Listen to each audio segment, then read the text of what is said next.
Chapter 1121.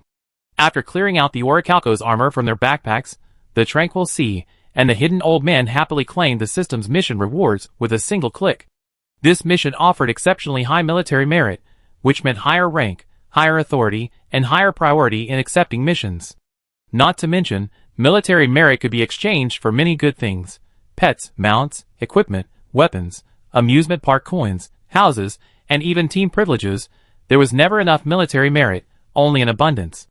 In comparison, the gold coins given by the system were rather insignificant, but the two still had a considerable amount of stolen holy coins and gold and silver jewelry in their bags, enough for the expenses of subsequent missions. What excited them most was the system's grant of the qualification to customize Orichalco's weapons and equipment. Knowing that they only needed to enjoy the pleasure of crafting weapons and equipment without receiving payment, Murat's wrinkles immediately smoothed out. He rummaged through his things for a while, pulled out his treasured equipment blueprint book, and eagerly greeted the two adventurers. Orichalco's is a unique substance in the world that is completely immune to magic. Based on this property, whether used alone or mixed with other materials, it can be used to create many useful things. Murat's eyes lit up, his craftsman's spirit and creativity burning brightly. What kind of weapons and equipment do you two want? Assassin's equipment. Something that can be used for creative projects, the two adventurers said simultaneously. Murat didn't understand what creative projects meant, so he directly selected the Assassin's equipment catalog. Orichalco's has high magic resistance and is often used to create armor that defends against magic. But what is little known is that it is also suitable for forging weapons to break through magical defenses. If smelted with other materials, it can even create all sorts of wonderful effects. Mamora mentioned you're skilled with the hidden blade, so I recommend crafting a replacement blade from Orichalco's steel. It pierces through all magical defenses, and is perfect for soloing powerful mages. The replacement blade can be attached to your hidden blade, controlled by different switches, allowing you to use whichever blade you prefer. It even has a built-in magic shield breaking effect. The hidden elder exclaimed excitedly, I want this. As for equipment, I recommend this Cloak of Invisibility. This cloak has a double-layered construction. The inner layer is woven from Orichalco's steel smelted into fine threads, while the outer layer uses mithril threads. Tranquil Sea. Why a double-sided structure? Why use mithril? What is mithril? I mean, it seems quite famous, but what special uses does it have? The curious commoner's barrage of questions momentarily stunned the Grand Elder.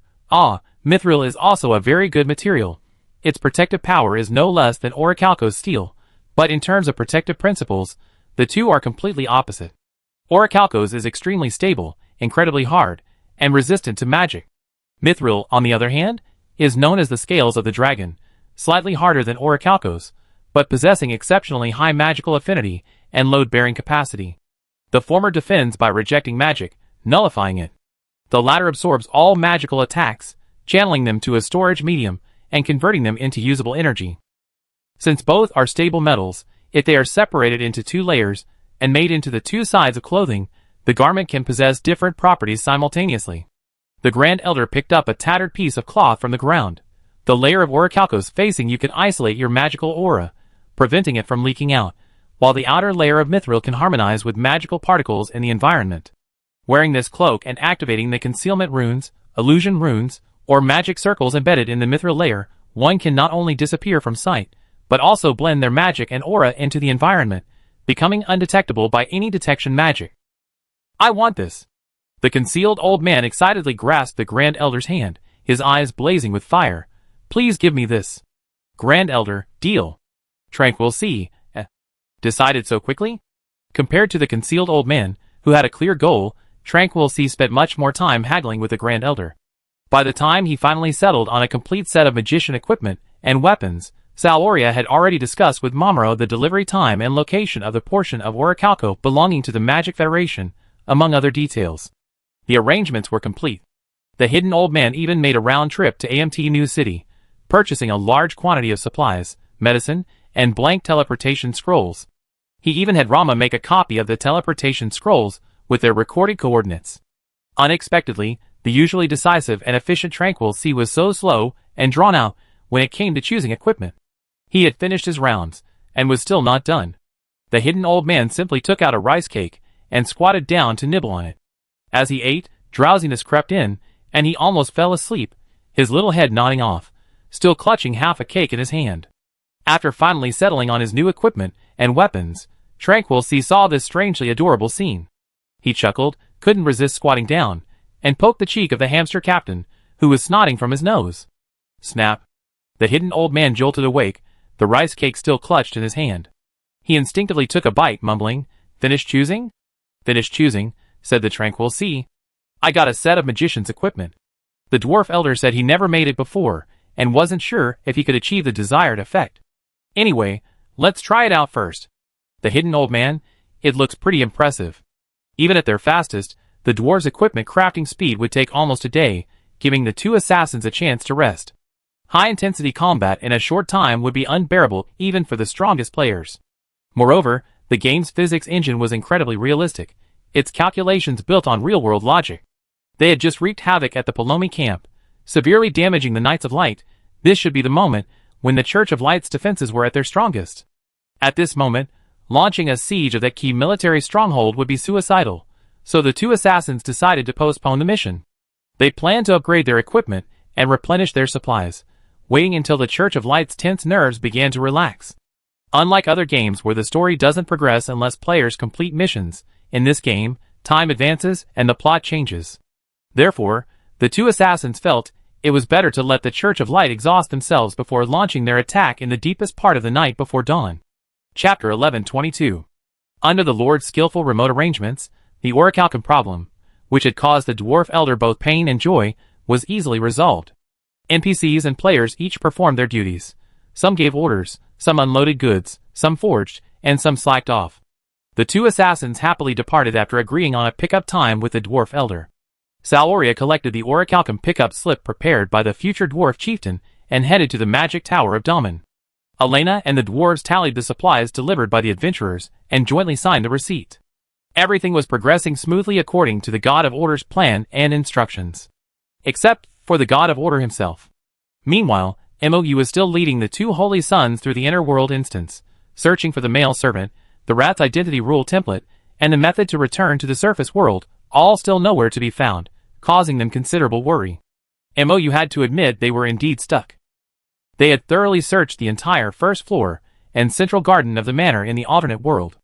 They had even used the chain they had previously exploited to return to the small balcony on the second floor, and spent a long time wandering through the maze of corridors, still without finding anything.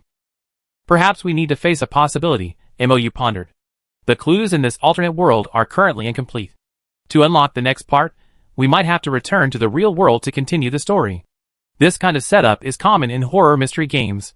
When one storyline gets stuck, the player character must switch perspectives to advance another character's storyline to continue the game. So the question remains, how do we get back to the surface world? Arilan sighed. We're completely clueless about that too. MOU shrugged. Perhaps it's not entirely hopeless. We entered the inner world because we were tourists who broke the rules, but if we acquire an identity that allows us to travel between the two worlds, we should be able to return to the surface world smoothly. Arilan blinked. So you already know what identity we need? A maid, Aelian suddenly said, the little dumpling looking up, her clear voice remarkably calm. A maid, right? Why a maid? Arilan couldn't quite grasp it. He looked at the thoughtful Aelian, then at the black-haired boss, with a satisfied smile.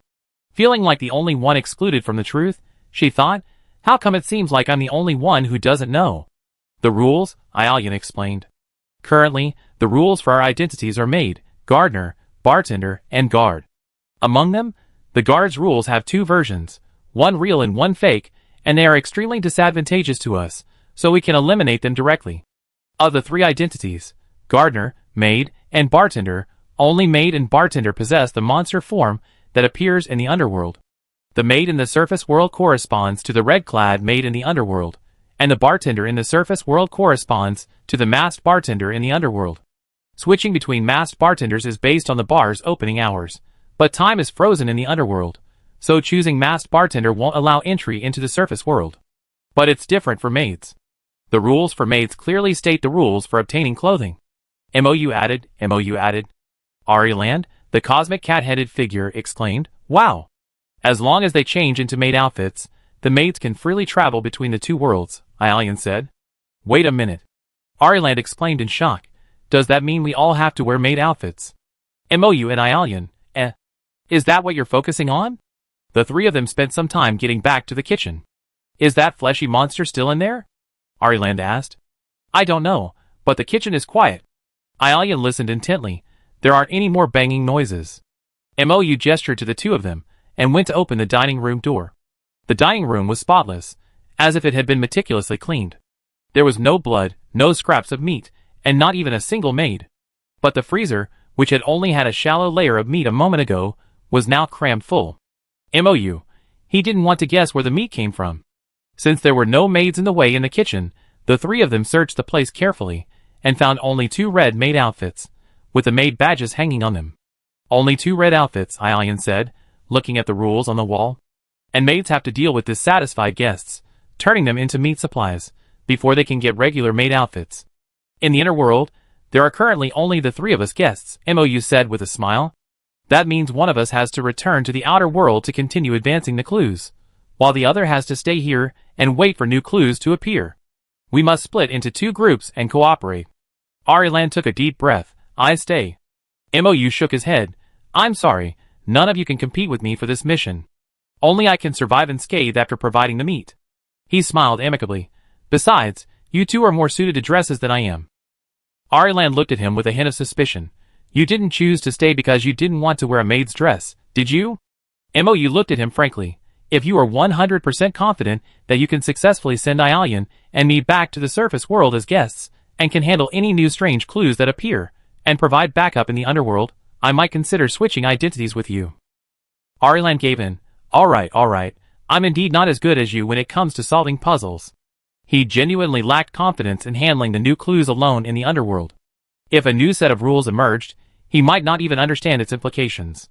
However, Ariland was equally uneasy about leaving Aelian in the underworld. Therefore, the black-haired leader staying behind while Ariland accompanied Aelian back to the surface world did indeed seem like the most suitable solution. Mou knelt down in front of Aelian. As for the plot after returning to the surface world, you have to deal with it yourself. What do I need to do? Aelian asked. Be yourself, stay true to yourself. Mou thought for a moment and said, also, investigate the rules regarding the male servant and that unknown identity in the surface world, create an opportunity for them to appear in the underworld. If I'm not mistaken, the rules will guide you. Aelian's long eyelashes fluttered slightly. He looked up at Mou. Where have we met before, haven't we? Chapter 1123. Mou smiled without answering, only reaching out to ruffle Aelian's soft silver hair. You remember, Aelian, he whispered in the little dumpling's ear. Upon hearing her nickname, the little dumpling's pupils visibly contracted, but Mou didn't know if Aelian had regained her memories or simply sensed something amiss. However, none of that mattered. Mou believed that no matter her age or the stage of her memory, Aelian would complete the task flawlessly. The conditions for obtaining the maid's identity were simple. Mou examined the red dress and badge, and the result was clear. Maid badge, token of identity, important item. The aloof manor lord wouldn't bother remembering the names or appearances of servants other than the butler. He only needed people to work for him. Equipping a maid badge and maid uniform, either red or regular, will grant you the character identity of a maid in this instance. Note, after equipping the maid badge and maid uniform, your identity can only be changed if certain rules are met. Red maid outfit, maid identity, important item. Maids who violate the rules were red. Red-clad maids can stay in the surface world for the period permitted by the rules, or choose to enter the inner world. However, maids who enter the inner world need to obtain a regular maid outfit to return to the surface world. Red-clad maids who stay in the inner world for too long will become food. Just as I expected. Mou breathed a sigh of relief. The maid identity is used to travel between the surface and inner worlds. The maid in red can briefly stay in both the surface world and the inner world. After obtaining a regular maid outfit, she can return to the surface world and, under certain rules, can change into other identities. This identity is a link that connects the scattered clues between the surface and inner worlds. This instance. The design of the illusion is likely like this. We first enter the inner world as a trespassing tourist, investigate the rules of the beast fighting, and obtain the rules for each identity. Then, we obtain the maid identity and return to the surface world, triggering the second day's storyline. We then enter an area inaccessible on the first day and obtain the subsequent 2 identity rules. Considering that the heterochromatic eyes in this instance also have 2 identities, one that can enter the inner world and one that cannot, MOU suspects that the instance is designed so that both the inner and outer worlds need teammates to cooperate in order to clear it as quickly as possible. A solo player might be able to complete it by repeatedly switching back and forth, but it would be more arduous. But, if we are in the inner and outer worlds respectively, how can we communicate and exchange information?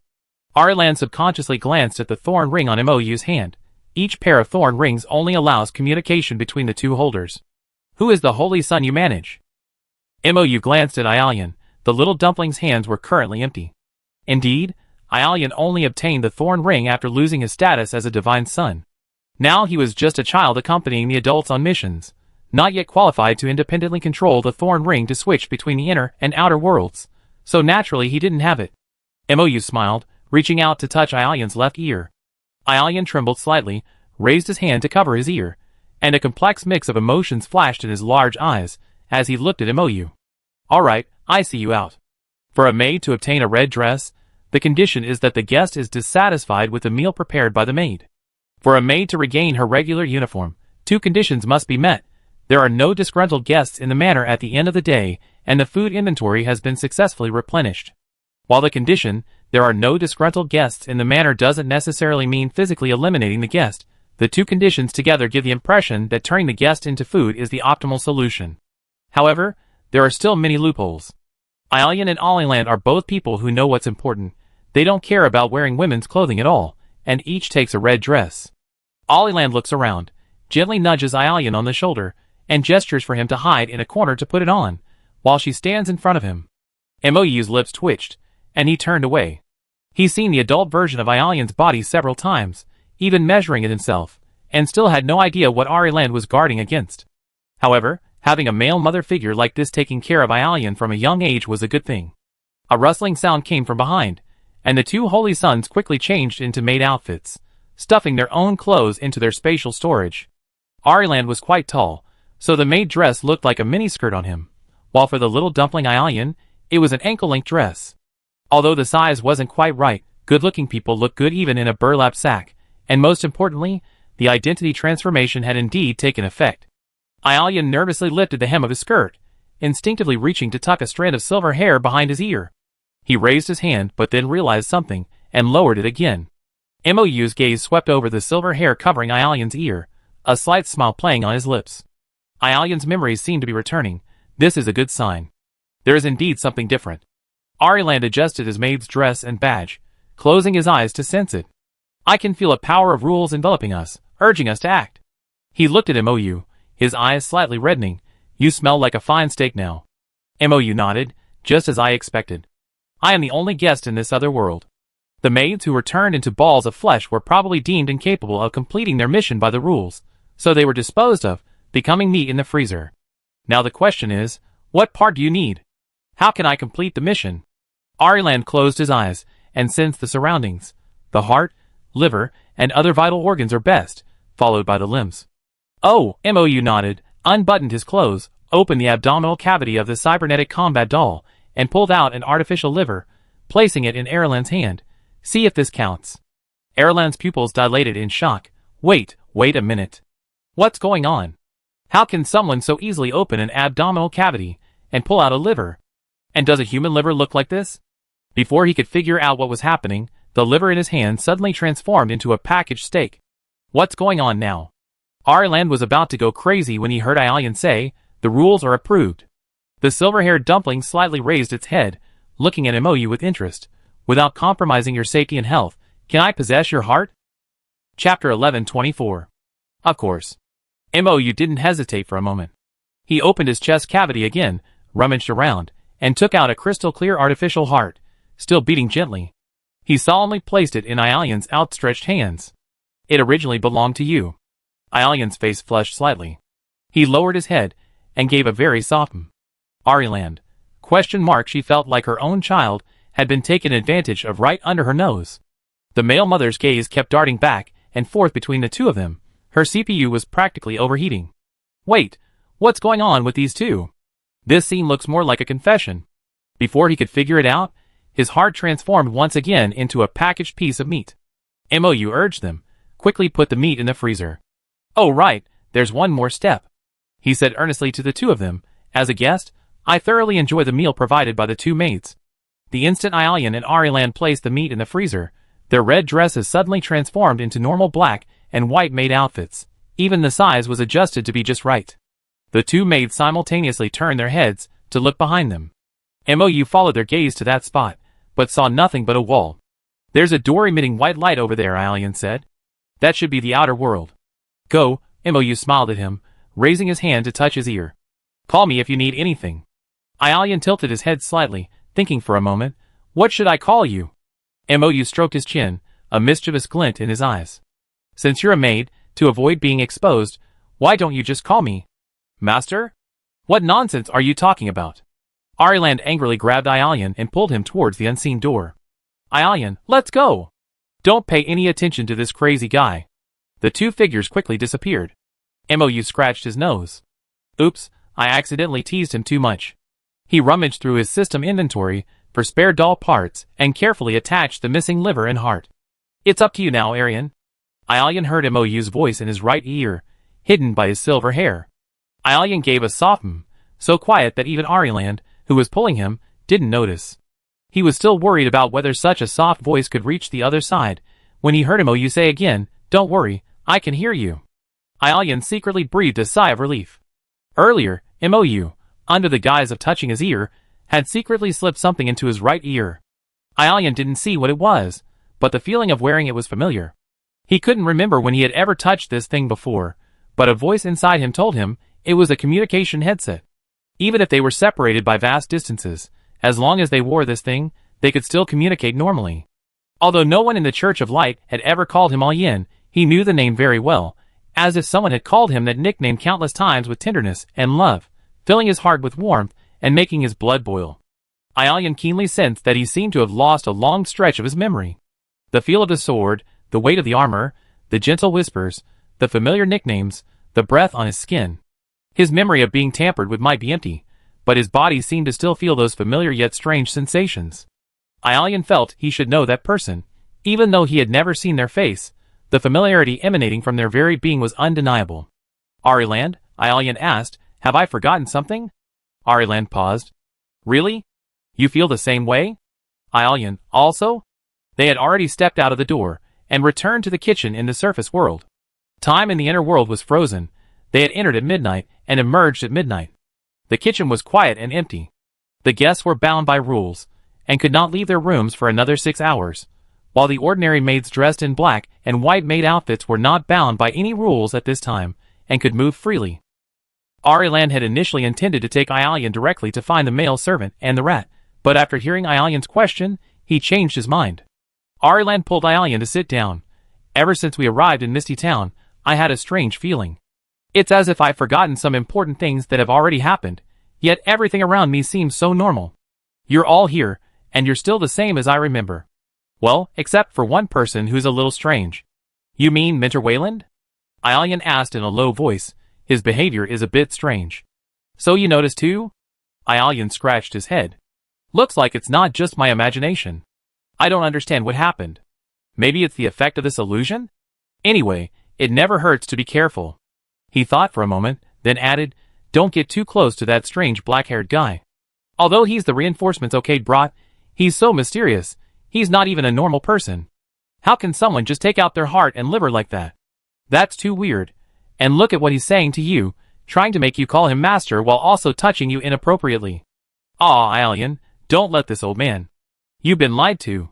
I heard the church supports a group of very powerful, unconventional superhumans, but to reach this level, they're either near-divine beings, liches, necromancers, or something like that. How could there be liches or necromancers in the church?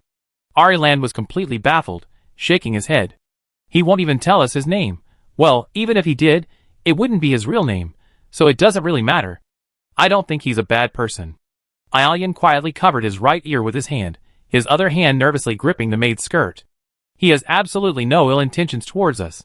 Without his help, we wouldn't have been able to get here safely. Besides, every time he saw that person, his heart pounded with excitement. Was that person someone very important to him? Chapter 1125. Aelian felt there was someone important in his life. That person felt strangely familiar, as if they had known each other for a long time, and had collaborated many times. He could read the meaning behind every gesture, every glance, and so far, these interpretations seemed correct. Of course, this feeling was different from that of Ariland and the others. Wayland was a mentor he admired, an elder. Although Ariland often referred to herself as Mommy, she was, like the other holy sons, his best comrade and companion. But that person, when near her, made his heart pound, not with fear, not with dread, but with the nervousness of wanting to perform well in front of that person, to present his best self. It was as if he eagerly awaited praise from that person. That person jokingly asked Aelian to call him master.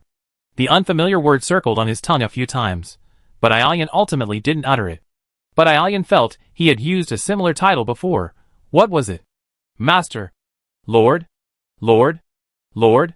Wait. Lord? Once the key etched into his foundation was recalled, in an instant, a flash of brilliant lightning seemed to strike Aelian's mind, crackling and bringing back countless chaotic memories.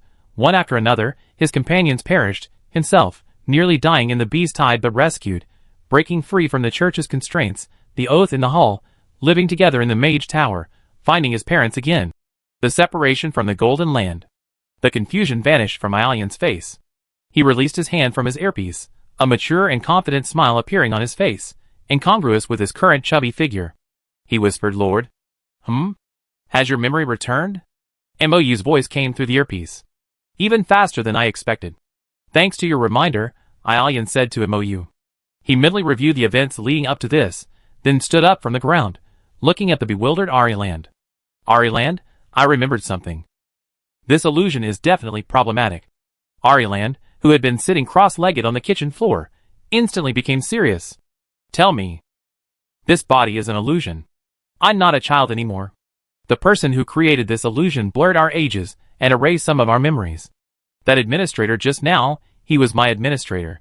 To infiltrate the illusion and help us, he used a special prosthetic body. Ariland gave him a knowing look. I knew it. I felt the atmosphere between you two was strange. I didn't expect you, Aelian, to be old enough to have an administrator. That's good. So you weren't chosen to be the divine child? That's wonderful. Although I can't remember anything. Ariland didn't say the last half of the sentence aloud, only muttering it softly in his throat. Time was of the essence, and Aelian didn't dwell on it too much, simply continuing his explanation concisely. The Wayland mentor in the illusion right now is an imposter. The real Wayland mentor has already passed away. Aelian squeezed his eyes shut, unable to utter those words. Even after so many years, revealing this truth to his companion still tore his heart apart. Ariland patted the child's shoulder. Is that so? I understand. It's alright if you don't say it. Ariland was familiar with that expression. Or rather, all the holy sons were familiar with it. That expression meant that an important comrade had left them once again, leaving them behind, bearing the heavy burden of the departed, their bodies and hearts bleeding with wounds, to continue their journey. Aelian wanted to tell Ariland everything, but this was within the illusion of the god war. Not only was it questionable whether this Ariland was truly his Ariland, but everything he said could become intelligence overheard by the enemy. Therefore, Aelian only told Ariland the useful information, half-truthfully. Other less important matters, those that couldn't be explained immediately, were either omitted or glossed over with easily suggestive expressions. He told Ariland that they had fallen into this peculiar illusion for some reason, an illusion containing an evil god and involving special rules that would make it particularly difficult to deal with. His administrators were there to help them. The fact that all the holy sons were dead, the divine war, Mou's true identity, and the cybernetic combat puppets, information that could potentially overturn the war, were all buried deep in his heart. Ariland might have sensed these concealed, overlooked details, but he didn't ask a single question, simply nodding. I help you. We get out of here together. Aelian's nose tingled, and he couldn't help but rub his eyes. Okay. The others can't leave until 6 in the morning. Where should we investigate first? Having completely trusted Aelian's words, and lowered his guard against Mou's presence, Ariland focused all his attention on breaking the illusion. However, everyone has their strengths. Ariland, intimately familiar with the intricacies of the Church of Light, was truly ill-suited to this kind of reasoning game involving rules and riddles. He was more adept at brute force. Without a leader to guide him, Ariland felt his mind go blank. The maids are not bound by rules at night, so we should be able to go to more places, Aelian pondered. Aside from the butler, the servants here have relatively fixed areas of activity. The maids work in the kitchen, the gardeners in the garden, the bartenders in the bar, The male servants are probably responsible for taking care of the manor's owners. They're more likely to be on the second floor. Then, what about that special identity? Ariland asked. Perhaps in the basement, perhaps on other floors. Or perhaps we only know after we obtain the male servant's identity. Let's go upstairs and check. Having made up their minds, they pushed open the kitchen door and saw a figure, both strangely familiar and strangely unfamiliar, sitting at the head of the dining room. Yo! Wayland greeted them cheerfully. You're finally back from the other world. How did it go? Did you find any clues? Ariland tightened her grip on Ialian's hand, 1,000 thoughts flashing through her mind. Wayland is dead. Who is this person? And why is he impersonating Wayland? What is his purpose? Is he an enemy? A friend? Or a neutral ally? Chapter 1126. Ialian didn't reveal the true identity of the person impersonating their mentor to Ariland. He didn't want to drag the deceased holy sons into this divine war, even if it was just a memory. But was it truly a memory? Ariland was as vivid as a phantom stepping out of his past. Even though it was an illusion he had never experienced, Ariland's judgments so far matched Ialian's impression of him, even subtly exceeding Ialian's expectations. A mere memory shouldn't be able to provide insight into or judgment about something that never happened. Perhaps, the great serpent that controlled the rules of the world did something. For that serpent roaming the illusory realm, obtaining fragmented souls from an illusion was not difficult. Ialian didn't want his divine war to affect his companions, who should be at rest, and even less did he want this divine war to taint their souls and memories. However, after regaining his memories, Ialian also remembered the rules of the god war. Therefore, he carefully considered his words and phrases, paying extra attention to avoiding any real deception. Deception and lies were the essence of the god of light. Being tainted by either could lead to his being devoured by the god of light. Fortunately, Gadlier wouldn't scrutinize the details of whether it was simple forgetting or deliberate omission. Moreover, for a contestant who lost their memory under Gadlier's power, it was perfectly normal and reasonable for some memories to be unclear. If these omissions caused some people to overthink and misunderstand, that was a matter of personal understanding or even a twist of fate. The gods of the Krishnamurti system possess a strange property. As long as they are not perceived or consciously known, they cannot be corrupted. Even if Ariland had already keenly sensed that Wayland was an impostor, it didn't matter. As long as he didn't know that Wayland was Nyarlathotep, he wouldn't be directly corrupted by Nyarlathotep's evil god influence. At least, not until Nyarlathotep deliberately revealed his true identity. Nyarlathotep didn't seem to have any intention of revealing his identity. Although Ariland went into a mental frenzy upon seeing Wayland, from Wayland's perspective, he was strangely frozen for far too long, failing to react appropriately to meeting his mentor, effectively exposing himself completely. But Wayland completely ignored their bizarre reactions, and continued his act happily. Leaving the room at night isn't easy, he chuckled, speaking to himself. It took me quite a bit of effort to get out. I wanted to remind you that your identities are very important here, but judging from your maid outfits, you obviously already know that. But, he deliberately exaggeratedly looked around, as if searching for someone. Wait, where's that black-haired guy? Was he left in another world? His words were rather ominous, causing Ialian to frown uncomfortably. However, this small gesture clearly conveyed a huge amount of information.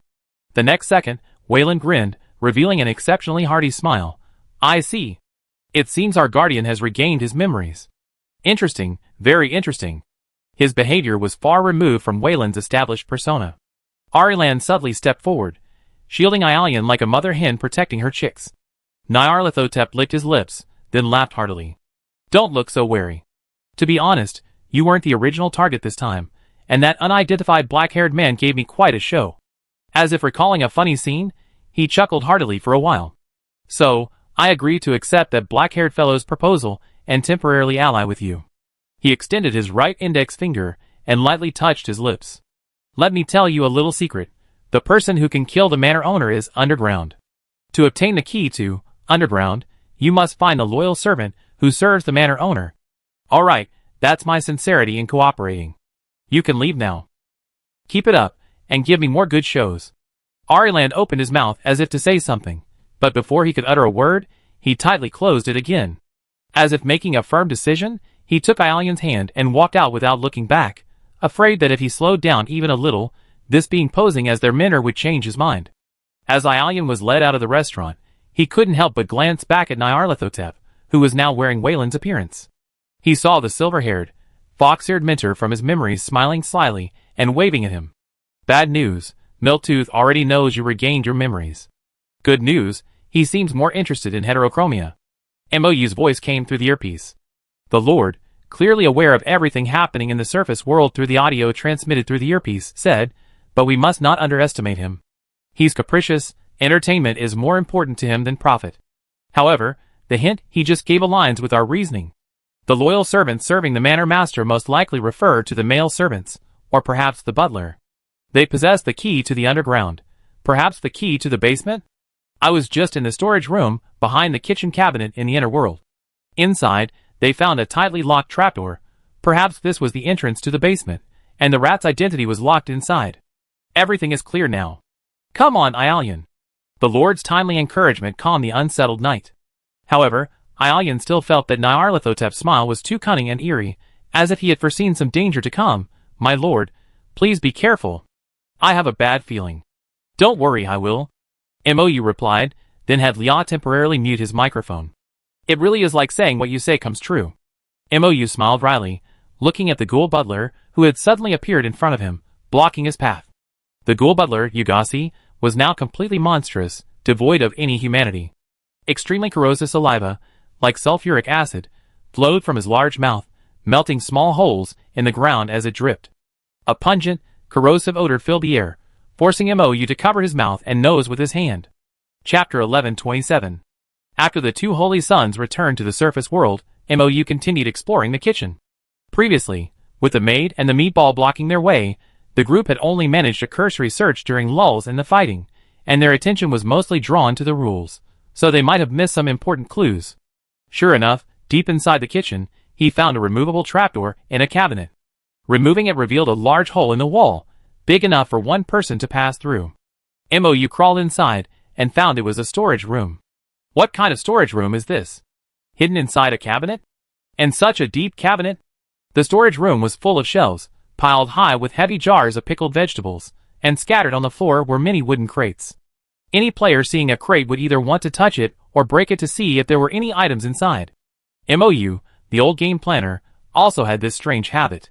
He picked up a crate and searched it carefully, only to find it completely empty. However, just as he put the boxes down, his sharp eyes noticed something on the ground. MOU crouched down, pushed aside the scattered boxes, and found a trapdoor firmly embedded in the floor, locked. He pulled the handle, but the trapdoor wouldn't budge. In this location, in this environment, a locked trapdoor seemed highly suspicious. He tried several methods, but couldn't open the seemingly thin wooden door. MOU knew that this door was also protected by rules, and could only be opened by specific methods. The huge lock on the trapdoor was the most obvious clue. Just then, he heard rustling sounds from Ialian's side in the earpiece. They had clearly encountered Nyarlathotep. MOU was so engrossed in listening to the sounds from the other side that he didn't notice the footsteps approaching from the dining room and kitchen. While encouraging Ialian, he climbed out of the kitchen cabinet. Before he could even complain about being forced out of the cabinet, he saw the completely ghoul-transformed butler standing 3 meters away. For a moment, MOU felt his cerebellum shrink. Wait, when did this thing get in? Back in the battle arena so quickly? Rarely involved in real combat, and always unsure of his own strength, MOU, whose confidence had greatly increased after defeating the maids, rolled up his sleeves. It's alright, I'm actually much stronger than I thought. Just a ghoul butler. Let me see your level first. A quick appraisal spell from the system provided the answer. Butler Yugasi, Ghoul Transformation, LV231 Quasi-God Level, MOU. Are you crazy? Putting a quasi-god level boss monster in this kind of God War dungeon?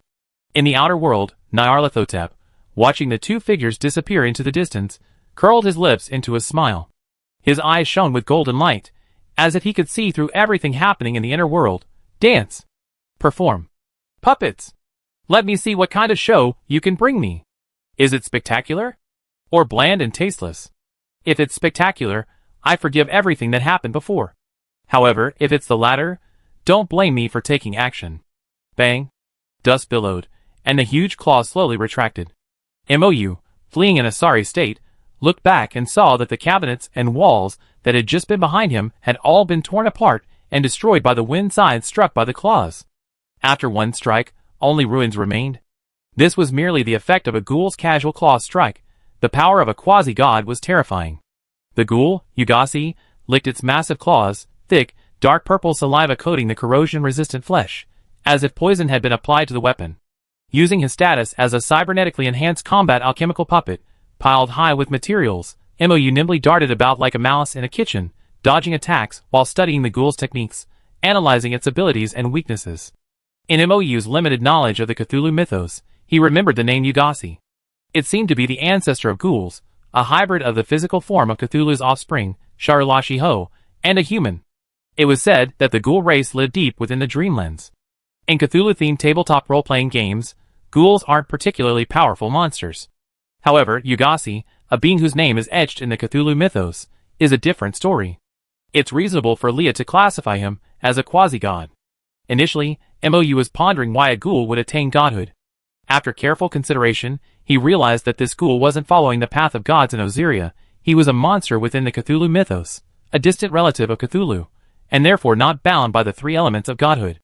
Leah's designation of Yugasi as a quasi-god was solely due to his strength, attack power, and vitality meeting the standards of a quasi-god, rather than Yugasi possessing the necessary concepts, foundations, domains, and faith required for quasi-godhood.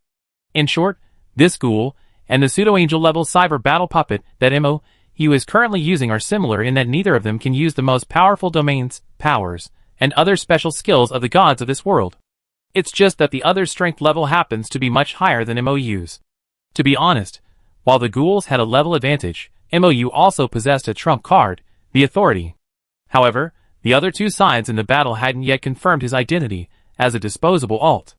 Using the authority would be tantamount to revealing his trump card to the enemy. Weighing the pros and cons, MOU felt that using the authority wasn't absolutely necessary. It was just a small cybernetic combat puppet. If it was destroyed, so be it. Logging off and re-logging in was more worthwhile than exposing his trump card. Furthermore, this divine war had progressed to the point where most of the mysteries in the rules and supernatural tales had been solved, leaving only one or two technical difficulties. The final battle would most likely take place in the surface world. Even if MOU withdrew early, as long as Aelian fought to the end and won, it would be fine. MOU was only there to help. If he couldn't win, quitting was perfectly normal. MOU had indeed told Aelian and the others before that the later stages of this dungeon would likely require cooperation between the surface and inner worlds, but that guess might not be correct. There's a possibility of needing collusion from within and without, but this excuse is mainly to get those two back to the surface world willingly. The manor owner can't enter the inner world. The final battle will only take place in the surface world. When the illusion collapses, those who can't leave the inner world will vanish along with it. Only MOU, using a cybernetic puppet, can afford to be reckless. Chapter 1128. Llama continued producing cybernetic combat dolls piled high with materials like these. Given this research fanatic style, subsequent works could only be more functional than their predecessors. Therefore, MOU didn't feel bad about losing one or two cybernetic combat dolls in the God War. In fact, he was using these cybernetic combat dolls in the God War to pave the way for Aelian's godhood with his own life, a life he was willing to sacrifice. War always has sacrifices, especially a war between gods. However, MOU never liked the bloody, flesh-grinding battlefields that required lives to fill. What the Immortal Force Scourge could do, there was no need to trouble the truly mortal local NPCs. When he was wearing the mask earlier, MOU had seen a shimmering light of soul on Erlen's body. Although he hadn't figured out what this meant, MOU didn't intend to let these holy sons, who had given everything for the world of Osiria, lose even their last remaining souls.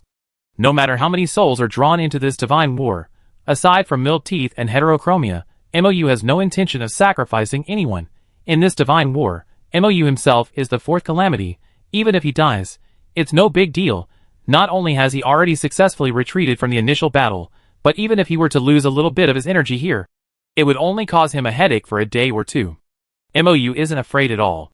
Moreover, this is a chance to face a high-level monster of a type that counters him without taking damage.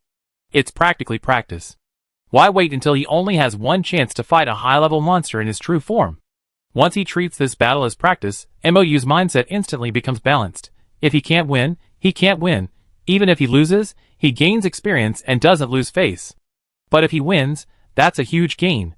Moreover, since the ghoul was fighting him in the inner world, it couldn't cause trouble for Aelian and the others in the outer world. The longer MOU could hold it back, the more advantageous it would be for the overall battle. The logic held true. and his thoughts cleared instantly. MOU's eyes lit up, looking at the ghoul as if it were a free sparring partner delivered to his doorstep. Well, this thing may be ugly and smelly, but it's high level and has enough experience points. Ghouls, as a filthy offspring born from the hybridization of humans and the descendants of evil gods, possess extremely powerful bodies and astonishing self-healing abilities.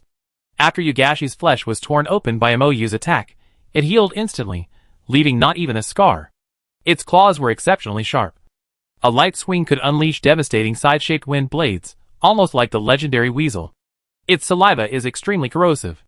The only object MOU has observed that hasn't been corroded is Yugashi's own claws, but even those claws, after being coated with the saliva, are like poison claws.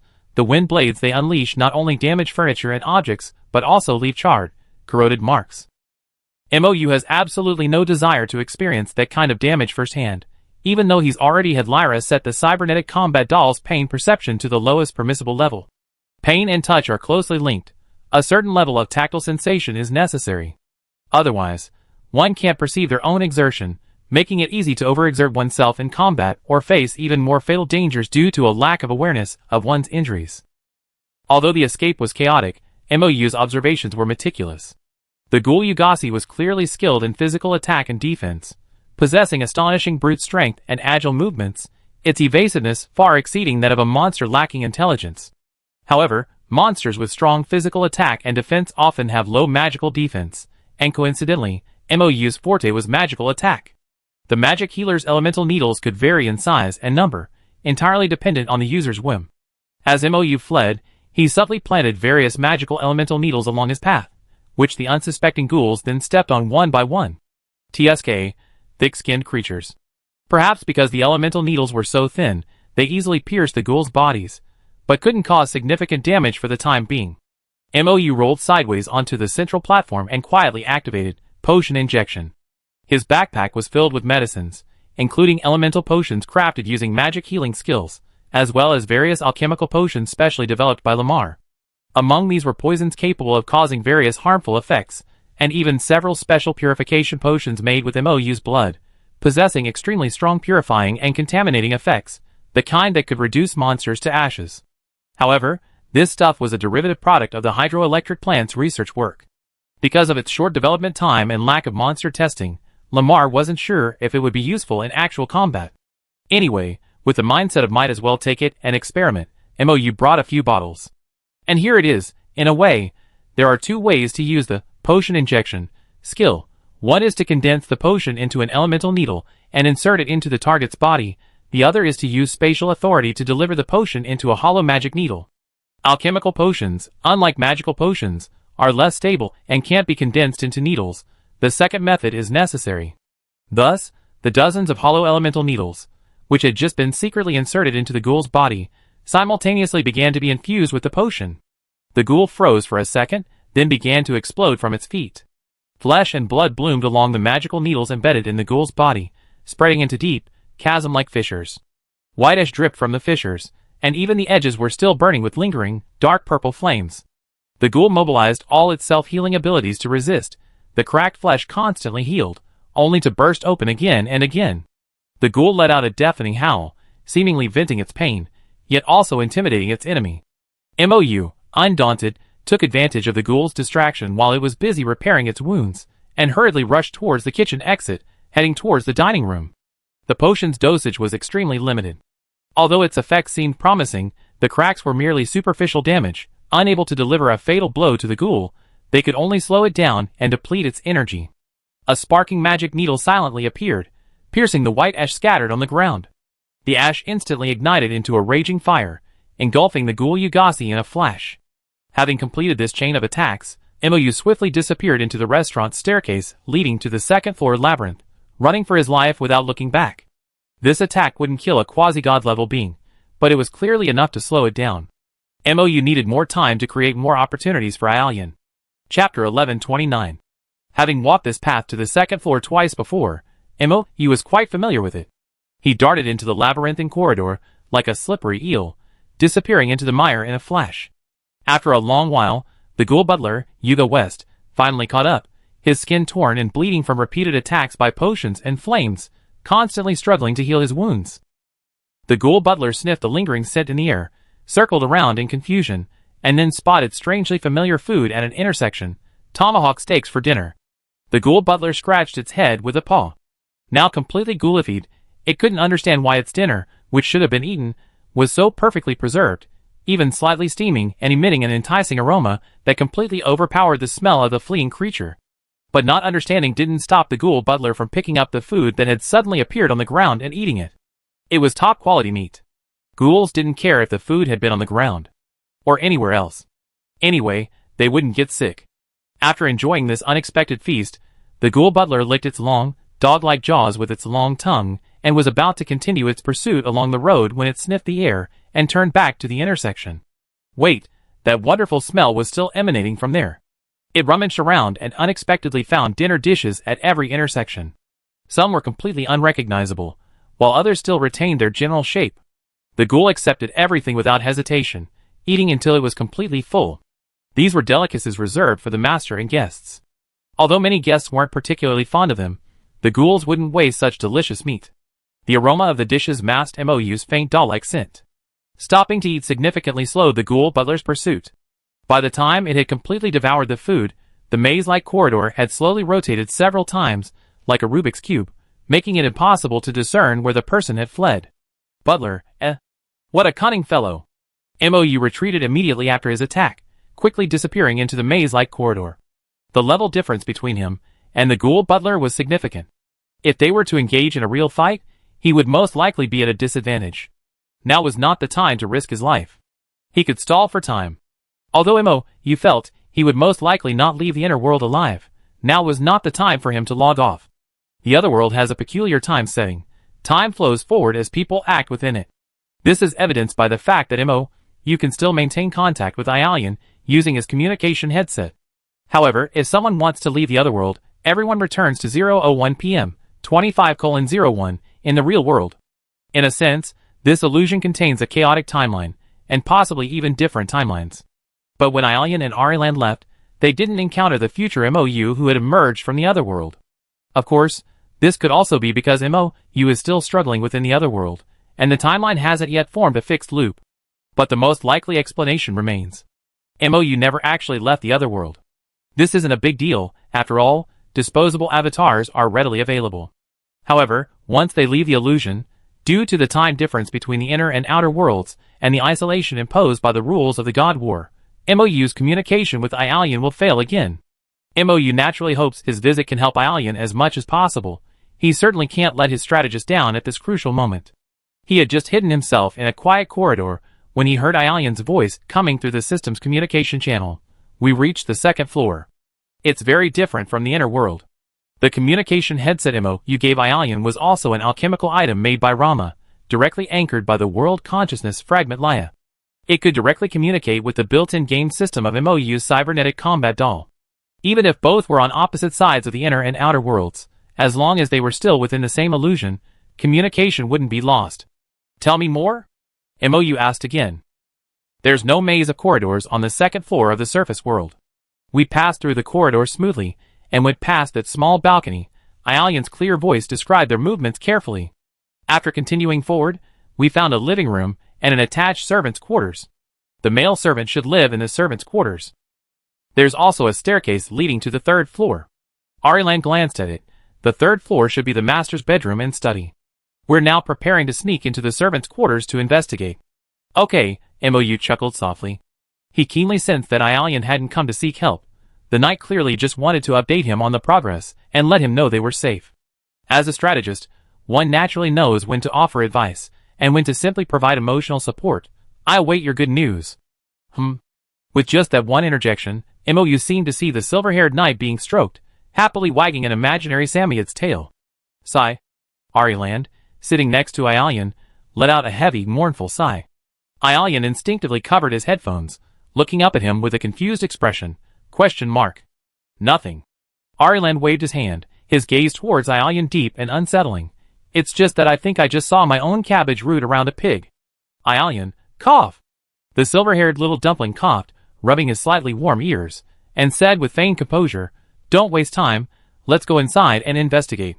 Having regained his memories, Aelian naturally possessed the power to manipulate reality and illusion once more. The moment he pushed open the door, his form vanished without a trace. Ariland, holding his breath, stood guard at the door, peering through the crack. The room was dark, with only the faint sound of snoring audible. Clearly, the male servants were fast asleep. Aelian went inside in the dark and searched the room. When he came out, he had two more things in his hands: the parchment of rules and an ancient bronze key. The two didn't linger there. After quietly closing the door, they returned to the deserted balcony and carefully examined the rules. Chapter 1130. Perhaps due to being in the outer world, this parchment of rules was written differently from the rules Aelian had seen in the inner world, though it bore some resemblance to the restaurant rules. This rule sheet had two sides. The front contained the living room rules, and the back contained the servants' quarters rules. Living room rules. 1. The living room is the manor owner's place for rest, activities, and entertainment. Guests are not permitted to enter without the owner's invitation. 2. All servants, except the gardener, may enter the living room to complete their respective tasks. 3. The owner values cleanliness. Servants entering the living room should maintain their own cleanliness and dress appropriately. 4. No loud noises, horseplay, or disturbances to the owner's rest are permitted in the living room. 5. The owner's pets are kept in the living room. Servants should remember to add food and water as needed. 6. The master is hospitable but dislikes being disturbed by outsiders while resting. Male servants should prevent all uninvited guests from entering the living room. Male servants who fail to fulfill their duties will be punished. Male servants' room rules. 1. The male servants' room is the living quarters and staff area for male servants. Guests are prohibited from entering. 2. Other servants may enter the male servants' room for work purposes, but they should follow the hierarchy. Inferior servants must obey superior servants and must not offend them. 3. The rest were rules specifically for male servants, such as what time to get up, what time to work, and what time they could stay in their rooms. Aelian carefully reviewed them, but found nothing useful. He then read the rules aloud to Mou and put them away. The rules in the surface world apply to each area. Only in the inner world are there rules specific to a particular identity. This means that identity can only be changed in the inner world. If things go smoothly, they can probably completely break through this divine war illusion in this one round, without needing to switch identities between the real and alternate worlds again. He just didn't know if this information would be helpful to the Lord. Aelian collected his thoughts, clutching the bronze key, and led Aliland towards the kitchen. He had found the bronze key in the pocket of a uniform belonging to someone wearing a maidservant badge. It was most likely the key to the trapdoor in the basement. Mou had already told Aelian the location of the trapdoor. As they returned to the first floor, Aliland suddenly stopped and tugged at Aelian. "Wait, look over there." Aelian halted his hasty steps and looked in the direction Aliland pointed. He saw several lines of text flashing red on the wall leading to the guest quarters, text that was probably only visible to maids.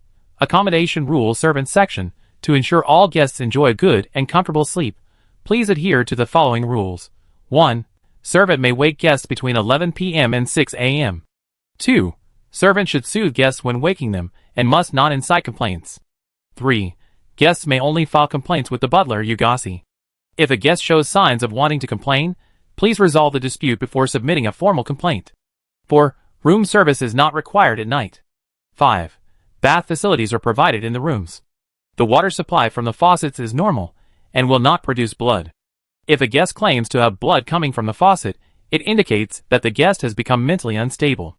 To ensure a pleasant stay for other guests, servants should promptly deal with any madman. The clues all match up. After listening to Aelian read out the newly introduced rules, Mou said knowingly, the red-clad maids need to deal with dissatisfied guests after meals. The gardeners need to deal with the insects damaging the courtyard. This rule that servants can wake guests is probably set up to give them a chance to eliminate their targets. Servants can attack guests at night, and guests can complain about servants if they survive to reach the butler. However, the butler is not easier to deal with than the servants. Mou chuckled. However, this confrontational design also helps us. Aelian, you should know which room your companions are staying in? Yes. Although the Lord couldn't see, Aelian still nodded subconsciously.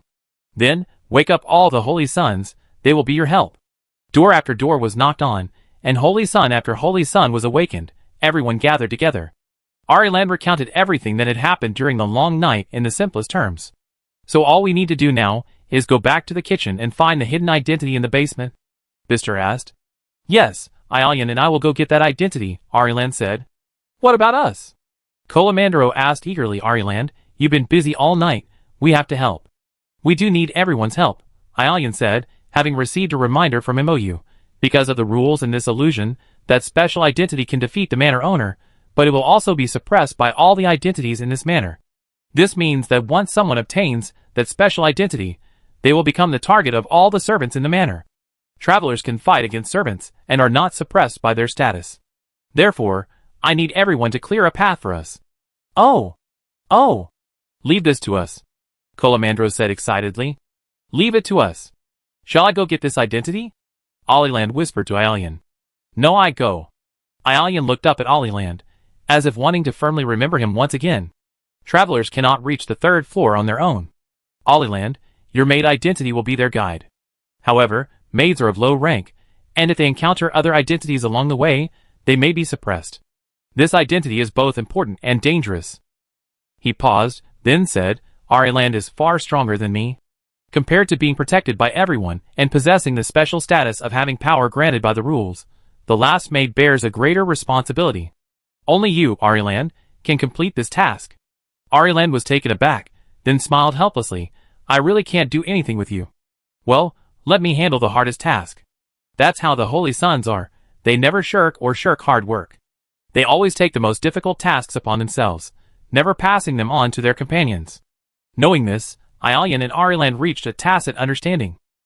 Led by the 2 maids, the group of Holy Sun travelers moved freely through the mansion at night, without breaking any rules. Like a relay race, they left one person behind at intervals, clearing a path from the kitchen to the 3rd floor. The battle was about to begin. Chapter 1131.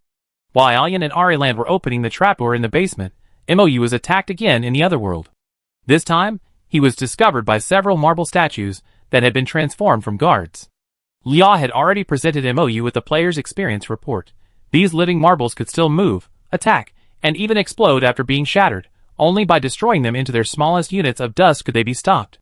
If they couldn't be completely destroyed, ordinary attacks would only increase the number of enemies, so it was better not to fight at all. MOU made a decisive move, turning and running, pulling a group of living marble statues like a train. As he ran, he was thankful that he was using a cybernetic combat puppet with all attributes maxed out. If he had used his own body, he probably would have been out of breath after running for a while. As he ran, a familiar figure appeared ahead, resembling a human, a dog, and a lizard. MOU's pupils instantly contracted, and he rolled to the side. Boom! The side-like wind blade from the ghoul butler Yugasa's claws instantly pierced through the 2 marble statues, following closely behind MOU. Caught between a rock and a hard place, MOU quickly turned into a side corridor, and to his delight, found a small balcony where he had been stuck in the bug not far away. He sprinted, and just as he was about to leap off the balcony, the 2 shattered marble slabs from the butler's attack arrived, exploding around him with a deafening roar. MOU was caught in the blast wave and thrown off the balcony. His fingertips barely grazed the chains. Retrieve! The chains fell into the system inventory, while MOU plummeted into the lower garden with gravity. The scene he had been stuck in impatiently spinning and separating. The ghoul butler and the marble statues rushed over. The central garden below the balcony had vanished without a trace, leaving only deep darkness. Phew! That was close. MOU hovered 30 centimeters off the ground, wiping the cold sweat and black ash from his brow. He deactivated his levitation spell and landed safely. The explosion had severely damaged the cyber combat doll's back and left hand. A chunk of its left shoulder and back was gone, and its left hand was barely hanging on by a bone and a few patches of skin, completely powerless. The damage had severed the replacement parts interfaces, rendering the replacement arm in his backpack unusable. Fortunately, his pain threshold was at its lowest, and the cyber combat doll wasn't leaking fluid, so it wasn't a major problem. MOU tucked his left hand into his robes, secured it with his belt, and hurried to the kitchen. Now that the butler and the marble monster were on the 2nd floor, the kitchen was safer. He had a vague premonition that after Aelian opened the trapdoor in the basement of the surface world, something might also happen in the inner world.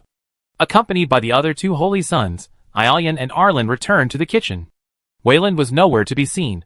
Their whereabouts were unknown. This saved Aelian and Arlen the trouble of explaining to their companions that the mentor is not a mentor. Without hesitation, Aelian went straight to the cabinets deep inside the kitchen, removed the partition, and nimbly slipped into the storage room. After lifting an empty box on the floor, a trapdoor appeared before him. Aelian took out an antique bronze key, inserted it into the lock of the trapdoor, and was about to turn the key when a line of golden text flashed on the trapdoor. Frowny face, this is Pandora's box. Open it, will you unleash disaster, or... Aelian abruptly stopped turning the key. Don't open it yet. Mou's voice came through the earpiece at just the right moment.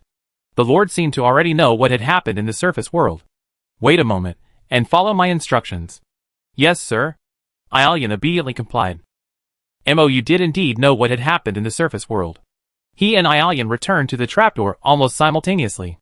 As Aelian inserted the key, a key and golden writing appeared on the trapdoor in the inner world. Pandora's box. This was a legend of the original world known only to Mou and the adventurers.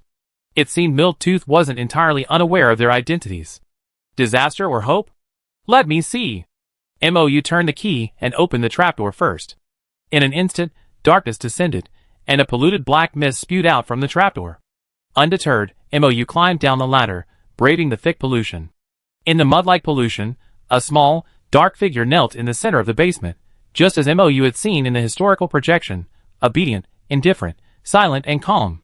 However, as the darkness within Aelian's heart, Mou could feel the anger, sorrow, fear, grievance, and resentment radiating from him.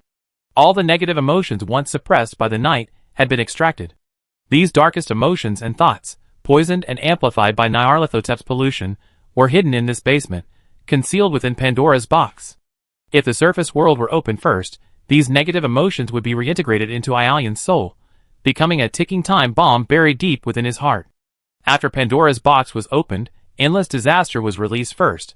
Only a sliver of hope remained within. Mou walked to the small, dark figure and knelt on one knee. Having fled all the way, Mou's appearance at this moment could only be described as miserable. Covered in soot, his hair was pockmarked from the flames of the explosion, his forehead was covered in spiderweb-like cracks from what appeared to have been struck. There was a large hole in his left shoulder and back, and his left hand was shakily bound to his body. Any living person, even a superhuman, would be unable to move after suffering such severe injuries. Only the cyber battle doll could still function normally, as if nothing had happened. The shadowy figure, Aelian, slightly raised his head. His body was entirely constructed of black mud, and his small hand reached out to Mou, grasping his collar. A hoarse voice rose in layers. It hurts so much. It's so bitter. It's so cold. I'm so lonely. Why me? Why must I bear all this suffering? Shh. Mou gently embraced him with his remaining right hand. Don't be afraid. You won't be alone anymore. I'll always be by your side. He gently kissed the mud-covered ball's forehead once more. Don't be afraid. Everything will be all right. The ball's muddy eyelashes fluttered slightly, the thick liquid churning, instantly engulfing Mou, then abruptly recoiling, all of it flowing into the gear-shaped crystal sphere held in Mou's hand. Do it. Chapter 1132. Make your move. After a brief silence, the Lord's voice finally rang in Aelian's earpiece once more. Without hesitation, Aelian immediately turned the key and opened the trapdoor. The basement was quiet. He and Aurilan climbed down the ladder beneath the trapdoor one after the other. Upon landing, they looked up and were immediately stunned. In the middle of the basement, kneeling was a small Aelian. He looked about 3 years old, his silver hair just past his ears, shining brightly in the darkness, radiating a holy light. The holy sons, who followed them down, all gasped in surprise. Aurilan seemed to understand something. He watched Aelian walk towards the small figure and reached out his hand. The small Aelian raised his head, his silver eyes shining. The moment the hand grasped Aelian's, he transformed into starlight, flowing into Aelian's body. Aelian was instantly enveloped in silver light. In that dazzling radiance, his figure lengthened and grew larger. When the silver light dissipated, the small child vanished, replaced by a fully grown, prime-age silver-haired knight, clad in silver armor, carrying a heavy sword, exceptionally handsome. Ding! Mou received a system notification. Aelian has acquired the special identity, Hope. Go, Aelian, Mou said softly. Aelian slowly stood up, the immense power returning to his body once more. Wow, Aurilan exclaimed admiringly. So this is what you look like when you grow up. Aelian embraced each of the holy sons, and Colamandro patted him excitedly on the shoulder. Brother, we get you up there. An operation to escort Hope began in a grand and imposing manner. Colamandro and Laska were assigned to the first leg of this relay race, protecting Aurilan and Aelian in the center, running alongside them. The first to attack were none other than the 5 monsters. They darted in from the lodging area, 3 ghouls being the fastest, pouncing on Laska at the rear. Laska swept his spear, knocking 2 ghouls away, while the third was tackled to the ground by 2 fallen ones who followed. Laska was stunned for a moment. Although I don't know why they're helping us, I guard this place. He shouted to Ialian, charge, our little hope. Ialian's eyes stung, yes. He ran towards the 2nd floor without looking back. I help you too. The man, covered in wounds and unrecognizable despite wearing the saint's robes, emerged from the lodging area and stood beside the bewildered Laska, swinging a heavy sword at the ghouls. Laska, ah? Ah! Good. The maid, gardener, and bartender had all been dealt with by MOU in the inner world, and the butler and the marble statue were also held back. The enemies in the outer world were immediately reduced by more than half. The next to block the saint's path was Onan, the god of light's alternate form. TSK, to be able to break through to this extent, Onan, dressed in a male servant's uniform, clapped his hands repeatedly, a forced smile on his face, and said, but unfortunately, this is the best you can do. I order. Before he could finish his sentence, Colamandro punched him squarely in the face, sending half a bloody, broken tooth flying out. Run! The hot-blooded Colamandro's punches landed squarely on Onan's face, rendering him speechless. You have to win, Ialian. Mommy! You protect him. Don't call me Mommy! Aliland shouted angrily. Ha ha ha! Colamandro's laughter echoed in the empty corridor. Ariland led Ialian up to the 2nd floor. Darian, holding his great sword, was guarding the small balcony. Seeing them arrive, he immediately followed. No enemies have come yet. Ariland glanced instinctively at the shattered marble statues lining the corridor. You did this? Darian quickly waved his hands. No, it wasn't me. They just shattered on their own as soon as I came up. It's not my fault. MOU's low laughter came through Ialian's earpiece, and the silver-haired knight instantly understood. The monsters of the 2 worlds are one. If the monsters in the inner world are destroyed, those in the outer world will automatically die. Were you fighting them? Ialian asked softly. Just finished off those marble statues. MOU's slightly panting voice came through the earpiece. I took advantage of our kind butler's enthusiastic help. Looks like I caught the wave perfectly. Perfect timing, Ialian said. That's good. MOU breathed heavily a few more times.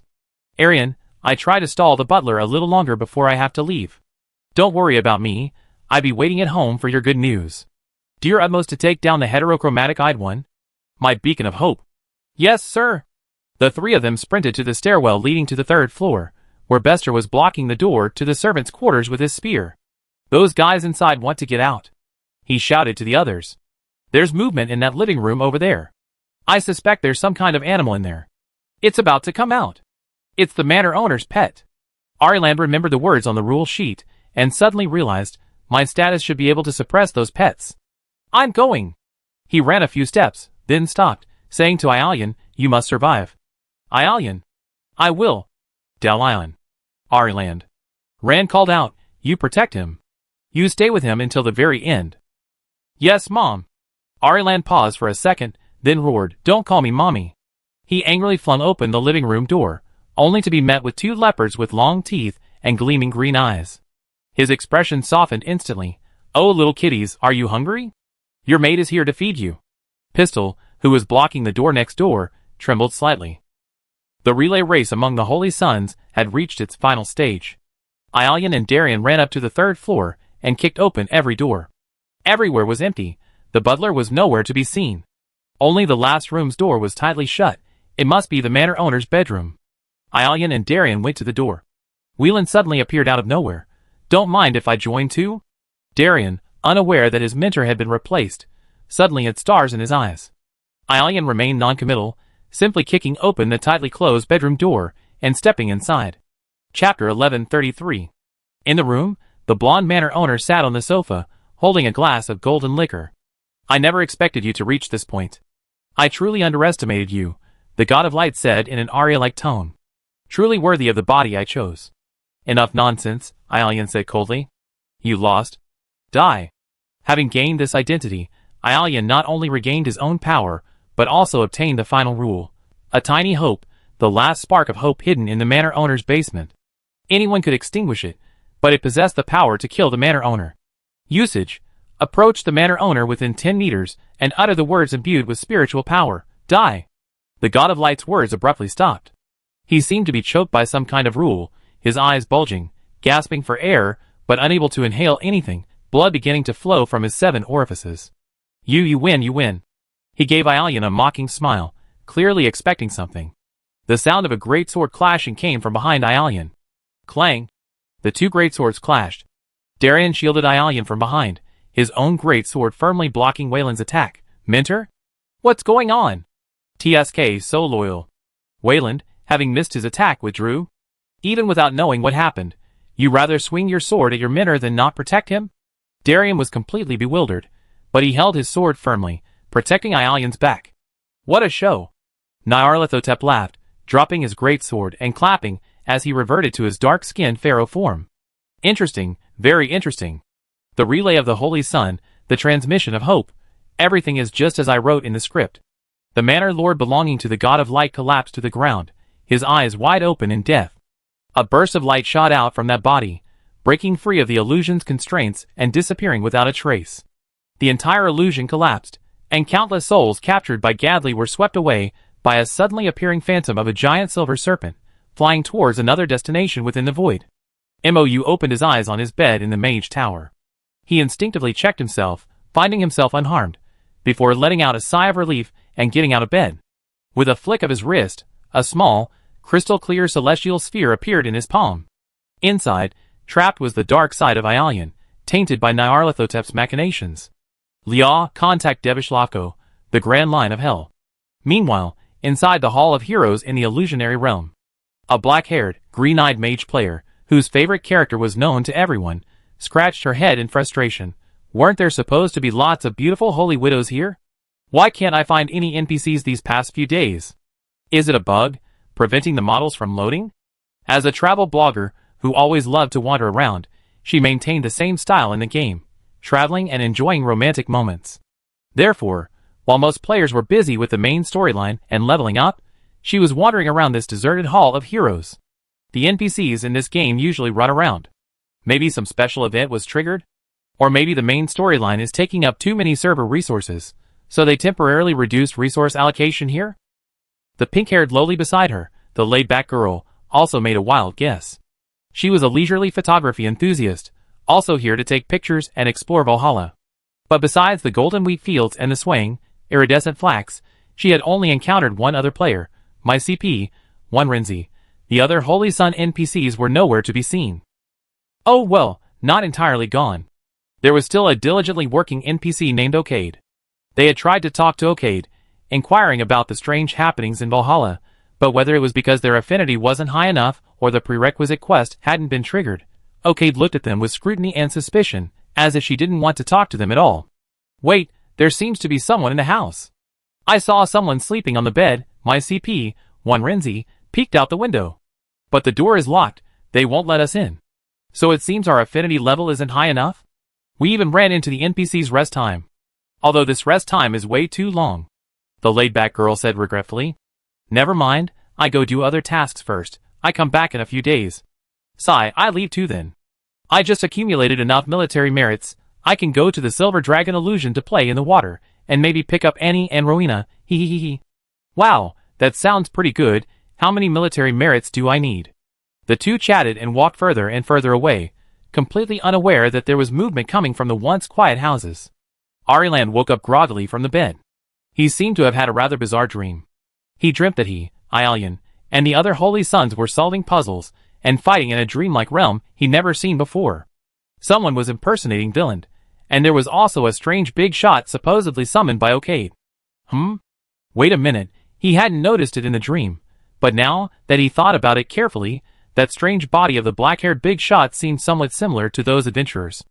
Ariland was still sitting on his bed, shaking his head and pondering his dream, when he heard his bedroom door slam open. A hot-blooded Colamandro burst in like a cannonball, followed by a group of Holy Sons. Ah, I had such a strange dream. Colamandro shouted. I dreamt of Aelian. I even dreamt I beat up the one-eyed one. Having spent so much time with the adventurers, the Holy Sons had all learned to call the God of Light by his nickname. Wait! You had this dream too? Me too. Is it some kind of illusion with strange rules? Yeah. I even exchanged blows with my mentor. But I don't know if it's because of the dream, but I feel like my mentor doesn't quite look like.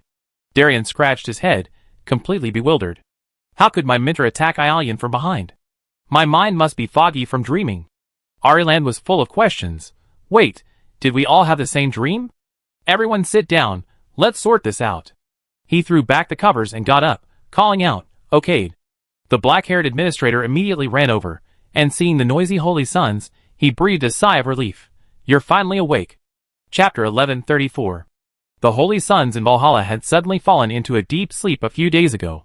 Some were perfectly fine one day, but couldn't get out of bed the next, no matter how much they were called. Others were working in the fields one moment, and the next they were fast asleep, shovel in hand, completely unaware of their surroundings.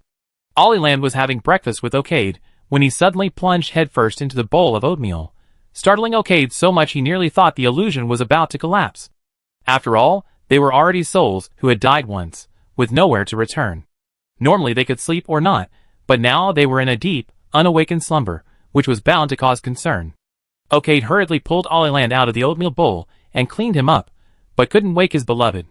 After experiencing a complex mix of emotions, shock, fear, and frustration, he resignedly took on the responsibility of managing the place. He cleaned up the mess, dragged the sleeping holy sons back to their beds, and locked the doors of every house to prevent adventurers from accidentally breaking in. Okade was truly heartbroken for this family. He maintained the daily routine of this illusion, while patiently waiting for the holy sons to wake up. Fortunately, his torment didn't last long. Ariland and the holy sons recounted their dreams, filling in the gaps in their information. They all concluded they had entered the same dream. Although they didn't know what kind of power could pull these souls, already dead in the illusion, into the same dream, there was no doubt that this dream was related to Aelian. So, who exactly is that guy who won't reveal his real name, the one who took advantage of our family, the one with a body similar to the adventurers? Ariland looked up at Okade. He's not from the church, is he? Do you really know someone like that? Definitely not from the church. Okade shook his head. The church does have many spies, but none of them fit this description. He lowered his head to think for a moment, but I might really know him. He also looked at Ariland. You know him too, or rather, we're both very familiar with his name. Ariland. A question mark. A thought flashed through the male mother's mind. Wait a minute, Aelian said that person was his manager? Okade nodded. And we all know that Aelian put his manager's ring on the Lord's ring finger. The holy sons, So that person is the Lord? Ariland swayed. So it wasn't a pig that stole our little cabbage, but our little cabbage that stole someone else. The Lord? Ahem. A light cough came from the doorway. The holy sons looked up, and saw the powerful figure from their dream standing at their door. Excuse me. Mou smiled brightly. I think you all might need an answer. The holy son sitting on the ground immediately jumped up, and a barrage of questions instantly surrounded the cyberpunk alchemy doll. So, sir, you are Aelian's manager? Sir, are you really the Lord? So that dream was really real? Is Aelian alright? Did he win? Mou waved his hand, signaling the boisterous holy sons to quiet down. Yes, I am the Lord of AMT County. No, this isn't my real body. To facilitate entering and exiting the illusion, I attached a portion of my spirit to this special alchemical puppet. He took out a fake face identical to his own, replacing the appearance he currently wore in the rule of the strange illusion. This is my real appearance. About 8 or 9 parts similar. Wow. The holy sons who had died young had never witnessed such a dramatic transformation, their eyes widening as they burst into applause. A truly enthusiastic display of support, maximizing the emotional impact. The dream you all experienced was a divine war between Aelian and the god of light, a war against an otherworldly evil god. We only discovered midway through the war that you weren't just memories, but souls actually drawn into the battle by the referees presiding over it. Mou smiled. But it's precisely because of you all that Aelian successfully won this round. It can be said that without your help, Aelian couldn't have reached this point, whether in reality or in the divine war. Several holy sons sniffed. We were the ones who deserted first, leaving the burden entirely on our youngest brother. Helping him is our duty. What else do you need us to do? We do it without hesitation. As long as Aelian needs us. Even this last bit of my soul, I'm willing to give it to him. For now, there's no need to worry about it coming to this. Mou was also moved by the surging emotions of the holy sons. Perhaps we will need your help again in the future, but both Ialian and I hope that you can enjoy every day to the fullest, and one day, after seeing us purify the world, return to the ocean of world consciousness with satisfaction." The holy sons were deeply moved, some secretly wiping their eyes. Ariland hesitated for a moment before finally speaking. "By the way, is your suggestion that we take turns helping out at the amusement park still valid?" MOU was taken aback, then smiled broadly. "Of course, it's always valid. Have you all changed your minds?" Ariland nodded gently. "Our entry into the dream realm this time was like taking a long nap. It didn't affect the illusion in any way, and our pollution didn't spread to the world. If you can do the same, we really want to leave here and see the world we love one last time. Even if we can only travel through one illusion after another." MOU hadn't expected that fighting a divine war would. Overjoyed by this unexpected discovery, he exclaimed, "Great! Great! We can discuss the specific rules in detail. We make sure everyone has a wonderful time and is completely satisfied. The mascots of the illusionary amusement park are here now, and they rotate randomly. While it's nice to live a peaceful and leisurely life in this flipped illusionary realm, staying in one place for too long can get boring. Even just changing locations for a few days brings immense joy. The holy children are having fun, and the adventurers who hate getting bored will also get a completely different kind of amusement park experience. To collect all the holy children NPC companion achievements, those collectors will surely start another wave of grinding for military merits." Chapter 1135. In a certain illusion on the dark side of the planet, a team of adventurers, guided by an NPC, diligently dismantled the remains of a deceased deity. Their team had advanced to the lowest level of the illusion, the tomb of the god. With heavy firepower support from Wendell, and the adventurers' relentless cycle of dying, resurrecting, and dying again, in an endless loop, they finally breached the final gate and discovered a coffin inside. The trap's blatant. Hope's lies twitched his lips. When this illusion appeared, the god of craftsmen was only partially devoured by the two goddesses, so where did the coffin and corpse come from? It can only be the heterochromatic eyes staging this whole thing. The ruthless bandit with a gleaming knife pushed open the coffin lid, looking at the corpse inside. "What do we do now? Open the coffin and drag the body out? Or just destroy it here? Hey, to be honest, this guy's actually quite good looking." Wendell pondered for a moment, then rejected the idea. "No, releasing a god with the ability to descend into different bodies from an illusion is far too dangerous. And this kind of thing isn't suitable to bring back to headquarters either. If it resurrects there, it could cause massive casualties. But then again, destroying it directly seems a bit wasteful. Wait a minute, I have a better idea." He lowered his head slightly, adjusting his glasses. His lenses reflected the white light characteristic of villains' entrances, making him look extremely dangerous. A salted fish standing nearby, eyes gleaming, snapped away taking pictures. Wendell continued, "The threats within this illusion have been completely eliminated by us. Why don't we just take over this place as an experimental base? This god's body will naturally be our experimental subject." Gnawing Ball nudged Salty Fish with her elbow. "I didn't expect your husband to be such a research fanatic." Salty Fish thought for a moment. "A strong curiosity is definitely a trait of researchers. I like it.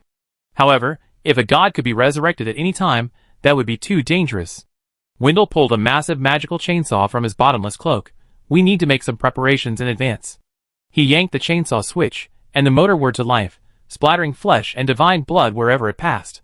The players stared in disbelief, momentarily unable to discern the true villain. Gnawing Ball exclaimed in awe, "Awesome!" Salty Fish's eyes lit up. "So cool." The other players couldn't help but shrink back, silently admiring, truly a master. Even managing a relationship is incredibly impressive. In a dark yet dazzlingly shimmering virtual realm, a point of light streaked across the sky. It frantically brushed against the edges of vibrant bubbles, as if fleeing a relentless beast. Suddenly, it darted into a shimmering nebula, silently holding its breath, concealing its radiance, like a caterpillar hiding beneath a leaf to avoid a predator. A colossal, silvery white serpent phantom emerged from the dreamlike starry river. As it swam through the middle of the river, its forked tongue flickered in and out, as if searching for some kind of scent. "I need to find a way to escape," the light thought. "It's just one loss. It doesn't matter. As long as I can leave enough embers, I can still win." Embers, yes, embers. It still has many embers, many trump cards. The point of light suddenly contracted, then expanded, and split in two. One half then split into countless tiny points of light, scattering in all directions. Ah, the sparks of light. As long as there are these sparks, he has many, Many more opportunities. The half point of light thought with satisfaction, turning around to find itself facing a gigantic snake's eye.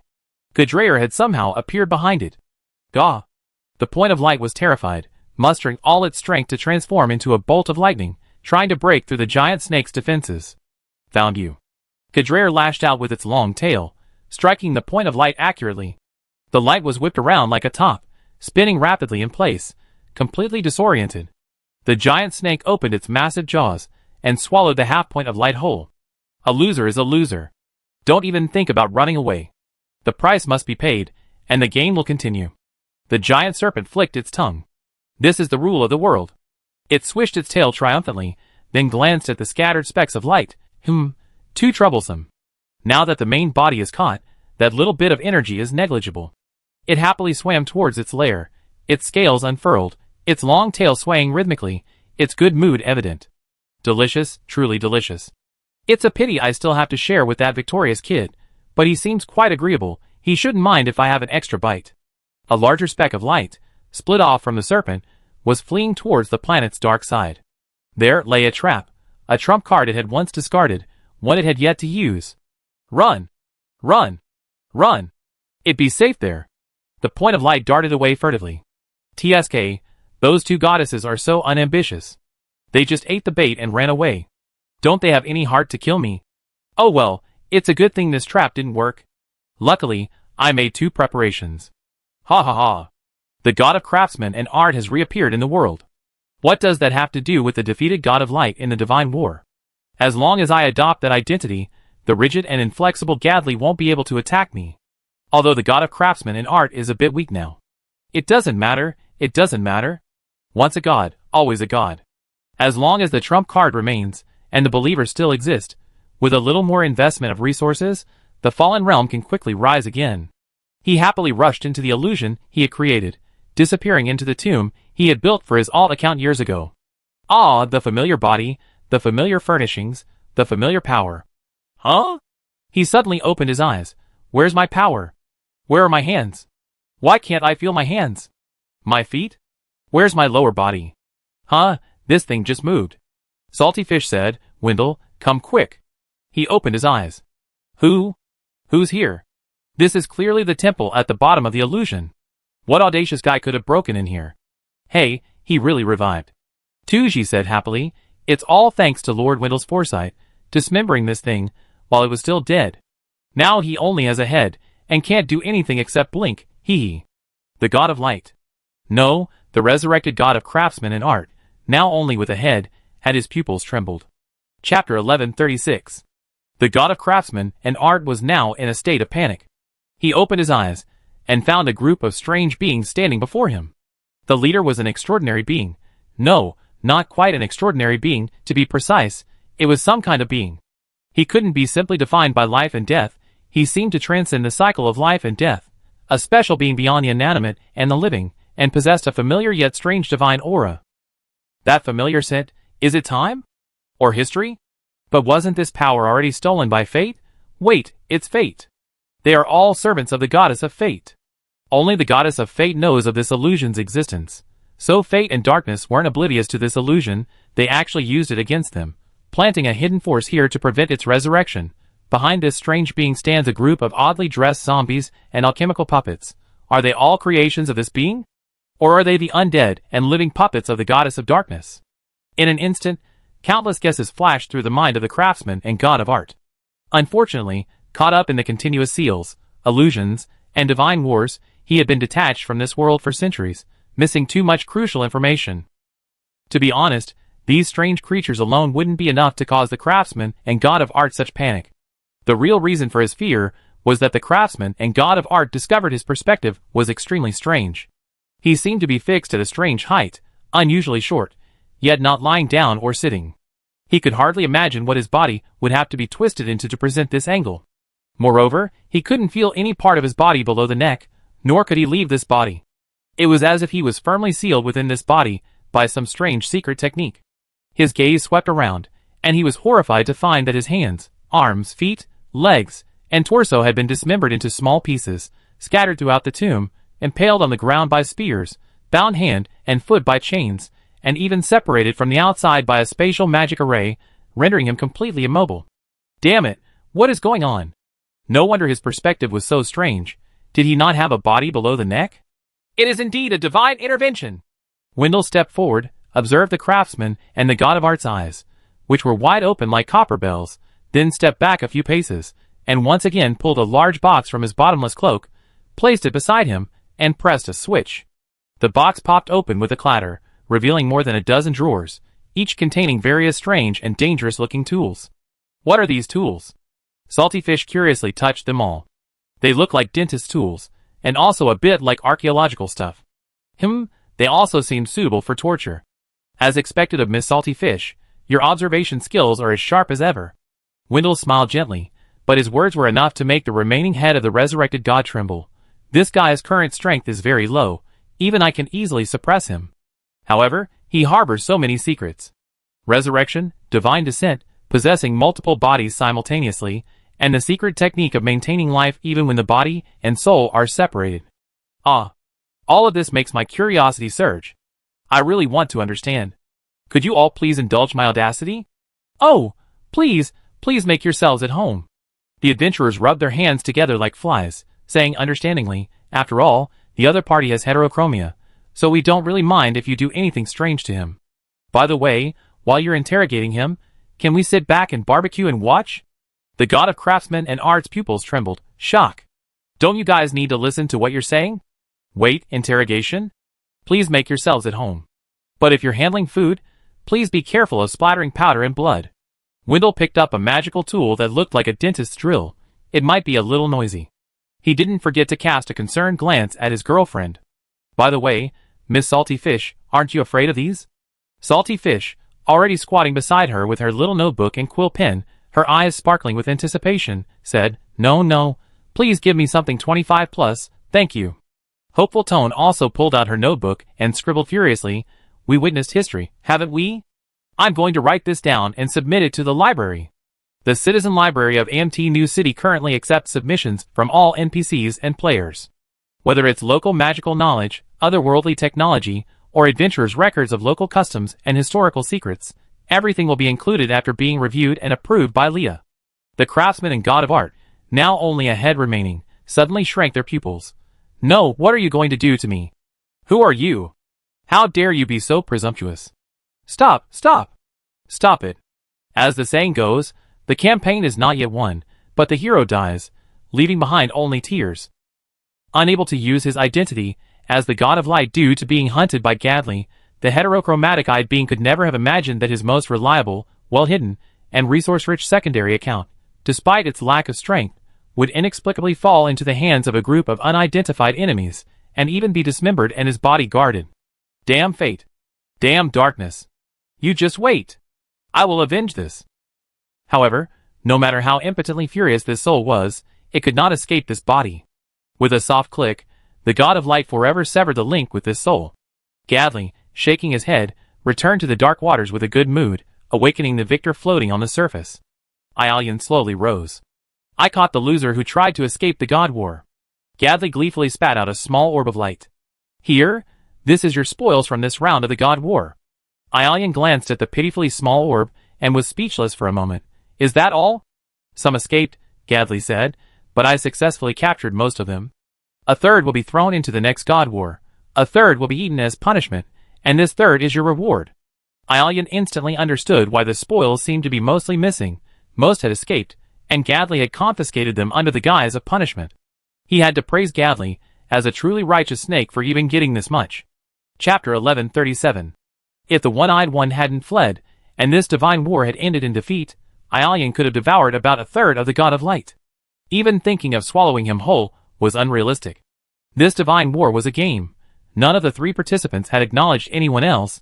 They had simply lost the bet, and what they could take was only the portion of the prize pool. But the one-eyed one, facing certain death, slipped away. In truth, this unfolded exactly as Aelian had predicted. Any gambler who loses will try to renege on their bet and run away, putting on a show. How could the god of light, a seasoned fraudster, so easily admit defeat? Especially considering he had set up so many alternate accounts, and hidden so many false identities. Gadarayer acted meticulously, and his punishments were directed at the gods, not whether each god's body was actually a wanted criminal. This rule was perfectly reasonable, and Aelian didn't intend to protest. After all, anyone could create alternate accounts. It's true that the God of Light is skilled at this, but the Lord is even more adept at it, and the kind-hearted Lord doesn't harm any lives. However, Aelian doesn't intend to let the heterochromatic-eyed one go so easily. Then, aren't you going to hunt down the other half of the God of Light? Aelian raised an eyebrow, his words carrying a hidden meaning. That's half of divine power. If you capture him, you can take a third.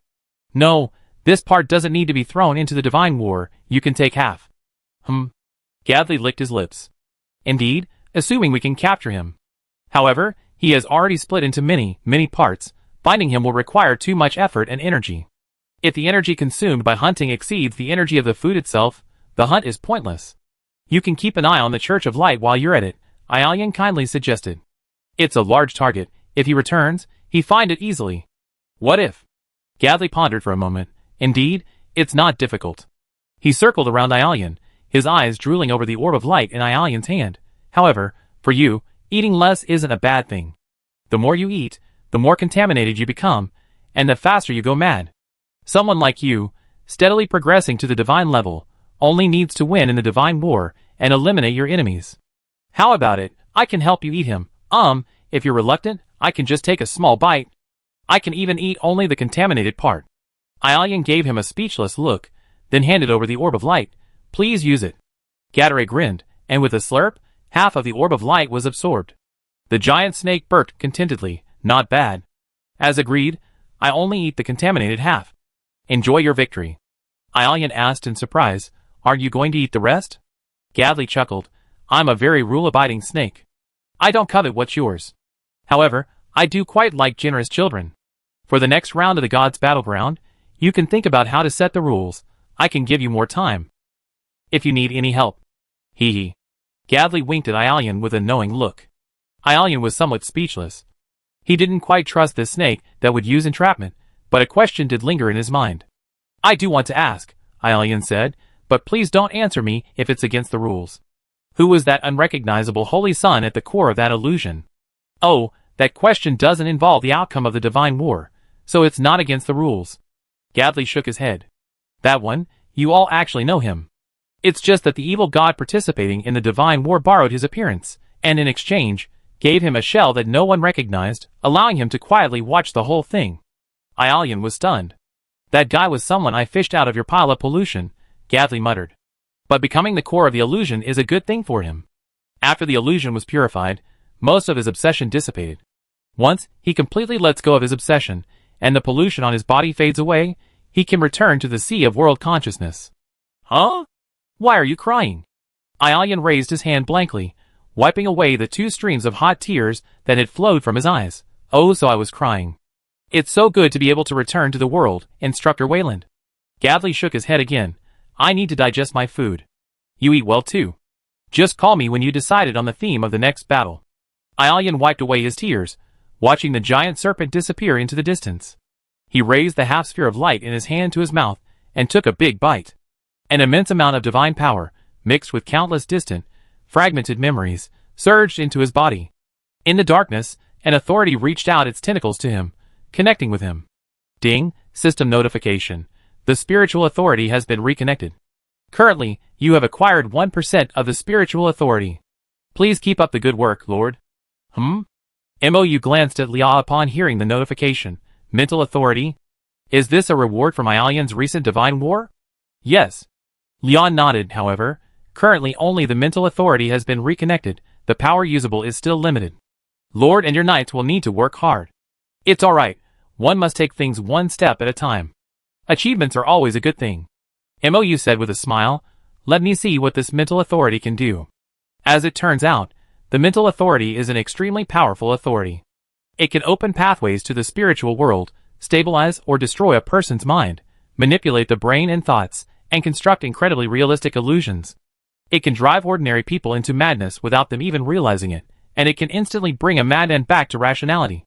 With enough energy, freely manipulating SAN values is not a dream. However, lowering SAN values using the mental authority is very easy, but raising them requires a lot of energy. While it won't cause serious injury, The extent of their desperation was enough to cause even the poorest god immense pain. For gods, faith is the energy that powers them. But for Mo and Liang, they could use the core energy of the world's consciousness. Mo seemed to understand the strange, illogical choices made by the heterochromatic eyes. Well, for a ruthless god, making believers fanatically worship him was far more worthwhile than expending energy to restore their sanity. If he fully obtained the spiritual authority, Mo believed he could use it in countless ways. Unfortunately, 1% of the spiritual authority could only do so much. At most, it could be used to give people buffs like mental stability and excitement. Chapter 1138. Although adding a buff wouldn't be of much use to Mo right now, connecting to the new authority was a victory in itself. The authority kitten has already shown its face. Even if it ignores everyone now, as long as you feed it enough treats, it eventually let you pet it. No matter what, the treatment here is better than on the heterochromatic side. Is the silver-haired, loyal, cunning night beauty really inferior to that two-faced con artist with the heterochromatic eyes? Now that Aelian has successfully connected to the authority, it means everything is normal on the night side, and Mo doesn't need to worry. The Lord then focused on the planning work that had been put on hold due to his participation in the God War. Seriously, there's a lot of planning work piling up lately. The orichalcum for the dwarves, the players' new equipment and weapons, the amusement park, and the Holy Sun event. All of these need careful consideration to maximize the value of each event and fully motivate players' time and enthusiasm. While the Lord toiled away writing the description, the adventurers diligently continued their conquest. So far, the Hidden Elder and the Tranquil Sea had stormed the military stronghold of Millercom 3 times. The first time, they stumbled into every trap imaginable, their misfortune akin to the lingering bad luck after a great success. They fell into every possible trap, only to be surrounded again the moment they emerged from one. Their stealth abilities repeatedly failed, a truly disastrous experience. They barely escaped alive, half dead, crawling to the woods on a small hill outside town, where they lay for a long time before recovering. Then, the Tranquil Sea discovered that players on the forum were frantically contacting them. Curious, they inquired and learned that numerous spies had been planted within the military stronghold of Millercom. Tranquil Sea. So how did we manage such a massive failure despite having informants everywhere? The commoner was utterly baffled. Before the second infiltration operation, the commoner, High Z, and the informants, the Inquisitors, chatted for a long time using the forum's group chat function. With their help, they finally figured out the situation in the town. Of course, this kind of communication with other players was something only High Z could do. The socially awkward, hidden old man was already sprawled out on the sidelines, cosplaying as a cuddly hamster, completely useless. The second infiltration was still chaotic, but after the two assassins figured out many of the town's garrison rotation patterns, the advance went much smoother than the first. Their goal remained the same: enter from the south gate and exit from the north gate, pass through the military stronghold of Mylerkin, and head to the chestnut forest in the northern mountains to reach the town at the end of the mountain to find the quest item, Buried Evidence. As a cunning and resourceful commoner, Tranquil Sea, upon arriving outside Millercom town, immediately attempted a roundabout route through the surrounding mountains to reach his destination. Unfortunately, the mountains outside the town were riddled with traps, and even Tranquil Sea, a trap expert, couldn't manage to advance more than 30 meters. He stepped into a series of interconnected traps, and was instantly sent back to the respawn point. Undeterred, Tranquil Sea tried 10 times, his footprints covering the mountains on both sides of the town, advancing a maximum distance of 200 meters, but expending considerable time, energy, and incurring repeated deaths. Due to financial constraints, the cunning commoner eventually abandoned this plan and began a more conventional assault. However, Millercom was heavily fortified, and breaching this military stronghold from the south gate to the north gate proved extremely difficult. There were too many enemies here, making the previous kill all the enemies, and the infiltration operation a success strategy impossible. Tranquil Sea, this is really troublesome. The second infiltration operation went much more smoothly than the first. The town of Mylercom was surrounded by high walls, with a gate in each of the 4 directions, all heavily guarded by soldiers, making passage difficult. Normally, civilians were allowed to enter and exit through the south and north gates, but after the attack on the Palomi camp, the entire town of Mylercom was under lockdown. The gates were tightly shut, not even a fly could get in or out, let alone civilians. The 2 assassins had to put in considerable effort just to get into the town.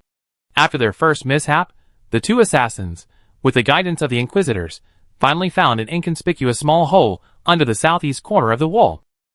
The wall stood at the foot of a hillside, its foundations eroded by rainwater flowing down the slope over time. Soil had crumbled and bricks loosened, leading the beast-taming players from the Inquisition to have their contracted pets dig a hole. The opening was small, just enough for the tiny octopus balls to pass through. Under the cover of night, the two little octopus balls stealthily squeezed into the narrow opening, then emerged from the other side of the wall, successfully entering the town. They stealthily made their way north in the shadows. Having learned their lesson from the sewers before, this time they refused to venture into the filthy, smelly sewers, where they didn't know where they end up. Instead, using the suckers on their octopus legs, they climbed to the eaves of the houses and crept up over the heads of the guards. This was a well-thought-out plan. People tend to overlook what's above them, especially for a knight of light clad in iron armor. Even looking up is no easy feat. Moreover, the eaves of the roof were pitch black and blocked out the light. In the dark, unlit night, it was truly difficult to spot two skin-changing octopuses sneaking around. Unfortunately, this wrecked thing, long neglected by the garrison, caused the old man to suddenly feel the eaves pipe beneath the octopus's legs tremble. With a snap, a section of the long-neglected, rotten pipe broke under the weight of the small octopus, sending it crashing down, pipe and octopus together, landing right at the knight's feet. Knight, Octopus, They stared at each other blankly for a second, then the knight, in his cant armor, raised his sword to stab. The socially awkward octopus flailed its tentacles wildly, almost sparking, and fled like a whirlwind. Unfortunately, the town, to guard against the invasion of the evil god's minions, had long ago cleared the ground. All obstacles and cover had been swept away, gaps filled with sand, and numerous searchlights fueled by some kind of artificial magical crystal had been installed. Once an intruder's figure was exposed, it would be difficult for them to disappear from the soldier's sight.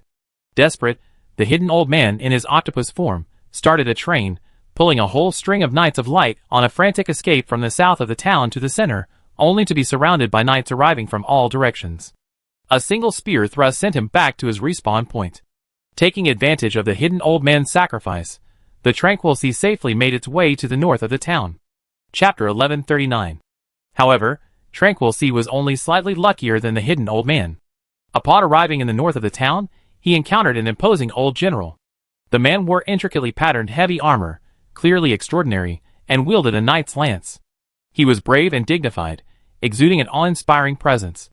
Above his head was a bright red enemy ID, General Asham Osby, veteran general of the garrison. Tranquil Sea didn't even need to use his appraisal skill to know that this man was definitely a boss among bosses, absolutely difficult to deal with. The two assassins alone certainly couldn't kill this old general, even including the undercover inquisitors. Following this logic, breaking through the camp was definitely not the correct solution to this mission. They would probably have to work together from the inside to get through. While pondering this, Tranquil Sea used his tentacles to cling tightly to the eaves of a house, incessantly praying that the old general wouldn't notice him. Unfortunately, this time, neither of the two gods responded. As the old general passed by the house, he suddenly stopped, sniffing the air suspiciously. He muttered to himself, the stench of an evil god. The Tranquil Sea's suction cups tensed instantly. After muttering to himself, the old general gripped his spear and continued walking. The Tranquil Sea slowly exhaled, his wildly beating heart gradually calming. However, before he could fully relax, the old general whirled around, thrusting his spear back and pinning him to the roof with a thud. Ha! A follower of an evil god, trying to escape my nose? The old general rubbed his nose. Humph, I could smell your seawater stench from 800 miles away. The two miserable assassins were respawned at the respawn point. I don't think this strategy is quite right, said the hidden old man. And why are we so unlucky? Tranquil Sea pondered for a moment. Could it be a side effect of the previous divine assistance? After all, the fate-based strategy is that good luck is inevitably followed by bad luck. The hidden old man thought for a moment, then nodded repeatedly in realization. Very true. Unlucky as they were, the quest still had to be done. This time, the two finally contacted today's Rain, who had just finished the God of Craft dungeon quest, and regained the support of their external brain. Oh, I roughly understand the situation. Today's Rain said, this mission is probably a multi-team cooperative mission. The correct route, at least one of them, is for you to work together with those inquisitors from the inside. Only through cooperation can you break through this town. The Church of Light has the ability to distinguish between real and illusory runes, and that general probably also has the means to detect the followers of the evil god. This means that whether you rely on illusory runes to become invisible or transform into an octopus, These are routes explicitly ruled out by the development team. She paused, then added, taking a detour is also an option. Thinking about it carefully, these routes all have some obvious characteristics, forcibly bypassing the storyline set by the development team, attempting to clear a high-difficulty storyline using a very simple method. Simply put, it's skipping class, and the development team doesn't want you to take this route. I see. The two assassins humbly asked for advice. Then how should we cooperate? Today's Rain thought for a moment. Remote guidance is too troublesome. If you don't mind having another commander, my mission will just end here. The two assassins were overjoyed. No problem at all. Who would mind having another brain? That makes things simpler. Today, Yoyu opened the forum and started searching for the contact information of the Inquisitor undercover agents. I go ask them. With Yoyu's help, everything went smoothly. Feng Qi, on the other side, breathed a sigh of relief upon receiving the contact, saying refreshingly, we have to be included in this kind of good thing. Anyone who has ever formed a fixed team knows how difficult it is to lead one. Although they hold the title of leader, everyone is ultimately a player who paid for a monthly pass. It's a temporarily formed team, and no one has a higher status than anyone else. Leading everyone to a good ending truly tests one's organizational and social skills. The players have to spend a lot of time resolving conflicts and smoothing over setbacks, not to mention the game side has to spend time studying the plot, settings, and strategy routes. Feng Qi was also extremely busy, wishing he could have an external brain to save the day.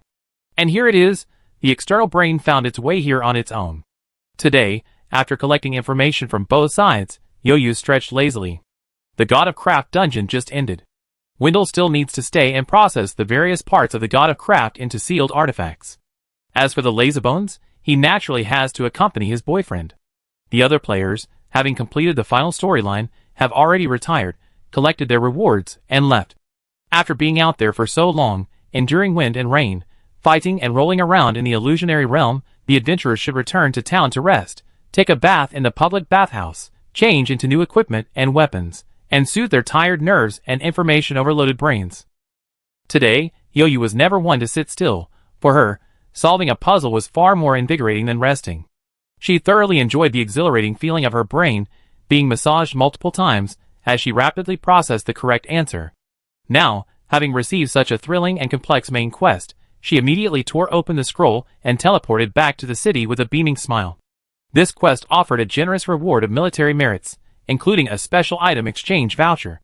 Upon returning to the city, Yoyu headed straight to the Adventurers Guild to inquire about what it could be exchanged for. To her surprise, she wasn't greeted by a silly magical puppet, but by a civil servant from the city council.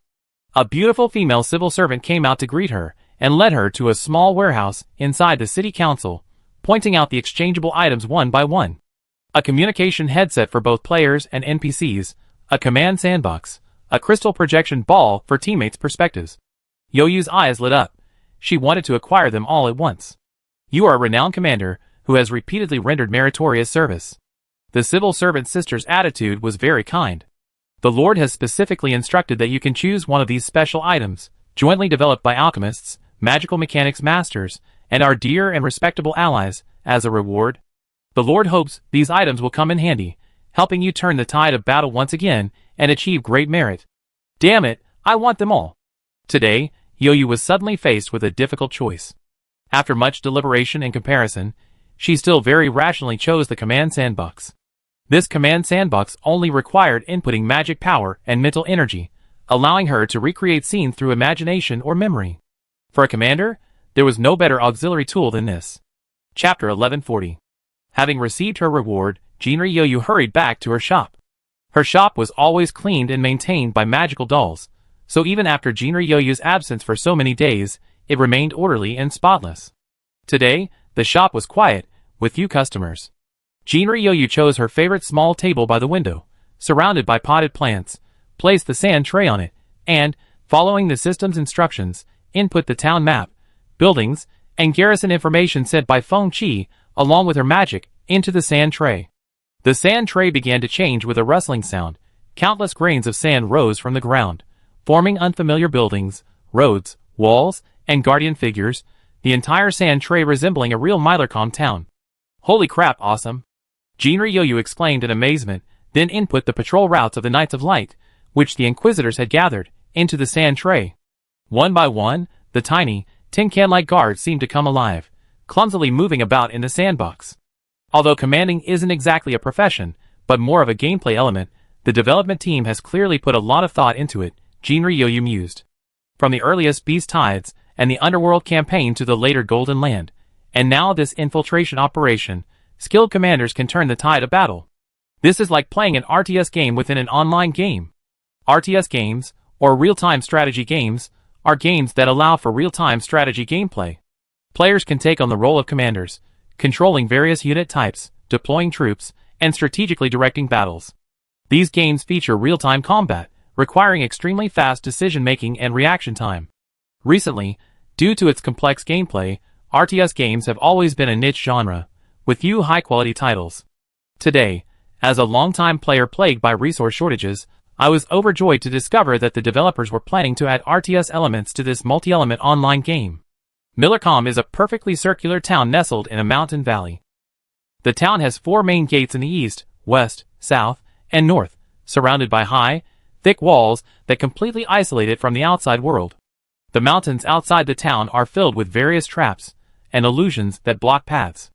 Even if adventurers are not afraid of illusions, trying to bypass them will come at a heavy price. Unorthodox methods are clearly not going to work in this mission, Jinryu muttered to herself, organizing her thoughts. We already tried the Tranquil Sea route. Those unscrupulous methods didn't work. The plot has already given a clear hint. It's the infiltrated Inquisitors. Judging from the mission details sent by the Inquisitors, they have a certain degree of freedom in the town. Even though each person's area of activity is small, with careful thought, a path can be vaguely discerned. Jinryu controlled the sandbox avatar, her mind racing. The Inquisitors are being monitored, and their words and actions cannot be observed by NPCs beyond their specific identities. Recording a blank teleportation scroll requires remaining motionless for a considerable time, so this kind of super game method is out of the question. The 2 assassins had to traverse this path from south to north, step by step, on their own 2 feet. If the octopus isn't detected, the Inquisitors could lead it. Does that mean paying players could come up with some kind of cheat-like gameplay? Like putting their bodies into a spatial sphere and having the Inquisitors pass them around. Isn't that a bit too over the top?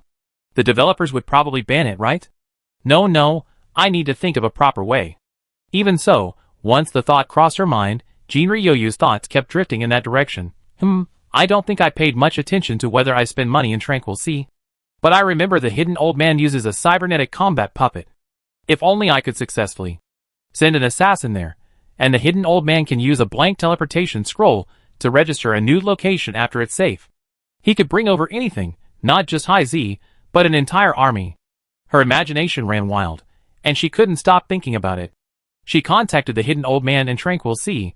I have an idea, but it's still a way to skip class, not a sure thing, and the developers might ban it. Tranquil Sea, as the server's #1 troublemaker, naturally wasn't afraid to go against the developers. I'm a paying player too, I want to try. Anyway, the worst that can happen is dying again, the hidden old man muttered softly. Players are never afraid of death, let alone dying while doing something silly. Since one side was accepting it well, today Rain went to knock on the other side's door again. Being able to team up with the most famous commander, external brain, strategy expert, and prophet of the entire server, the undercover players showed great enthusiasm and cooperation. They readily accepted the fact that they had gone from supporting roles to protagonists, and readily agreed to turn the undercover intelligence gathering mission into a mission to deliver contraband. Contraband item the hidden old man and contraband item the Tranquil Sea. It doesn't matter if it fails, Fengqi said.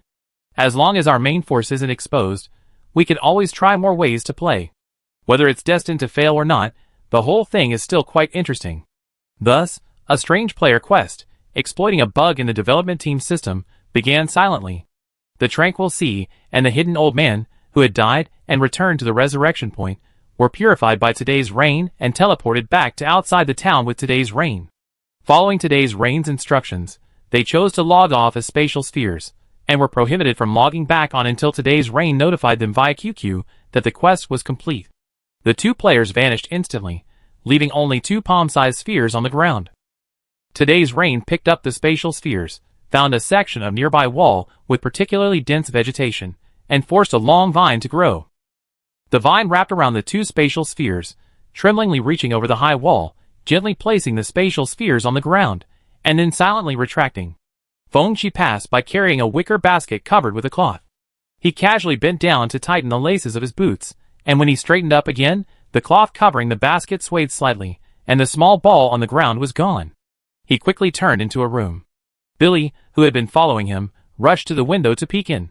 He saw Feng-chi simply take a piece of black bread from the basket and hand it to the Inquisitor in the house. Here, breakfast for tomorrow. Chapter 1141. Billy, who was monitoring Feng-chi, sensed something was amiss, but he couldn't quite put his finger on it. This man had indeed been the one receiving the black bread for the past few days, so distributing the food now seemed perfectly normal.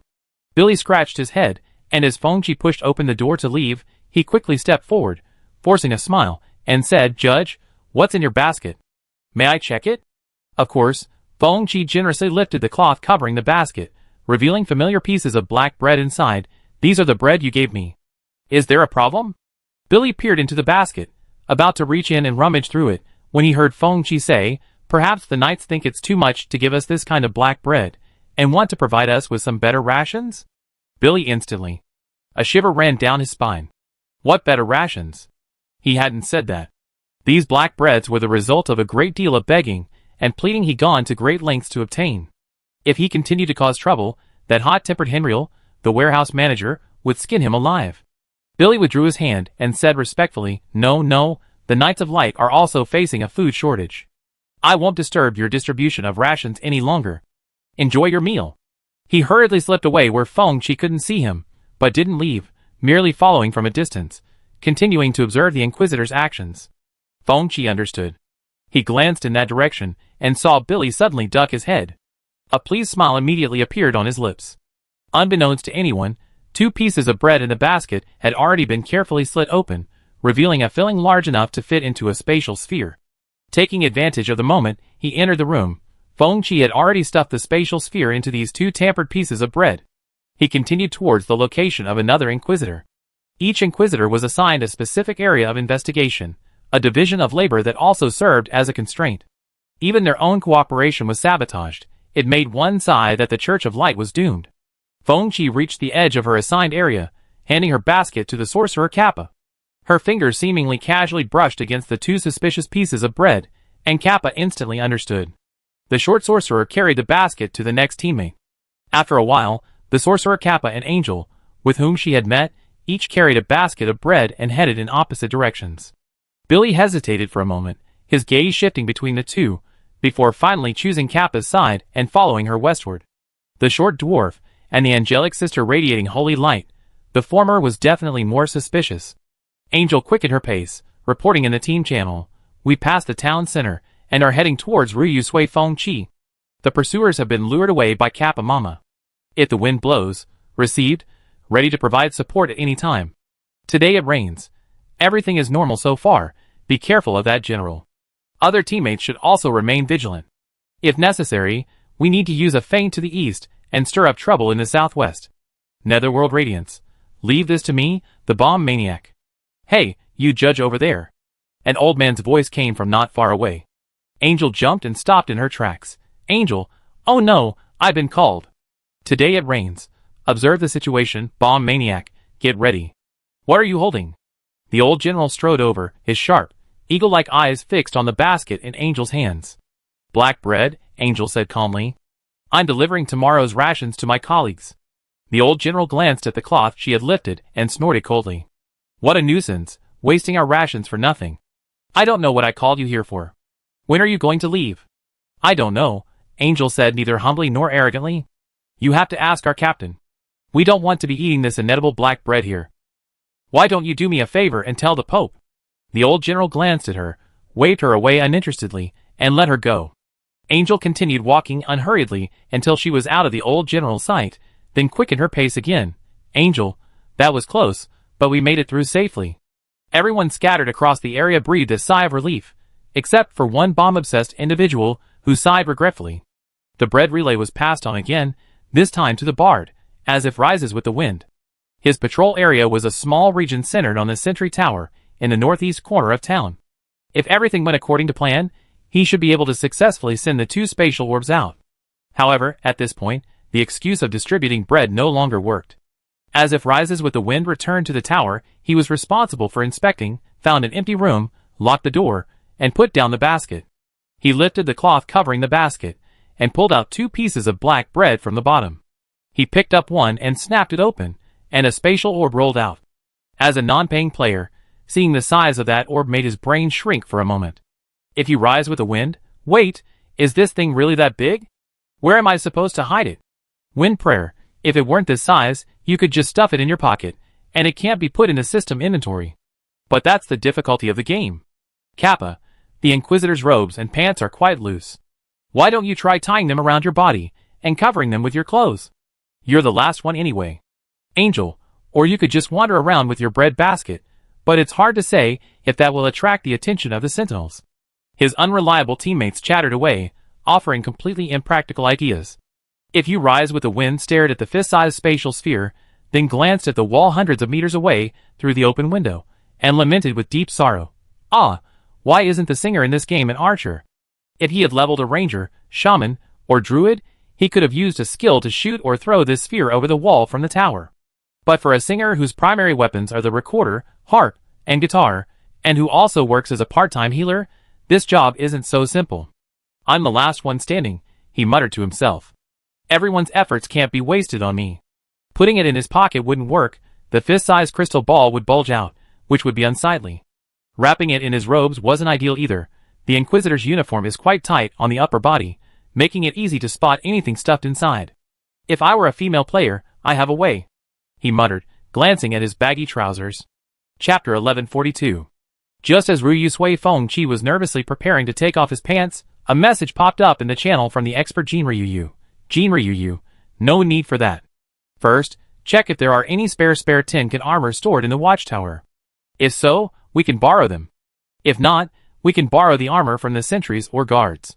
Anyway, those tin cans are so easy to sneak something in that they're undetectable. And with masks on, no one can tell who's who. Furthermore, by adopting the identities of sentries and guards, we have a reason to head out of town or closer to the walls. Ryu Sui Feng Chi's eyes lit up, and he breathed a huge sigh of relief. This idea sounds much more normal than stuffing balls into his pants. No wonder he has an external brain, this is more reliable. Ryu Sui Feng Chi immediately felt that he, the 2 spatial spheres, and the players inside had all escaped a disaster. This tower, a 6-story garrison point in the northeast corner, served as the top floor for sentries to rest and change shifts. The lower 3 floors provided ample rooms for guards patrolling near the north gate to rest and relax, and even included a small bar. The knights on guard duty could rest here when tired from patrolling or changing shifts, so adding or removing a guard was hardly noticeable. Taking down 1 or 2 sentries or guards was not difficult for a bard with a magnificent aria skill. After circling the tower twice, Ryu Sui Feng Chi quickly spotted a lone, similarly sized, sturdy guard. The guard had clearly come in a relaxed mood. Even now, with the camp under martial law due to the knowledge that a vengeful spirit's followers were watching, the Knights of Light still managed to find opportunities for pleasure, which was, in a way, quite admirable. The guard had just chosen a room and removed his heavy armor. Before he could even call for servants, he heard a soft, melodious tune. His eyes instantly glazed over.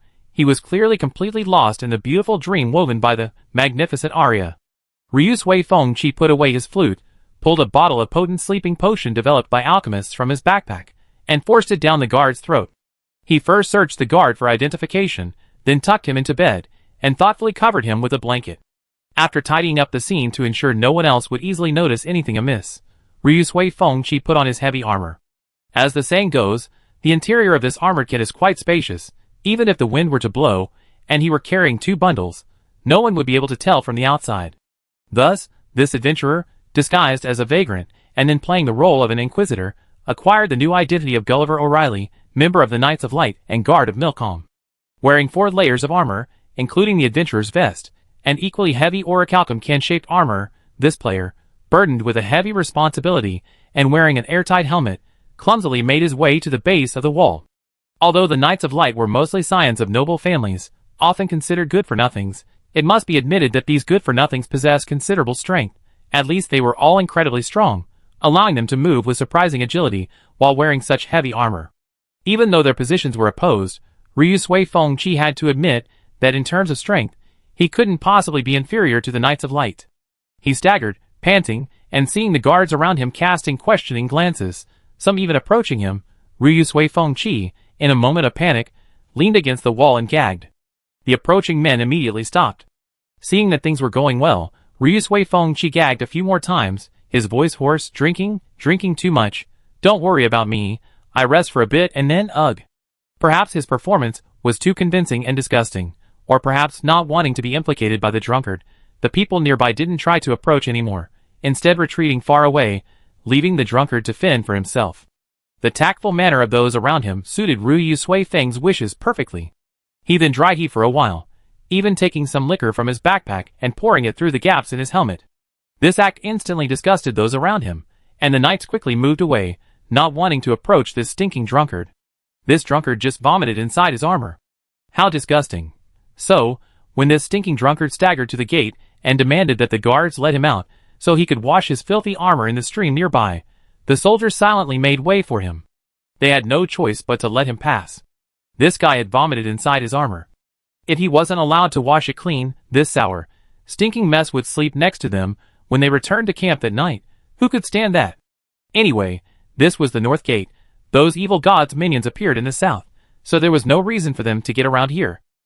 What serious problem could arise from simply letting this guy wash his armor in the stream? After much deliberation, the gatekeepers rationally chose the option that would be safe and advantageous to them over the option that required following the rules, but came at a price. Ryu Sui Fengqi simply swaggered and stumbled out of the heavily guarded town gate. There was indeed a stream to the north of the town, not far from the north gate. The silvery water flowing through the forest could be faintly seen from both the tower they had just seen and the north gate itself. Ryu Sui Fengqi pretended not to want to be seen, taking a few more steps upstream into the forest. Once he was sure he was hidden by the trees, he took the two spatial orbs from his armor and placed them behind a large tree out of the north gate guard's sight. Good luck, guys, he whispered, knowing the two assassin players were offline, as if it would bring good fortune. Before returning, he wet his armor in the stream, washed away the spilled wine, lingered for a moment, and then staggered back. As he passed through the gate, facing the guards who surrounded him for inspection, he gagged violently again. The soldiers, disgusted again, quickly made way. Go back and rest. How much did you drink?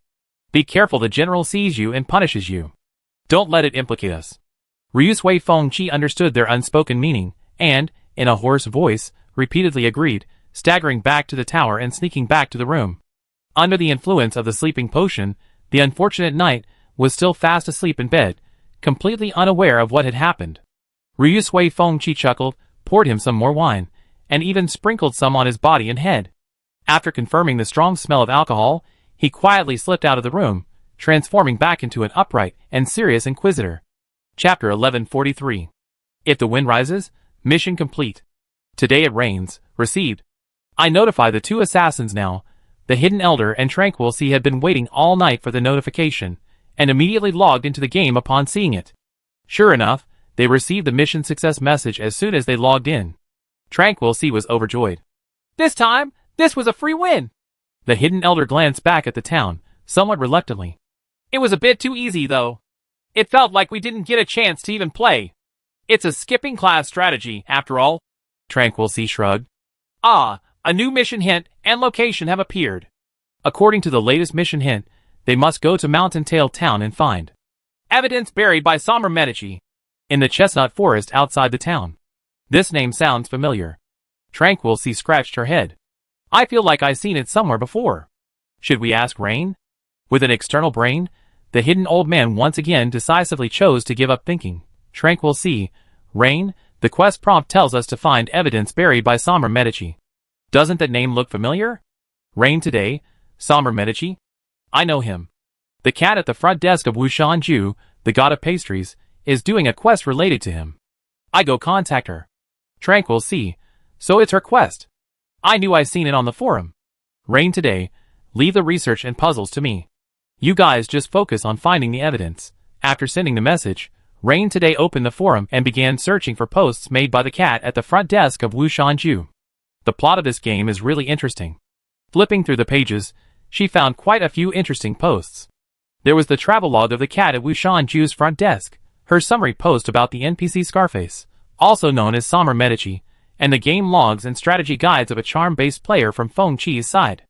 Add to that the craftsman god dungeon she discovered herself, and seeing all this, Jinryu suddenly felt things were getting complicated. This is pretty impressive. The game's plot lines are scattered across various locations, distributed among players with different play styles. Jinryu pulled out her favorite notebook and started drawing a mind map. What's even more impressive is that when players scattered around the world, focusing on completely different and highly individualistic playstyles, push their quest lines to their limits, they find their paths converging again. In Jinryu's imagination, on the vast map, countless seemingly simple events gradually light up, eventually connecting into star-studded paths, all leading to a single, unified ending.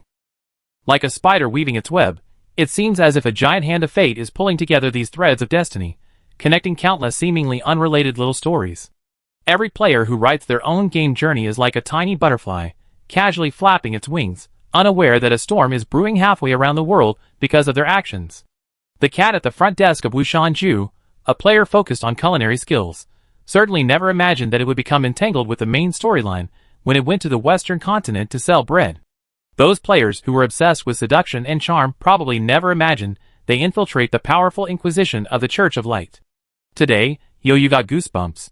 She shivered involuntarily, yet felt a strange sense of satisfaction at discovering the truth.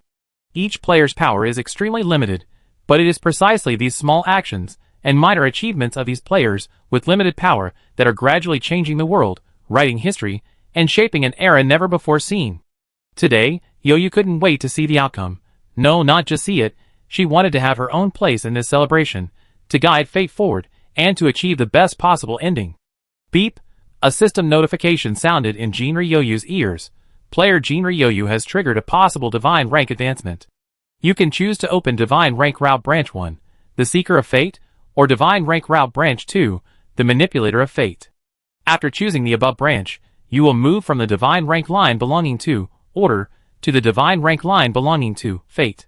Because the Order and Fate divine ranks overlap in some areas, changing to different divine rank areas will not affect the player's subsequent upgrades. You can still adjust the route direction at any time according to your own preferences, creating a divine rank unique to you. Huh? Jinryu blinked. There's this kind of gameplay for divine ranks. She was quite tempted. After all, for a player, it's better to spread the fun and try a little bit of everything than to blindly follow one path to the end.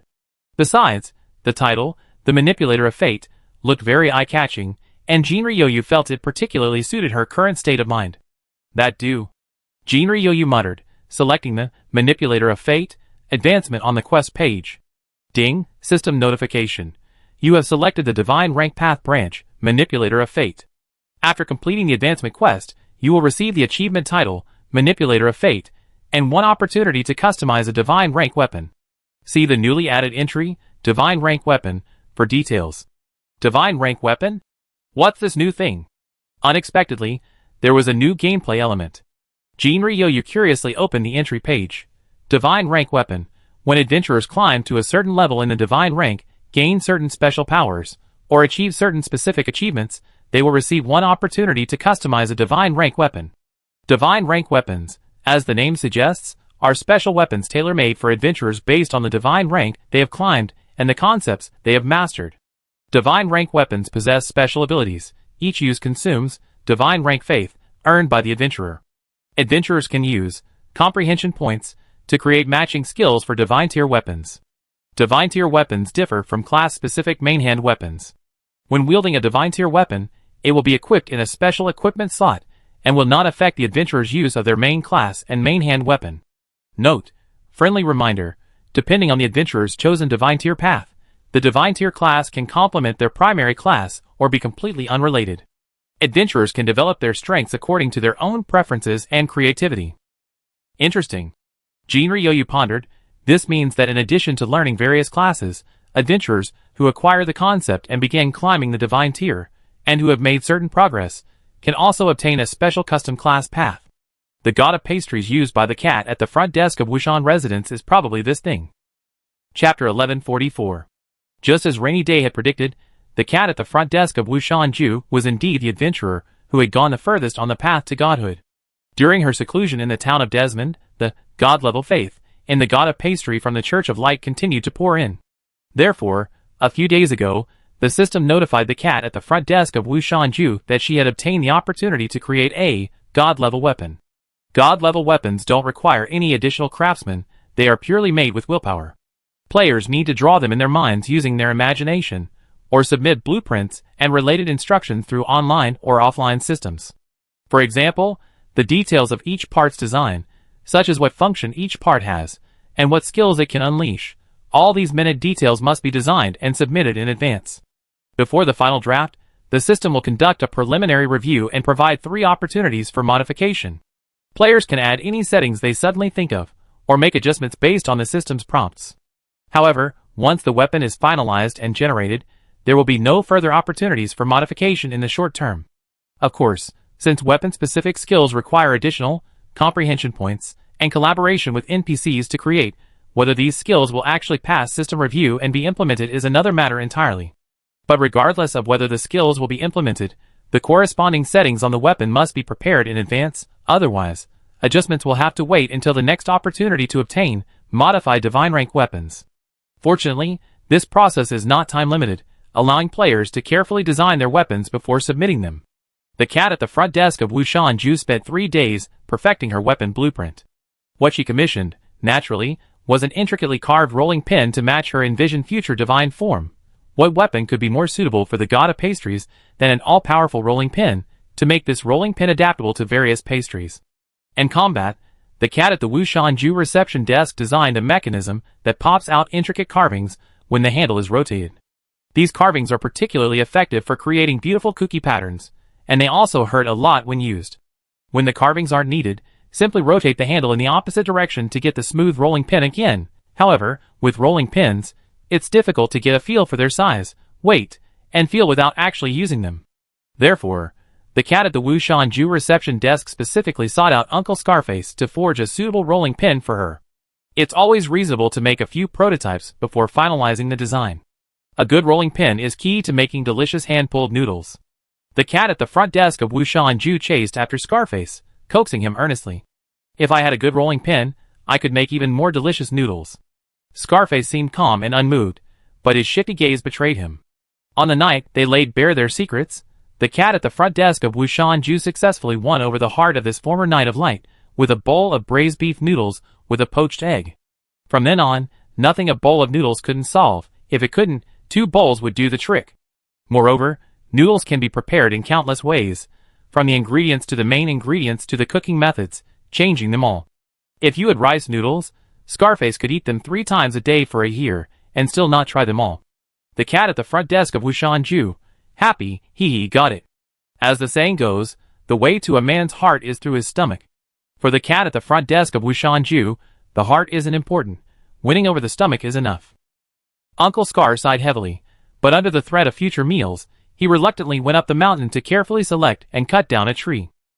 Since it's kitchenware, the material must be non-toxic, harmless, and not easily cause allergies, and it must be sturdy, durable, waterproof, mildew-proof, and deformation-resistant. Uncle Scar was nagged by the cat at the front desk of Wushanju all night. Even dreaming about the wood selection guide, his head was about to explode. Uncle Scar. Truly worthy of being called the god of pastries. So meticulous about anything related to pastries. It's outrageous. No, admirable.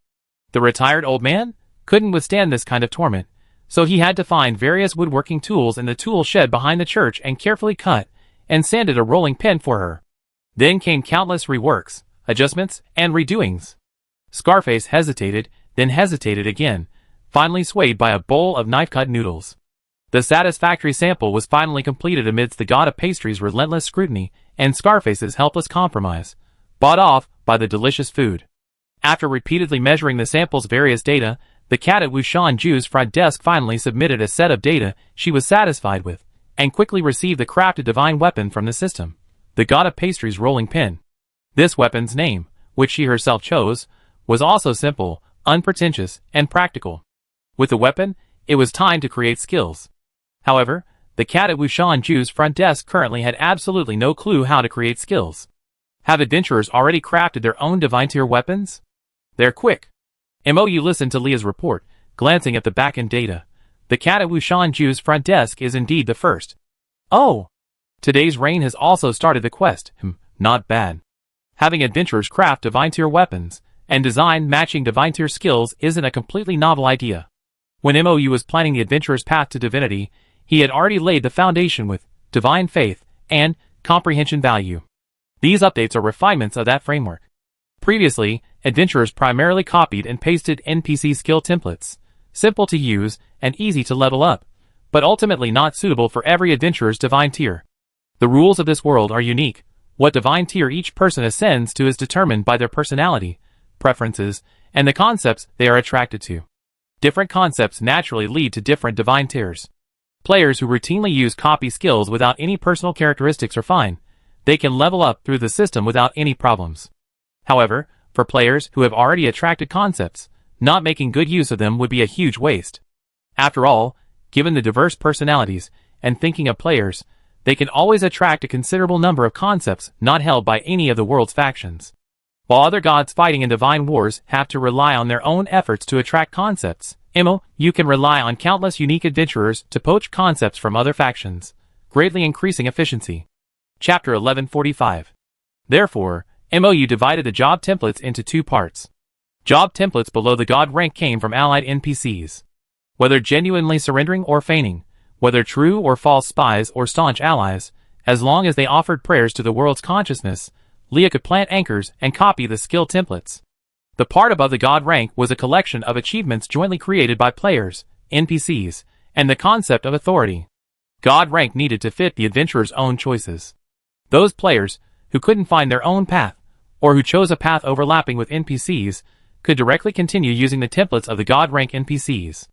Those creative and talented elite players, however, explored and forged their own path under the guidance of god rank NPCs. Players were all passers-by from another world. The reason they could use the power of this world was because they contributed their stable consciousness energy to Leah. In return, Leah granted players the ability to use the power of this world. If the new paths players forge happen to fall within the spheres of influence currently held by the world's faction, then when players create their own skills, they can receive the blessings of the world's consciousness and gain a portion of its power.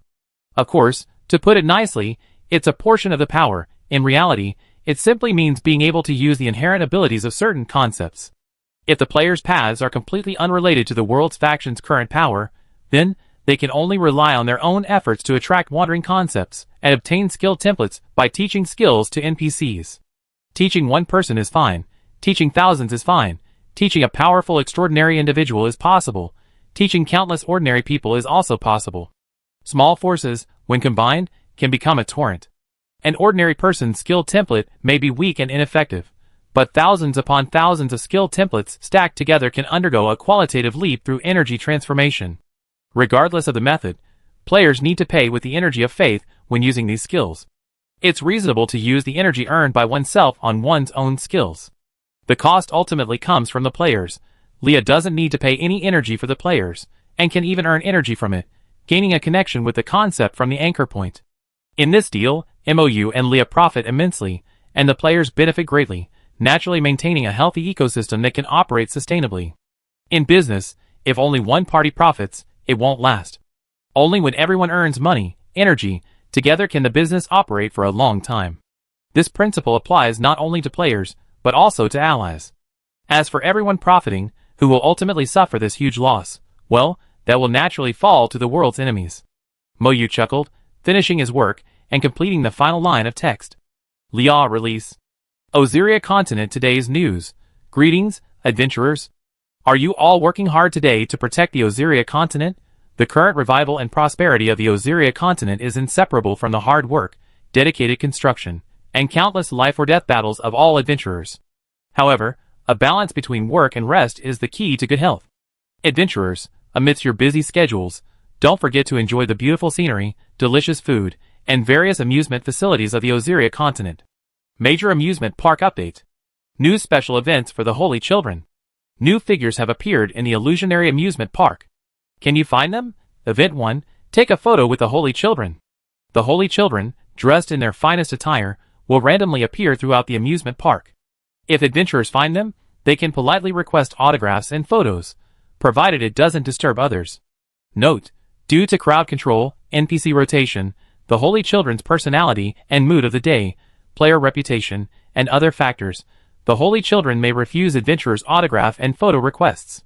The higher an adventurer's reputation, the higher the chance the Holy Sons will accept their requests. If players have already gained favor with the Holy Sons in dungeons like the Hall of Heroes, the Holy Sons might even interact with them additionally, and invite them to special amusement park events. The Holy Sons appear randomly, encountering them will earn achievements, and collecting all of them will grant a special achievement and a commemorative badge. Come to the amusement park and have fun. Event 2, Grand Parade. What's an amusement park without a parade? Starting today, every Monday, Wednesday, and Friday, the amusement park will hold a parade at 3 p.m. Demons and Holy Sons will appear as special NPCs in full costume. Players can wear their favorite outfits, ride their favorite mounts, and participate in this joyful parade. Dance with the NPCs. Event 3, Demon Carnival Night Fireworks Show. What's an amusement park without a fireworks show? Adventurers, do you remember the last person who watched fireworks with you? As vibrant colors of emotion bloom across the night sky, adventurers, can you also feel the weight of countless emotions? Come to the amusement park and enjoy an unprecedented magical fireworks and light show.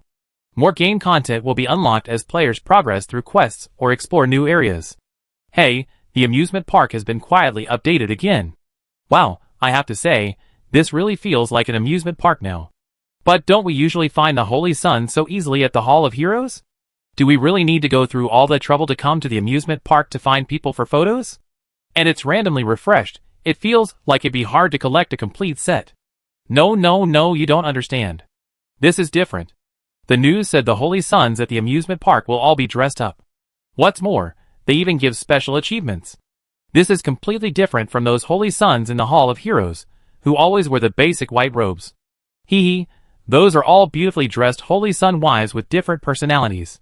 Slurp. The surrounding players all made slurping sounds. The Holy Sons wives in their finest attire. And beautiful demons too. Complete all achievements. Fireworks and parade floats. In that case, let's grind reputation and military merit. The players' enthusiasm burned brightly once more. We want to go to the amusement park. Aya! Chapter 1146. Get in the car. The Dream Demon brother parked his bubble car in the Hall of Heroes Illusion and called out to the Holy Children, who's going to work at the amusement park today. Me. Colamandro charged forward like a cannonball. No one's allowed to take it from me today. Okay, I won't take it from you. The male mother, Olliland, followed behind him, patiently nagging, don't just play by yourself over there. Remember to work hard. Adventurers want photos and autographs, so you have to be presentable, understand? Yes. Colamandro nodded vigorously, but his expression showed he was completely distracted. If the adventurers saw him, they'd definitely say he was a student waiting for the last bell to ring before the National Day holiday / an office worker who had washed his water bottle and was clutching his keys an hour before leaving get off work, ready to quietly disappear. There was no way around it. Colamandro, with his fiery and impulsive nature, also possessed a passionate youthful heart. Ariland, fearing his personality might lead to trouble, disregarded his request and insisted on placing him fifth. Although he had already reached an agreement with the Lord, the ever-worrying Ariland still couldn't be completely at ease. Especially when he discovered that the Lord's collaborators, the executors of the plan, were none other than those infamous demons. Ariland almost lost his temper on the spot. What convinced him was the Lord's words, "The enemy of my enemy is my friend." Perhaps. Ariland pondered, but the premise is that these enemies of my enemies are not enemies of the world, nor enemies of justice. After all, even a group of bad people can split into various interest groups, fighting tooth and nail, but that doesn't mean any of them will become allies of justice. However, since the Lord was willing to vouch for the demons and repeatedly promised that the rumors circulating within the Church of Light about the demons were deliberate slander, Ariland was willing to give the Lord some trust. Besides, slandering others for personal gain did indeed sound very much like the Church's style. Ariland was always exceptionally cautious in his actions. In the first few days, he assigned only his most trusted people, each with their own strengths. For example, on the first day, it was his most trusted manager, Okade, who set off. The reliable, black-haired manager returned that evening, nodding in approval. Only then did Ariland breathe a sigh of relief and allow the Holy Sons to take their places in turn. Over the past few days, the more mature, stable, and reliable Holy Sons have thoroughly investigated the entire process and the amusement park, ensuring there's absolutely no danger. To this end, Each of them meticulously inspected every single facility in the amusement park, inside and out. Ostensibly an inspection, but in reality, a leisurely stroll. The generous lords have granted the Holy Sons many privileges. Aside from mandatory attendance at special parades and fireworks displays, they can simply dress up beautifully and wander around freely, playing whatever they want, all for free.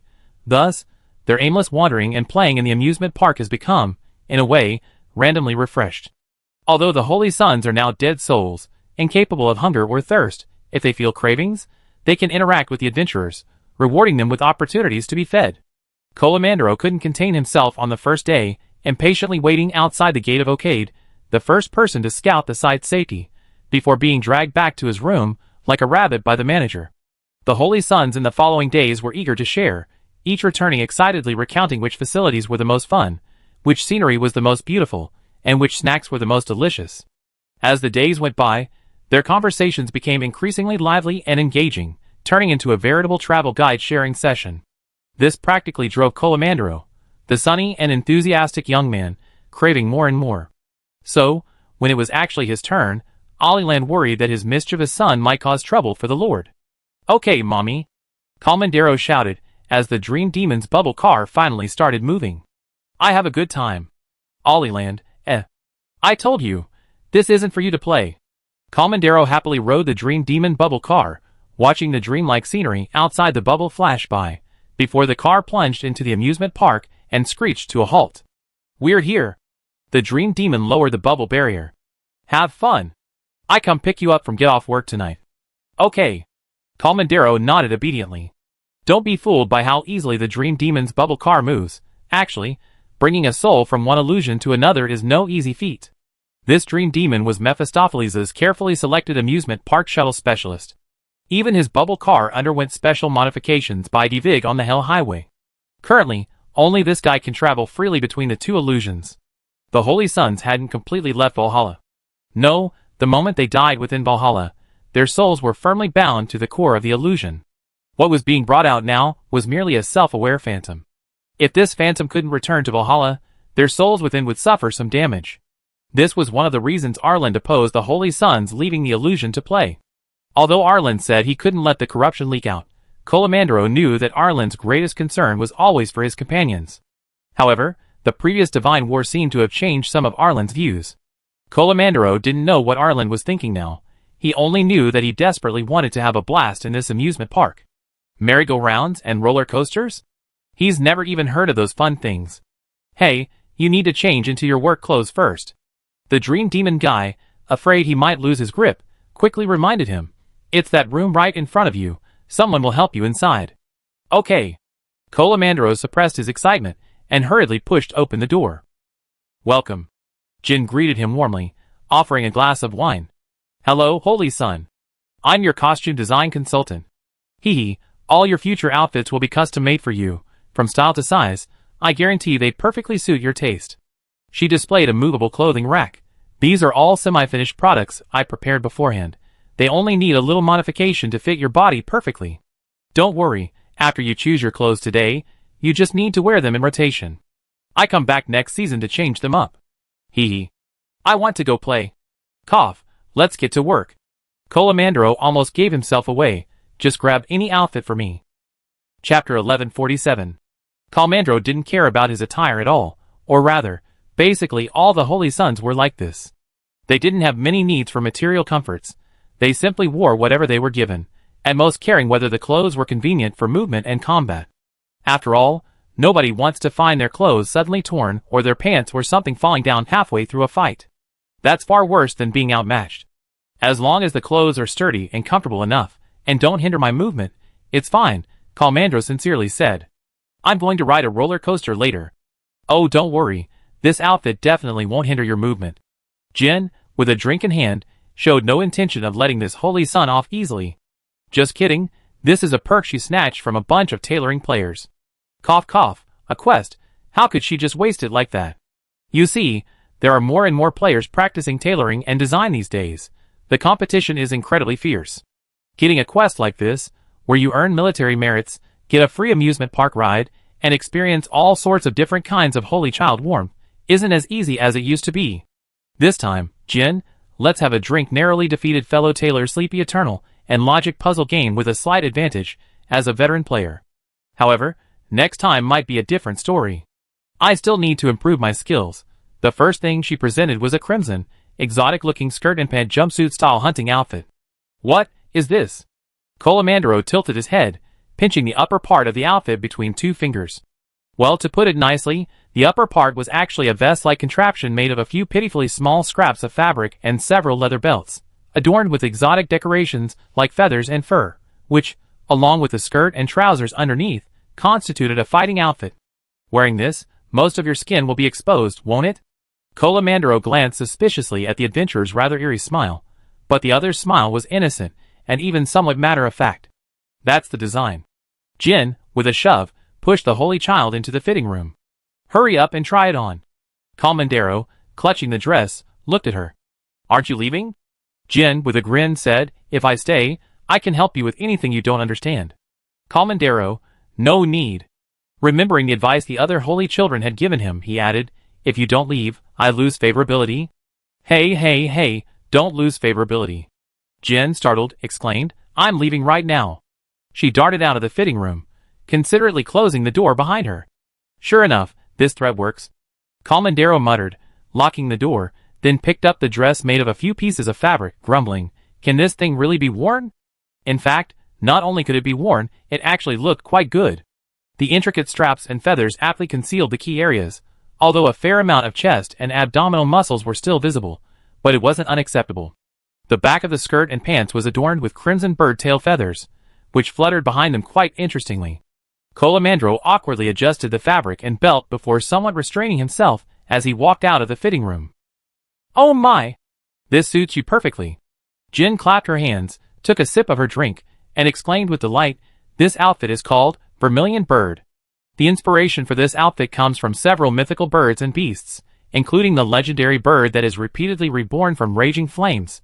It's quite meaningful, isn't it? She turned her head and muttered to herself, Of course, the main reason is because it has so little fabric and reveals so much. I'm also planning to continue with the Azure Dragon, Black Tortoise, and White Tiger series later. Suddenly remembering something, she rummaged through her backpack. Here, I also have a headdress. She stood on tiptoe and placed a vermilion feather headdress on Colamandro's head. The ruby and vermilion feather pendants shimmered against the saint's light-colored hair. So beautiful, she explained, pulling Colamandro to the full-length mirror. This is me? Colamandro stared blankly at the unfamiliar reflection in the mirror, feeling somewhat uncomfortable, yet not disliked. I heard Colamandro has a fiery temper, so I chose a red and gold color scheme, and it looks really good. I need to add a few stitches here and here to secure it. Just stand still for a bit. She took out her needle and thread and quickly began sewing. The slightly loose and uncomfortable belt was quickly adjusted, and Colamandro visibly relaxed. Although this adventurer is strange and a bit lecherous, his aesthetic sense and craftsmanship are truly excellent. Colamandro thought to himself, but then he saw Jin bring him a drink, adjust his clothes, and then bring out 4 or 5 new outfits of various styles. This one's done, now try on these. After they're all adjusted, I arrange them in order, so you can wear them in that order when it's your turn to come to work.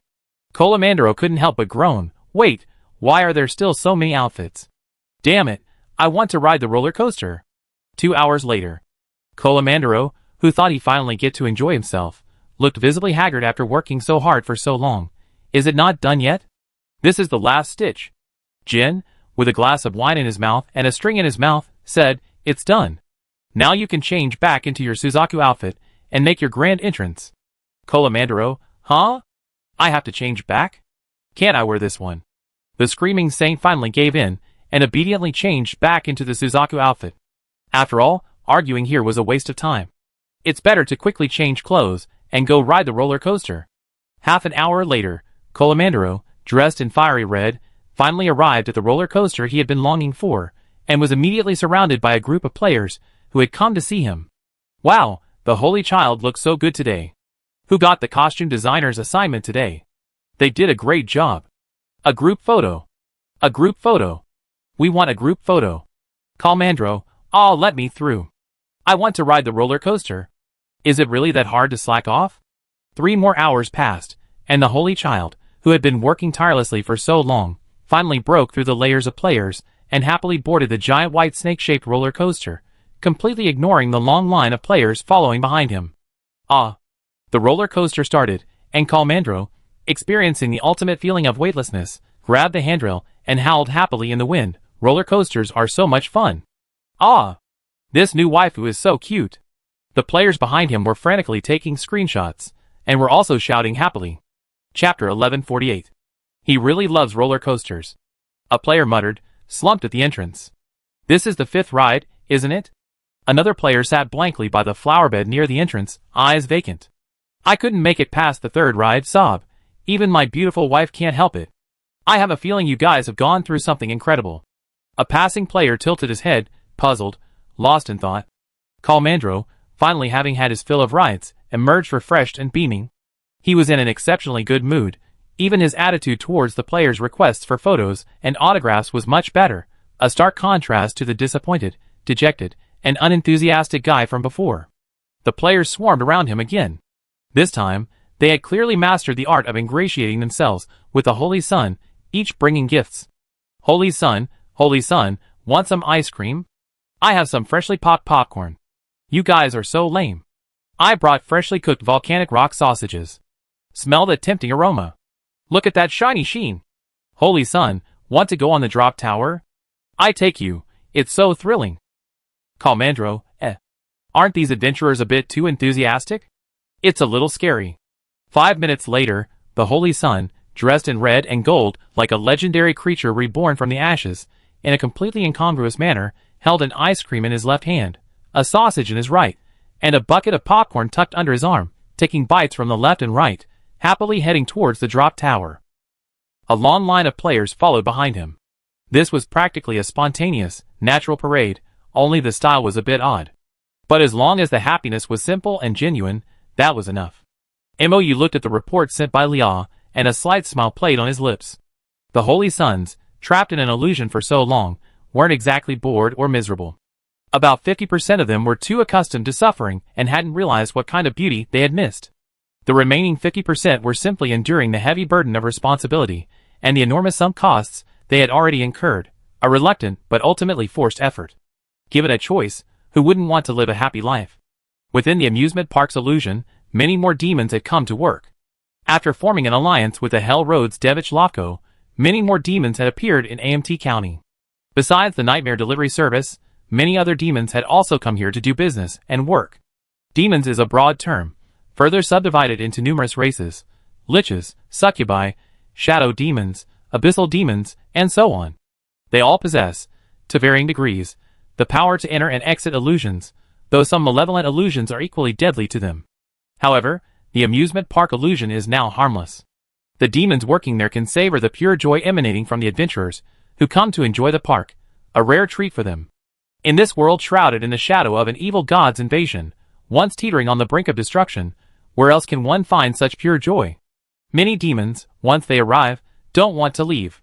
Thus, besides the succubus that transports the holy children to and from get-off work, many vacant positions at the amusement park have been quickly filled with employees. For example, there are the lich craftsmen who make and repair the floats, the beautiful succubi who perform in the parades and fireworks shows, the abyssal demons skilled in using magic to set off fireworks, and even the shadow demons who lurk in various amusement park rides, specifically to look after the holy children. There are only misplaced resources in this world, and besides, the demons all have their own strengths. With a little ingenuity, they can always find suitable jobs. A bustling amusement park always needs a large number of employees working diligently behind the scenes. Now, with sufficient staff, mascots, and performers, this amusement park has become the happiest place in the world. MOU is already considering how to adjust the entry and exit rules of the illusionary realm, striving to allow ordinary people in Osiria to also enjoy the fun of the amusement park. However, this is a feature that will only be implemented in later versions. MOU has more important things to deal with right now. Because the flow of time within the Divine War illusion differed from the outside world, after 2 extremely protracted Divine Wars, AMT County once again welcomed autumn. MOU had spent the last few days dealing with the players, the Holy Sun, and the new version of the amusement park. He had also finalized further cooperation with Ludwig regarding purifying the small patch of Ialian's soul, corrupted by the emotional mire that he had brought out from the Divine War illusion. His next task was to inspect Amp County and check on the progress of his allies. His first stop was the Golden Land, managed by Lei. After several months of recuperation, the new Golden Land had completely transformed. What was once a barren, rocky desert had become farmland and fertile soil. The first batch of crops planted has now yielded a bountiful harvest, and the people of Golden Village are continuing to plant new crops. Life is constantly circulating between heaven and earth. Bilo, the deputy captain of the Royal Guard, assigned by Lei to act as their guide, enthusiastically led the Lord of Amt County through the fields. The pristine land here was several times larger than Mo you remembered. It was land that Lia had subsequently purified and expanded. Greenhouses had already been built, and many plants were being cultivated. We started by planting easy-to-grow pasture grasses to feed the livestock. Then we purified the livestock manure, composted it, fermented it, and plowed it into the land. After several rounds, this once barren land began to come alive. The Druid players, who enjoyed playing Candy Crush, also contributed greatly to this wave of land revival. We built greenhouses on the new land, recreating the tropical environment of southern continent, and planted seeds we brought from Golden Village. Bilo led Mou through each greenhouse. Tea, coffee, agave, and avocados were all thriving. Outside the greenhouse, large tracts of land were densely planted with corn.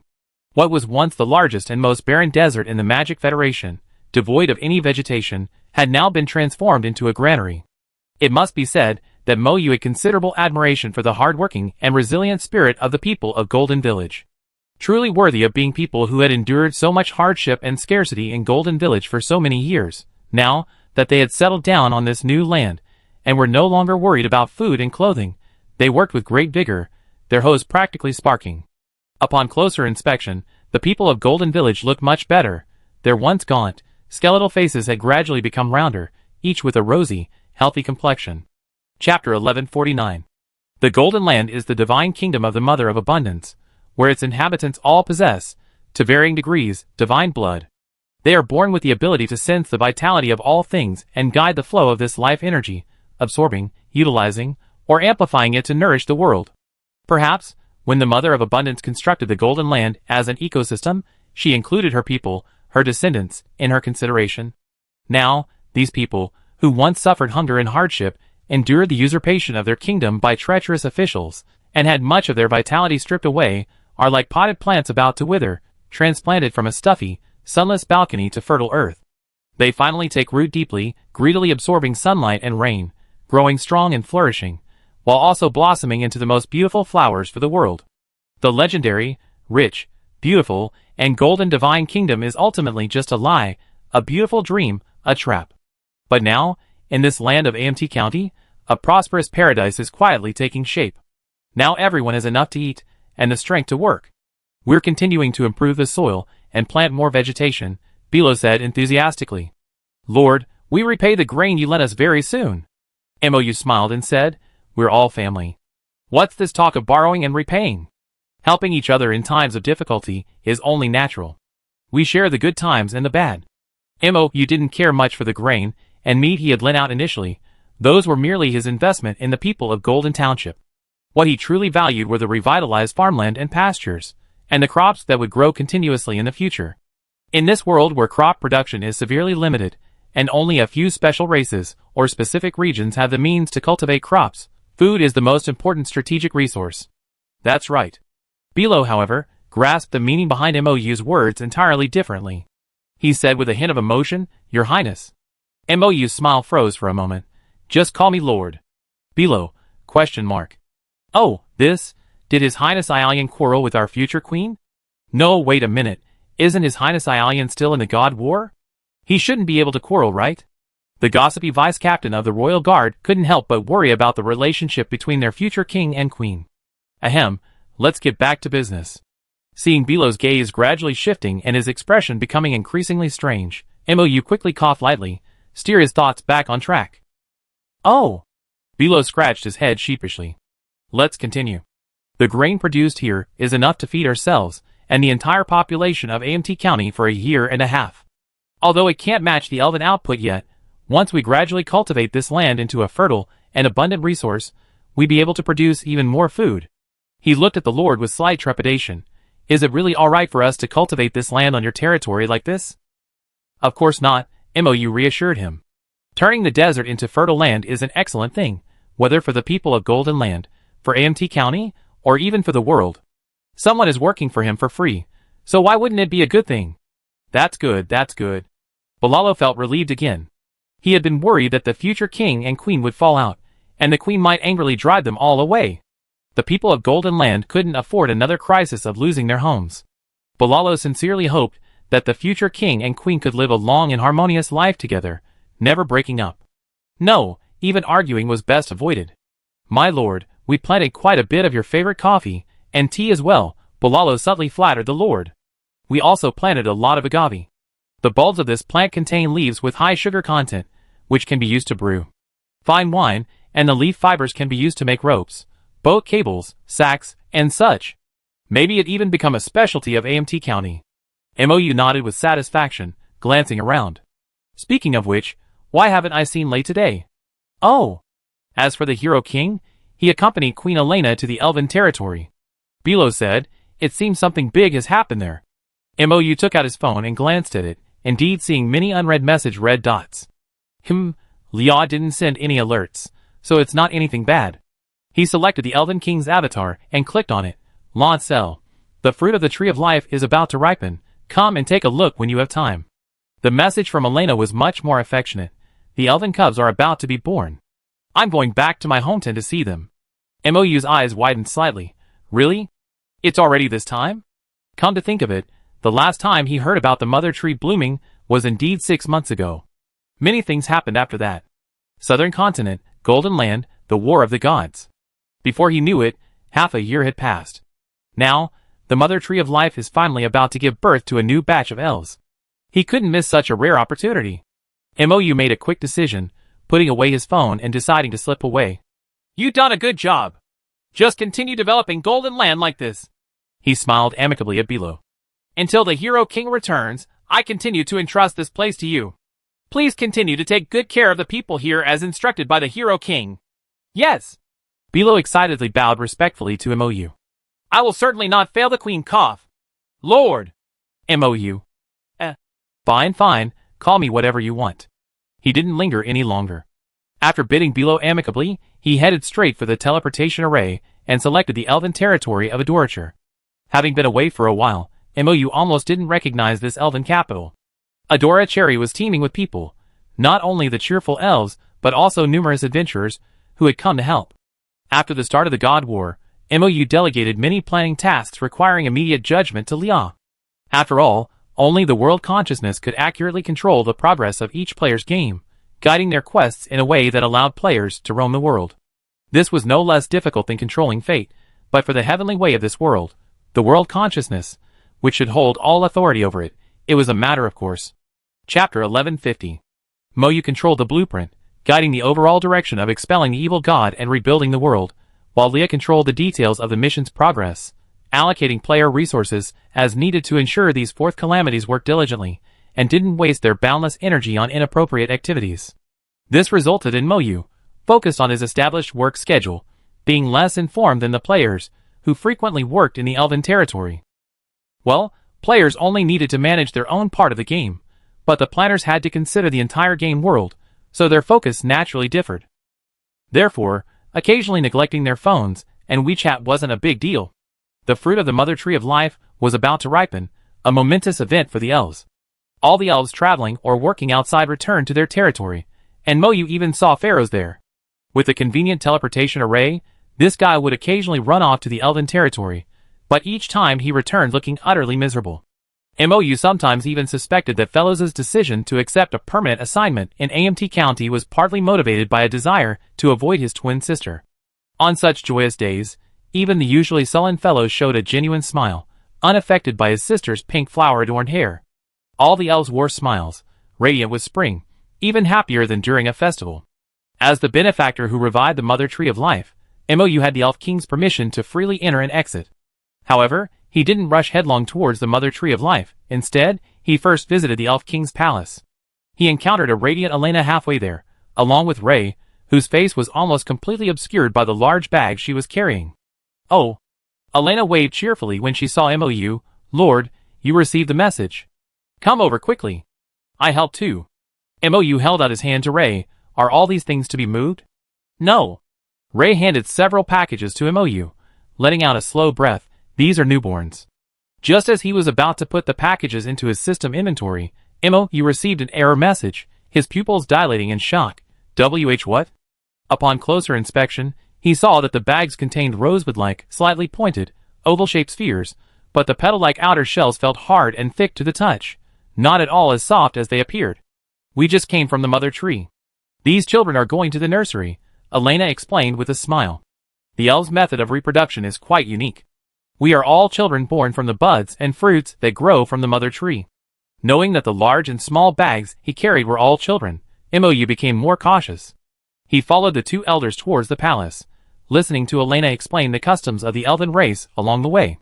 Mou had heard before that the mother tree of life blooms, pollinates, and then bears fruit to nurture elves within 3 months of forming a bud, but seeing it with his own eyes, he realized that the buds and the fruits were not entirely the same thing. Initially, the buds of the mother tree of life resembled ordinary flowers, with soft, silky petals. After successful pollination, the flower would close again, and the petals would begin to grow, thickening into the ovary wall, forming a very thick bud-like fruit. If the flower buds are empty and fail to nurture elves, they will wither away. The fact that they have formed such thick flower buds means that there are very healthy elves sleeping inside, Elena said with a smile. These flower buds will be harvested in the next few days and placed in a specially prepared nursery in the palace for final incubation. In another day or two, these flower buds will fully bloom, revealing the elf cubs inside. So these few days are also the busiest time for our elf race. They had unknowingly arrived at the palace gates. Elf King Lancel casually picked up the conversation, saying to Mou, "Welcome, my friend. If it weren't for you and your adventure saving the mother tree, our race wouldn't have been able to welcome this group of little new lives." Lancel, looking very excited, seemed eager to rush forward and hug Mou, but unfortunately, Mou was carrying, holding, or lifting several flower buds of elf cubs. Worried about accidentally hurting the little ones, the elf king hesitated and refrained. "Brother, we're in a hurry to get to the nursery." Elena urged the elf king to make way, showing him no respect whatsoever. The elf king, somewhat of a sister-obsessed brother, didn't mind his sister's lack of manners and immediately turned around, saying, "I lead the way." The elves' nursery was located deep within the palace, the safest place in the entire palace complex. The life force here was extremely strong. Small cradles woven from green vines were placed on the soft black earth, and irrigation canals with clear water flowing around the nursery. "We had Lydia and the adventurers purify both the water and the land multiple times," Lancel explained. Even these harvested flower buds were purified again by the adventurers. No wonder there are so many adventurers here. With so much work, they couldn't manage without enough people. Elena took a cloth bag from Mou, carefully untied it, took out the flower buds inside, and gently placed them in a small cradle. A green light shone, like a circular dome, covering the flower bud. Elena rummaged in the bag again, found a name tag, and inserted it into a specially made groove on the cradle. "Huh? Do the elves already have names before they're even born?" Mou glanced at the name tag curiously. "Yes," Elena said with a smile. "When the mother tree blooms, the eligible elves are summoned by the tree to help with pollination, collecting pollen from the mother tree's stamens and applying it to the pistils. Each elf is responsible for a branch, and all the elves born from the flower buds that grow on that branch will share the same surname, taken from the pollinating elf. As for their names, these are carefully chosen by the pollinating elves over the next 3 months, recorded in their clan register, and made into small name tags on the day of harvest. Each pollinating elf places these small name tags inside the swaddling buds of the flower buds. Each pollinating elf is like a foster parent or mentor to the offspring they are responsible for." Chapter 1151. "I've been curious before," Mou said, helping to place the flower buds into the small cradles. "Who will raise the little elves after the mother tree of life bears its flower buds and fruits?" "The entire tribe of elves will come to help." Elena smiled as she picked up a flower bud, gently rocking it like a baby, then placed it in the cradle and put its name tag on it. Of course, the pollination elves will be primarily responsible for caring for the children. They will become the guardians and guides of these children, feeding them the tree sap produced by the mother tree like mothers, and teaching them hunting and archery like fathers. For elves who rarely intermarry with other races, this is an opportunity to become parents. Elena glanced at Lay beside her with a smile. There aren't many elves like me who are willing to fall in love, marry, and have children with other races. Tree sap? MOU's attention, however, fell on an unfamiliar term. After the mother tree bears fruit, it produces a special, pure white, and mellow sap. It's delicious. As if recalling a wonderful taste, Elena licked her lips. When we settle this batch of babies and return to the mother tree, I get some for you to try. She sighed. Speaking of which, Arian has never tasted it either. We must save some for him. The harvested flower buds will be placed in this nursery to continue their final ripening stage, said the Elf King Lancel. This nursery is specially made. The ceiling is made of translucent crystal, allowing soft sunlight to filter in. The surrounding streams seep into the fertile black soil, and the cradle grass rooted in it provides the buds with the water and nutrients needed for ripening. MOU exclaimed in surprise. These cradles are alive too? Yes, just like the treehouses where the elves live, these cradle grasses are alive. Those beams of magical green light are the life energy they supply to the buds, rich in nutrients and water. MOU murmured, truly, this is the magical world. There are always novel things that can surprise me. Harvesting the buds early not only lightens the burden on the mother tree, but also allows for better individual distribution of nutrients to these little elves. And it also prevents the pollinating elves from being overwhelmed. However, even so, it's already quite hectic enough. Lancel smiled. No elves have been born in the tribe for hundreds of years. This time, the mother tree has produced hundreds of fruits. Everyone is too busy to keep up. We specifically called back our clansmen from other places to help, and even recruited many adventurers, but we're still quite overwhelmed. MOU placed the last flower bud and carefully attached the name tag to the cradle. Alright, this batch is sleeping soundly too. Elena patted imaginary dust off her hands. Let's go to the mother tree and collect the next batch of fruit. I can feel the contentment and comfort in these children, Lancer remarked. They all surely be born healthy from the flower buds. Lay rubbed his back, stretched, and looked tired. Speaking of which, should we call more people? The people of Golden Land are also very skilled at harvesting fruit. Lancer pondered for a moment. Since Elena has already married you, the people of the Golden Land can probably be considered in-laws. However, I still need to discuss this with the mother tree. So, the group closed the door of the nursery and headed towards the mother tree of life. MOU couldn't help but notice that after everyone came out, the Elf King's personal guard, Kylo Allen, and his men stood guard at the nursery's entrance, the security so tight it was reassuring. MOU nodded to himself. Although Adorature was actually the mother tree of life's own divine realm, it was still a crucial moment for the birth of the new generation of young elves. Such joyous and busy times were most prone to trouble, especially since the mother tree of life was busy giving birth and was much more vulnerable than usual, making her an easy target for other gods with ill intentions. Being cautious was never excessive. MOU thought for a moment and had Lyra issue patrol and security missions to the higher-level adventurers, instructing them to be especially vigilant for any unusual situations or strangers. Having the people of Golden Land come to help isn't a bad idea, MOU said. But before they come, it would be best to have them pray to the world consciousness again. At such a crucial time, it's never too much to be cautious. Elena's expression turned serious. That's true. Better safe than sorry. Actually, having fewer people isn't a big problem. The flower buds will take a few more days to ripen. A little delay is fine. Don't throw the baby out with the bathwater, MOU reassured her. With the world consciousness around, as long as we're careful, we can keep the danger out of Adorature beforehand. In fact, being able to use this opportunity to lure out the spies hidden deep within AMT County would be a great stroke of luck. Although MOU had always been very cautious, he was certain that a few fanatics sent by the enemy might lurk in the bustling AMT County. After all, not all spies would be as open as Edward, revealing all their secrets. As they chatted, they entered the grove where the mother tree of life resided. A sweet aroma wafted towards them, and MOU took a deep breath. It was a wonderfully complex fruity scent, a rich blend of peach, pineapple, mint, and strawberry, much like the fruit punch MOU used to drink at his former company's annual party. This smells so good, MOU couldn't help but exclaim. This is the scent of tree sap, Elena said, leading them towards a giant tree. This is a companion tree to a mother tree. Look, those drooping flowers, the sap flowing from them is tree sap. MOU looked in the direction Elena pointed. The giant tree had many branches hanging down, each branch blooming with bell-shaped flowers, each as large as a human head.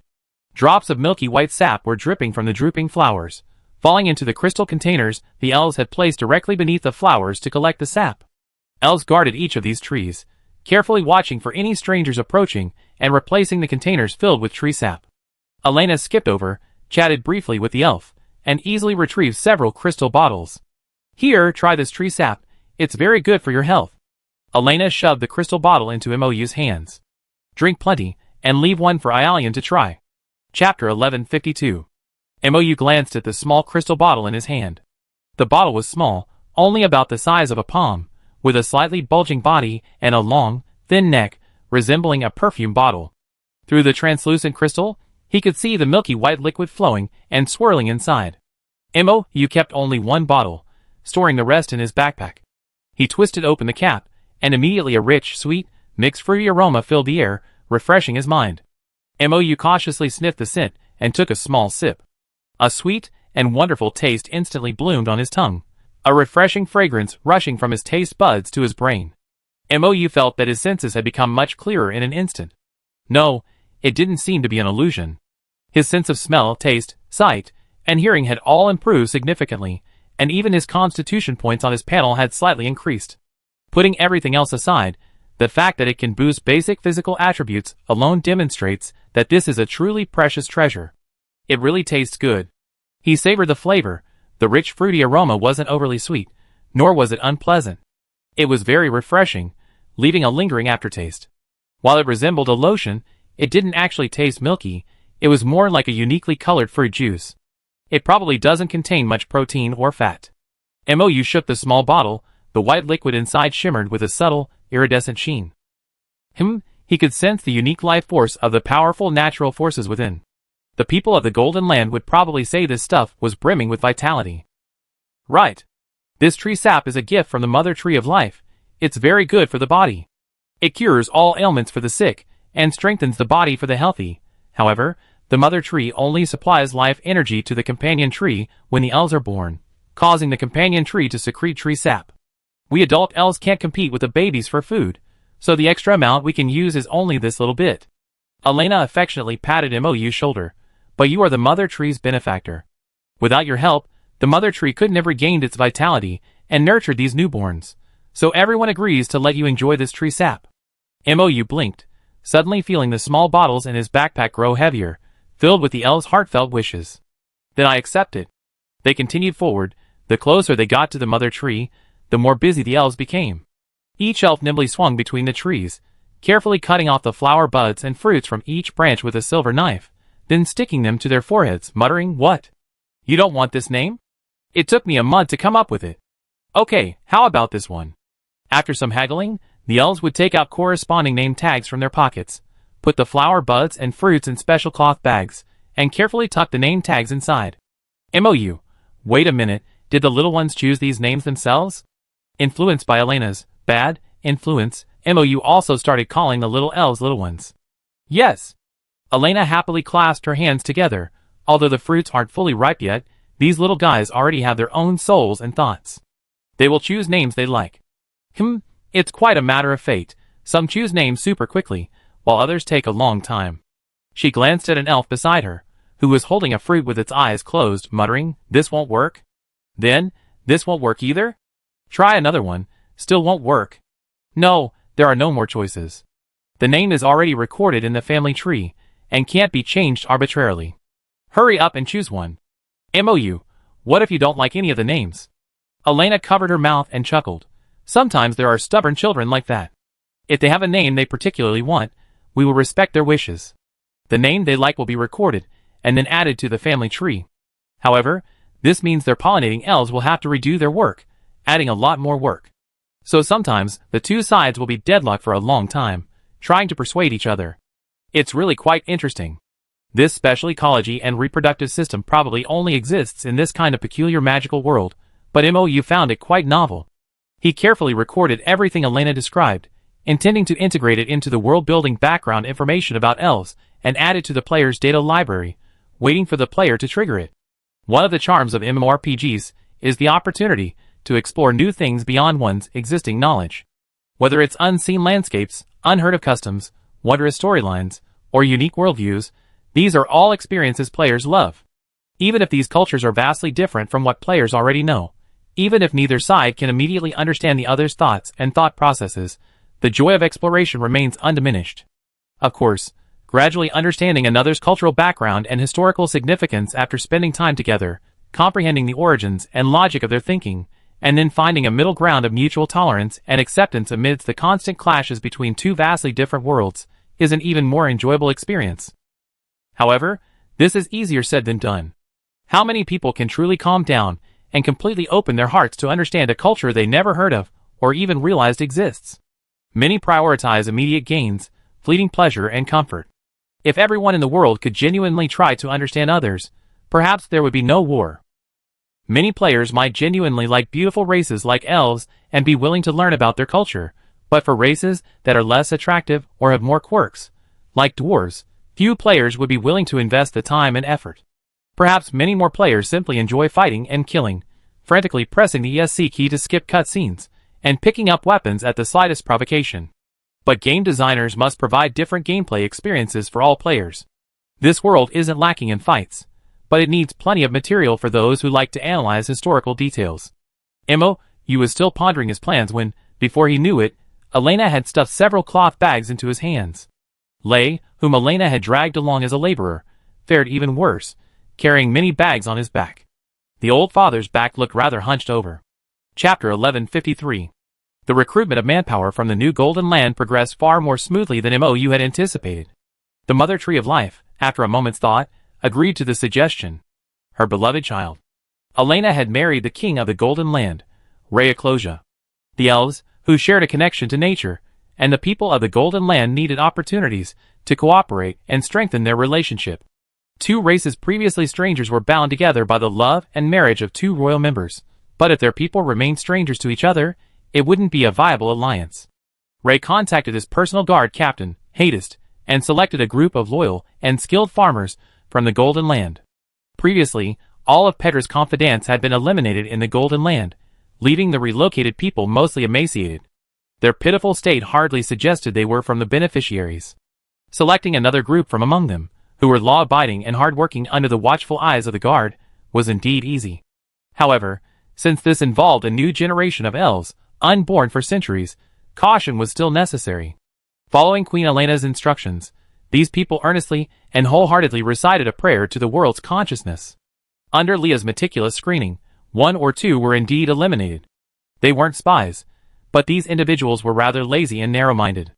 Having endured so much hardship in the past, where everyone was poor and hungry, they hadn't noticed anything amiss. Now that people were suddenly living better lives and had new jobs, these people were quite unaccustomed to it, focusing only on the money and benefits others had earned, failing to see the hardships they had endured. Once the flames of jealousy are ignited, they are difficult to extinguish. Such people, who might take their anger out on the elves at any moment, were naturally unwanted by Mou, so he simply sent them away to work elsewhere. The remaining people were all stable, gentle, and meticulous workers, approved by Leah. Each citizen of Golden Village, who came to help, was paired with a pollination elf to guide them. This way, they could learn as they went, with an elf watching over them, preventing any mishaps. With the new harvest workers in place, the elves' efficiency immediately increased significantly. The flower buds and fruits were quite large, even with cloth bags to hold them and tie them to their bodies. A skilled elf could only carry a maximum of 3. Inexperienced elves had to climb up and down each fruit to harvest, and with the time spent arguing with the elves about naming them, their efficiency was simply not high. Now, they could simply hang a basket down from the tree, let the people of Golden Country harvest the fruit, and the elves would receive, pack, and load it onto the flying, magically powered 3-wheeled carts generously lent by the Lord, then have the Elf King's guards deliver it to the nursery. Lei was finally freed from the arduous work of carrying things. He took a big gulp of the coconut water his wife had brought, instantly feeling refreshed. Rest for a bit, then you can help out in the nursery later, Elena said gently, outlining the next task. Lei's face immediately fell again. Normally, the mother tree only produces a few dozen flower buds a year, Lancel said, having finished his work, and came over again. But for hundreds of years, the mother tree hasn't been able to bear fruit, and it's been very anxious. This time, it's producing an unusually large number of flower buds. We just roughly estimated, maybe 500 or 600. If it were just 500 or 600 fruits, harvesting wouldn't be difficult. But these flower buds, each the size of a baby's swaddling clothes, contained living little fairies. They couldn't be dropped or injured, they had to be handled with utmost care and love.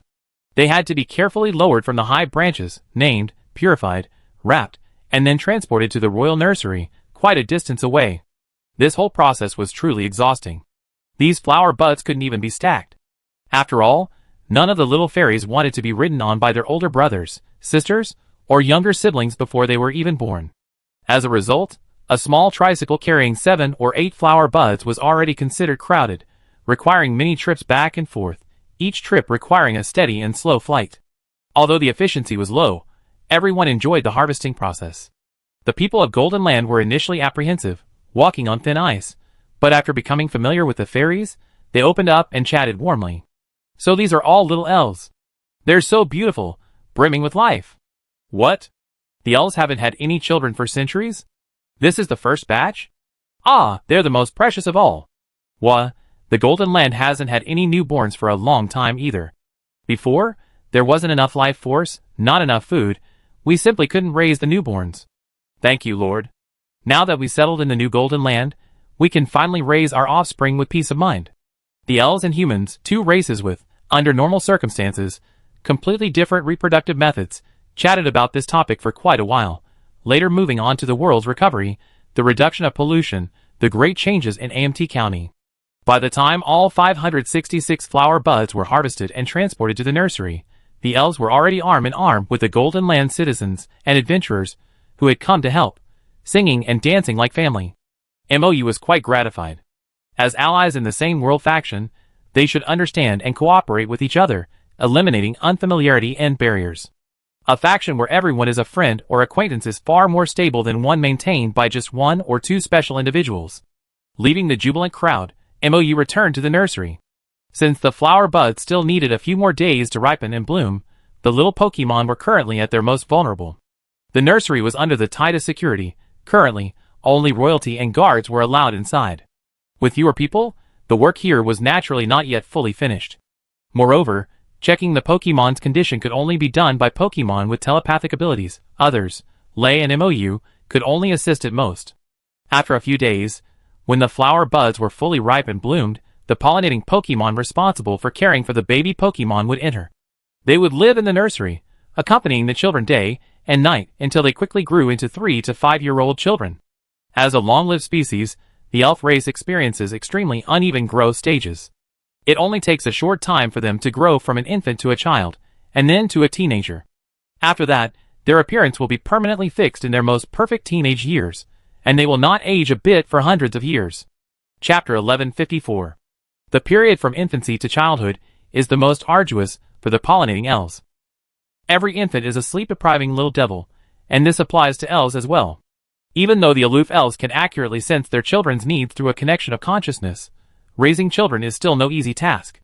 Fortunately, this period is as fleeting as a flower blooming in the long lifespan of an elf.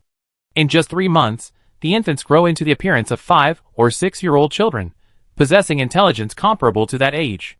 At this point, they leave the nursery and move in with the pollinating elves. The pollinating elves' treehouses undergo another process of growth, expanding with new floors and rooms. Each slightly sturdy tree transforms into a colossal structure, requiring dozens of people to encircle it, capable of supporting a 3- or 4-story building. Perhaps you see the pollinating elves busy renovating the treehouse soon, Elena said enthusiastically. It's a spectacular sight. MOU silently noted it down, thinking he could go and watch later. Maybe it could become a new selling point for the game. After that, the elves will follow the pollinating elves like a flock of ducklings, learning all the knowledge necessary for independent survival. They will learn to take care of themselves, how to use the power of nature to plant and cultivate plants, control water flow, raise and care for animals. When the elves reach 50 years old, their bones will gradually mature, and they can begin to learn how to fight. At 110 years old, they will truly be adults. At that time, each elf will have a special coming-of-age ceremony, and then move out of the pollinating elf's treehouse to live independently. MOU pondered, the growth of elves is indeed very different from that of humans. It feels like elves first develop an intimidating appearance, and then slowly enhance their inner strength. Whether in intelligence, physical health, or psychology. Elves are a race that lives in the forest, Lancer continued. In the very ancient times, before the Mother Tree became a god, this land was not the Mother Tree's divine kingdom, but just an ordinary forest. Ferocious beasts lurked everywhere, and young elf children, possessing natural and life force abilities, were the best prey for those beasts. Only by concealing their weaknesses in the shortest amount of time could they avoid becoming targets of outsiders, and thus live peacefully. After losing many children, the mother tree and the elves evolved over time, adapting to and transforming their environment, eventually becoming what you see now. MOU nodded. So, Elena is also serving as a pollinator this time? Elena smiled and shook her head.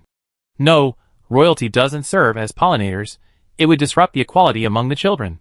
We're only responsible for caring for all the children during the initial bud maturation stage. For safety reasons, the fewer people entering the nursery during the bud maturation period, the better. Therefore, this work is done by royalty and their guards. She soothed the last bud, stood up, and stretched lazily. All right, work's done. Let's go outside for the celebration. There's a celebration? MOU suddenly felt like an ordinary player completely unaware of what was about to happen. He felt a wave of dizziness, as if he were facing the familiar hell of emergency overtime. Why the sudden event? No descriptions, no announcements, no notifications to the players. This could be an operational disaster, and the players would protest. That's right. This celebration to commemorate the mother trees fruiting and pray for the safe birth of the babies will continue from the fruit harvest until the flower buds and fruits fully bloom, ensuring the successful birth of every elf baby. Elena took MOU's hand. Come on, I take you to play. MOU, This isn't playing, it's going to work. Fortunately, the elves weren't too treacherous. They said they were going to hold a celebration, but they'd been planning it since the preparation phase. After all the elves were still in an emergency mobilization to harvest flower buds and fruits. There weren't any extra people to set up the event venue. Emerging from the nursery, MOU, pulled by Elena to the bustling street, saw countless elves and the inhabitants of the Golden Land working together to cultivate flowers, weave wreaths, and hang decorations like garlands and prayer knots on trees. Even many druid players were mixed in.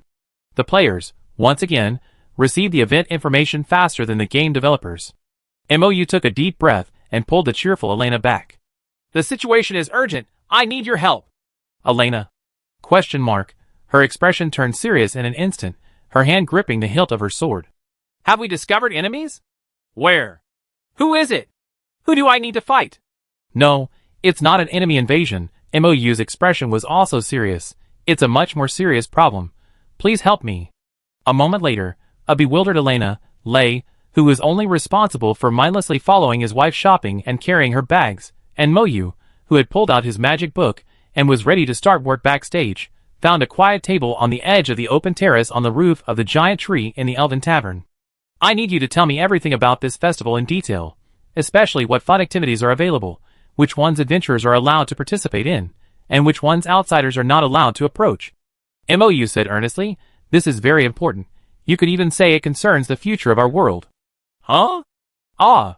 Elena was stunned by this suddenly elevated meaning. But this heroic mother was always very reliable in crucial moments. She immediately rallied her spirits, sorted out her thoughts, and said, okay, I tell you. So, Elena dictated, MOU wrote down, polished, and an event announcement was urgently issued just before the deadline. Limited time event. Adorator's new life celebration. Thanks to the tireless efforts of all adventurers, the mother tree of life has finally regained its vitality, bearing buds and fruits that nurture new life.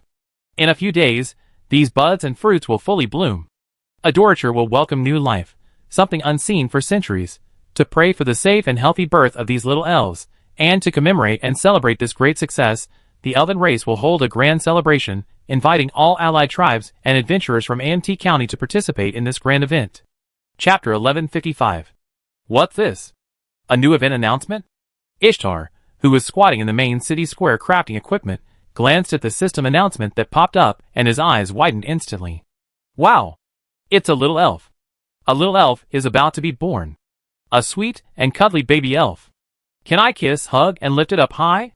A player with the ID Luo Xiao and a single ponytail on the left side suddenly exclaimed with surprise, jumping up abruptly.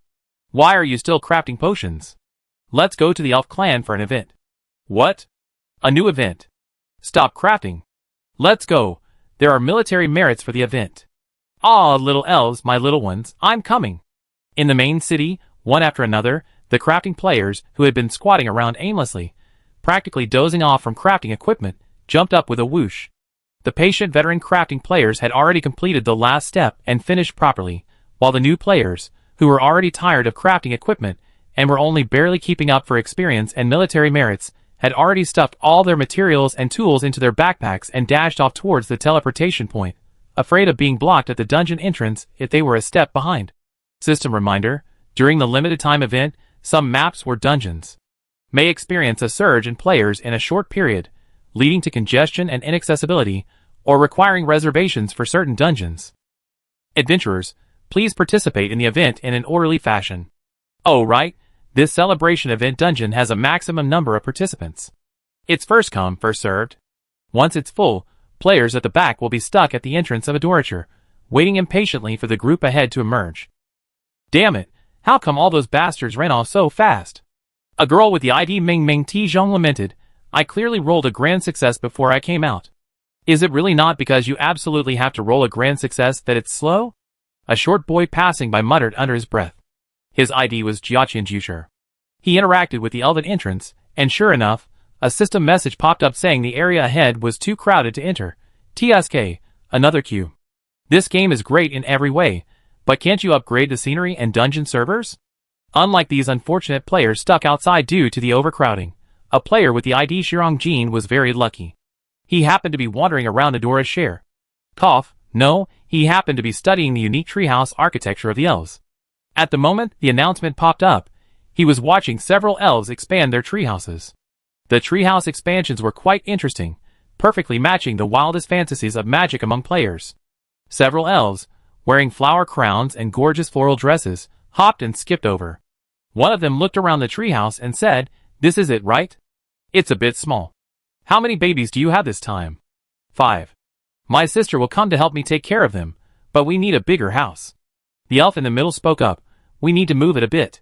Shirong Jin, who was squatting nearby taking pictures, screenshots, of the treehouse, watched them curiously, wondering, move what? The elves circled the treehouse again. The space next to it is empty. Your neighbors won't mind, will they?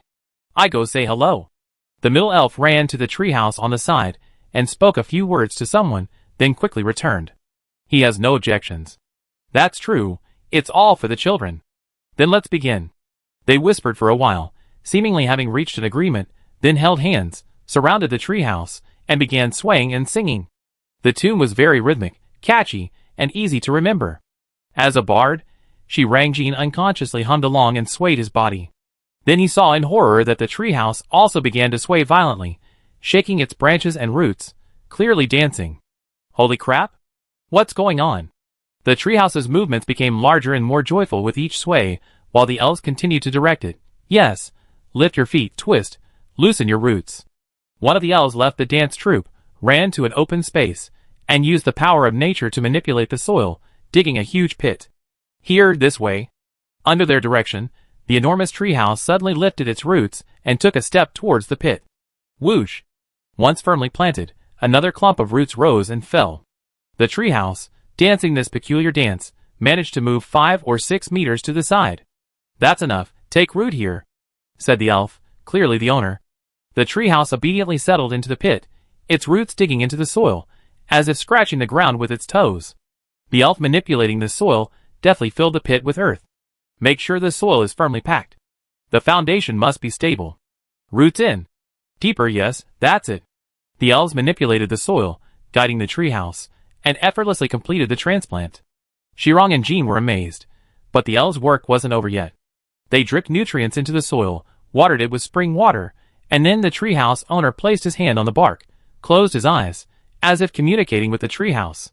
The tree gently swayed its branches, slowly unraveling the outer walls of the treehouse it had woven, and began to grow rapidly.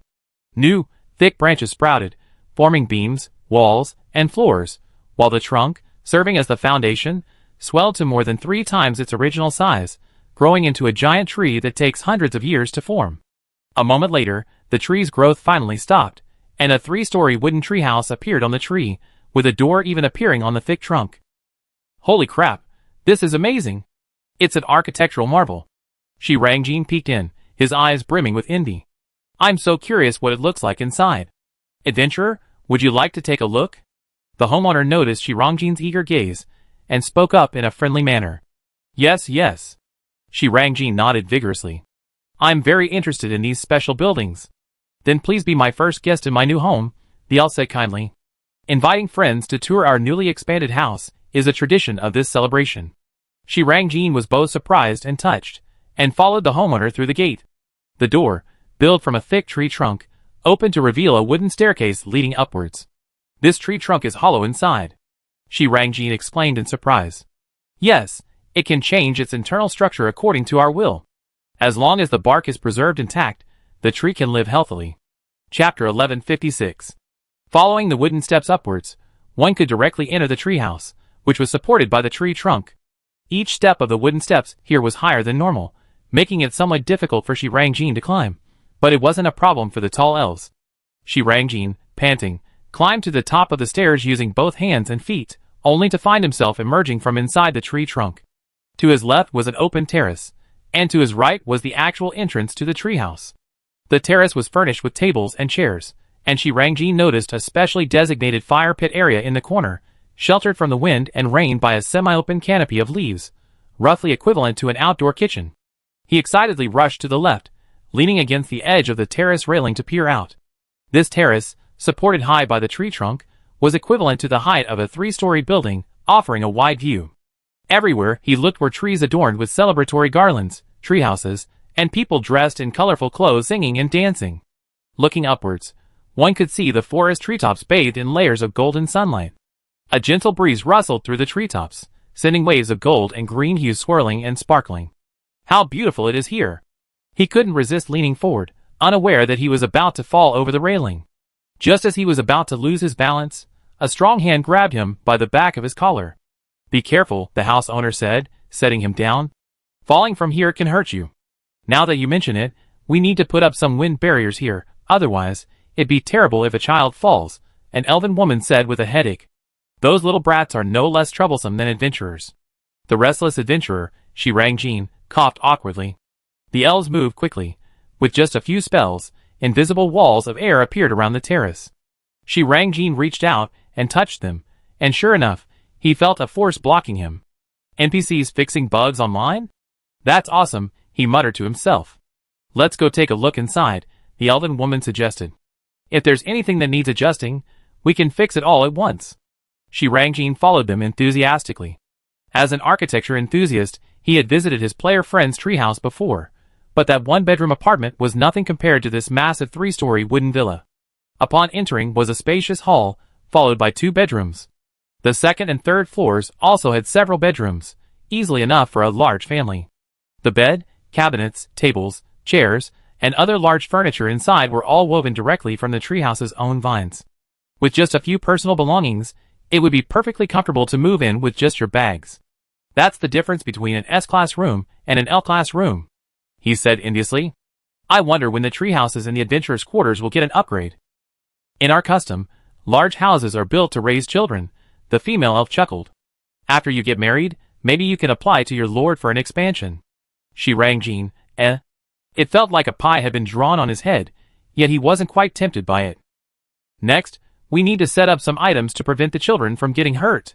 The elves pulled out many specially made cushions and blankets from their spatial backpacks. Adventurers, come and help too. As payment, we treat you to a special housewarming feast later. Shi Rangjin glanced at the military merits listed as a reward from the system. His spirits lifted. Let's do it. It's just putting various plush cushions on the sharp corners of furniture, right? Such a small task is a piece of cake for an adventurer, and so he worked from midday until night. Just as Shi Rangjin was exhausted and his back ached, feeling like he'd been tricked, the elves conveniently announced that the mission was complete and it was time to eat. Wow! Finally, we can call it a day. Shi Rangjin breathed a sigh of relief. He followed the elves to the terrace they'd been on, only to find that night had fallen and the place had been transformed. Everywhere were blooming flowers and colorful lights, and the table was laden with a large, delicious-looking plate of food, vegetables, fruits, meats, cheese, the enticing aroma filling his nostrils and making his mouth water. These dishes look unfamiliar. After everyone sat down at the table, Shi Rangjin asked, frantically taking screenshots. Yes, this is a delicacy that can only be enjoyed during the bud and fruit harvest season. Because only during this time, nourished by the life force emanating from the mother tree, while various delicious fruits and herbs sprout beneath the companion tree. Even using them to make ordinary fruit salads and barbecue sauces will result in incredibly delicious dishes. And our favorite thing to do at this time is to make traditional turutaru. Look, it's this kind of dish where various slightly roasted sweet and sour fruits form a base, topped with various meats marinated in herbs and then grilled, and finally drizzled with rich, semi-melted cheese. Of course, the most essential part is this. The homeowner took out a wine bottle, poured the liquid onto the dish, and then popped a small fireball into his hands. Wow! The dish instantly burst into flames, the flowing cheese on top forming a thin, crispy crust under the heat of the fire. The aroma of the scorching cheese and the evaporating fragrance of the wine exploded across the terrace. Shirang-jin gasped, his mouth watering, his eyes gleaming with hunger. As the flames subsided, the hospitable elf innkeeper served him a plate. Here, this dish is something I learned from my mother. Ah, my pollinating elf. She was an expert at making this, and I meticulously replicated her recipe. While I can't guarantee a 100% perfect replica, even an 80% or 90% similarity will definitely make it delicious. He spoke with a touch of nostalgia. By the way, meat and fruit wrapped in cheese taste even better. You can try the plain version first, then try the combination. It'd be a completely different experience. Shirang-jin, his mouth already bulging, nodded repeatedly. Delicious, so delicious.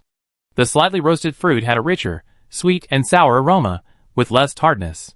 The fruity fragrance permeated the perfectly roasted, crispy on the outside and tender on the inside meat, and wrapped in a layer of stringy cheese. It was pure bliss.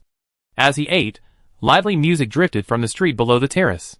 The elves peeked out and exclaimed, "Oh dear, the evening's blessing procession has begun." Chapter 1157.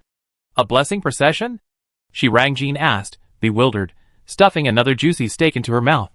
"It's a beautiful magical ritual," said the ever-friendly female elf. "It's a tradition unique to our race. After nurturing so many buds and fruits, the mother tree needs to replenish a large amount of energy," the homeowner added. "This ritual transforms our prayers into power, offering it to the mother tree. It's said to also have the power to connect heaven and earth with the sea of world consciousness, allowing the living and the dead to reunite." Wow! Shirang-jin took a large bite of the stringy cheese, looking with interest at the crowd slowly walking down the road below. Honestly, he was a little tempted to go down to the event, but then he thought, enjoying limited edition food and watching the performance from the VIP seats at the rooftop restaurant would be much more comfortable than jumping around like that down there. Ah, how lucky he was to get this mission. Ugh, the grilled pineapple is so delicious. Among the participants in the blessing procession, besides elves, there were players whose main classes were druids, shamans, and bards. Originally, only elves participated in the most traditional blessing procession, but since it was a magical ritual to gather power for the mother tree, the elf king generously allowed the druids, who were closest to the elves, to participate. Since the druids were included, it didn't seem right to exclude other players. So, the elf king and MOU discussed it, and since the ritual included singing and dancing, shamans and bards were naturally indispensable. Druids make up a third of all players, while shamans and bards are relatively new and popular classes, and the vast majority of players have one of these three classes. Well, if you don't have any of them, that's okay too. There are plenty of opportunities to participate in this blessing ceremony in another form along the way. Since it's a joyous celebration, everyone, whether performing or watching, should have a great time. In the hastily prepared announcement of the new event, MOU only outlined a few key activities. The rest would rely on automatic system notifications and chance encounters with players. The elves and Adu Rachel had also received instructions from the mother tree, knowing how to guide the adventurers on their quests. As for areas where adventurers shouldn't be allowed, MOU had Lyra carefully use her spatial authority to create invisible walls, allowing only elves with specific permissions to enter and exit. The players are all a bunch of rebellious brats.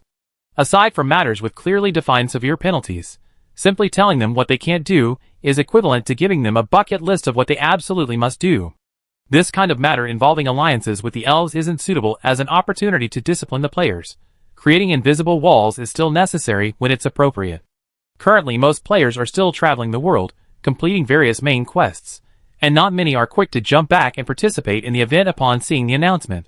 In fact, those who filled up the event slots in Adu Rachel first were mostly new players leveling up in the main city to earn military merits, or crafting players specializing in production, aside from a few lucky players already there doing quests. Players whose professions met the requirements were the first to receive the system notification and almost immediately flocked to the organizer NPC, Alicia. As one of the first elves in a duration to interact with adventurers, Alicia was much more adept than her brother Fros. She smiled and raised her hand. Come on, adventurers who have received the quest, please line up here. Druids, stand in the middle, bards, form 2 lines on either side of the druids, shamans, also form 2 lines on the outermost edges. 5 neat rows quickly formed a line in the plaza. Next, please have the 2 outermost rows step outwards 5 steps. The players, though confused, obediently complied. 2 teams of elves appeared from the far end of the plaza, sliding seamlessly into the spaces left by the players, like mortise and tenon joints. The players instantly erupted in excitement. Everyone quiet down. Alicia clapped her hands. The blessing ritual is a blessing ritual magic passed down through generations of our elven race. The system timely displayed a note in the player's view. Frowny face ritual magic, in essence, is a ritual performed through specific steps and actions to achieve a more powerful magical effect than magic circles or spells. In this prayer procession, we will pray to the world's consciousness, praying for the safe and healthy birth of new life, and for favorable weather and bountiful harvests next year. Alicia raised her hands, and we dedicate our best wishes and prayers to our mother tree, wishing that all the energy she expended in nurturing new life may be restored, and that she, together with the world's consciousness, may bestow upon us more sweet food, a happier life, and a hopeful future. Ah! The players responded with various strange cries. Alice, already used to this, wasn't surprised and moved on to the next step. Now, before we set off, let's quickly learn the ritual procedure. First, bards. She raised her right hand, and Leah timely displayed a rhythm game score in the field of vision of the participating bard players. Take out your instruments and play along with the prompts. The rhythm game players pulled out their favorite instruments, intently staring at the various rhythm game buttons, afraid of pressing a single wrong key in this grand ensemble. Under Leah's control, all the singers' rhythm games started simultaneously. As long as the players didn't miss, the entire performance, under the unseen hand of the world's consciousness, composed a harmonious and sacred melody. After the song ended, many players looked at their S-rank records with broad smiles, while a few were filled with regret for their misses. Alright. Singers can practice on their own for a while. Alicia raised her left hand. Now, shamans, please follow my movements and dance. She then performed the Elven Festival dance. The dance wasn't difficult. It only consisted of 4 or 5 repeated movements. With the system's prompts and corrections, the shamans quickly learned the essentials. Finally, it's our druid's turn. Alicia clapped her hands again. Your task is simple. Just activate, purify, when I clap and shout, prayer, dispelling the pollution brought by the power of the prayer. Oh, that's easy. The druids exclaimed, understanding dawning on them. Then, let's try dancing and walk around the plaza. Chapter 1158. The long, 5-column procession set off. The bards played their instruments, producing ethereal and beautiful elven prayers. The exquisite melodies struck the souls of the listeners. Every drumbeat, every note, danced in their hearts. Accompanied by this dreamlike music, the elves sang their ancient songs in Elvish, a language passed down from antiquity. The players, though unable to understand, found it beautiful. In fact, the incomprehensible ancient language only enhanced the song's dreamlike quality. Music transcends borders, understanding is irrelevant. As long as the melody is beautiful, it can move the heart. The shaman, keeping time with the drums, danced a simple yet graceful dance with the elves. Left foot forward, right leg kick, spin, bend over, throw the mermaid's veil, retrieve, and repeat in the opposite direction. The druids, following Alicia's instructions, cast purification spells in waves, driving away the scattered pollution attracted by the gathered power of prayer into the sealing orbs in their hands. They briefly circled the plaza, and Alicia nodded with satisfaction. Now we will officially embark on the prayer tour. If the ritual magic is successfully cast, beautiful scenes will appear. Everyone, please perform well, and I look forward to your success. The long procession began to move along the main road in the main city of Adorachur. Night had fallen, and scattered orange-yellow lights began to illuminate the dark forest. These small lights could not dispel the darkness, but like beacons, they guided a way through the dark sea of trees. The elves' already powerful prayer songs, amplified by the bard's music and the shaman's dance, quickly took effect. Players gradually noticed tiny, shimmering points of light appearing around them, like fireflies in a forest, flickering with their breath. These points of light were mostly a deep blue and fluorescent green, with a few shimmering gold, floating around the elves and players, moving forward with their dance. What's that? So beautiful. Looks like fireflies. I love it. Although the players were busy with their own tasks, it didn't stop them from chatting seamlessly in the nearby channel, engaging in lively conversations with their viewers. Remember to take a picture of my heroic pose. Whoever takes a picture of me, please upload it to the forum. I want to see the perspective of the audience in the distance. Could any music master transcribe the sheet music? This song is just too good. The dance is so beautiful. Aw, why didn't I get the quest? I really want to learn this dance. Is there any master who can teach me later? Led by Alicia, the group passed through the most prosperous commercial district of Adorachur, heading towards the elf residential area. More elves and players, not content with just watching from the roadside, had already joined the rear of the group, clapping and humming along to the rhythm of the music, following the main force. The spectators on the roadside grew larger and larger. The elves clenched their right fists and pressed them to their foreheads, closing their eyes in prayer, while the players were even more boisterous, waving and cheering at the prayer tour group. Everyone's face was full of smiles, enjoying this moment of joy. The adventurers playing and dancing became increasingly skillful and fluid. From initial tension and readiness, they now improvised freely, their performances flowing effortlessly with their emotions. One particularly talented musician even delivered a brilliant solo guitar performance, drawing admiring glances from the crowd. Alyssa, who was leading the way, and the elves in the group didn't stop the players' somewhat unconventional behavior. Instead, they applauded the energetic performance. Seeing this, the players eagerly showcased their own skills, each vying to demonstrate their abilities. More and more wondrous points of light gathered around the group, forming a flowing river of light that meandered through the elven city as night fell, infusing the entire divine kingdom with new energy. Such abundant life force. The residents of the Golden City, who had helped earlier, were also invited to participate in the subsequent celebrations. Holding delicious food, they stared in astonishment at the gathering of life force, even pausing their chewing. Those lights are so beautiful, explained Shirong Jin on the treehouse terrace. Watching a performance while enjoying delicious food is definitely the best. We arrived at the residential area. Alicia called out. Those great trees will soon become the children's future homes. Let us pray that they grow up healthy here. Pray. Suddenly, a tambourine appeared in her hand, and she struck it sharply. The druids cast a purification spell, and the surrounding azure lights instantly transformed into specks of golden light. Alicia struck the tambourine again, and the elves' songs instantly soared.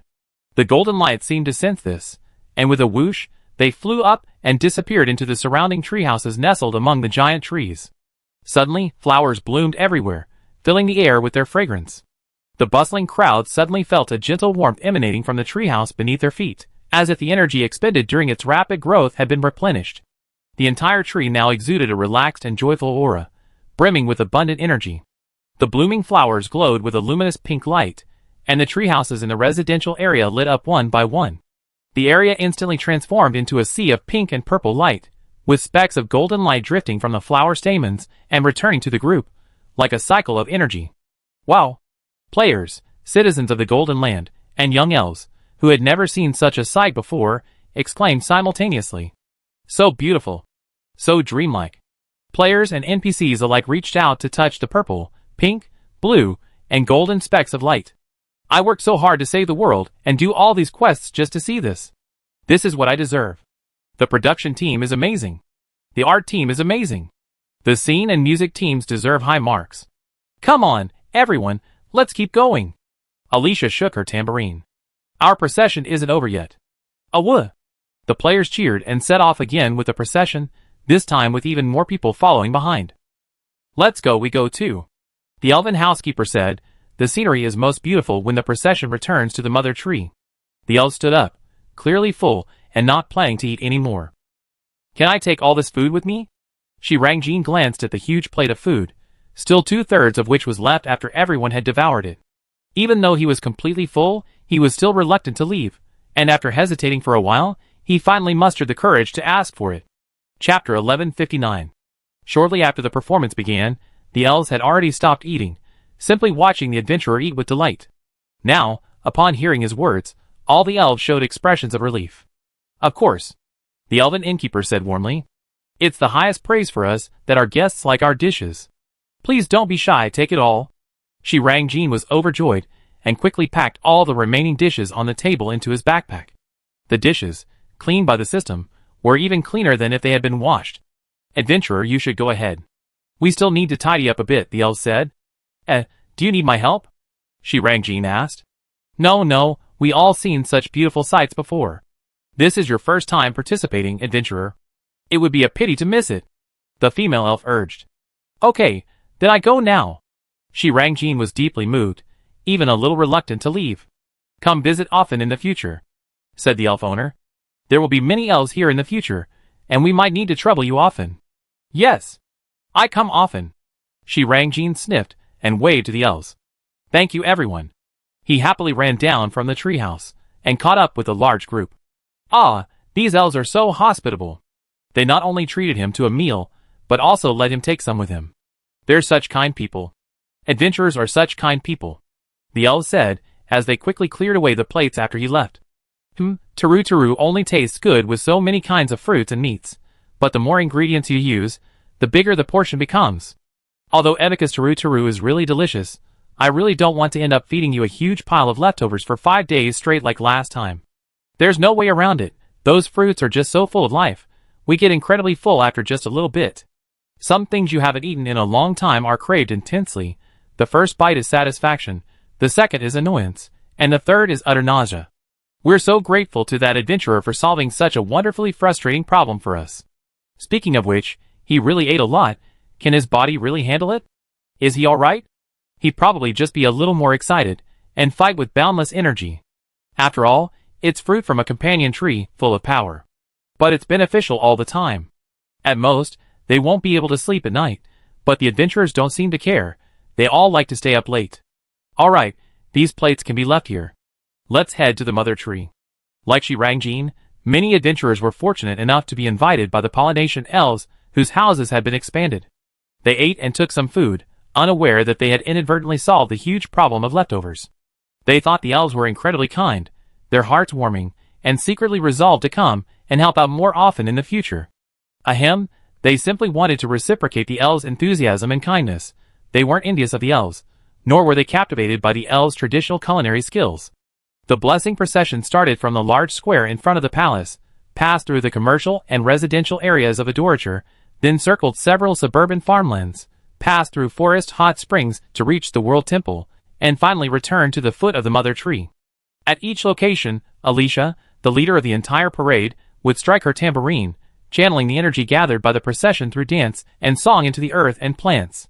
And the earth and plants, having received this purified power of prayer, will be revitalized, bursting forth with vibrant life, and returning a portion of this energy to the procession. The energy circulates back and forth during this journey. Each time Alicia injects a different area of light, it possesses a different color, a fragrant green, a vibrant gold, a misty blue, or a slightly warm red. Perhaps the elves are innately able to sense the earth and plants' needs. This energy, injected into the earth, is like filling the last missing piece of a puzzle, the final gear in a stalled machine. Blocked pathways reopen, dried up waterways are filled, and nutrient-poor soil becomes fertile again. The cycle is restored, the deficiencies are filled, and the energy, long stagnant due to blockages, is recirculated, allowing even the smallest, most fragile seeds to multiply into countless lives. The energy Alicia provides harmonizes nature, fills gaps, and with a small investment, yields a myriad of bountiful rewards. Each tiny seed exhausts its own resources to grow leaves and roots, then takes root in the earth, greedily absorbing every ounce of nutrients from the sunlight, soil, rain, and air. Ultimately, it grows strong, developing a sturdy stem, abundant leaves, flowers, and fruit, giving birth to countless new lives representing the future. Finally, it transforms its decaying leaves, rotting fruit, and even its own aging body into nourishment for the earth. This cycle repeats itself endlessly, from the earth and back to the earth. This is the cycle of nature, the cycle of life. Now, as the mother tree of life nurtures a new generation of elves, the elves, through ancient, inherited blessing rituals and magic, are fulfilling the mother tree's duty of replenishing the earth and nourishing it. As the procession passed the ancient temple of the world, a most beautiful sight unfolded. Green light sank into the earth, and moments later, the earth rumbled. Dozens of shattered fragments of the world consciousness statue shot up and merged into the stone statue. A rainbow flashed, and the world consciousness statue became much more complete. Most of the cracks on its surface disappeared, and its face looked more like the little fairy beside the Lord, only more solemn and dignified. The elves and players exclaimed in unison. The world consciousness has recovered. The elves wept with joy. Even if it's only a part, it's still the world consciousness. At the same time, the core energy of the world consciousness behind the Lord surged wildly, causing Leah to let out a small burp, her entire body radiating iridescent rainbow light. We struck it rich. MOU stared at the ever-rising numbers, grinning like a stock market investor watching their account balance grow in a bull market. This is a killing. A killing. Of course, the world consciousness couldn't just take the energy without giving anything in return. Having made a fortune, Liao waved her hand, and countless iridescent points of light flew out of the temple, returning to the procession. These were the core energy of the world consciousness that would ultimately be brought to the Mother Tree. Chapter 1160. The grand procession of prayer bearers, carrying the accumulated energy points along the way, returned to the forest of the Mother Tree. From the ancient temple of the world onwards, the Lord and the Elf King joined the NPC's ranks, traveling alongside the procession surrounded by elves. Because the elves dutifully acted as a human wall to block the players, even seeing the addition of these two heavyweight NPCs, the players couldn't cause any trouble, only frantically taking screenshots before continuing to diligently complete their quests. Back in the forest, you keenly noticed that after the flower buds and fruits had been harvested, the life force contained within the Mother Tree and its surrounding forest had significantly diminished. Perhaps this was the price of nurturing new life. Whether plant or animal, human, whether viviparous or oviparous, the next generation always draws enormous energy from the previous one. Guided by Alicia, the prayer procession formed a circle around the Mother Tree. Standing directly before the Mother Tree, the Elven King Lancel stepped forward, extending his hands outstretched, and began to sing a beautiful ancient elven song. With the language knowledge transmitted by Moya and Leah's immediate translation, he was able to roughly understand the meaning of the ancient language. It was a prayer. The elves prayed to the world's consciousness, to the Mother Tree, and offered the Mother Tree the natural power they had gathered, hoping for its blessing and protection for the elven race to prosper for generations to come. As the last line of the song ended, Alicia struck her tambourine at the opportune moment, and countless points of light, purified by the druids, surged from around the procession, flowing like a torrent into the Mother Tree of Life. In an instant, the entire Mother Tree of Life, along with its surrounding forest, radiated a soft and beautiful iridescent light. The whole forest seemed to be immersed in a shimmering, starlit galaxy, with each leaf shimmering with a dazzling, seven-colored gradient of iridescent light against the backdrop of the night. This is so beautiful. The whole forest is sparkling. Wah, it's so beautiful. I wish I could live here forever. But can't this special map be preserved?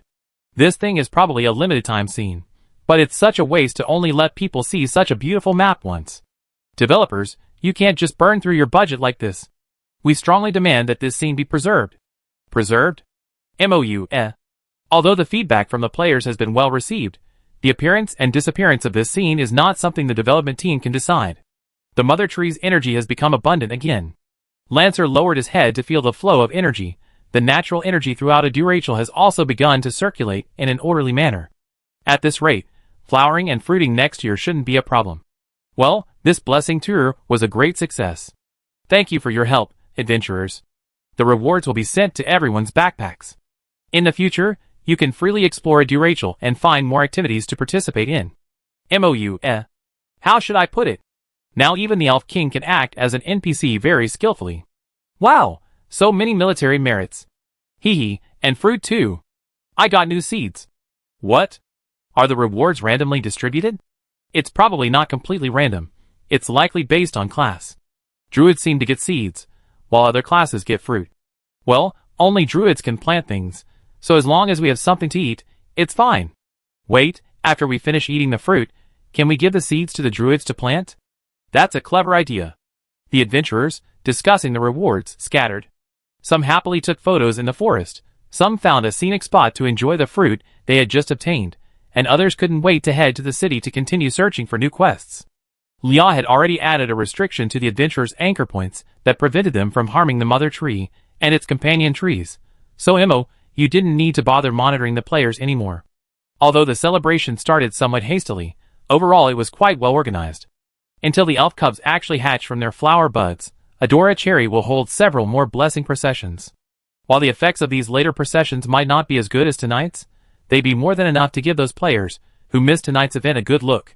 It seems the elves have already mastered mastered the correct way to interact with adventurers. You shouldn't need to keep an eye on things for the next few days. So what should we do next? There's still no news from Ialian. I wonder if he's processing the fragments of the heterochromatic eyes. Perhaps spending a few days with the elves would be a good option. As Mou pondered, he heard Liao whisper in his ear, "Lord, sealed artifact 001 needs your help." Isn't sealed item 001 just Wendell, the NPC boyfriend of the lazy bum? Could it be a relationship complaint? Perhaps allowing adventurers to date NPCs is a bit too far ahead of its time. Mou nervously pulled out his phone, checked the message, and his eyes widened in surprise. Wait, what does it mean to capture the God of Light's alt account and turn it into a sealed item? Is Wendell such a powerful figure? Lazy bum, you got a great relationship. But what should I do with this thing? It feels a bit dangerous to bring the heterochromatic alt account to my territory, even though Wendell said he's already dealt with it. Mou pondered for a moment, then suddenly had a good idea. I should go see my allies. Inside the ruins of the God of Craft and Art Illusion Dungeon. Salty Fish stretched lazily. So, has the Lord replied yet? Wendell was attaching the final sealing strip to the craftsman god's head. We should have news soon. Just a moment, I be finished here. Salty Fish leaned closer, curious. Is this sealing really safe? The other party is, after all, a god. To be precise, once a god. Wendell adjusted his glasses. He was mostly devoured by the goddesses of fate and darkness, and now he only possesses a divine title, clinging to life with the last vestiges of faith, foundation, and authority left behind. With my abilities, suppressing him isn't a big problem. However, considering his past history of fraud, I think it's wise to be cautious. Rune surged in his palm as he applied the final seal. Done. Now it's up to our Lord to decide what to do. Chapter 1161. Wendell didn't have many opportunities to directly interact with the Lord of AMT County, but even with only a few meetings, the Lord left Wendell with a very reliable impression. Wendell first heard of the Grand Mage Mayu's name from the occasional, slightly troubled complaints of Rekar Cavendish, the director of the Bureau of Abnormal Affairs. While it was called a complaint, to be more precise, it was something the director, during his busy work breaks and casual conversations with colleagues over tea, would often boast, in a seemingly critical but actually complimentary way, about his wife's younger brother, who constantly caused his wife, the Speaker of the Magic Federation, various troubles and worries, yet possessed extraordinary strength and took it upon himself to save the world. As a SEAL being, Wendell couldn't quite understand this mentality, but he always felt that the director's approach was somewhat similar to that of the head of the Sudden Anomalies Investigation Department next door, who often talked about her adorable cat breaking several flower pots every day, and the old lady in the Forbidden Magic Patrol Department, who always mentioned her youngest son studying magic at the Calcardo Magic University.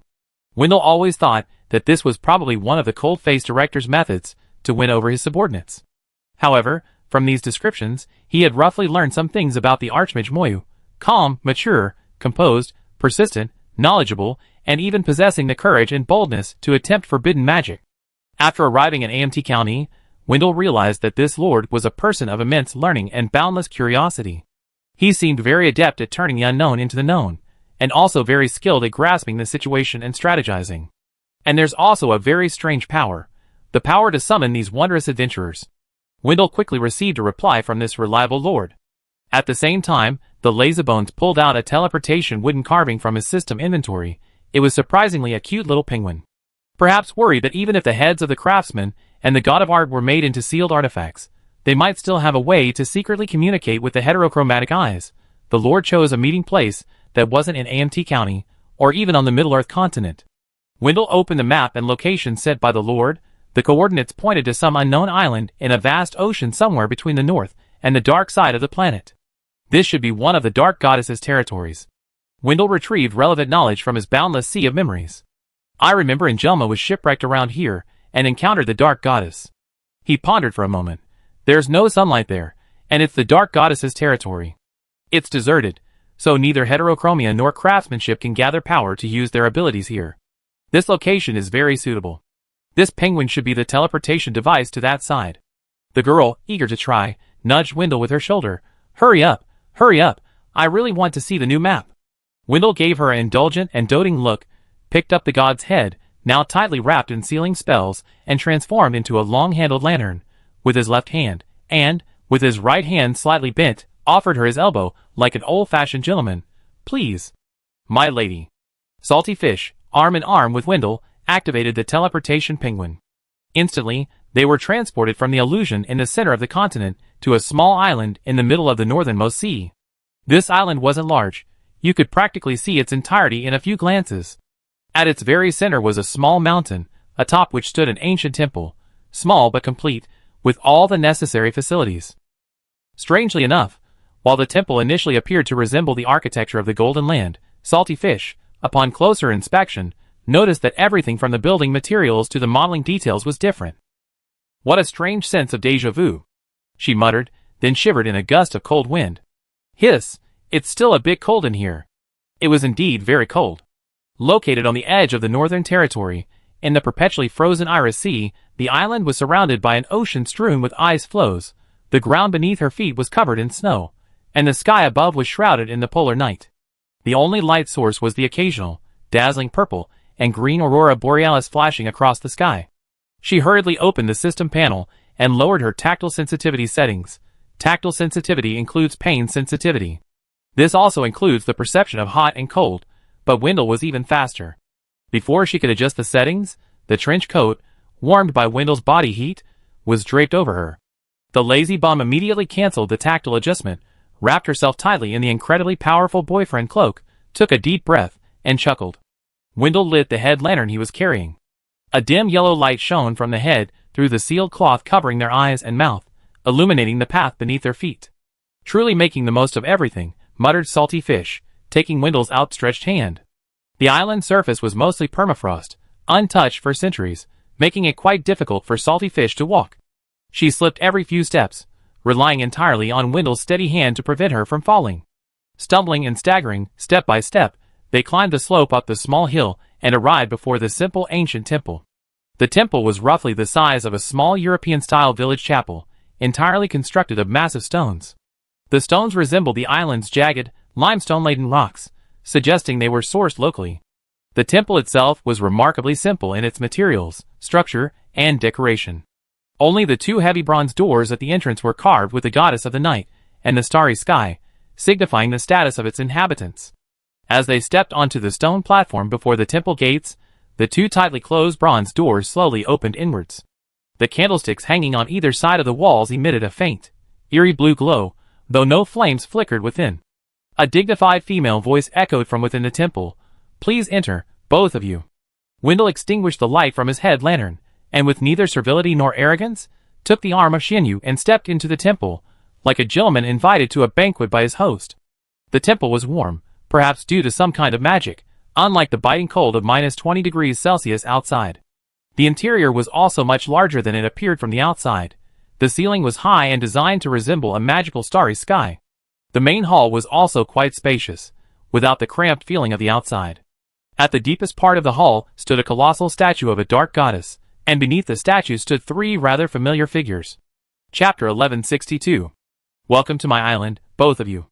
The woman with the same face as the towering statue behind her greeted them first. She nodded amicably to Wendell, sealed artifact 001, then nodded to Salty Fish, writer of limitless possibilities. Oops. Having his achievement title read aloud by the goddess was perhaps even more embarrassing than having his online name read aloud. Salty Fish blushed slightly, feeling rather awkward. The other two figures were, of course, the Lord and the Goddess of Fate, Jenna. These two goddesses had appeared in the main and side story CG animations, so although Salty Fish had never met them in person, he recognized them instantly. Although this game has seen a constant stream of both righteous and evil gods since its closed beta launch, with characters like Cthulhu, Nyarlathotep, the Winter God, the Newborn Sea God, and the Mother Tree of Life making appearances one after another, the fact that one could directly confront two goddesses in their own solo storyline and be addressed with such affectionate titles is something that, if posted on a forum, would be enough for a whole version of bragging rights. I heard that you two captured a common enemy of ours. MOU said, his face beaming with barely suppressed joy. At least a part of him? Wendell held up the lantern in his hand. This is it. For safety reasons, I used my expertise to create sealed artifact 0091. The ghostly lantern. Wendell had previously explained to me that the numbering of sealed artifacts in this world not only represents the order in which they appeared but also their level and strength. All those with numbers beginning with 00 are sealed artifacts related to gods. These sealed artifacts are either the remains of fallen gods or objects created by the gods themselves, storing a portion of their power. The most powerful among them is naturally the living sealed artifact, Wendell, the unknown observer number 001. This ghost lantern, containing only a small portion of the power of the heterochromatic eyes, and a fragment of the god of craftsmanship's remains, naturally ranks only 91st. MOU, and the two gods couldn't help but lower their heads to carefully examine the strange lantern.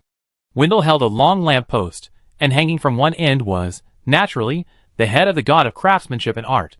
This head seemed to have undergone special treatment by Wendell, transforming into a strange, semi-transparent mineral texture, harder than glass and more turbid than crystal.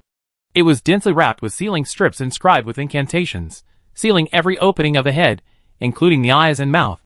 If a timid person saw this, it would really make them feel a little bit smug. MOU quietly cast an appraisal spell. Sealed item 0091 Netherworld Lantern. God level sealed item LV. Current strength level. King level sealed item LV121. Made from a part of the body and soul of the god of craftsman and art. A sealed item existing between life and death, possessing a tiny bit of the attributes of living and art. Although weak, its divine essence still remains. Although weakened, it still contains divine power. Controlling this item, by paying a price, allows the use of a certain amount of divine power. MOU's gaze paused for a moment, and he quietly asked in his mind, Leah, isn't this level assessment somewhat contradictory? Leah's voice rang out, It's not contradictory, Lord. The god of craftsmen and art was still alive, and possessed divinity, when he was made into a sealed artifact. Therefore, a sealed artifact made primarily of him must be a god-level sealed artifact. Even though he is weakened to the level of an ordinary superhuman, the god of craftsmen and art still possesses the three elements of faith, foundation, and authority. Once he gains power, he can linearly increase his strength level without hindrance and return to his peak. Therefore, danger still exists. Please be especially careful. I see. MOU recalled the drop in a Dong's realm when he fought the god of winter, and seemed to understand something. The situation of the god of craftsmen and art is different from that of a Dong back then. The god of winter, Friels, was raided by MOU and the adventurers. First, they let the god of winter unleash blizzards day and night to deplete his stored energy. Then they used the mass line to poach the god of winter's followers, gradually hollowing out his faith. Then, one by one, they stole the winter god's foundation stones, erasing the inscriptions, and directly stole the authority the winter god had placed within them. Simultaneously, Angelma confronted him directly, exhausting the winter god's last remaining power. After and obtained the winter god's lost foundation stones and authority, the two waxed and waned, and in becoming a reborn god, could completely kill the winter god, who had been emptied of everything and whose power had declined. The winter god lost not only his own power, but also the three elements necessary for godhood. Therefore, the winter god was like a tall building with its supporting pillars removed, collapsing as quickly as an avalanche. As for the god of crafts and art, although his power was almost non-existent, the three elements necessary for godhood remained. Yes, although these three elements had been weakened over time, and in the divine war against darkness and fate, they undeniably existed. This made the god of crafts the perfect impostor. Although only a divine skin remained, as long as the heterochromatic eyes donned this skin and infused it with power, he could once again become a complete god. Unfortunately, before he could even don his divine skin, he discovered that his own skin had already been almost completely dismantled. Sorry, heterochromatic. This time, our world's adventurers have taken the lead. No matter how deeply hidden or scattered the disguises are, they can't withstand tens of thousands of adventurers, and this number is increasing daily, searching the world. It doesn't matter how small the target is, as long as enough bullets are fired, scattered enough, and the attack time is long enough, there will always be one or two who accidentally hit the bullseye. This is the inevitability within randomness. Because probability is there, no matter how small, it undeniably exists. MOU chuckled, his gaze continuing downwards to the appraisal details. Item ability, Soul Guiding Lamp.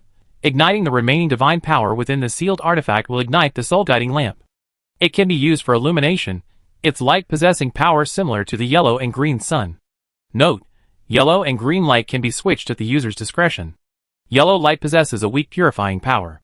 Green light, on the other hand, has the effect of opening up illusory worlds. Areas illuminated by green light for extended periods will experience a unique effect where the illusory and real worlds coexist, with spaces overlapping and alternating. Note, If any living being enters this overlapping space, when the green light disappears, they may become lost in the unknown illusory realm. Chapter 1163. This ability, it feels like a combination of spiritual and illusory authority. So, heterochromatic eyes did indeed share a portion of his authority with the god of crafts, whom, artistic creation itself is about transforming illusory ideas into tangible works of art, and it's closely related to the broader human spiritual world. It's the condensation and embodiment of thought. TSK, in that sense, the god of crafts' significance to heterochromatic eyes isn't just a secondary account created because authority can't coexist. It's more like a fallback plan, allowing heterochromatic eyes to continue wielding both illusory and spiritual authority even after switching accounts if something happens to his main account. Like a cunning rabbit with 3 burrows, heterochromatic eyes, this con artist has undoubtedly raised countless secondary accounts.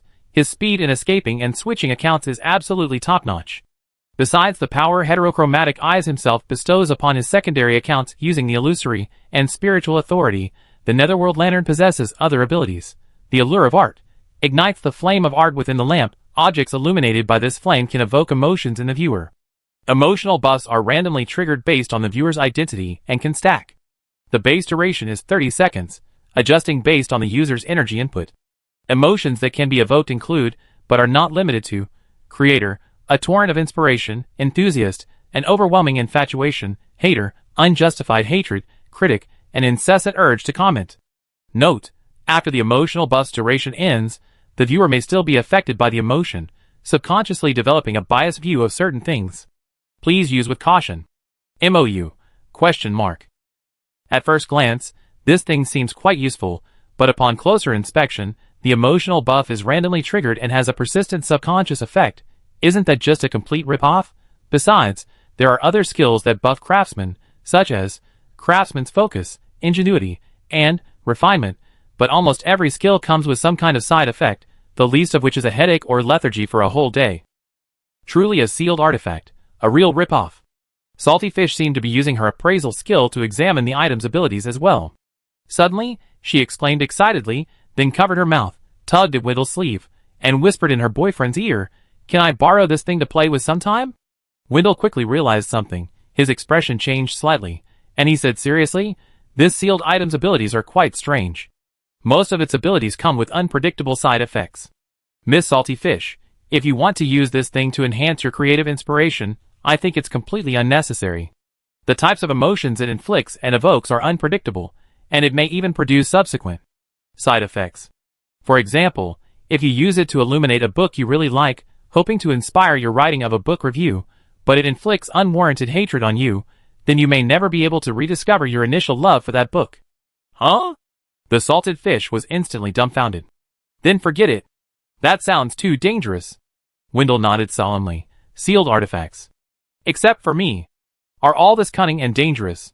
They like to use all sorts of strange powers to lure their prey, and enjoy the fear, pain, and despair of the prey after twisting their desires. Unless you have absolute confidence and ability, please do not use the power of the sealed artifact carelessly." Ahem. The Lord cleared his throat, interrupting the young couple's educational conversation. "Actually, we invited you two here this time hoping to completely eliminate this sealed artifact in one fell swoop. Therefore, this sealed artifact is unlikely to reappear in the Bureau of Anomalies or anywhere else." Wendell visibly breathed a sigh of relief and handed over the lantern. The goddess of darkness raised her pipe, took a deep breath, and exhaled a pure cloud of darkness. The darkness, as if it had a physical form, flew in the air, completely enveloping the lantern. Wendell clearly felt the pulling force from the lantern's handle. He obediently released his grip and took a step back.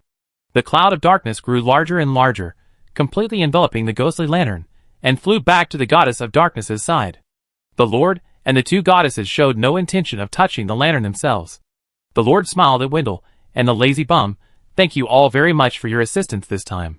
To express our gratitude, I prepared gifts for everyone who participated in this operation, which will be sent to your inventory and accounts later."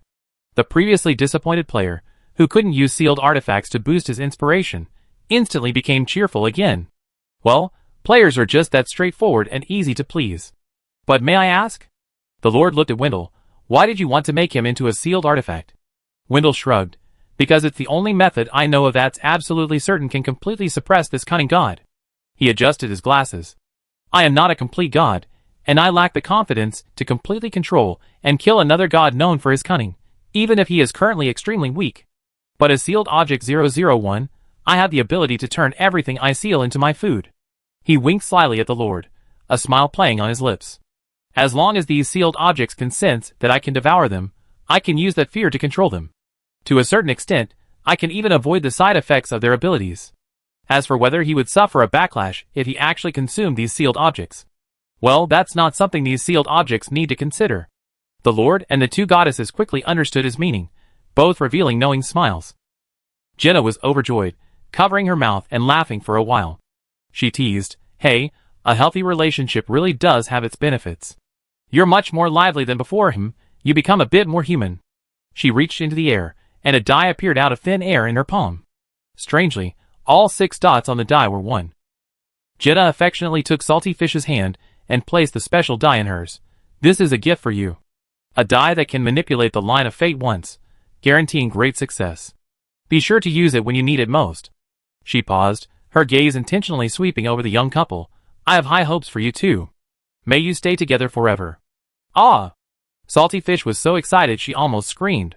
This was a die personally given to her by the goddess of fate. And she even blessed her. This was an achievement she could brag about on the forum for the rest of her life. Chapter 1164.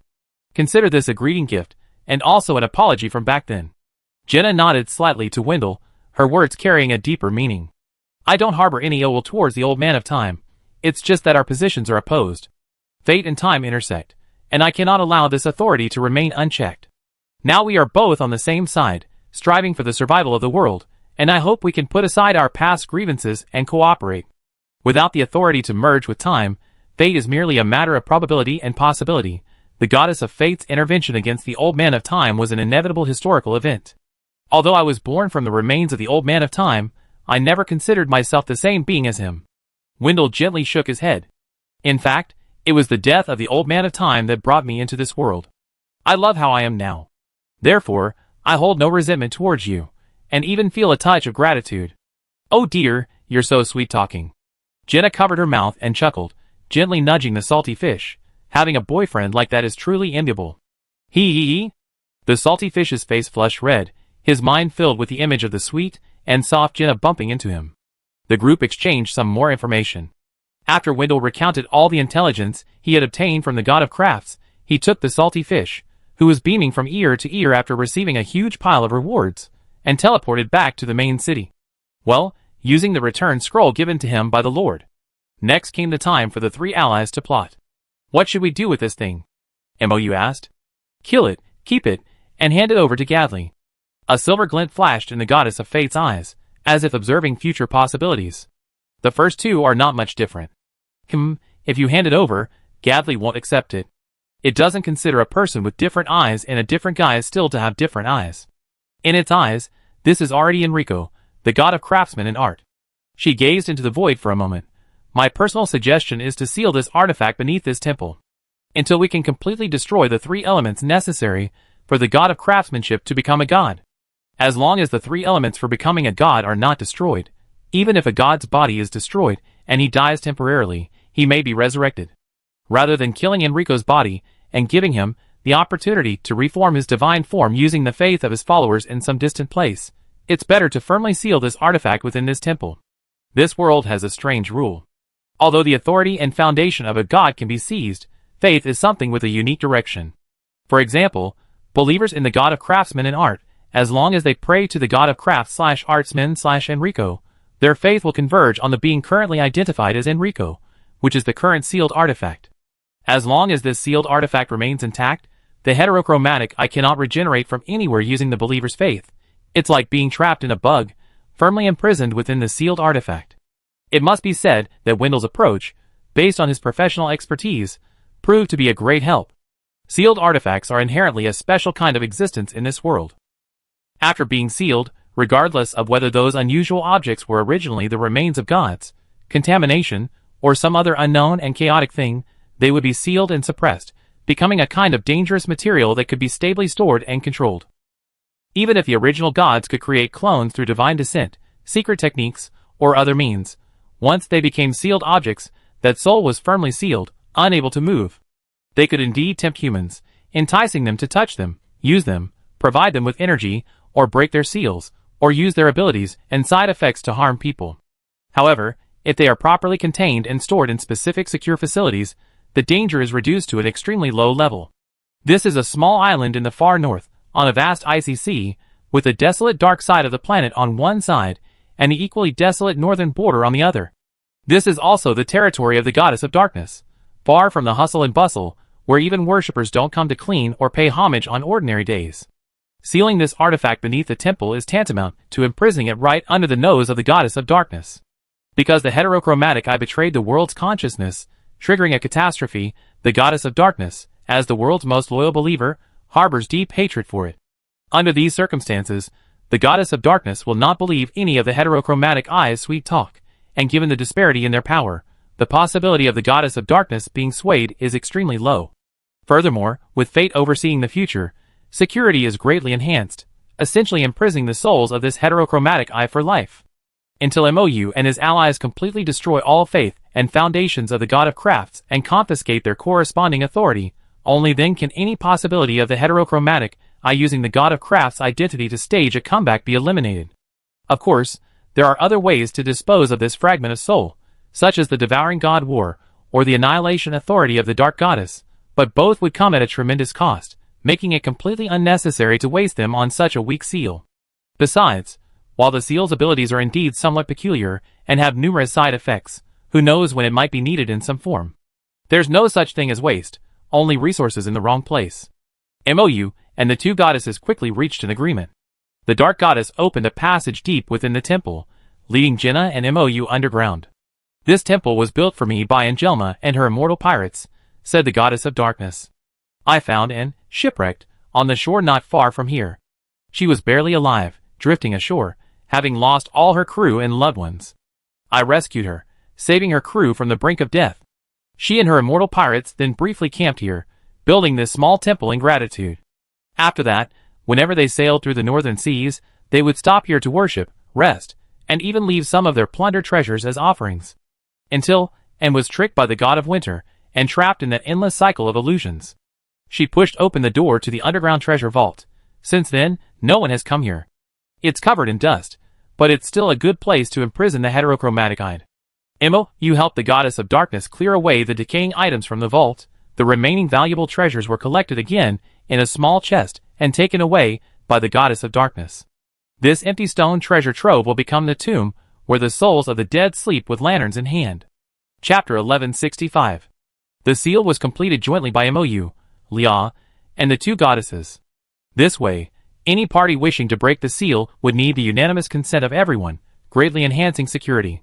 You didn't believe they would ever need to use this sealed object, but even the goddess of fate couldn't fully foresee the future. For now, keeping the heterochromatic pupil imprisoned here would give them more time to destroy the three elements of godhood for both the heterochromatic pupil's main body and its known secondary forms, thus achieving final victory. By destroying the three elements of godhood and killing a god, the sealed object would naturally degenerate without any treatment, becoming an ordinary, untouched, magical, and uncorrupted object. At that point, whether the seal was broken or not would be irrelevant. A truly magnificent victory, the goddess of darkness praised. I'm beginning to look forward to the day when we banish the evil gods from this world and finally achieve victory. Our victory will surely come. Song Lin hummed a song as he emerged from a dorature, a companion fruit in his hand, eating as he walked. The elves' festival was both beautiful and interesting. The companion fruits from the so-called companion trees they gave away had strangely shaped models, but their taste was unexpectedly delicious, a flavor unlike anything he tasted in reality. The only downside was the long queue to get in, but such a fun limited-time festival event was definitely worth the wait. He happily finished the fruit, then turned onto his rented farmland, and casually planted the companion fruit seeds in the ground. Although the elves said this fruit only grows when the mother tree bears fruit, he figured he might as well plant some. What if it worked? Brother Song Lin. He had just finished his work when he heard someone call his name. Looking up, he saw a familiar face. Hey Cat, you're back? I came back for the elf clan's event, so I just stopped by to check on the fields. The cat at the front desk of Wushan Ju pointed to her own fields. My fields are over there. Look, that whole field of wheat is mine. Wow, they're growing really well. Song Lin turned around and glanced at them, sincerely praising them. By the way, boss, is the mobile bakery project finally finished? The cat at Wushan Ju's front desk asked.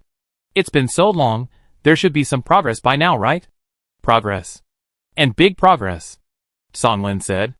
I remember you got a lot of Agifia crystal ore before, right?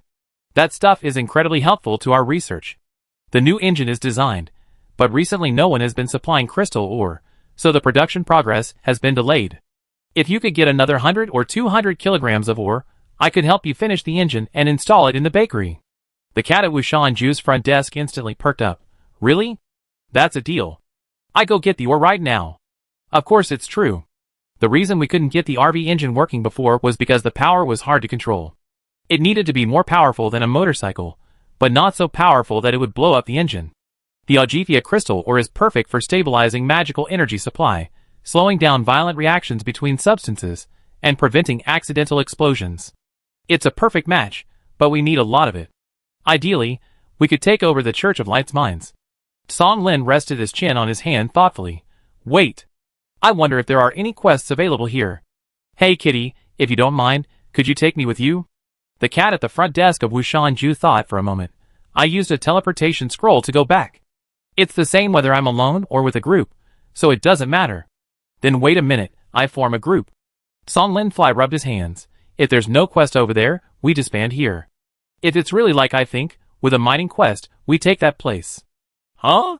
The cat at the front desk of Wushan Ju was instantly shocked by this outburst. I'm just a crafting player. It's alright, it's alright. The god of pastry just needs to support us. Fighting and such minor things are our responsibility. Okay, but let's make it clear beforehand. There are a few NPCs in that village I know. They're all nice ordinary people. Some are even my nominal followers. If a fight breaks out, we can't hurt them. Definitely. Song Lin patted his chest. I'm a veteran player. I know exactly how important NPCs are in this game. Favorability points, new quests, not to mention the faith and comprehension points you need after reaching the god rank. All of these depend on them. He thought for a moment. By the way, Cat, you're the first player to order a god rank weapon, right? What's your god rank weapon? Oh, it's this. The cat at the front desk of Wushan Ju pulled out a rolling pin and tapped it in her palm. The rolling pin of the god of pastries. Song Lin stared at the familiar rolling pin for a few seconds, and the miserable memory of being chased for 2 blocks by his mother with a rolling pin as a child instantly resurfaced. He shuddered violently, his scalp tingling, and said, Quick, put it away. Put it away. How could you make such a terrifying weapon? Hiss, the terrifying memories from my childhood are starting to attack me. The cat at the front desk of Wushan Ju, it can even have this effect? She put away the rolling pin and asked curiously, What's your god level rank, sir? Speaking of this, Song Lin immediately perked up. Hee, I'm a magical mechanic designer. My ambition is to design the latest high-end magical mechanics that don't exist in this world. As expected of you. This really suits you. The cat at the front desk of Wushan Ju sincerely admired him. So, is your weapon ready yet? Not yet. I've been undecided. I want to make a really cool magical gun, the kind that can transform, but my current skill level isn't high enough. Song Lin sighed and said softly, Who understands? To make good equipment in the game, I study day and night in class, and even in the game while sleeping. The cat at the front desk of Wushan Ju couldn't help but laugh out loud. I think a rolling pin would be fine. Although she had also put in a lot of effort and thought when customizing weapons, compared to this magical mechanical master, she was clearly much worse off. Let's go to the city to recruit a team. Song Lin said, patting the dirt off his hands and standing up. And tell me about that mine, okay? Knowing the background information will help me choose a suitable team. Yeah, I sold breakfast at that mine. The cat at the front desk of Wushan Ju recalled. There were a few troublemakers in that village, but overall most of the residents were quite nice. However, the control of the Church of Light is deeply entrenched. In fact, I always worried that conflicts would break out after I left. Chapter 1166. The cat at the front desk of Wushan Ju's residence wasn't entirely unfounded. While still in that village, she had keenly sensed a shift in the village's atmosphere due to her actions. The ordinary villagers, wanting to easily afford delicious food, and the Church of Light faction led by Father Sykes, seeking to plunder the villagers' wealth and resources, the two groups maintained a facade of peace, but in reality, conflict was on the verge of erupting. Not to mention the nationwide wanted mission that the cat at the front desk of Wushanju later triggered, the system practically told her that a fierce conflict had broken out between the church and the people in the place where she had taught the pastry-making method. Later, because of the wanted status, she was forced to live in seclusion in the town of Desmond, and never had the chance to visit her followers again. Hopefully, Peeta and his mother are alright. To be honest, she quite liked that honest and clever child. Although the little guy always seemed to have a strange, almost divine, filter over her, what adventurer doesn't like NPCs looking at them with adoration? To this world, every adventurer might be just an ordinary yet extraordinary supporting character, but to the adventure stories they themselves write, each one is a protagonist. The cat at the front desk of Wushanju really liked this main storyline arrangement. Unlike other online games with fixed main plots, here, every adventurer walks their own path, a path only they can forge, a path no one else can replicate. The amazing thing is, all these strange and varied paths ultimately lead to the same destination. That's probably the power of a screenwriter. I wonder how many people it takes to accomplish such a feat. If only the production team could hold a fan festival someday, and the producer could send a letter or some behind-the-scenes anecdotes about making the game, that would be amazing. She'd be incredibly interested in those things. Ahem, I'm getting off topic. She pulled her attention back from where it was wandering and said to Songlin, I suspect that the villages I visited are no longer peaceful and tranquil. They might even be in the midst of war or riots. In that case, we need some powerful henchmen. Songlin opened his friend list and scrolled through it from top to bottom. Luckily, it's during the event period, and many big shots have returned to participate in the event missions, so we should be able to call some people.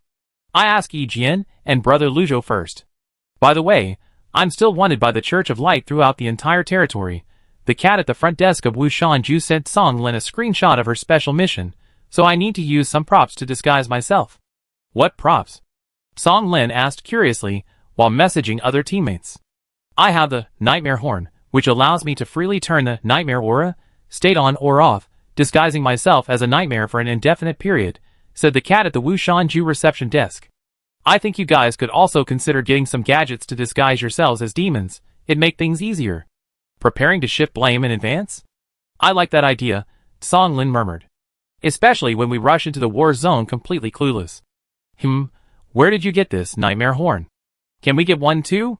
We can go ask Lady Ophelia of the Nightmare Delivery Service, said the cat at the Wushanju reception desk. I accidentally gave her the idea to start a proxy shopping service, and that's why she gave me this item as a gift. She might still have some? We can ask her if she sell it. Teammate, a disguise item. It would be best to also have some information about the destination. I posed a question on the forum. Songlin's game strategy was very clear. Then we also need some supplies and strategic reserves. He looked at the cat at the Wushanju reception desk. By the way, since the dispute is over food, it's best to prepare more pastries and related delicacies. The cat at the Wushanju reception desk. ? It feels like the boss's goal isn't just to occupy a mine. This seems like he wants to seize all the land of the Church of Light. However, if he can really do it, it wouldn't be a bad thing. The ordinary people in the Church of Light's kingdom live too hard. The cat at the front desk of Wushanju, posing as the goddess of pastries, ignited a fire in the hearts of ordinary people, but she alone couldn't pull them out of the quagmire of the Church of Light. Fortunately, online games are team-based. Especially in this game, all adventurers are genuinely playing themselves, rather than some great hero with special abilities, identities, and paths created by a writer within the development team.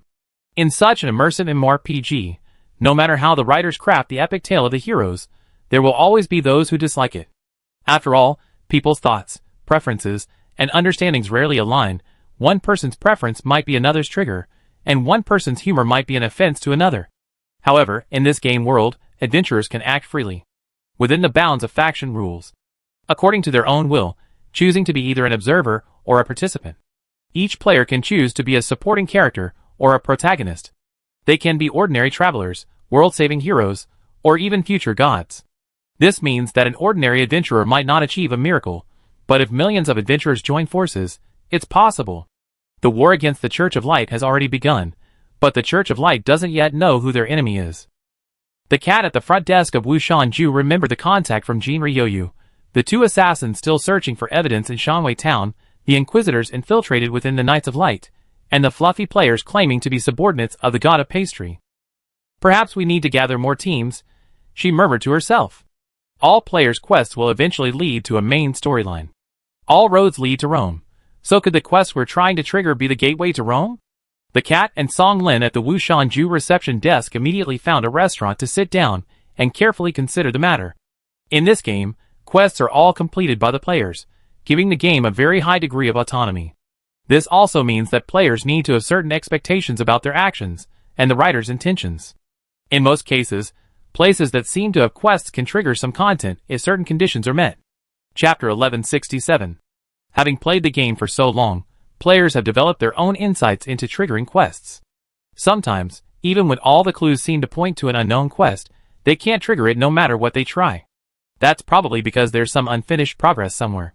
For example, the main storyline might not be complete, the player's level might not be high enough, or a prerequisite side quest might not have been triggered yet. These hidden conditions require players to continuously explore. It's undeniably challenging, but any player who has persisted this far has long been captivated by this novel gameplay, becoming completely immersed. When the plot unfolds and their guesses align, and the mystery is solved, the sudden surge of accomplishment brings a rush of endorphins and dopamine, providing more than just psychological satisfaction. From a fleeting thought, the cat at Wushanju's front desk and Song Lin, relying on their unique player intuition and quest sensitivity, work together, refining their plan, adding personnel, and speculating on the conditions for triggering the quest. A plan was built from scratch, gradually perfected, with items, equipment, and supplies being replenished one by one. Several teams were formed, and one highly capable player after another joined. Even players running their own quests in distant locations received the message. This time, Song Lin invited many veteran players he knew from the closed beta, including the universally acknowledged leveling master, One Sword Breaks 1,000 Mountains, the reliable Luzhou Laojiu, who knew a little about everything, and the druid Melissa Kubo. There were also several new players. The astrologer musical is an opera, the small assassin boy Lin Wu who dressed like a mushroom spirit, and the infamous durian herring teacher, who, although not long into the game, was already well known. Wait, why is teacher Durian Herring in the team? The cat at the front desk of Wushanju exclaimed in surprise, secretly pulling Song Lin aside for a whispered question. There's only one reason. The stink bomb is powerful and effective, Song Lin replied softly. If we teleport over and find both sides locked in fierce combat, unable to intervene, only teacher Durian's stink bomb can indiscriminately take down everyone. Especially in the airtight environment of a mine, imagine the destructive power. The cat at the front desk of Wushanju imagined the scene of corpses strewn across the mountains and immediately ordered a bunch of gas masks. Thanks to the cat's connections, they purchased enough nightmare horns at a high price from Mrs. Ophelia of Nightmare Delivery. Everyone wore a pair, and the nightmare horn's built-in headwear concealment function was activated. If they encountered members of the Church of Light, they could activate the nightmare horn's special buff, Nightmare's Aura, disguising themselves as nightmares. With everything prepared, the cat at the front desk of Wushanju activated a teleportation scroll, leading her newly assembled team back to the nameless village not far from her favorite bay. Ugh!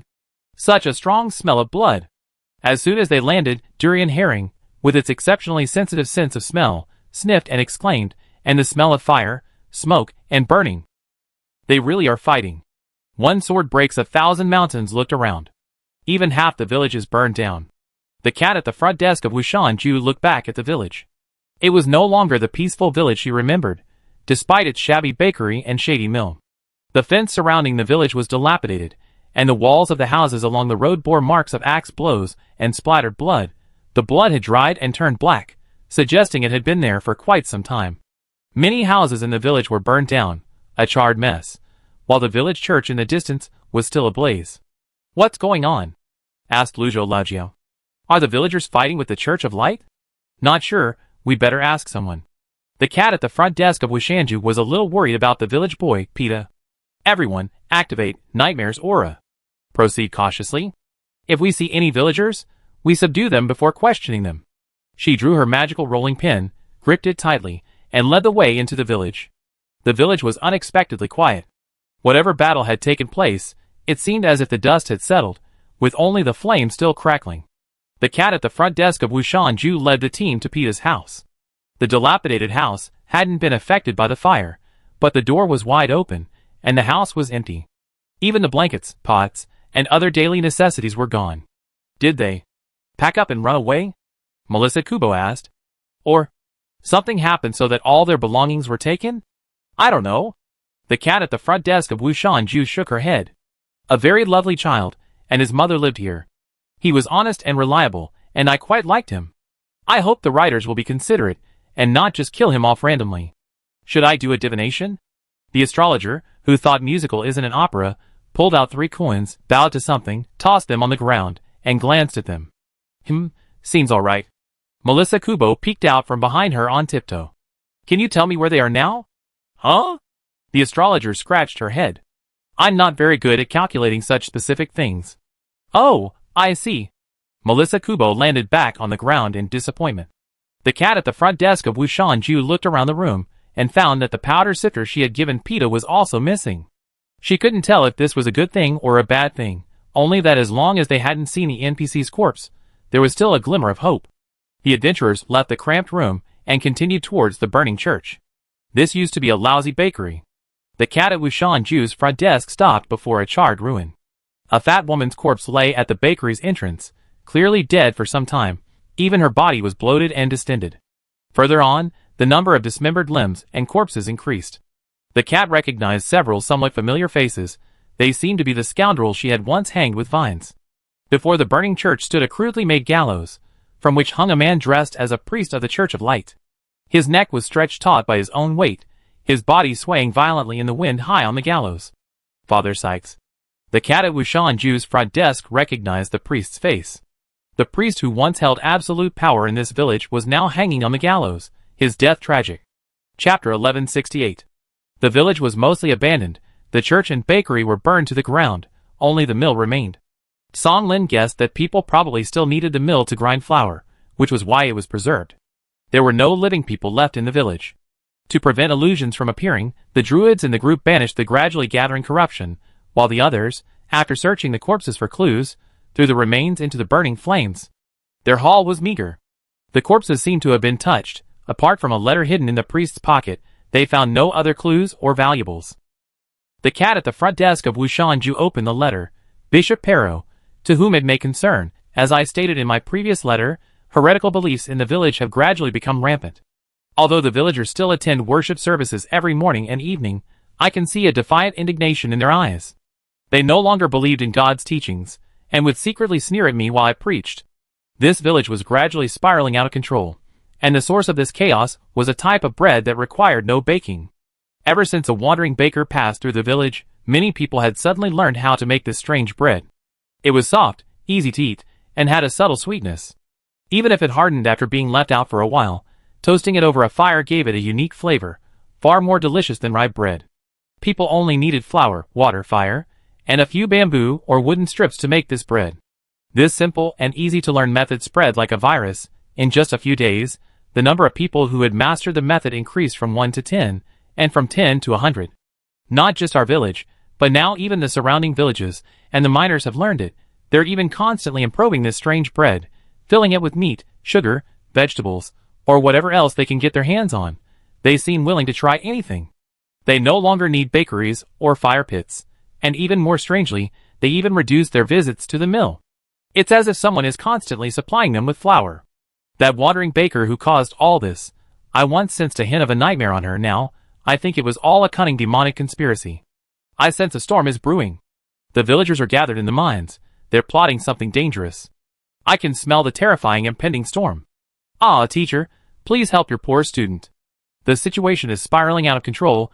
We need the Inquisition's help. The letter abruptly ended. Clearly, it wasn't finished, and the storm that Father Sykes had foreseen had already arrived.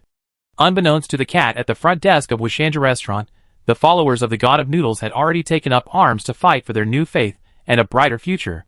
It's not entirely incomprehensible. No matter where they are, once beings have tasted goodness, it's hard to return to the days of hunger and tasteless food. Once their horizons are broadened, once they've seen the colorful world outside, and witnessed a God who truly loves his followers, the villagers are less likely to be brainwashed by the repetitive rhetoric of the Church of Light. What good are beautiful, heartfelt words? Nothing compares to a bowl of hot beef noodles bestowed by the God of Noodles, warming both the hungry stomach and the soul. However, the cat at the front desk of Wushanju hadn't expected the villagers to be so powerful, actually managing to wipe out the priest and his faction's relatives. But where did all the villagers go? Judging from the current situation, the Church of Light here has been defeated. So where did the villagers go? Asked the person in the musical.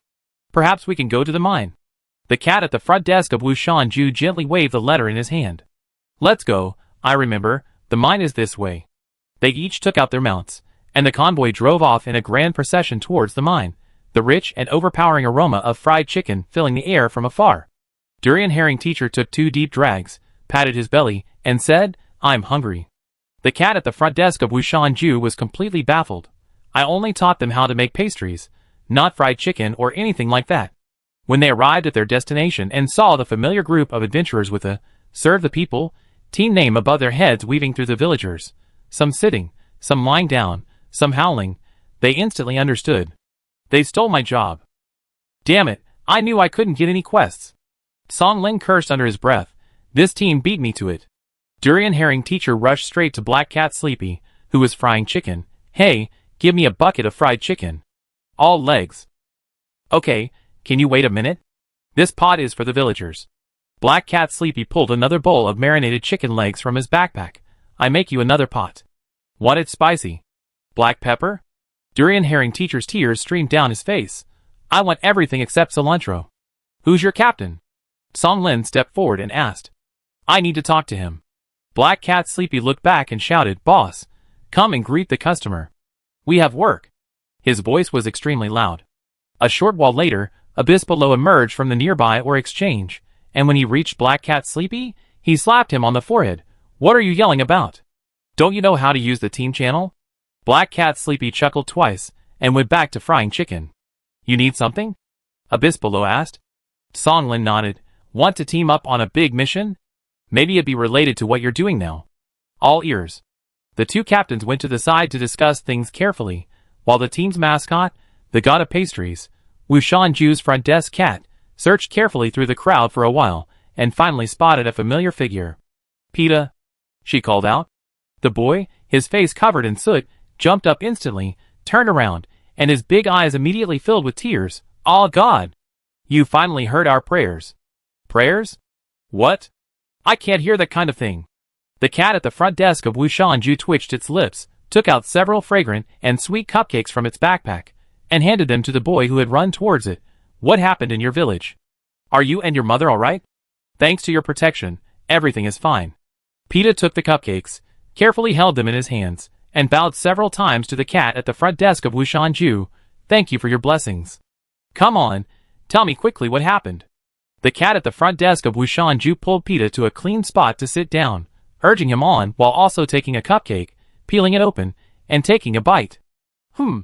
Sure enough, a dessert is a must when progressing through the story. Chapter 1169. Eating the cupcakes given to him by the cat at the front desk of Wushanju, Peta told a long story. After the cat at the front desk of Wushanju left the small village, the villagers lived a fairly good life for a while. With the recipes taught by the god of pastry, plus the villagers' own improvisation and ingenuity, they no longer needed to rely on Father Sykes and his greedy relatives. Peta was a clever boy. After receiving the grinder and sifter from the cat at the front desk of Wushanju, he didn't keep them to himself. Instead, one night, he secretly went to the mine and found the foreman, Parmesan. That big guy is Foreman Parmesan. Peta secretly pointed to a muscular man, nearly 2 meters tall, giving orders in the center of the mine. The cat at the front desk of Wushanju glanced at him, and felt that the man looked somewhat familiar. He seems to have bought my breakfast before, she recalled. Yes, Parmesan is a big guy, and he eats a lot. He hates the awful black bread sold in the bakery. He bought the most of the breakfast you sold, and when it wasn't enough, he even stole a lot from others. Peta's eyes sparkled, a hint of smug satisfaction in them. When you left the village, Parmesan was the most disappointed. He's strong, a good fighter, and well known among the miners, so I made a deal with him. As one of the earliest followers of the god of pastry, Peta had the advantage of proximity and learned many pastry recipes. He also had a grinder and a sifter, allowing him to produce a continuous supply of clean flour. With flour, he could make steamed buns and noodles. With vegetables and meat, he could make dumplings, soup noodles, and more, and with a pot of oil, he could fry all sorts of fried cakes and dumplings. He had the ability and the machines. The only problem was that he was too young and weak, lacking resources, the ability to protect his possessions, and, As a follower of the god of pastry, the power to become an enemy of the Church of Light. He desperately needed a protector. In his view, Foreman Parmesan was an excellent choice. Foreman Parmesan didn't live in the village. He lived on a small hill near the mine. In this desolate wilderness, being able to build his own house and live there, without fear of wild beasts or monsters, was enough to demonstrate his strength.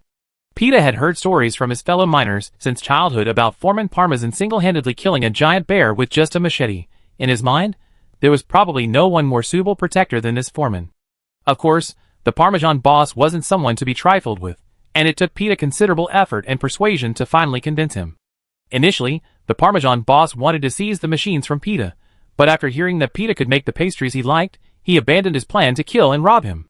Machines can be stolen, but knowledge and skills are not easily taken, especially culinary skills, which require a certain talent. Someone else might not be able to replicate the delicious taste. The powerful Parmesan boss naturally had no shortage of meat and vegetables at home, and even a large barrel of rapeseed oil. To test whether this young man was reliable, the boss went all out. He let PETA freely experiment in the kitchen, and then, before getting up to start work the next morning, he was surprised to find a table full of delicious food. Large, white steamed buns, soft as clouds, steaming hot, and exuding a rich wheat aroma, somewhat similar to bread but easier to eat, dumplings that look similar to steamed buns but rounder, filled with meat filling saturated with savory gravy, and small, delicate, crispy, golden brown fried sugar dumplings, their filling oozing out with a sweet filling with every bite. Not to mention, there's also a bowl of beef noodles with a rich broth, topped with vibrant green vegetables, large chunks of stewed meat, and a golden brown fried egg, its strands chewy and distinct. While this might seem a bit extravagant for breakfast, Boss Parmesan never minded indulging in delicious food. He ate heartily, taking a bite of steamed bun, a bite of sweet dumpling, and a sip of ramen soup, before letting out a satisfied sigh. "You got some skills, kid. I take care of your whole family. We've been struggling for a long time with no one to cook at the mine. Why don't you move in and be the cook?" I talked to Tunas. PETA happily went home, discussed it with his mother, and the two packed their belongings and moved directly to the mine, settling into a small house behind the ore exchange for employees. The mine was the only source of income for this nameless little village, and the miners, with their big appetites and strong physical abilities, were the backbone of the village. In fact, it could be said that whoever controlled the appetites of these people could do whatever they wanted in the village. Neither the Church of Light nor the village chief could touch them. The village chief's son, Tunas, was also an open-minded fellow. He also loved good food, and the next day at noon he took PETA to the newly furnished kitchen behind the ore exchange, which was full of fresh vegetables, meat, wheat, and flour that Tunas had brought. The flour was naturally mixed with impurities, but that didn't matter. PETA sifted it through a flour sifter, extracting pure flour. Thanks to PETA's skill, he and his mother quickly established themselves at the mine. The miners, who previously had to eat their own black bread with cold water, and were never truly well-fed, now enjoyed a rare period of comfort.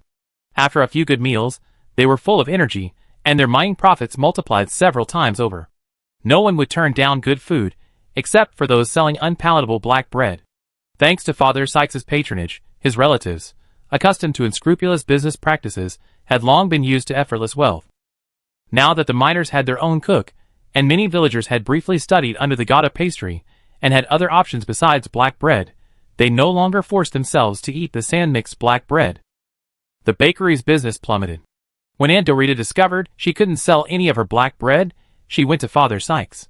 The villagers' bread-buying habits were very regular, because it was the only source of food for most of them. Very few could hunt monsters to exchange for holy water like Boss Parmesan, and even the highest-earning miners could only occasionally buy purified vegetables, fruits, and meat from the priest.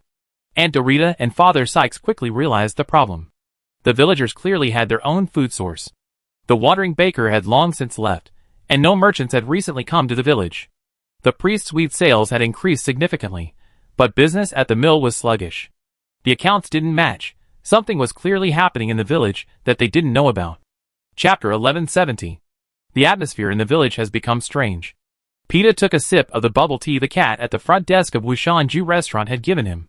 The villagers have clearly split into two factions, without anyone noticing. This village isn't large, and most families are related. Of course, being related doesn't mean they get along well. There are quite a few enemies, who hate each other from grandparents to grandchildren over trivial matters, exchanging sarcastic remarks, and spitting at each other whenever they meet. However, Since everyone lives in a small village, they see each other all the time. Even with familial feuds, they mostly just exchange sarcastic remarks or ignore each other, rarely engaging in real combat. But as business at the bakery and mill has become increasingly slow, the tension in the village has grown increasingly palpable. Bishop Sykes, who used to always be in the church, has become unusually active, making frequent visits to the village and the mines. However, Peter had carefully hidden his precious machine in the cellar of Elder Parmesan's house. Even Bishop Sykes dared not easily confront Elder Parmesan, whose fists were bigger than his head. Those villagers who had learned cooking from the cat at the front desk of Wushan Jew restaurant, and the vassal forces of the Church of Light led by Father Sykes, became two distinct and mutually hostile factions. The former, who considered themselves followers of the god of pastry, regarded Father Sykes and his ilk, who controlled the food supply and forced the people to starve and eat disgusting black bread, as their enemies. They began to gradually expand their power, gather allies, and pass on their learned recipes and cooking skills to more people, not only those in the village, but also those in nearby villages and towns. Although their village was remote, many villagers maintained connections with the outside world. Married daughters, sons working away from home, uncles, and aunts living in neighboring towns, who didn't have a few relatives and friends they could talk to. Compared to them, Father Sykes's group was small, but their arrogance and domineering attitude for so many years stemmed entirely from Father Sykes's superhuman status and the power of the Church of Light behind them. And most importantly, the holy water and food resources tightly controlled by the Church of Light.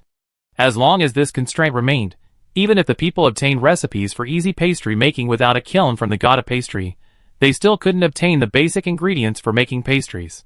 Breaking this deadlock were a group of adventurers who appeared out of nowhere. Some were humanoid superhumans, others were furry orcs. They claimed to be subordinates of the god of pastry, a group of enthusiastic adventurers. They always appeared abruptly, bartering large quantities of purified vegetables, meat, rice, noodles, and seasonings to the people before disappearing without a trace. No one knew where they came from or where they went. All that was known was that these divine messengers always appeared when people needed them most. With the food resources brought by these furry divine messengers, the new believers of the god of pastry gained the confidence to rebel against the church. The most radical among the new believers believed that all their previous suffering was caused by the Church of Light, and that only the newly born god would grant them the happiness of a full stomach. The more moderate group, however, did not believe there was anything wrong with the Church of Light they had believed in since childhood. They only felt that the priest and his relatives were the culprits who had misread the scriptures and caused their suffering. Whether radical or moderate, they all directed their anger at Father Sykes and his followers. Father Sykes, naturally, sensed the unusual atmosphere in the village. He contacted his mentor, Bishop Perot of a large town not far away, and hired several skilled henchmen to protect him and his family day and night. The tension between the two sides was palpable, as if war was about to erupt. The strong, muscular miners became the targets of both sides' efforts to win them over. After enjoying Peter's delicious meals for several days, the miners had a very good impression of the god of pastry, and naturally became very friendly towards his followers. The village chief and his son, Tunas, however, were complete opportunists, trying not to offend either side, and siding with whoever offered them the greatest benefit. The mines and ore exchange that the village chief's family helped manage were all owned by the Church of Light, so they couldn't openly defy the church. But then again, perhaps the village would be better off without Father Sykes and his family causing trouble. The filter of faith that had been ingrained in people for so long gradually faded, and the contrast between good and bad became so clear. Once they realized, so God can be so good to believers, so eating can be a joyful thing, so I don't have to suffer to enjoy happiness, they would no longer believe the lies of those charlatans.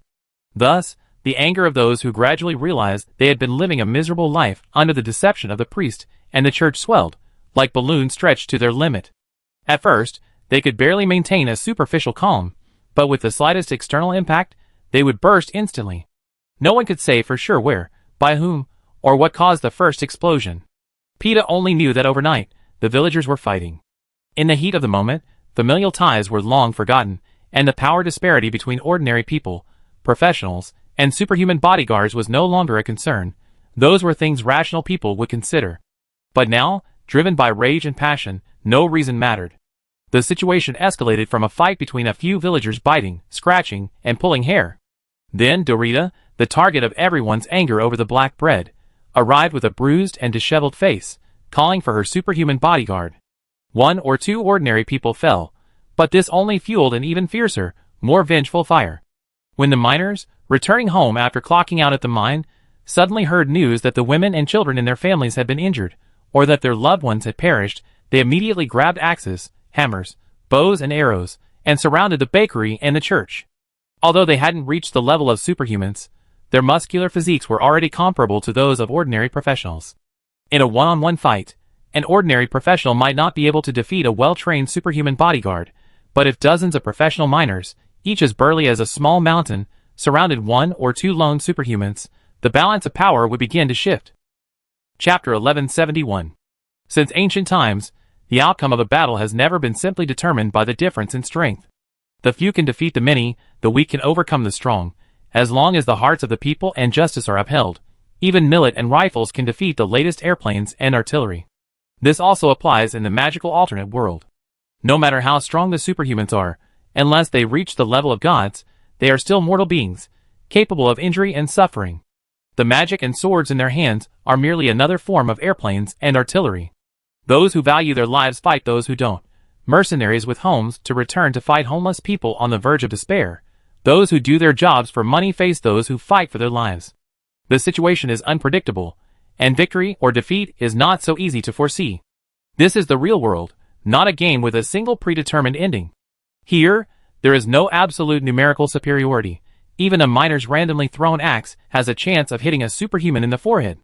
The battle raged for 3 days and 3 nights, the flames engulfing the entire village, with casualties on both sides, until a group of adventurers who had come to sell grain joined the fray, shouting for justice and peace. Only then did the dust finally settle. The superhuman bodyguards hired by Father Sykes were dealt with by the powerful adventurers, and the enraged crowd surged forward, executing the villains who had terrorized the village for years. Father Sykes was hanged on the gallows erected by the villagers. The bakery and church were burned to the ground after the villagers had emptied the village of all its supplies. Only the mill, now without its owner, was preserved, as the people still needed to grind flour, and rebuilding a mill would be too much trouble. In comparison, with most people now accustomed to steamed buns, dumplings, and noodles, bakeries and ovens have become almost superfluous. Most people, upon seeing that bakery, immediately recall the disgusting, inedible black bread and the ugly face of Granny Dorita. Rather than letting that stuff disgust them every day, they rather burn it all down.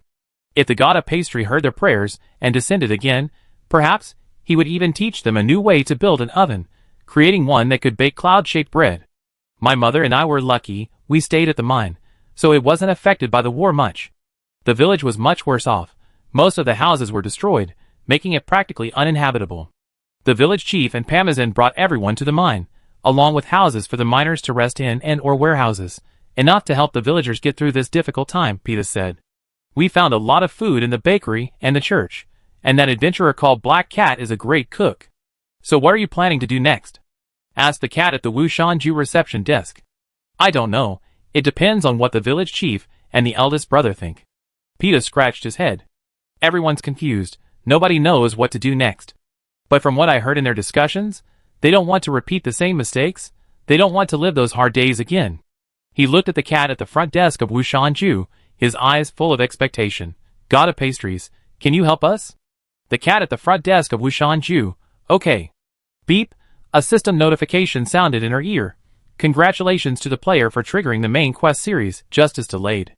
This main quest is a multiplayer, open-ended, multi-stage series of quests, and all players will share the quest progress. This series of quests includes various gameplay elements such as war, management, production, and combat.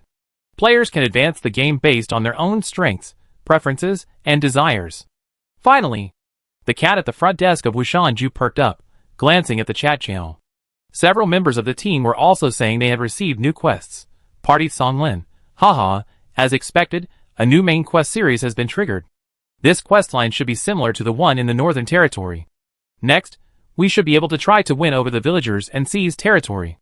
Brothers and sisters, let's liberate this village from the clutches of the Church of Light. She looked around, sitting, lying, walking around. A yellow exclamation mark appeared above each resident's head, indicating a side quest. In this multiplayer, open-ended, multi-stage main questline, these side quests are often related to the residents' own difficulties. For individual players, they are optional, hence the classification as side quests. However, some players have discovered that clearing side quests is itself a way to advance the main questline. Sometimes, clearing side quests leads back to the main storyline.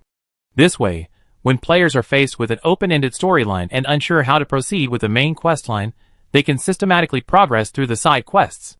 Players call this the side quest skipping method, also known as the guaranteed minimum tactic.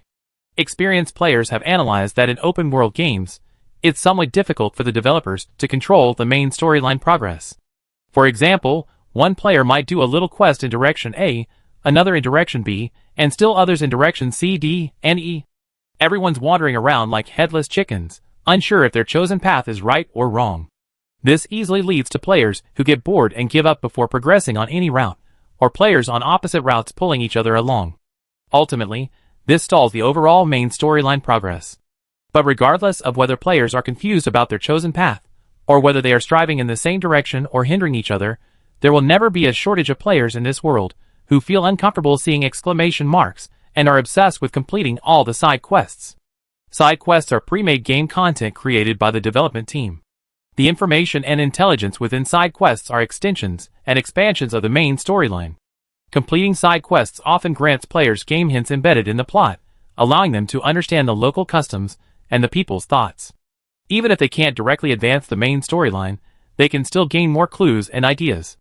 The players in their team and the Serve the People team have already enthusiastically rushed forward to help the villagers solve their problems. The cat at the front desk of Wushan Ju first took Peta back to his mother, then chatted briefly with a woman who had recovered her health but still appeared frail. Seeing that the mother and son were indeed in relatively good condition compared to other villagers, she felt relieved and went to find Song Lin. Song Lin was talking to the village chief at the ore exchange, accompanied by the captain of the opposing team, Abyss below. To her surprise, the tense atmosphere, which had initially been quite palpable, dissipated considerably upon the village chief's arrival. "What's going on?" she whispered to Song Lin. "Oh dear, you're from the god of pastries. You should have said so earlier." The old village chief grinned broadly, his wrinkles widening with a smile. "Then things are much easier to discuss." Chapter 1172. The cat at the front desk of Wushan Ju was completely bewildered, and was pulled to sit down at the long table by the old village chief. At the same time, Song Lin's reply arrived. "Partied Song Lin, we wanted to talk to this old village chief about the mining business, but he kept repeating the same old platitudes like minerals are the property of the church, like he was stuck in a bug. I suspect he's suspicious of our identities, thinking we're bad guys trying to take advantage of the situation. Ahem, while we do want some minerals, we're adventurers representing justice and peace, okay. Wanting minerals is one thing, but we're here with a win-win mentality of cooperation."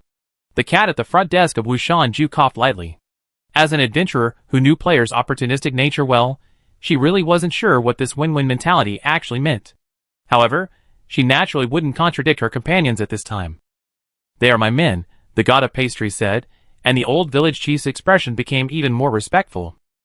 "Since you gentlemen are the god of pastry's men, and many of our village have his followers, then I won't beat around the bush," the old village chief said. "Now, the village church is destroyed, Father Sykes is dead, and the higher church will soon discover our unusual situation. At that time, every single one of us here will die." Deep within the abyss, Song Lin and the cat at the front desk of Wushan Ju had already anticipated this, and didn't show much surprise. After all, with Holy Sun Town before, and Southern Continent after a series of quests, the players were very familiar with the nature of the Church of Light. Now that the villagers had burned down the church and executed the priest, in the eyes of the Church of Light, they were complete traitors. Their composure surprised the old village chief for a moment, then he said with relief, "As expected of the god of pastries, your presence here with your people must have been anticipated." The cat at the front desk of Wushan Ju didn't know what the old village chief was imagining, but nodded with unusual calmness. "We need a new god who can protect us and fight against the god of light," the old village chief said. "I want to know, are you really confident in your ability to fight against the god of light, and all the extraordinary beings of the Church of Light?" The cat at the front desk of Wushan Ju thought to herself, "I'm just a level 100 adventurer who recently reached the god rank. Where do I get such confidence? She's just a pastry-making player, not even a combat player. Isn't she just here to be a mascot?" She turned her head, and saw Song Lin winking and making eye contact with her with all his might, as if he was afraid she would miss the entire mission if she answered a single wrong word. The cat at the front desk of Wushan residence, suppressing a bellyful of complaints, gathered her strength and forced a smile. I am but a minor deity.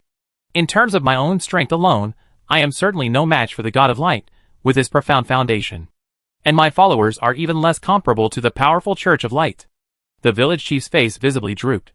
But I am the great God of Order, and a subordinate deity of his loyal guardians of illusion and reality. The cat at the front desk of Wushan residence confidently dragged 2 NPCs from her own faction into the fray, as skillfully as an ordinary, useless employee who frequently uses his superiors as scapegoats. Speaking of the God of Order, he is a powerful being who wields the unknown Ninth Supreme Authority. He has countless, overwhelming followers, and even the goddesses of fate, the sea, and vengeance are his allies. The mere presence of guardians of illusion and reality is enough to rival the God of Light. She spoke with such certainty, her praise so natural, that the old village chief was instantly swayed by her emotions, his hope rekindled. Is that so? We have many adventurers who can protect your safety, said the cat at the front desk of Wushan residence. Of course, it will inevitably require you to hide, avoid battle, and even cooperate with us in staging some plays to deceive the Church of Light. After all, getting involved in a battle between gods or supernatural beings is already extremely dangerous for ordinary people like you. After all, adventurers aren't online 24/7. It's necessary to make NPCs hide when necessary. The old village chief pondered. Yes, you're right. The most urgent task now is to treat the wounded and ensure everyone is well fed and clothed. Then we will also make some plans to deal with the church's upcoming counterattack. I only want to ask one question. Have all the villagers truly decided to break away from the Church of Light and worship me, to believe in the world consciousness? I may be a gentle deity, but I will not tolerate my followers being fickle and wavering. The old village chief, not expecting this minor deity to be so selective about its followers, visibly panicked, his attitude softening slightly. What are you saying? We have naturally and sincerely decided to worship you. The villagers no longer wanted to return to the days of being deceived, controlled, starving, and forced to toil for a living. Now that things have come to this point, there's no turning back. We can only move forward. Frankly, after listening to the old village chief mutter so much, the cat at Wushan Ju's front desk felt that only this last sentence was truly sincere. The villagers' hatred for Father Sykes' faction was genuine, but their hatred for the Church of Light was less so. Most of them had grown up under the Church of Light's manipulative teachings, and might not be able to see the Church's true nature. But now that things had come to this, with people killed and the Church burned to the ground, they could only accept the situation and couldn't go back and tell the Church of Light, oh, it was just a small misunderstanding. Not only would the Church of Light not believe such words, but even the old village chief himself thought they sounded like excuses. Having fallen out with his former employer, he naturally had no choice but to seek refuge with another.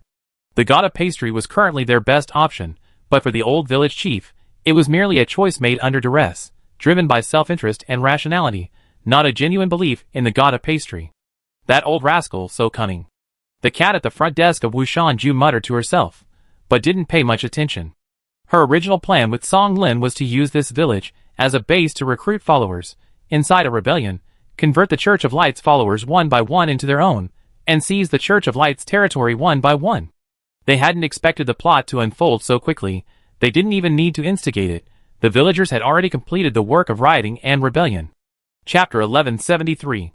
Perhaps the lack of camaraderie forged in shared battle led them directly to the loot-sharing stage, causing the villagers to somewhat distrust these adventurers. But that's alright, trust can be cultivated gradually, and side quests are a good starting point. However, the ideal is often far from reality. After the cat and others at Wushan Ju's front desk finished talking with the village chief, the scattered adventurers accepted several side quests. The descriptions were all similar, such as, confused villagers are worried, and, hesitant villagers are pondering their next step, with tasks ranging from repairing damaged houses to gathering food, all trivial matters, lacking any clear main plot direction. Not long after, the players who had completed the side quests gathered again, bewildered, surrounding the cat, Song Lin, and others at Wushan Ju's front desk for a discussion. What's going on? I'm totally lost on this quest. I have no idea what to do next. You've been affected by the villagers' emotions. They seem like their faith has collapsed and their hearts are broken, completely clueless about the future. One minute they're saying they want to repair the houses, the next they're saying they might escape. They haven't made up their minds. Shouldn't we decide on the main storyline direction first?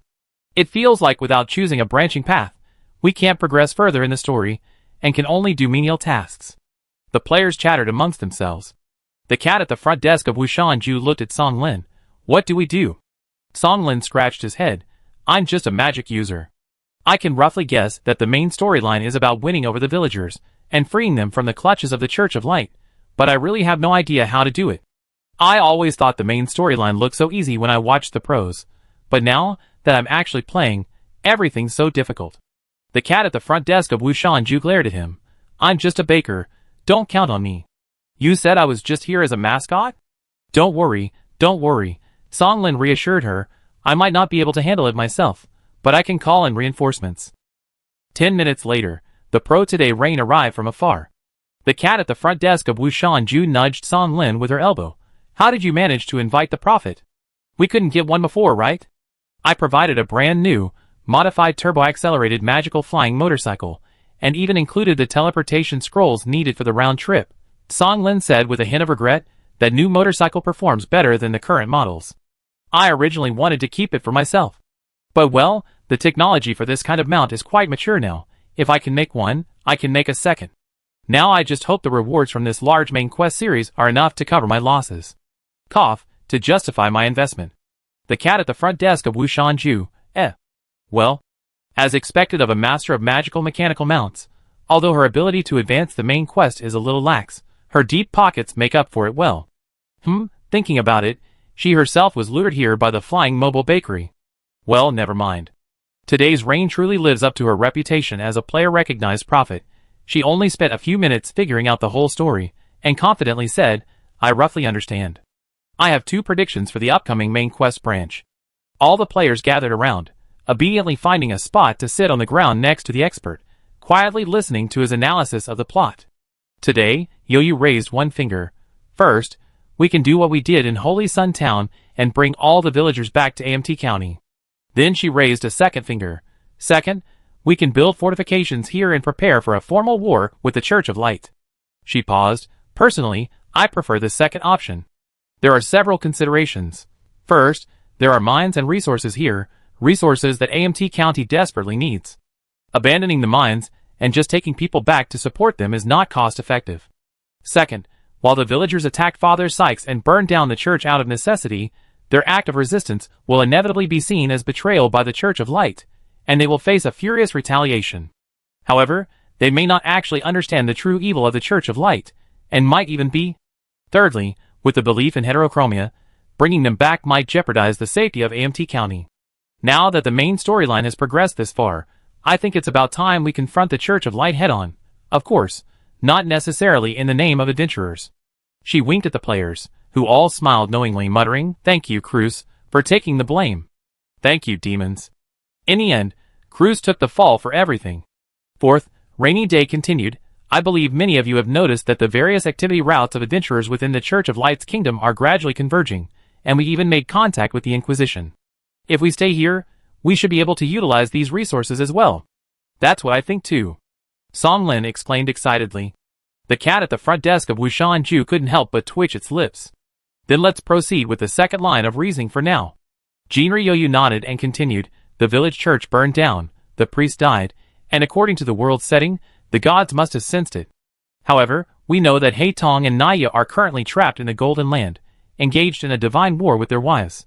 Compared to the divine war, the accidental destruction of a church is nothing. They might not be able to spare the attention to deal with this minor matter. Therefore, our enemy won't be the gods, but the church, and most likely, the Inquisition within the church. Because the root cause of this incident is the heretical god of pastries. The cat at the front desk of Wushanju chuckled and clasped its hands in a fist salute to everyone. I am indeed the one. Wait, since our enemy is the Inquisition, isn't there some loophole we can exploit? Someone sensitively noticed the key phrase. Yes, I believe many people have noticed this, Jinryu smiled. The quests here should be interconnected, but to achieve this, certain conditions will likely need to be met. Song Lin scratched his head, muttering to himself, that's the condition I don't understand. He also contacted the charm-based players, who had taken up their posts as heretics in the Knights of Light. Although they also felt that the quests on both sides seemed to be related, the heretics couldn't find a way to leave the Knights of Light for the time being. This is the difficulty of playing open world and unguided games. For players who aren't good at the game, Getting stuck on a storyline and not being able to move forward is a common occurrence. Chapter 1174. Regarding this, I already have an idea, Jinri Yoyu said with a smile. Leave this problem to me. The cat at the front desk of Wishanja looked at her, as if it could glimpse the reliable aura emanating from this prophetic master. When some people confidently make guarantees, it only raises deep doubts. Can it really work? But if it's Jinri Yoyu saying this, then everyone's mind will only think, Master, you're awesome. The cat at the front desk of Wishanja felt that this was perhaps the difference between a mediocre student and a top student. Even though the hints given by the main storyline are quite obvious, and both mediocre and top students can see them, to advance the mission, simply having a vague sense of the direction the mission is developing is far from enough. High freedom in the game is both an advantage and a disadvantage. In games with a single, fixed storyline, even if players don't understand what's happening or skip large sections of the story using ESC, they can still progress as long as they find the right NPC to accept and complete quests. In games with limited freedom, everything from NPCs to the player's own character follows a fixed script and dialogue. Even if the player's own thoughts differ, their character will act according to the predetermined script. If the game world is exceptionally well made and the player feels highly immersed, but their own thoughts differ from the writers, it's easy to develop a sense of disconnect between their character and their own personality. Once you get used to this gameplay style, it's not entirely unacceptable. Players understand that game development is subject to various limitations due to cost and technology, but there's always a lingering sense of incompleteness. A feeling of, if I were really in that world, I would probably do this/say that, a feeling of slight imperfection. In their game, this sense of imperfection is absent, but another drawback has emerged. The players' skill levels vary greatly. The top players are truly enjoying the game, while others are just cluelessly observing. Since we've chosen to stay and fight, we have two options, Jinri Yoyu continued confidently. First, we can use some means to dismiss the Church of Light, making them believe there's nothing unusual here. Or, we can make them believe there's nothing left on this land worth their time and effort to fight. When the investment exceeds the return, the greedy Church of Light might abandon the village. Combined with the previous collaboration with the Inquisitors, I think this option is very feasible. Moreover, the advantage of choosing this option is that we can avoid some unnecessary battles, gaining time and space for development. It can also maximize the safety of the NPCs. Having played this far, every player knows that protecting the NPCs is of paramount importance. If a player can ensure the survival of all civilian NPCs in a battle without any casualties, they will not only receive a special achievement title but also a quest reward 1 to 2 times higher than usual. Therefore, all players will strive for a high score in such quests. The second option is simpler and more straightforward. We gather a group of bricklayer players, build fortifications near the village, set up various high-end weapon traps, wait for the Church of Light to attack, and then give them a good beating and send them back home. The crowd cheered. Today, Yoyu raised her hand, then lightly pressed it down a few times, signaling everyone to be quiet and continue listening attentively. That's the theory, but it's not as simple as it sounds in practice. The biggest problem is that players need to log off, but an attack by the Church of Light could happen while we're offline. The NPCs we need to protect will become our biggest weakness. While I'm unsure what gameplay mechanics the developers referenced when creating this part of the game, I hope it's not the kind of game where you leave your character idle for a while, then come back to check the event log and find all your NPCs dead. We don't have any save/load, S/L, mechanics here. Defenses, at least magical cannons, can be my responsibility. Song Len volunteered. Yes, we discussed the details later. Jinri Yoyu nodded.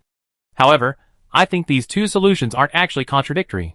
We can use the first one openly and secretly prepare the second. Everyone, ? A feigned attack while secretly advancing.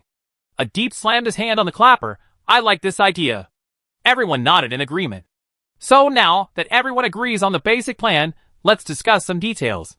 Under today's Reign's decisive and clear-cut deployment, everything that needed to be done, everything that needed to be prepared, and everyone that needed to be won over was listed out, item by item, piece by piece, all meticulously planned. Each player was assigned a suitable role based on their strengths, and even the listless NPCs had a direction to strive for. The cat at the Wushan residence reception desk. Well, if you compared Song Lin and Jinri Yoyu, the former is like a sugar daddy opening a recruitment drive. They hired a lot of people, but nobody really knows what they're supposed to do or how. The latter, on the other hand, is like having a perfect blueprint. Every arrangement feels like a massage to the brain, incredibly comfortable. No wonder he's a prophet who dominated the forums even in the beta version. Is this the problem-solving approach of a true academic genius? He's on a completely different level from us ordinary players. It's like the difference between a genius and a slacker. Cat! The cat at the front desk of Wushanju was lost in thought when Jinryu beckoned to her after the crowd dispersed. She immediately ran over. What can I do for you, Yo-Yu? It's nothing much. I'm just a little curious about that NPC Scarface. Jinryu smiled. Come tell me about the story you encountered in Desmond Town. I feel like there's a lot of untold stories about this NPC. The cat at the front desk of Wushanju thought for a moment. Uncle Scar is indeed a very interesting NPC. I even left the bakery in his care this time. But I haven't fully figured out his secrets yet. She recalled Uncle Scar's storyline, sorted out her thoughts, and told Jinryu all the information she knew. Chapter 1175. As the saying goes, a bad general makes a bad army. Having capable soldiers is far less important than having a reliable commander in a team.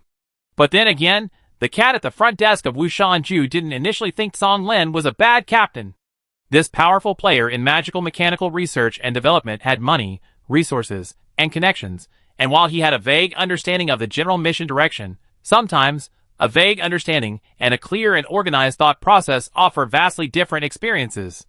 However, after investing heavily in a brand new, unreleased motorcycle, the big investor finally found his niche, an angel investor, providing funding but not directing, entrusting command to the most capable person.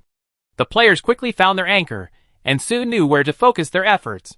They found a suitable new plot of land in the nearby mountains to serve as the new site for the village.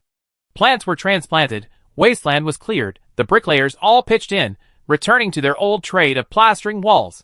One after another, small, naturally styled mud houses, reminiscent of hobbit dwellings, rose from the ground. Then, the druids planted lush ivy and other greenery on the walls and roofs of the houses. These plants were all dug up from nearby, and after being purified and accelerated by the druids, they were indistinguishable from the other plants that had grown in the forest for hundreds of years. The cat at the front desk of Wushanju observed from the sky on its flying motorcycle. The houses built this way blended almost perfectly into the dense forest. Unless one had a specific target, even a god or a supernatural being flying overhead wouldn't easily notice anything unusual. The original village was nearly half destroyed, and the villagers were all destitute. Their valuables could be packed away in a single bundle. They didn't have much objection to relocating the village. For them, since the destroyed village was uninhabitable, living in the mines or in the mountains made little difference. At least, that's what most villagers thought until they actually saw the new village built for them by the messengers of the god of pastry. Then, they saw the strangely shaped new village, hidden beneath ordinary, harmless vegetation. The villager selection of their preferred houses went surprisingly smoothly. Because each house, built in batches by the adventurers, was largely the same in size, interior, and orientation, the villagers had no room for comparison or selection. They lined up according to their status in the village and randomly entered the house that pleased them most. Afterwards, every villager who entered exclaimed in delight. To perfectly conceal the village within the mountains, the houses were designed to resemble small, grassy mounds. Stepping inside revealed that half the house was buried underground, yet the interior was warm, spacious, and even featured large windows for ventilation, allowing for even more natural light than their original home. Mother! This bed is so soft and comfortable. This fabric. I never used such fine fabric in my life. The furniture is all brand new, tables, chairs, cabinets, even a brick kitchen. There's even a complete set of brand new steamers and rolling pins, perfect for making the pastries the god of pastry taught us. I never lived in such a wonderful place in my life. Look! This stove doesn't even produce smoke. What's this little room for? The messenger said it will get warm here after the stove is lit, so we can use it to ferment bread, steam buns, or keep warm in winter. Ha! Looking at the astonished and amazed villagers, the Abyss leader puffed out his chest, concealing his accomplishment, an improved version of a smokeless stove specifically for the wild. The chimney has been specially lengthened, not only hiding the smoke, but also using the excess heat to keep the bread warm and ferment.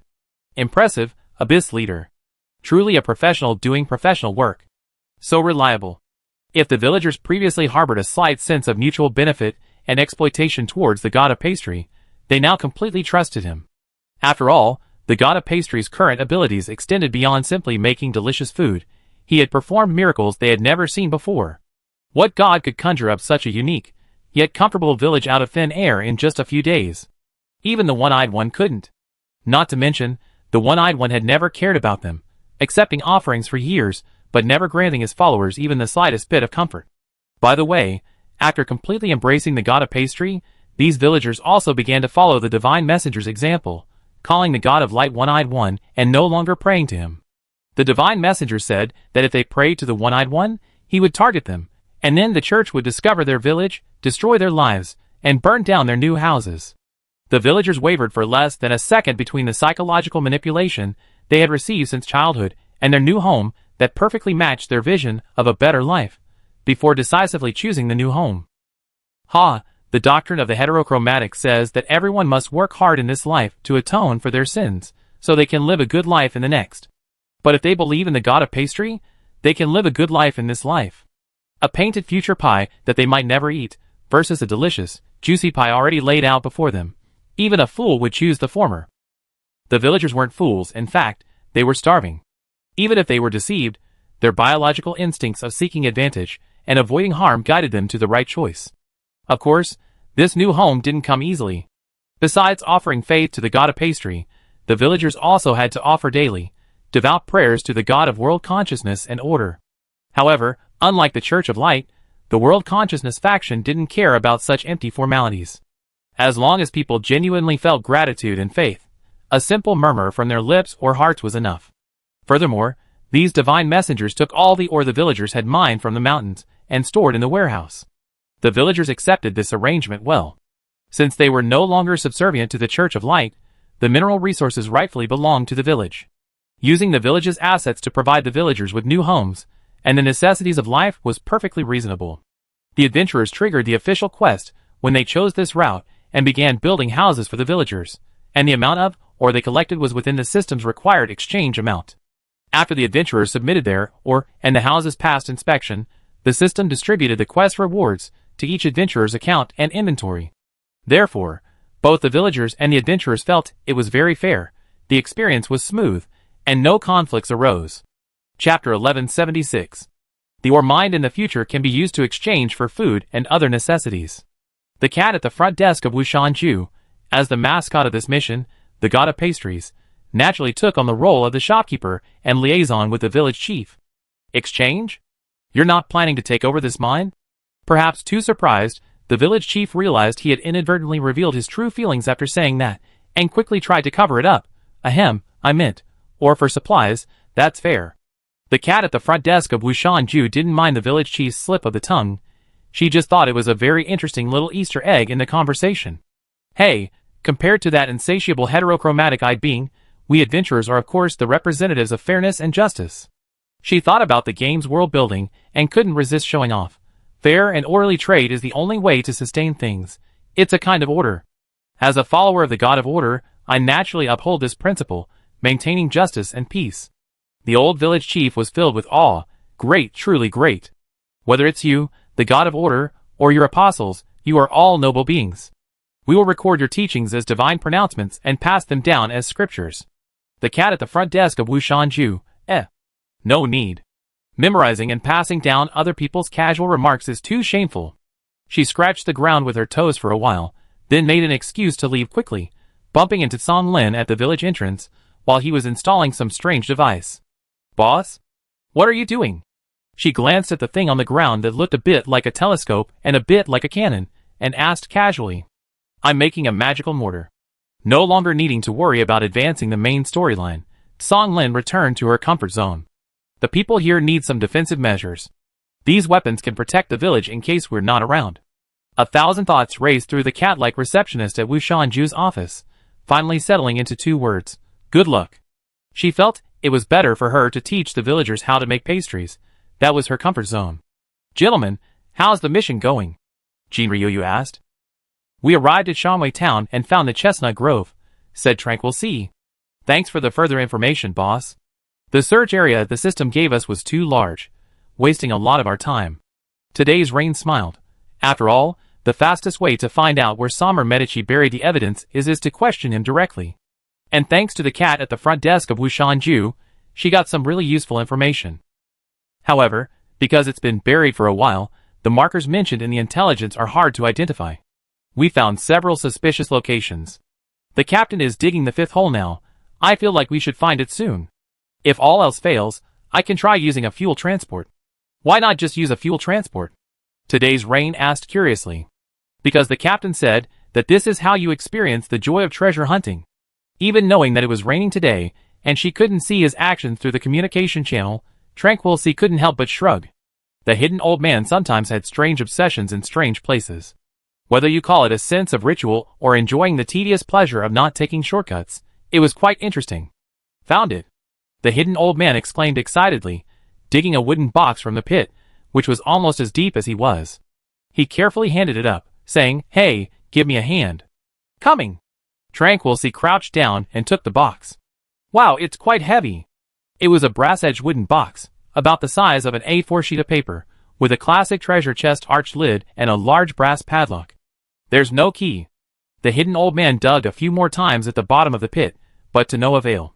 He climbed up and crouched beside Tranquility. "Can you open this thing?" "I should be able to." Tranquility examined it for a moment, then reached out and touched the padlock. He took out lock-picking tools from his backpack and started fiddling with them.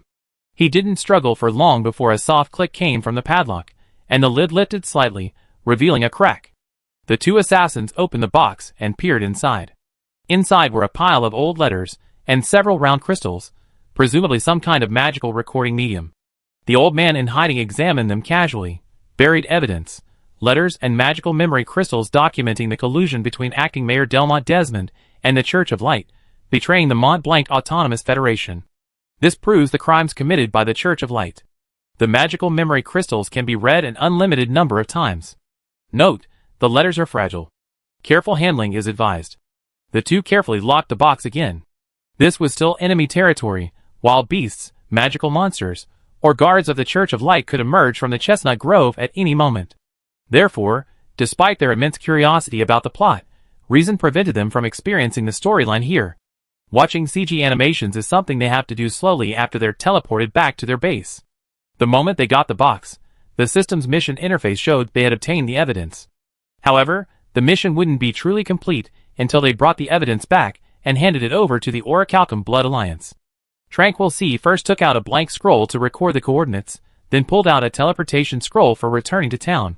"Hey, Captain, do you think if we made a few copies of this evidence, could we come up with some other strategies?" Hidden old man. A certain troublemaker started brainstorming. Just handing the evidence over to the Orichalcum Blood Alliance is so boring. This is extremely detrimental to the Church of Light, isn't it?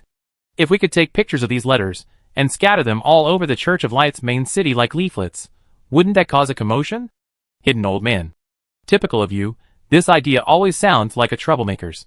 But it has to be said, it does sound quite interesting. How do we do it? Hidden old man asked. Tranquility scratched his head and asked in the voice channel, "What does Rainy Day think?" "It's quite interesting," Rainy Day said. "I'm also curious about how much freedom this game actually gives us to successfully replicate this evidence, preserving its authenticity and credibility without damaging it. Then I think the most likely NPC to do this is our great Lord. The Lord is a great mage. He should have enough magical knowledge to achieve this goal. Even if the Lord himself doesn't know how, he has enough connections to find an NPC capable of doing it." Chapter 1177. Aelian awoke from a long dream, or rather, from a long memory that didn't belong to him. He surfaced from the dark depths of the illusory world, coughing and spitting out countless slurries of black, thick mud. These were remnants of the essence of his heterochromatic eyes, an indigestible part. Successfully expelling it from his Dharma body meant he had achieved final victory in this divine war. He wiped the slurry from his mouth, closed his eyes, and carefully sensed himself. He could feel his Dharma body becoming more solid, its connection to the illusory authority stronger, and he could even utilize a small portion of the power of his spiritual authority. Aelian used this newly acquired power of spiritual authority to thoroughly examine himself from head to toe. The result was reassuring. His soul was intact, and his spirit hadn't been invaded or corrupted by other gods. Because he hadn't identified with anything about the heterochromatic eyes, he had only received pure power, and hadn't been affected by anything else. That's what he says, but in reality, he can draw this conclusion so casually only because he has overcome countless obstacles and traps through his own strength, luck, and the support and help of countless people. He didn't simply stroll along, enjoying the beautiful scenery along the way. The devouring god war is fraught with traps. Even though he has won this current gamble, he still faces countless difficulties and dangers when reaping the rewards. The memories of the heterochromatic eyes, a part of their personality and essence, are trying to infiltrate, corrupt, and devour him. Aelian has fallen into fragment after fragment of distant memories, reading one unforgettable or revealing memory after another that is deeply etched in the heterochromatic eye's hearts. If he softens his heart and agrees, the heterochromatic eyes could still exploit his weaknesses and turn the tables. This time, no one could help him. This was a battle fought solely within his own heart. Fortunately, Aelian was in exceptionally good condition. For some reason, as the second divine war ended, the pain, sorrow, resentment, those deep-seated emotions buried within him, seemed to have been removed, veiled by a distant mist. He hadn't lost these emotions, but the darkness and pain within him could no longer shake his spirit, make him tremble, feel uneasy, fearful, or waver. Aelian's mind had never been so clear. He knew precisely what he had to protect, the reason and purpose of his battle, and his future expectations and pursuits. He had never been so resolute, each step he took feeling like he was stepping on solid ground, and the fragments of memory floating around him couldn't make his heart tremble even slightly. However, he felt that even without building a high wall of defense in his heart, he couldn't accept or understand the heterochromatic eyes. It was a greedy god whose very essence was driven by selfishness. The more Aelian learned about the past, the more he hated him. Perhaps he should thank the gluttonous Gadley. If it hadn't devoured a large portion of the heterochromatic eye's divine essence, Aelian would have suffered attacks 1,000 times more intense than what he was experiencing now, in this victorious phase. There's still plenty of time before the third divine war begins, Aelian murmured. This was Gadley's reward for Aelian giving up some of his food, and Aelian didn't intend to waste it. Not to mention, he hadn't even come up with a theme for the divine war yet. To simultaneously target two deceitful gods skilled at manipulating hearts and minds, and still ensure our victory and safe retreat, it's so difficult. Aelian felt his mind go blank. He couldn't think of any theme for the divine war. After 2 consecutive divine wars, he desperately wanted to see his lord, to return to that warm and comfortable mage tower, to hold his beloved in his arms, like 2 broken puzzle pieces perfectly pieced together, restored to wholeness. He laid down on the water again, closed his eyes, and sank his consciousness into his other half of his divine form. It was late at night in AMT News City. All was quiet. The city's residents were already asleep. Only the adventurers who worked day and night, and the NPCs on night shift were still working overtime in the brightly lit commercial district. The lights in the mage tower had long been extinguished, and the lord, who had been busy for a long time, was already asleep on the soft bed. The shadow dragon placed beside the lord's pillow suddenly stopped its rhythmic snoring, rolled over, and tumbled off the pillow, landing in the faint shadow behind the lord. In the darkness, despite the absence of any light source, the shadow dragon defied the laws of optics, transforming into a deep, inky shadow. That shadow grew larger and larger, stretching from its small dragon shape to gradually taking on a human form. Its tentacles stretched longer and longer, eventually becoming strands of hair. Its wings wrapped around its body, transforming into soft, silver clothing. The forepaws transformed into powerful arms, while the dragon-shaped hind legs became 2 long legs covered in perfect muscles. In an instant, reality and illusion reversed, darkness turned into silver white, the phantom became solid, and the muddy, sticky black shadow became a sleek, silver-haired man, gently landing on the half-empty bed, as if he had never left. Mou, seemingly sensing something in his sleep, stirred slightly under the covers and mumbled a few meaningless words. Aelian propped himself up slightly, leaning against the pillow and gazing quietly at his lord, like a dragon encircling its treasure. A sense of satisfaction instantly filled the knight's chest. Previously, it felt as if a piece of his chest was missing, but now it was overflowing with joy and delight. Aelian propped himself up on the pillow with his right hand, gently leaning down to place a soft kiss on his lord's soft, fluffy black hair. His silver hair fell with a movement, intertwining with his black hair. Aelian reached out and gently brushed it aside, but did not separate the two. When his lord slept, he always liked to curl up into a round cocoon, rolling around restlessly. Aelian's favorite thing to do was to pull this large cocoon into his arms. He thought this, and he did it. As the lord fell into his embrace, the silver-haired, newly born god couldn't help but let out a sigh of contentment. They were like 2 perfectly fitting puzzle pieces, each with its own shape and edges when alone, but once pieced together, they formed a perfect circle. Though from 2 different worlds, they seemed like a match made in heaven. Chapter 1178. Mou felt he hadn't had such a comfortable sleep in a long time. Since the start of the God War in Ialian, the situation between the World Faction and the Church of Light had become increasingly tense, and the pressure on Mou had gradually increased. One reliable or unreliable ally after another needed to be won over, one cunning enemy after another needed to be dealt with. The companies and players in the Origin world, the game version updates and content integration, and the complex God War itself. There were always all sorts of messy things that required his urgent handling as the planner, making him repeatedly lament that he was destined for a life of relentless competition. However, life was also quite enjoyable. There were no bosses who didn't understand the industry but liked to interfere, no unreliable colleagues who shirked responsibility and dragged things down, and no inexperienced subordinates who were rude and had powerful connections. Just these points alone made his job market better than most companies. The company in the Origin world was thriving, the players were happy, and the game received rave reviews. In this other world, the influence of the world's factions continues to expand, the lives of the locals are gradually improving, and the power of the world's consciousness is steadily increasing. The elves have welcomed a new generation of life. The remnants of the Golden Land have blossomed anew.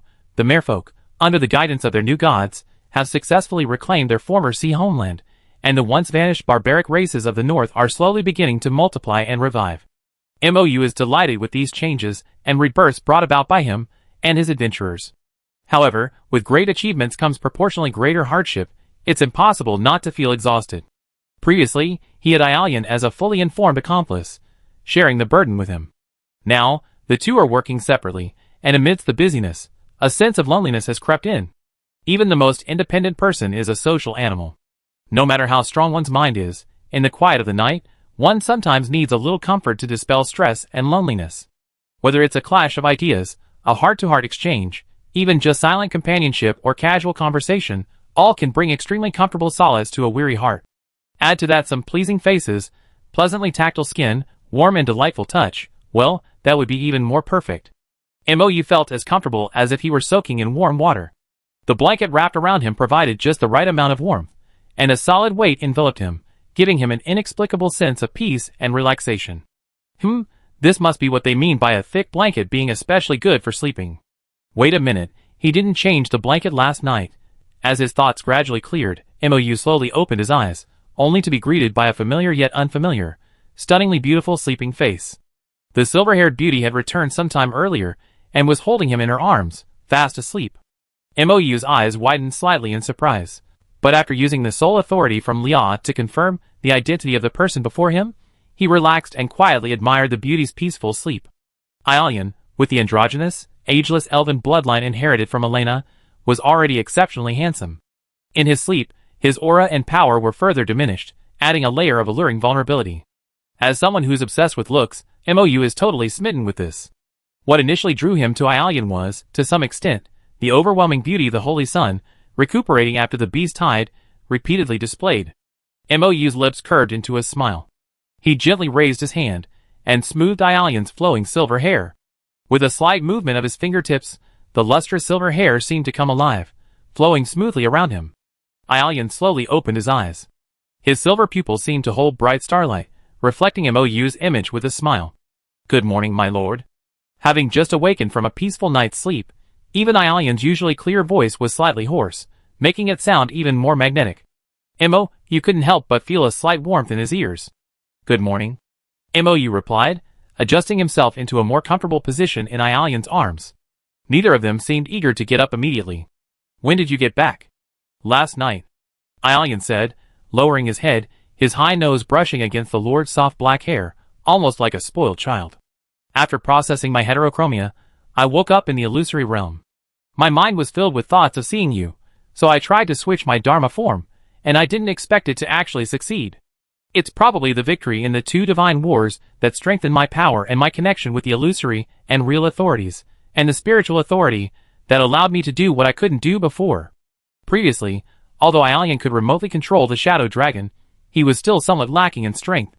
The dragon wasn't powerful enough to bear Ialian's full consciousness, let alone transform into human form. Now, Ialian uses his spiritual authority to sink his consciousness into the Shadow Dragon Dharma image, and then uses the authority of illusion to turn the illusion into reality, and flip the Dharma image. He can then use the Shadow Dragon Dharma image that they previously exploited to leave the outside world to successfully leave the God War domain. The third Divine War has not yet begun, and all the participants are asleep in the illusory realm. The losers are recuperating, the victors are digesting, and even the referees are enjoying a good sleep after a good meal. Aelian was not among the defeated in the Divine War, and as the designer of the next round, he naturally has no fear of being captured by Gadley. When the time comes to return, he can simply use his authority to return to his body in the illusory realm. How long can he stay? Mou asked. A while. Aelian thought for a moment. Until we are fully prepared to begin the third Divine War. Hearing this, Mou did a quick calculation in his mind and felt that there was plenty of time, so he was no longer worried. Having just finished that extremely mentally taxing Divine War, the young couple had no intention of going to work early in the morning. They unanimously chose to continue cuddling and enjoying this rare moment of tender peace. However, the players can't know you're back. Mou shifted again, resting his head on Aelian's broad chest muscles, muttering, "If you suddenly appear without a logical plot and a cool entrance, the players will be furious with their complaints." Aelian nodded obediently, replying, "I continue to hide, as a shadow dragon when others are around these next few days. You don't need to hide this from Elena and Ray." Mou continued, "By the way, the sprites should be hatching by now, which would be a good opportunity for you to meet them. Oh, and," he pulled a few Slenderneck vials from his system inventory, placing them in Aelian's hand, "a gift from Elena and the Mother Tree of Life." Aelian, ? Chapter 1179. The young couple enjoyed a warm and comfortable time, sharing the sweet and delicious tree sap, until the sun was high in the sky before reluctantly getting up to go to work. Although they volunteered to save the world and were quite satisfied with their current treatment, in any world, whether in this one or the other, someone who willingly and voluntarily goes to work is absolutely impossible. During the Second Divine War, Aelian's memories were temporarily sealed, and later, due to the urgency of the situation, he couldn't properly communicate with Mou. The two had actually been separated for quite some time, and they had a great deal of information to share. Mou first told Aelian the latest good news.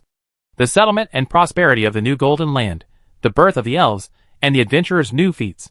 Each and every one of these was a victory they had achieved together. Some of these things Aelian had vaguely learned about through the Shadow Dragon, while others he had missed while in slumber. Now, listening carefully from beginning to end, he filled in many gaps in his understanding. Then it was Aelian's turn. "After this victory in the Divine War, I obtained a lot of important information from the small portion of the heterochromatic eye souls I captured," Aelian said. "Especially some fragmented memories from before the heterochromatic eyes became gods." Mou's spirits lifted. "Perfect. This is the missing piece of information we've been searching for all along." They had always had many speculations about heterochromatic eyes, but had never truly obtained any concrete evidence. Since Mou, as an outsider, stepped into this unknown world, he had always explored, understood, and accepted it with inquisitive eyes and a heart that embraced all things. His understanding of heterochromia has been constantly evolving, from a lofty, orthodox deity to a weak god who pledges loyalty to the world's consciousness, but is targeted by an evil god. Then he transforms into a cold-blooded god willing to sacrifice believers and orphans to fill the weaknesses in his foundation, until later, they discover that this fickle god is the true impostor, the mastermind behind all the disasters. What is the disguise? What is the truth? What are the unsolved mysteries? What are the deliberately set traps? And what are the slip-ups revealed by momentary carelessness? Due to his profession, Mou, as the lead planner, frequently interacts with screenwriters and authors, and often analyzes the inner world and character of real people with the same analytical mindset he uses to understand characters. If his years of work and game development have taught him anything, it's this: don't jump to conclusions until the story's ending. Humans are extremely complex beings. Even in today's society, with its vast knowledge and established labels for everything, people are still capable of defining things. To depict the Count of Monte Cristo in the 19th century, Alexandre Dumas had to meticulously recount the complex relationships between Napoleon, Louis XVI, Louis XVIII, and the Royalists, unfolding a long historical panorama. Today, however, people only need to mention labels like revengeful protagonist or crooked-mouthed dragon king, and they seem to understand everything. Well, perhaps not everything, but a general impression is achievable. These labels help people understand, yet they also hinder understanding. As mentioned before, humans are extremely complex beings. Some people will fit one label or another, yet remain completely out of step with the stereotypes they represent. Not to mention, people can disguise themselves, lie, and wear layer upon layer of masks. As the saying goes, time will tell, and without the test of time in life, it's difficult to see through a person's true nature. Furthermore, people grow, adapt to changing environments, are crushed by life's hardships, and are redeemed by moments of warmth. A naive and innocent character at the beginning might turn into a mastermind after experiencing suffering, while a sinner who has committed countless evil deeds might have a change of heart before death, and the companion who has always been by a hero's side might be the devil himself. Simply limiting one's vision and interpretation to labels will never allow one to understand the complexities of humanity, as layered as an onion. Just like the label stingy, it doesn't clearly indicate whether someone is a miserly, greedy miser like Scrooge, or a philanthropist who lives frugally but donates their entire fortune to build a Hope primary school when it matters most. The authors of humanity are somewhat predictable, but the writers of fate are far more capricious. Reality is always more absurd than fiction, because fiction requires logic, while reality never worries about whether people can see the truth. Moyu often sees and hears people complaining about drastic character changes and inconsistencies in character development in various works. In reality, those people are simply blind to the heavy burdens added to the camel's back, only making a fuss about the final straw that breaks the camel's back. To truly understand a person, one must understand their past, their upbringing, their environment, their way of thinking and their goals, rather than simply summarizing them with one or two universally applicable labels. Moyu considered himself a keen judge of character, but the enigma surrounding the god of light, shrouded in disguise, was truly baffling. Frankly, they possessed too little information, and the truth was difficult to discern. In Moyu's view, judging people was merely solving a complex equation, requiring careful substitution of various values. If the equation couldn't be solved, or was riddled with errors, then the problems lay in the substituted values. There must be someone deliberately fabricating, using deceptive lies to mislead people. Now, perhaps, was the time to reveal the truth. To be honest, after seeing those memories, I still can't understand heterochromia, Aelian said sincerely. His memories and inner world are too dark. I can't empathize with him. Moyu waved his hand. Understanding doesn't mean agreeing, and knowing doesn't mean approving or denying. We just need to know what happened, to obtain more information, so we can set traps and prepare for the upcoming divine war. Some villains' minds are beyond the comprehension and imagination of ordinary people. Because they are born with malice and distortion, unable to communicate, unable to feel kindness, unable to be warmed by human hearts. But so what? We don't need to sympathize with villains. We study them, we know them inside and out, only to know how to capture them. If villains are forgiven and spared punishment because they are understood, what about the innocent? Villains should only have one path, to receive their due punishment. Aelian smiled, truly worthy of you. Then, please follow me and witness the fragments of truth buried within the lies. Chapter 1180. After establishing a connection with the spiritual authority, I gained an ability. Aelian raised his hand, and a phantom spacetime instantly appeared superimposed in the Mage Tower's bedroom. The spiritual authority allows me to observe fragments of memories I acquired, and when combined with the reality authority, I can create a memory reproduction field similar to an illusion. However, the difference between it and an illusion is that anyone existing outside the memory, upon entering the field, becomes a phantom that cannot affect the reality occurring within the memory, and can leave the field at any time according to their own will. It's somewhat like a projection of history, Moyu commented. Yes, although both use different authorities, they clearly achieve similar effects. This is probably what you meant by different paths leading to the same destination. Aelian waved his hand again, and the phantom spacetime transformed into a long corridor, with moving images floating in midair on both sides. I call this ability Memory Corridor. He took Moyu's hand and led him into the corridor in the void. The first memory scene floated before them. This is the oldest memory I ever obtained, Aelian explained briefly. It's short, yet it's breathtaking. Moyu blinked and followed Aelian into the scene. They stood on a small hillside. Moyu looked up. The light from two suns made him squint slightly. A blond child was squatting in the grass not far away, head down, seemingly doing something. He can't see us, Aelian said, like a helpful guide. We can go over and observe. Moyu didn't rush into anything. Like a curious traveler, he walked around, observing his surroundings. The hillside clearly showed signs of human habitation. Wisps of smoke rose from a nearby ravine. Further up the hill, a group of children dressed in tribal leather skirts and trousers were gathered together, playing something. Moyu circled back, approaching the blond child they had first seen. The blond child, dressed in white linen, looked thin and small. He squatted on the ground, intently staring at his feet, occasionally reaching out to touch the ground. From MOU's angle, he couldn't see what the child was doing, so he took a few steps closer, circling around to face the child. The child happened to look up, his gaze sweeping unfocused over MOU. He glanced at the group of children in the distance, then lowered his head again, coughing twice. This brief glance upwards allowed MOU to see his appearance clearly.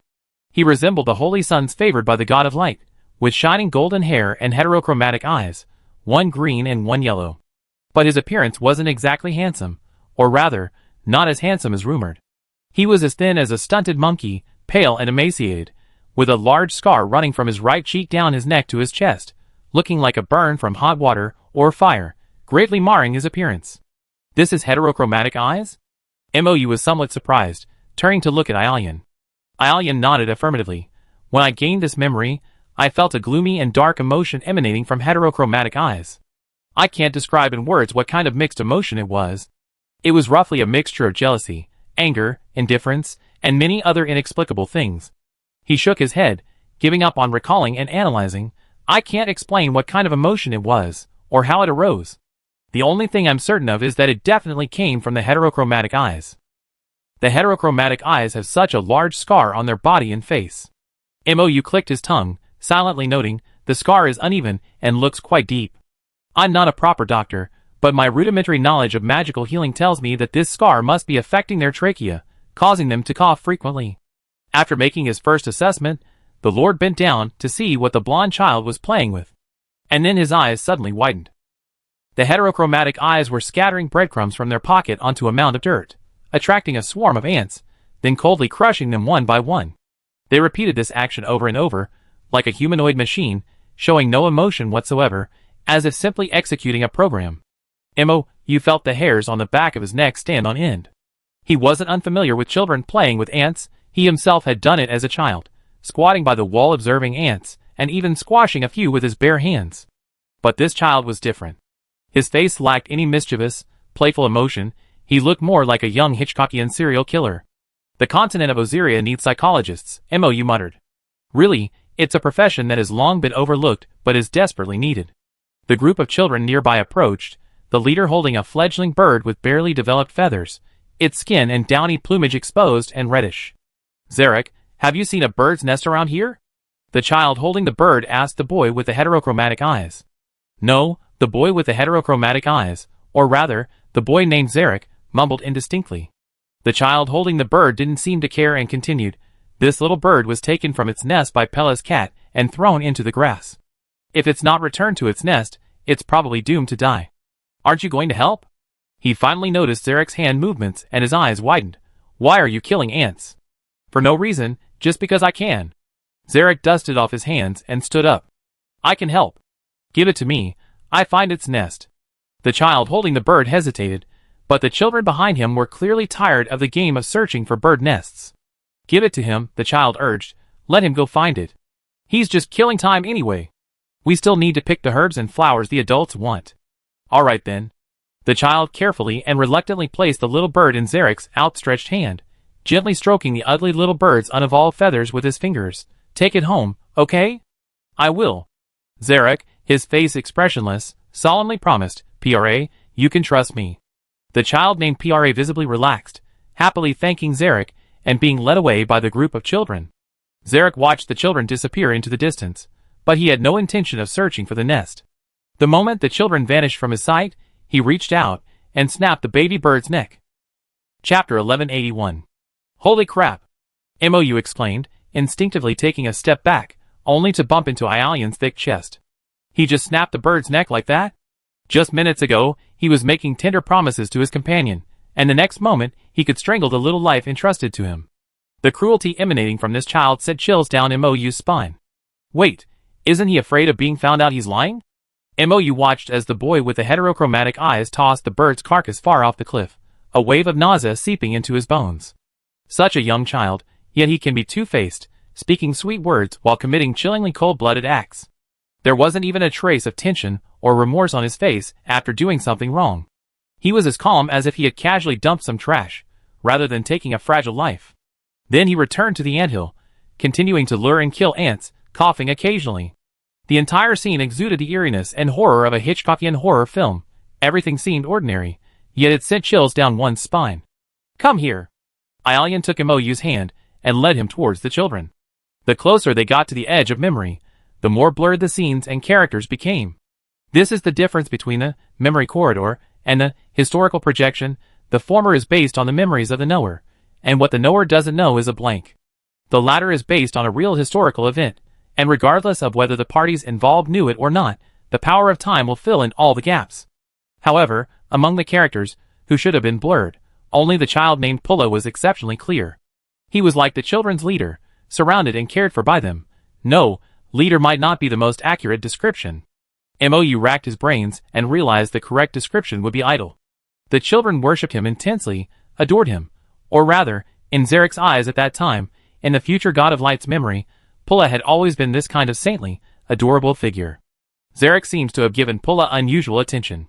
Mou glanced at the blurry face of a passerby child beside him, then at Pulla, whose features were meticulously detailed down to the pores, seemingly radiating a soft light, and made a dry conclusion.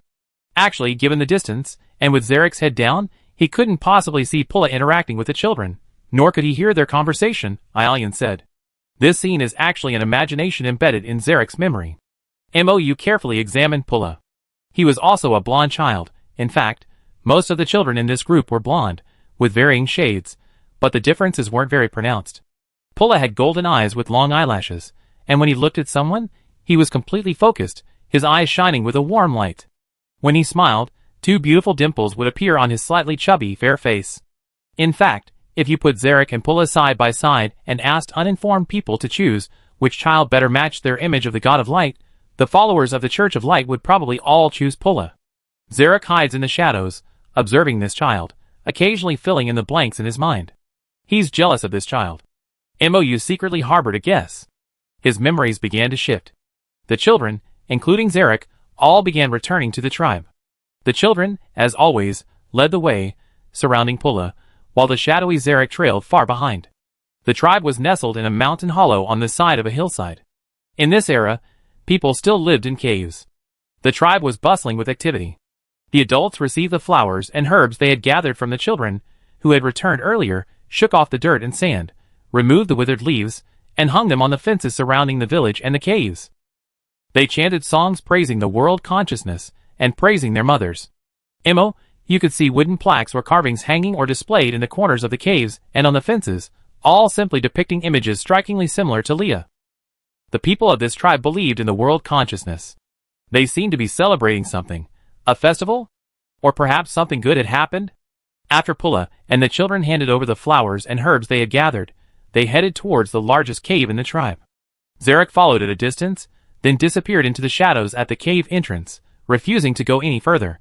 Many members of the tribe were gathered inside the cave, dancing a dance reminiscent of a primitive tribe around a woman wearing a flower wreath and a cloak woven from vines and flowers. Another voluptuous woman sat in front of her, speaking to her. "You made up your mind to go to the southern continent?" "Yes, sister," said the blonde woman with the flower wreath. "The world's consciousness tells me that my mission and pursuit lie in the south. I intend to cross the sea, pursue my love, settle down, and seek the opportunity to ascend to godhood." Mou felt the woman's voice sounded familiar. He pulled Aelian over and stared at the woman's familiar features for a long time. Speaking of which, she looked so familiar. Aelian, ? After staring at each other for a while, Mou was the first to react. "Wait, isn't this Gaia, the mother of fertility before she became a god? Her features are so similar to the goddess of darkness." Aelian, ? They had seen an old wooden carving of Gaia, the mother of fertility, at Lei's place. Over the years, the carving was mostly damaged, and only a vague outline of her features could be discerned. After Gaia feigned death, and was reborn as the goddess of darkness, she also changed her appearance. Not only her face, but even her hair color was different. However, after seeing the wooden carving of Gaia, the similarity in the features of the goddess of darkness was still noticeable. The mother of fertility and the goddess of light actually came from the same tribe? Mou exclaimed in surprise. The two women's conversation continued when Pulla led a large group of children in. The more voluptuous woman beckoned to him. "Pulla, come here, say goodbye to your aunt." "Auntie!" Pulla jumped onto the woman in the wreath's lap. "Where are you going?" "To the far south." The woman in the wreath ruffled Pulla's blonde hair. "On the other side of the sea." "Why go so far?" Will we ever see each other again? The child asked. The world's consciousness has guided me, the woman in the wreath said. A tribe doesn't need 2 priests, your mother is enough.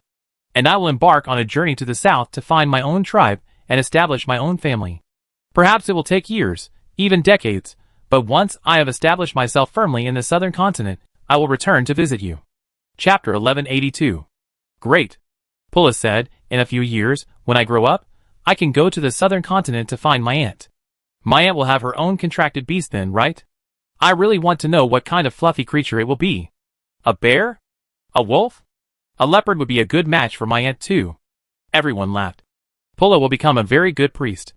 The voluptuous woman embraced him. He could already hear the voice of the world consciousness, though it's very faint. This is the blessing of the world consciousness, said the woman with the garland, and those around her echoed, it's the blessing of the world consciousness. Our race serves the world consciousness, befriends beasts, reveres nature, and respects the cycle of life and death, said the voluptuous woman. Wherever you go, the world consciousness is our mother, our mentor, our protector. Gaia, even on your long journey, never forget home. As the chieftain and priestess of the tuna race, I bestow upon you, my sister Gaia, the blessing of our people for a traveler. May your journey be safe, may you receive the favor and protection of the world consciousness, and may your path be smooth. Yes, it's confirmed, this truly is the undead mother of abundance. I set off first thing tomorrow morning. Gaia gently ruffled Pulla's hair, her eyes full of tenderness. You all must live well too. Mou glanced at the harmonious scene, then walked to the cave entrance. The child named Zirak was huddled in a small ball, his eyes filled with deep hatred and gloom. The woman with the flower wreath was the mother of abundance in human times, the priest of this tribe is her sister, and Pulla is her nephew. What is the relationship between the heterochromatic eyes and them? Mou grew increasingly confused. This memory isn't quite the same as the myth that Haitong himself promoted. Was that also a lie? Was there nothing real in this guy's life? Zarek glanced again at the joyful crowd, then got up and walked outside.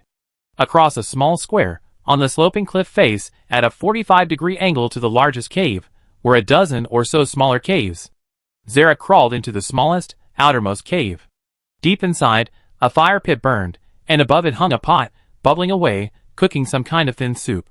An old woman, dressed in tattered clothes, sat beside the fire pit, mending children's clothes by the dim light. You're back? She asked in a hoarse voice. Yes, Zarek replied softly, walking straight to the fire pit, and picking up an empty bowl to scoop himself a bowl of hot soup. A few sprigs of vegetable leaves and a sliver of oil floated in the soup, which had no aroma whatsoever. As he drank the soup, his face contorted for a moment, instantly reminding Mou of the classic scene of the heterochromatic-eyed man devouring the 9-turned liver intestines. What's all the commotion outside today? The old woman asked.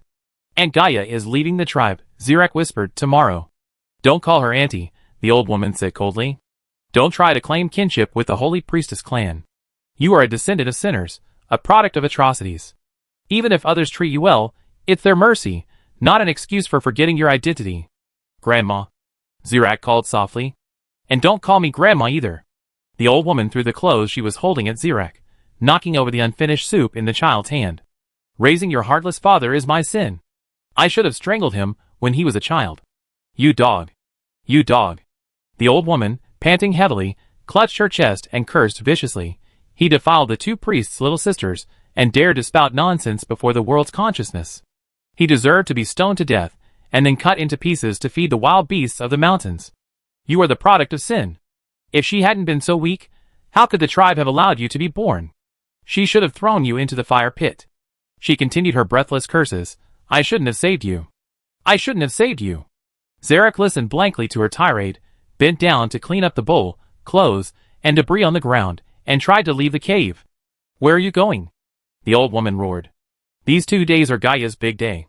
The tribe will send her off on her journey. Don't linger in front of them. You stay in the cave tonight, and don't go anywhere. Zarek returned blankly, and sat on the earthen bed at the deepest part of the cave. The old woman rubbed her chest, calmed herself, and picked up the clothes again to continue mending, never glancing at Zarek again. Zarek rolled over, his back to the old woman, hiding in the shadows, his face displaying various expressions. Laughter, crying, fawning, sorrow. He was like an actor practicing his expressions, training every muscle in his face. Mou frowned and walked out of the cave with Ialian. The scenery outside the cave swayed and blurred, as if covered by a thick mosaic, looking unlike a real scene, probably a figment of the heterochromatic eye's imagination. In the heterochromatic eye's imagination, people reveled all night, dancing around the campfire, singing and laughing, praying for protection from the world's consciousness with ancestral songs, and offering blessings to Gaia, the traveler. Outside, it was bustling with activity, but inside the cave, Zirak covered his ears. The memory fast-forwarded, when Gaia left, the heterochromatic eye child, as instructed by the old woman, remained hidden in the cave. In fact, Mo.U suspected that this child might have been following his grandmother's orders, hiding from the Mother of Abundance and her family. Mo.U was extremely curious. Did the future Mother of Abundance/Goddess of Darkness know that the future God of Light was her nephew? This segment of the memory came to an end. Mo.U and Aelian exited the memory corridor. So, the heterochromatic eyes and the Mother of Abundance are related. Mo.U sat down in the study, took out paper and pen, and began to organize the information they had gathered. Their tribe is called Tuna, and they are followers of the world consciousness. The Mother of Abundance has at least 3 sisters. The eldest sister is the tribe's priestess, who gave birth to the child named Pulla, who is also the tribe's future priestess. The second sister is Gaia, the Mother of Abundance. She also seems to be a priestess, but guided by the world consciousness, she decided to leave the tribe and travel to the southern continent. The Mother of Abundance later. Southern continent established its own tribe, multiplied its descendants, and became a god. Has she ever returned to her homeland? He shook his head and continued writing. Heterochromatic, real name Zarek, is the son of Gaia's sister, the Mother of Abundance. However, his birth was not of his mother's will, but rather the result of an atrocity. His father was executed by the tribe after the atrocity, and his mother, due to health reasons, could not have an abortion and had to give birth to the child. She even threw him into the fire pit at one point, which is probably the origin of the scars on his face, neck, and chest. Chapter 1183. According to what Grandpa Doman said before, Hei Tong was a posthumous child, and his mother died in childbirth. Part of this is true, and part is false, Mo.U said. Hei Tong concealed the part that would become a scandal to the gods, covering up his father's sins, and the cause of his death. And perhaps his mother didn't actually die in childbirth. At least she lived long enough to throw Hei Tong into the fire. However, Hei Tong was indeed not raised by his parents. His grandmother was clearly his guardian, filled with a deep, twisted regret and hatred. His frailty, cough, and illnesses weren't just due to congenital heredity, but also the effects of being burned by flames in his childhood, Aelian pondered. But later generations only remembered his frailty and illness. No one remembers Hei Tong's scars. After becoming a god, physical imperfections are erased, and Hei Tong probably didn't want his ugly scars to be remembered by his followers. Perhaps his constant search for bodies similar to his own was a psychological way of compensating for himself. Mo.U stroked his chin. This single memory alone deepened their understanding of Hei Tong considerably. There's so much information, but it also raises even more mysteries. Would you like to continue reading? There's another memory to come, Aelian said, a memory of the tribe's destruction. Mo.U, destruction? More questions arose in his mind, eager to know the answers. Let's go. Let's continue. The second memory began with a torrential, relentless downpour. The suns vanished, dark clouds obscured the sky, the endless rain fell, the soil crumbled, streams swelled, everything foreshadowed an impending disaster. People gathered in the largest cave, their faces grim, discussing the relentless downpour. Many years seemed to have passed since the last time. The children had grown into teenagers, and the once plump chieftain had become much more haggard. They were arguing. The birds and beasts are in a state of panic, and the rocks are no longer stable under the erosion of the rain. We should consider leaving. Leave the homeland where our ancestors have lived for generations. I can't imagine such a thing. It's only a temporary measure. We return when the rain stops. But is it really safe outside? I heard that the river swelled a few days ago and destroyed the river-dwelling tribes on the riverbank. Didn't their priests receive a warning from the world's consciousness? They did. Even we heard the planetary mother's decree, but their priest is a drunken old man named Lant. He gets a headache just hearing a few words, and has to numb himself with alcohol. 9 out of 10 days he's drunk and dead in a barrel. They're not like us, protected by the world's consciousness. They only have one, chosen one, and he's an extremely unreliable fellow. Talent and character have nothing to do with each other. People sighed. Then what did our chosen one say? Chosen one. Mo.U murmured this somewhat familiar term, and a piece of knowledge from Mo.U surfaced in his mind. The chosen ones are those chosen by the planet, possessing extraordinary sensory abilities, capable of hearing the voice of the world's consciousness. Long ago, in the ancient times, when the world's consciousness was still a unified whole, not everyone could hear its call. They needed resilient souls to endure the planet's call, understand its meaning, and remain conscious without descending into madness. These individuals almost all possess the potential to become powerful superhumans, even gods. Therefore, they are deeply respected and regarded as prophets or priests. However, even among the chosen ones, their abilities vary. Some can easily communicate with the world's consciousness, while others struggle to even hear a single sentence, experiencing dizziness and headaches for days. This has little to do with the world's consciousness as the sender of the message, but rather with the strength of the chosen one's soul and their ability to receive it. It's like an electromagnetic storm signal from the Earth, with such a strong magnetic field that only specific equipment can decipher its message. Forcing the message in would damage other, less sophisticated equipment. MOU murmured, transforming these profound magical concepts into a more easily understood analogy for modern people. Judging from the situation displayed by the Tuna tribe in his current memories, all members of the chieftain's lineage can hear the voice of the world's consciousness. It's just that some are stronger, and some are weaker. The most powerful among them should be the clan leader chosen as a priest, the mother of abundance, who has gone to the southern continent, and the clan leader's son, Pulla. MOU's gaze drifted to Zirak in the corner, and he suddenly realized that the heterochromatic eyes might possess a hidden, even stronger ability to communicate with the world's consciousness. The world's consciousness is calling out, the clan leader said wearily. Her voice is too chaotic, I can't hear the whole thing. What did the world mother say? She seemed to be saying, leave, homeland. She shook her head. I'm too tired, I can't make out the most crucial words. She sighed. If Gaia were here, she could hear better, she always could. I already sent out my contracted beast, the feathered serpent, which can fly to the southern continent and bring back news from Gaia. The heavy rain has slowed it down, but we just need to wait. You're going to take the long way around. Yes, Pulla can hear. He's also a chosen one. The boy whose name was called trembled. He wanted to shake his head, but his gaze fell on Zirak. MOU saw Zirak nod slightly to him. Pulla suddenly breathed a sigh of relief. He said confidently, I can hear, I can. Mother, I just need to stay in the quiet cave for one night, like you taught me before to meditate. The weary chieftain pinched her brow. Try it. It take time for the feathered serpent to return anyway. At least, let's all get some rest tonight. She waved her hand, dismissing the crowd. PRA, feigning the need to find a quiet cave, evaded those trying to talk to him and pulled Zarek away. MOU's heart skipped a beat, he sensed something was amiss. He looked up at Ialian, and saw only sorrow and melancholy in Ialian's eyes. He took a deep breath, and followed the two boys into Zarek's cave. The cramped cave was incredibly damp, and compared to his previous memory, much was missing. MOU carefully examined the cave, and found no trace of the old woman's presence.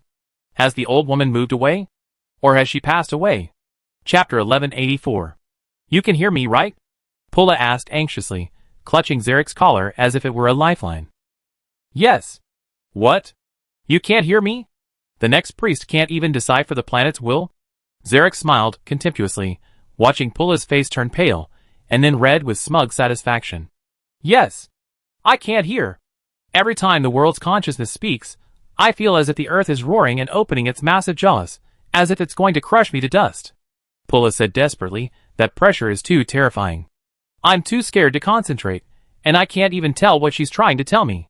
All the words ring out at the same time, mixed into an indistinguishable sound, hoarse and chaotic, as if trying to destroy my brain and eardrums. So, you come to me time and time again, asking me to listen to the planet's voice from underground for you, asking me to face that terrifying beast for you, and then pretending it's your own ability. Your own merits will allow you to be the high and mighty future priestess. Didn't we agree? Pulla pleaded, you will be my ears, and I will be your mask. This tribe cannot accommodate two priestesses, otherwise my aunt wouldn't have gone to the southern continent. Even she, so close to my mother, still had to yield, and without my protection, people won't acknowledge you as the chosen one. Ha! Zarek sneered, you call her aunt, then what do you call my mother? Pulla's expression went blank for a moment, as if he had never thought about this question, never realized that his mother had another sister. Zarek wasn't surprised. He had already noticed that the adults in the tribe avoided talking about his parents, as if that would make the scandal disappear, while the younger generation, though they disliked and avoided him, didn't even understand why, they simply followed the crowd, never stopping to think about the reasons. That's not important. Pulla shook his head, not wanting to dwell on the matter any longer. You need my protection to live a comfortable life in the tribe, and I need you to be my ears, to listen to the voice of the world's consciousness. This won't do you any harm. With your abilities, you can easily communicate with the world's consciousness, right? This is your tribe too. Your people are your people. If you received a prophecy from the world's consciousness, you should have told the tribe to avoid harm and seek benefit. So, will you agree or not? Agree, why not?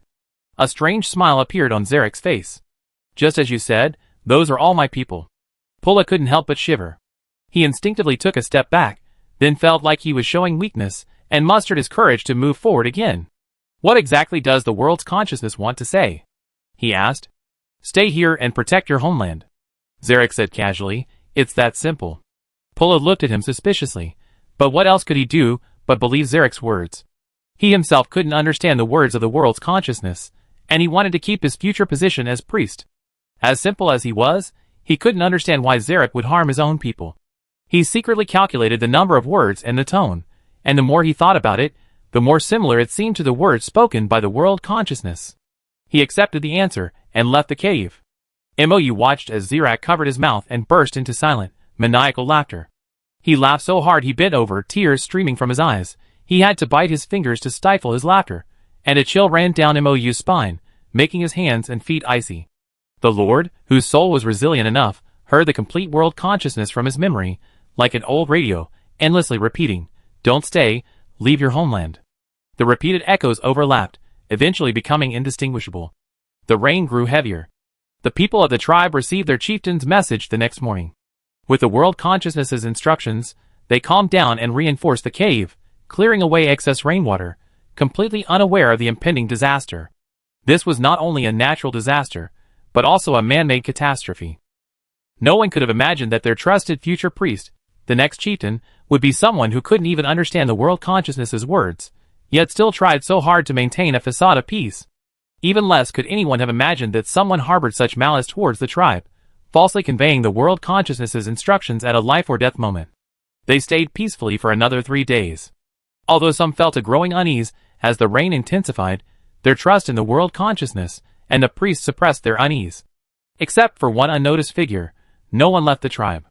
3 days later, the chieftain awoke in terror. Her feathered serpent had finally found her sister in the southern continent and, through the contract, transmitted the true instructions from the world consciousness. The two most important words her sister overheard, which she couldn't decipher, conveyed completely opposite meanings. She didn't even bother asking her son again, because just as she rushed out of the cave, the earth roared. The excessive rain had finally broken the mountain range they had relied on for so long, and massive amounts of mud, water, and trees were swept down. The mudslide instantly leveled the entire valley. The entire tribe perished in an instant. Some were buried in their sleep by the collapsing cave. Others managed to escape, but were swept away by the mudslide, their whereabouts unknown. Only one person survived, someone who knew what was going to happen from the beginning, yet still chose to use lies to kill his entire tribe. He fled to safety early on, and emerged a few days later, when the rain stopped and other tribes came to search for him, feigning a miraculous escape. He was ragged, covered in thick mud, and one eye was blinded by wet hair, forcing him to keep it tightly shut. What's your name? The tribespeople who came to search for him wrapped him, dripping with mud, in a dry animal's skin and asked kindly. Pulla, Zarek replied, my name is Pulla. Oh! You're Chief Tuna's son, the next priest. I heard of you. The man hesitated. I heard you're very powerful, but the world consciousness issued a warning days ago. How could you still encounter this? Zarek's lips moved, and he said painfully, my mother. She was too overworked and misinterpreted the world consciousness's warning. I tried to persuade her, but she wouldn't listen, always saying I'm too young to hear the world consciousness's voice. He covered his face and wept. Oh! Oh! The man said with great sympathy. Then come back to the tribe with us. We need a good priest. Chapter 1185. He killed everyone so casually. Mou emerged from this memory, both shocked and nauseous. I don't understand. Aelian frowned, his handsome brows furrowing. He had seen the memory more times than Mou, but still didn't understand the heterochromatic eyes, or rather, Zarek's motives. Why would he kill his own tribe? The people in the tribe did avoid him because of his parents, but to be honest, they weren't bad to him. At least they provided him with food and clothing, and they didn't beat or humiliate him. Perhaps he just wanted to prove he could. Mou thought of the ants Zirak crushed one by one. He wanted to tell everyone he had power. The power to control life and death with a lie. He shivered, still unable to shake off the bone-chilling cold. Some evil people's thoughts are beyond our comprehension, nor do we need to, because their thinking is abnormal. Even as a human, He Tong had scorned life, from initially strangling insignificant ants to easily breaking promises, killing entrusted fledglings, and ultimately turning against his own people. His level of evil deeds escalated with age and power, and worst of all, this born villain possessed extraordinary talent, or rather, talent sufficient to become a god. Worse than the existence of an evil person in the world is that this evil person possesses immense power, but this power comes from genes, from coincidence, not from the world's consciousness. He comes from a priestly bloodline of chosen ones, and is the offspring of both evil and gifted. Even worse, due to the evil deeds of the previous generation, the people of that tribe chose to avoid the issue, missing the opportunity to correct this problem child. It's not about using love to reform or anything like that. After all, some congenital defects can't be corrected later in life. But at least a little more attention might make people aware of the child's abnormality and take precautions. At least, it would prevent the heterochromatic eyes from so easily mingling with the future priest, or even falsely conveying divine decrees from the world's consciousness. When a child begins to disregard life, killing cats and abusing dogs, he's not far from committing truly unforgivable sins. However, that was a simple, primitive society where people lived in caves, guided by the world's consciousness and priests. The world's consciousness was still immature in that era, and people wouldn't understand concepts like cold-blooded psychopathism or antisocial personality disorder.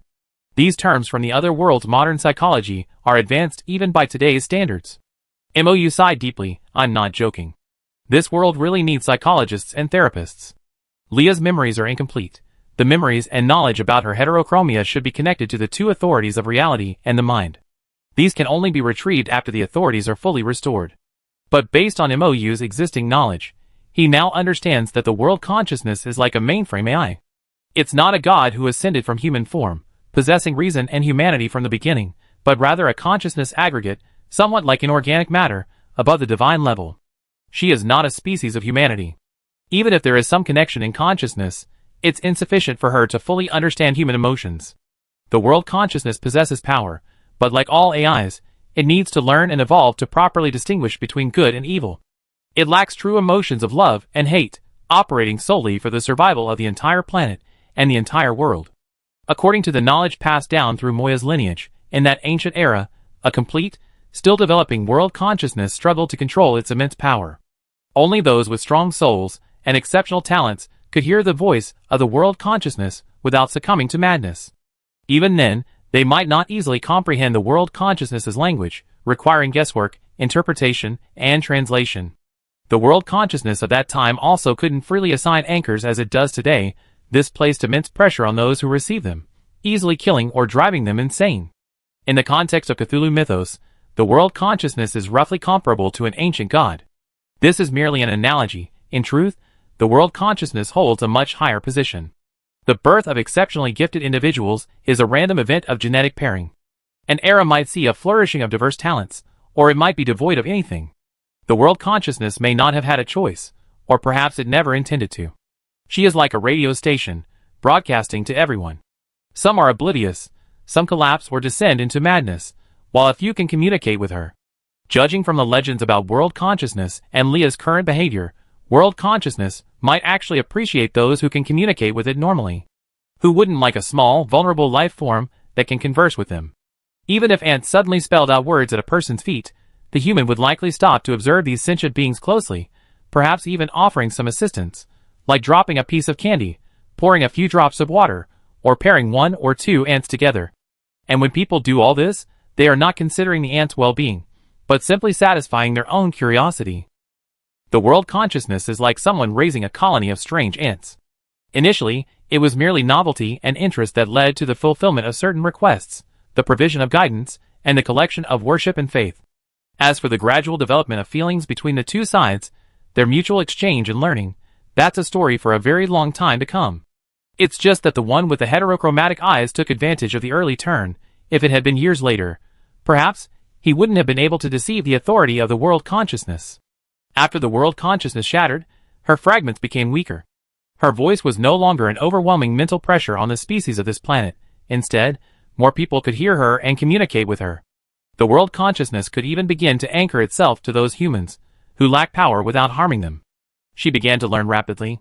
Gaining knowledge directly from the consciousness of rational, clear-headed people was far easier than searching for useful information from the chaotic, confused souls who couldn't distinguish between life and death. If previously it took hundreds of souls for the world consciousness to fully understand something, now perhaps only one or two logically clear-headed wise individuals were needed. A colossal consciousness, existing above this world, began to evolve rapidly, much like an AI, and this evolution may have startled the heterochromatic eyes themselves. Chapter 1186. Heterochromia seems to have been born without any reverence or empathy for life.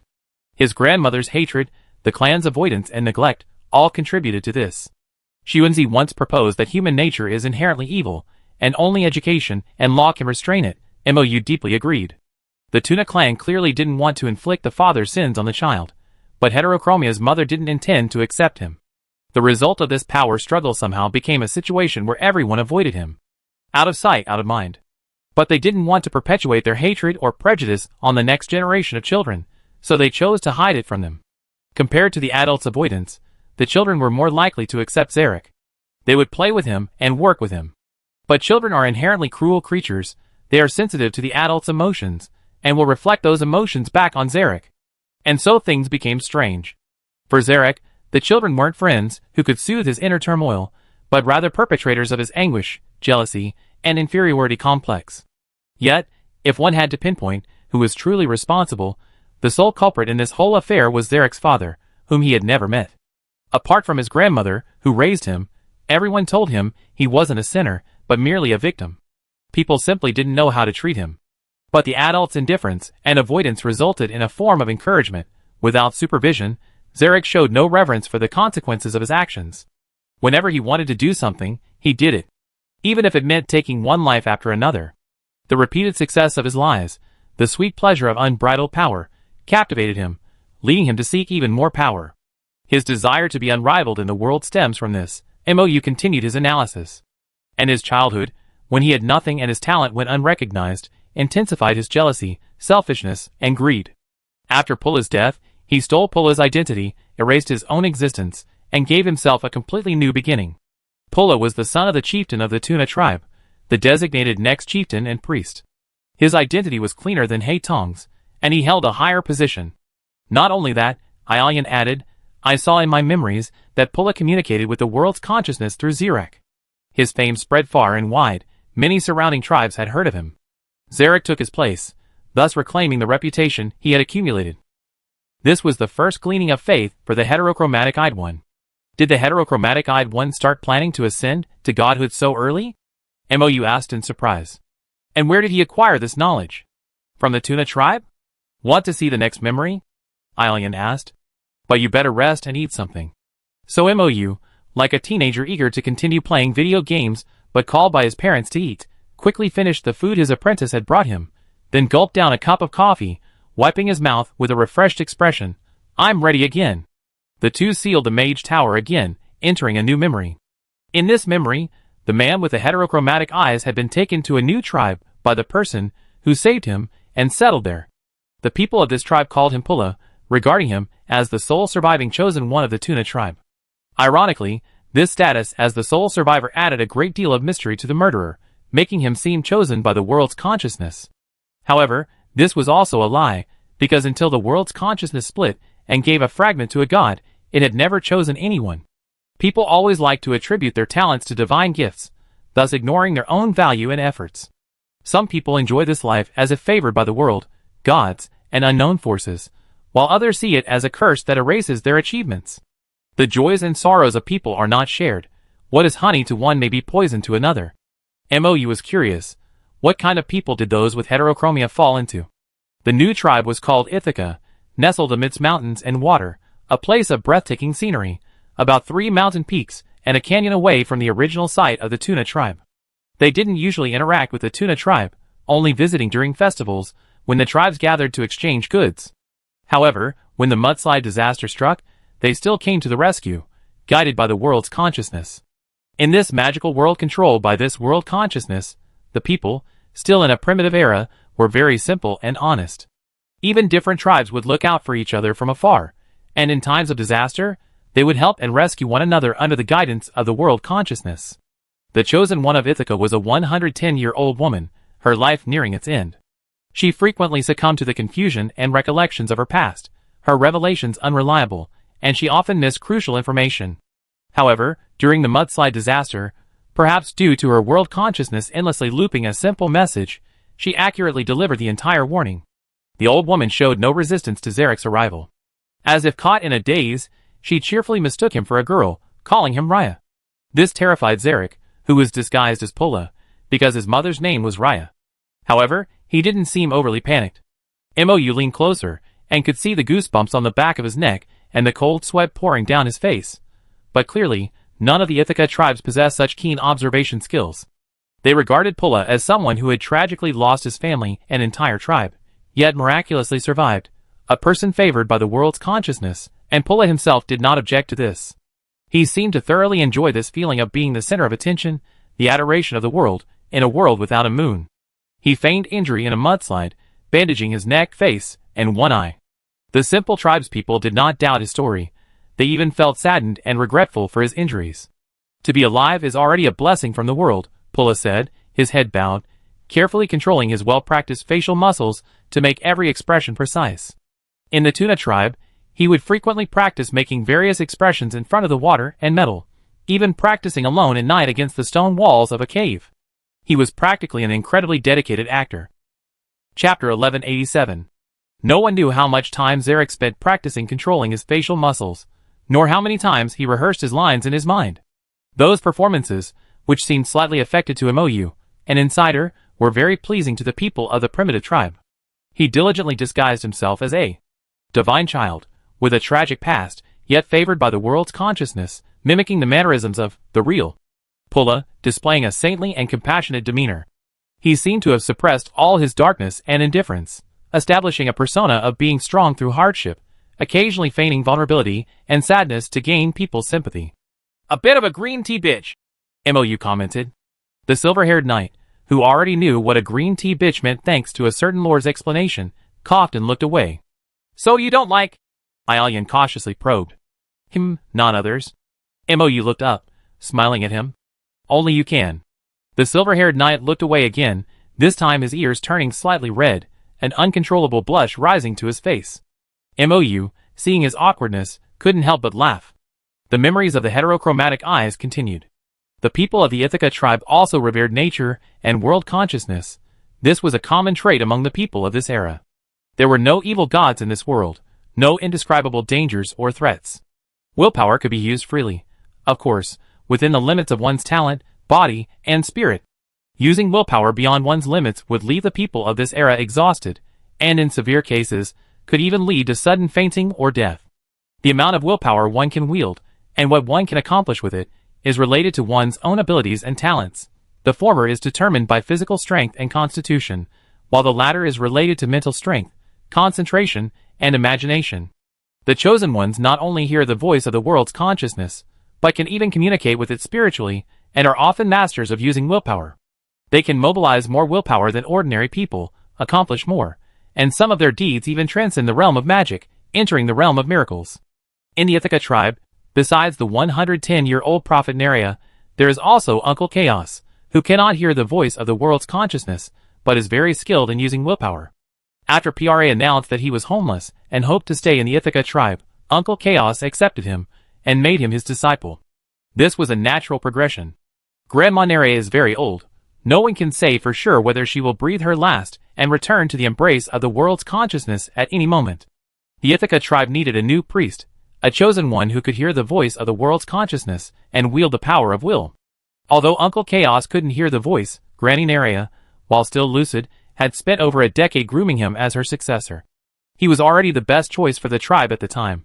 Not every tribe was fortunate enough to have several chosen ones simultaneously. Uncle Chaos was a straightforward man. When Pulla appeared, he didn't feel resentful about his future position being usurped. Instead, he exaggeratedly breathed a sigh of relief. This is a misfortune for the Tuna tribe, but I must say, as a member of the Ithaca tribe, I am grateful for the blessings of the world consciousness, Uncle Chaos said to the heterochromatic-eyed boy. I hope you don't misunderstand. I have no ill intentions towards the Tuna tribe. The boy's shoulder twitched suspiciously. Mou thought he subconsciously wanted to shrug to show indifference, but realized it didn't fit his persona and stopped himself. It's all right. He gave a smile that almost shone with holy light. I understand what you mean. Uncle Chaos patted the boy's shoulder affectionately. Good boy. Because he had been trained as a future priest, Uncle Chaos knew a great deal about the world consciousness, about authority, about the world consciousness's desire to cultivate some gods. These were things Grandma had recorded over the years. Some she had overheard herself, and some she had learned and compiled from her interactions with various tribes. The Ithaca tribe's chosen ones didn't have abundant resources, but they diligently sought to connect with the world's consciousness, meticulously organizing, explaining, and recording all the knowledge they acquired to transcend time and pass it on to the next generation, and the generation after that. They believed that even if no gifted chosen one emerged in this generation, knowledge and culture could still be passed down across generational gaps. Once a chosen one appeared, regardless of whether they had predecessors to guide them, they could use these records to retrieve the treasures of their ancestors and grow successfully. Mou admired the tribe's approach, but a pang of anxiety gripped him. Their encounter with the heterochromatic pupil wasn't a blessing from the world's consciousness. It was more like an undeserved disaster. Is the world's consciousness cultivating gods? The heterochromatic pupil asked. Can anyone become a god? Of course not. Uncle Chaos, tidying up the bottles and jars in the room filled with various potions, was also an excellent apothecary and witch doctor. Only the most outstanding chosen ones have the opportunity to become gods. The world's consciousness has announced the conditions for becoming a god: faith, foundation, authority. Faith, foundation, authority, the heterochromatic pupil repeated softly. Faith is the source of power. Gaining the faith of believers gives a god power. The foundation is the root of a god. With a foundation, a god will not lose their way. Authority is a gift from the world's consciousness, a miracle that gods can possess. Only those who possess authority are worthy of being called gods. Can I become a god? The heterochromatic pupil asked in an almost naive tone, but Mou, as an observer, could see his hands trembling slightly behind his back with excitement. Oh, you have talent, Uncle Chaos said, as if coaxing a child. Mou didn't know how much of his words were genuine, and how much were just flattery. As long as you work hard enough, and are loyal enough to the world's consciousness, you always have a chance to realize your dreams. Then, are there gods who possess power beyond the world? The man with the heterochromatic eyes secretly wiped his sweaty hands on his trousers. Beyond the world? Uncle Chaos laughed. How could you have such a strange idea, child? We are born into this world. The world is everything. The world's consciousness is the pinnacle. What can transcend the world, unless there are worlds beyond worlds, and universes beyond universes? But that's just the ravings of a madman. That man even said they've seen demons in their dreams. Chapter 1188. That person? This is a rather strange statement, as if this madman not only actually exists, but Uncle Chaos also knows him. As Mou thought this, he heard Heterophra ask the same question. That person? Oh, it's Delet who lives by the river. He was originally a promising chosen one, but his talent was too poor, and he went mad too quickly. He often talks about demons appearing in his dreams, monsters like giant octopuses in his dreams. These inexplicable things. Heterophra responded thoughtfully. Judging from his expression, Mou guessed that he must have memorized the madman's address. Heterophra was indeed a clever person. Compared to someone like him, born into a native tribe with an unpleasant background, he had practically maximized his resources. Of course, some of these resources were obtained through deception and trickery.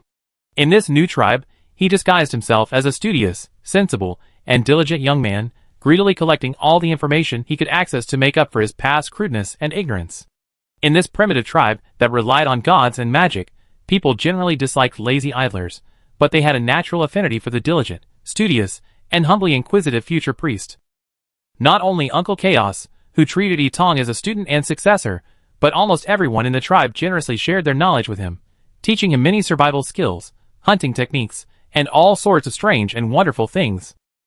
Etong showed an unprecedented enthusiasm for knowledge about authority, power, gods, and the world beyond. No one noticed anything amiss. After all, this knowledge itself needed to be known by the priest.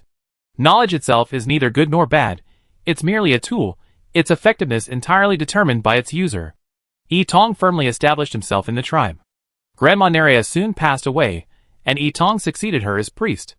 Here, he cultivated the tribe's natural faith in priests through a carefully crafted persona. This faith, in turn, granted him power, allowing him to taste the exquisite pleasure of ascending to godhood. Power is addictive. A man once utterly lowly, ignored and disregarded, suddenly became worshipped and revered. His words became inviolable decrees, treated as the language of the world's consciousness. Etong thoroughly enjoyed this feeling, yet harbored an inexplicable and ambiguous emotion towards the world's consciousness. Mou didn't know if it was love, hate, jealousy, or some other more complex and subtle emotion. The actor skillfully concealed his true feelings, only occasionally revealing a twisted and ferocious expression when alone. Throughout the tribe, only the madman Dorite was unfriendly to the heterochromatic-eyed man. As if he knew something, he would shout and yell incoherently incomprehensible words whenever he saw the heterochromatic-eyed man. The tribe's people couldn't understand him, but the heterochromatic-eyed man occasionally caught a word or two that chilled him to the bone. Liar, murderer, imposter. Each time sending shivers down his spine. However, to the tribe's people, Dorite was a long-dead, incommunicative, and even somewhat aggressive old man. Except for the heterochromatic-eyed man, who wanted more information, no one dared to venture into Dorite's territory. They only sent necessities and food to the old man on fixed days, and even went to great lengths to avoid speaking to him. A young man from the tribe, who was delivering supplies, was scratched by him before, so we're all very careful now. You never know what words or actions might anger a madman. The only thing you can do is minimize unnecessary actions and words, the tribe's youth told Haitong, who saw this as a perfect opportunity. He accepted the task of delivering goods to Delet, so that he would be the only one with contact with the old madman. The old madman knew a lot. He might have been the most talented chosen one back then, but his talent was somewhat distorted. He could not only hear the voice of the world's consciousness, but he also frequently wandered into virtual realms in his dreams, seeing many beings that did not belong to this world. Dorite's inspiration is too high, Mou judged. The higher the inspiration, the easier it is to come into contact with toxic knowledge, and the easier it is to go insane. Dorite was erratic, yet he still retained basic self-sufficiency. He could feed himself and take care of himself, muttering to himself the whole time, occasionally shouting. These crazy actions would frighten ordinary people, but the heterochromatic eyes saw an opportunity in them. When he had free time, he would come over, hide in the nearby woods, and secretly observe the old madman, memorizing Dorite's shouts, and then spending time deciphering them one by one. The pieced-together information was incoherent, but the heterochromatic eyes learned from it that there were worlds beyond worlds, and powers beyond powers. He learned that an illusory realm existed beyond the normal world, and that these realms were interconnected, with evil gods from the outside world eyeing them covetously. He realized that the illusory authority held by the world's consciousness allowed him to enter and exit the illusory realm. Of course, perhaps one illusory authority couldn't protect him. The mad old Dorite was the best example. He also needed an authority to maintain his sanity. A spiritual authority might be a good choice. Of course, all authority was a gift from the world, and the world could reclaim it at any time. So, how could he ensure that the world's consciousness was too preoccupied to notice his actions? You could see a grand plan forming in the mind of the one-eyed man. His desire swelled in his exposed yellow eye. Simply becoming a god was no longer enough. As another round of natural disasters began, the one-eyed man finally saw his opportunity. The storm, blotting out the sky, lasted for days, and people were almost losing hope for the future. Primitive faith made people rely on the world's consciousness, but it also made them prone to losing faith in times of crisis. Discovering that one is insignificant, dispensable, and easily discarded by the world's consciousness is a truly devastating experience. Etong knew this all too well. Of course, the world's consciousness hadn't abandoned these people, but how could they know that? Only Etong and the old madman could hear the world's consciousness here.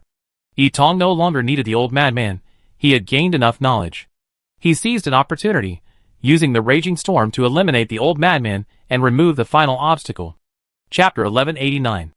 The old madman died on a stormy night. No one knew why he left the tribe's sanctuary during the storm. No one knew how he fell into the swollen lake, and no one even noticed his disappearance.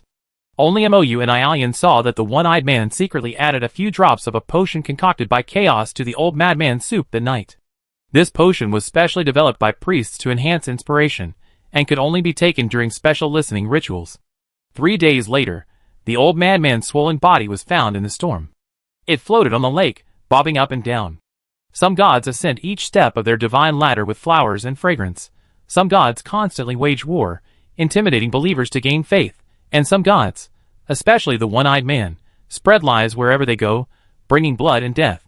Amidst the howling wind, people retrieved the old madman's body. As everyone mourned Dorite's passing, Heterochromia slowly let out a sigh of relief, as if relieved that a heavy weight had finally been lifted from his heart. Although no one would believe the madman's words, and almost no one listened attentively, this thorn remained in Heterochromia's throat. If not removed, it would inevitably become a hidden danger. Heterochromia was narrow-minded and cunning. Dorite was no longer of any use to him, so his only fate was to be eliminated. Everyone was deeply mourning the lonely old madman, weeping and praying for him. Only Chaos, who also worked as a witch doctor, knelt down and touched the wet corpse.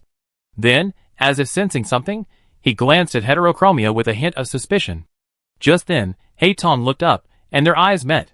Almost instantly, Haitong's smile froze on his face. He realized he had made a huge mistake in managing his expression, but it was too late. Chaos had already witnessed his inappropriate smile. For the first time, Haitong didn't know what expression to wear. He quickly suppressed his smile, lowered his eyes, and began to mourn. However, his twitching eyes and trembling hands and feet betrayed his inner unease and panic. Mou believed that Haitong now saw Chaos as a new obstacle. Every lie told, every guilty deed committed, requires even more effort to cover it up, to clean up the mess. Mou sighed. Chaos treats Haitong very well, almost like his own son, diligently teaching and nurturing him. Will Haitong, because of this small flaw, list Chaos as his next target? Ailian sighed softly, and Mou guessed the answer. He continued reading.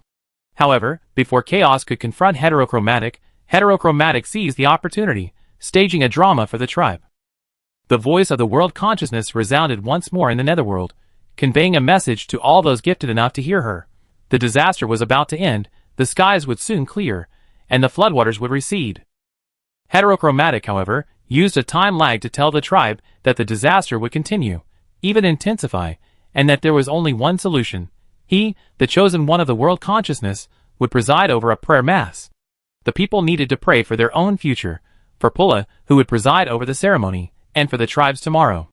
Only when all faith converged on Heterochromatic could he contribute this power to the world consciousness as the price for clear skies. People readily agreed, and a grand mass began. Under Heterophra's direction, they sat cross-legged, heads bowed in devout prayer, singing newly composed songs. Pure and immense faith surged into Heterophra's body, healing the burns that had tormented him for years, proof of his mother's hatred, the root of his enduring pain.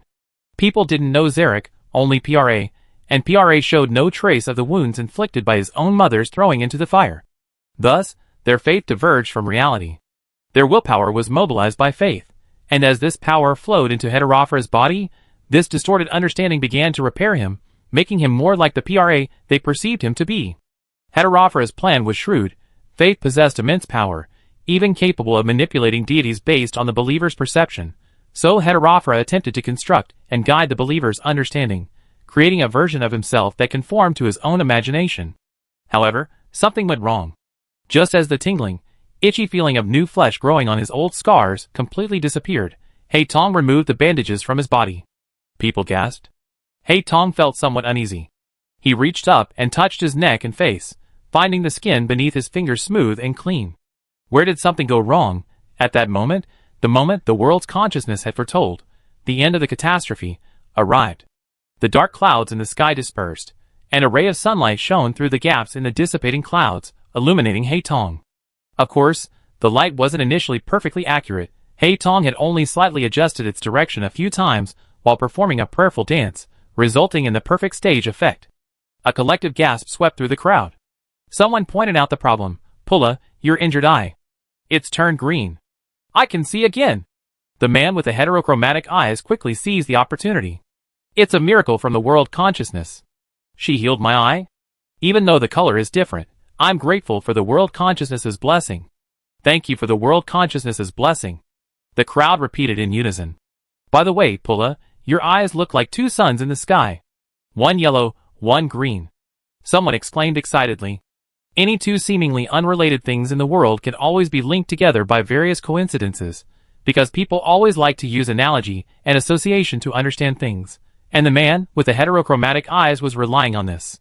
He immediately seized the opportunity. Perhaps this is the guidance of the world consciousness. I will strive to be like two suns, bringing light and warmth to everyone. The crowd cheered, but Chaos, unusually, did not join in the celebration and revelry. He stood with his arms crossed, coldly observing the disciple he no longer recognized, scrutinizing him with a critical gaze. The one with the heterochromatic eyes clearly noticed Chaos's unusual attitude. "Master, I have something to say to you." The one with the heterochromatic eyes took the initiative, pulling Chaos, who was about to speak, back into their hut. "Who are you?" Chaos asked directly. "As far as I know, Pulla has golden eyes. Only one child in the Tuna tribe has heterochromia." Chapter 1190. Zarek's heart pounded in his throat.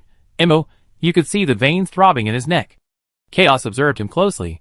As if he had never truly known this child, he had always treated like a son. "You're Zarek, right?"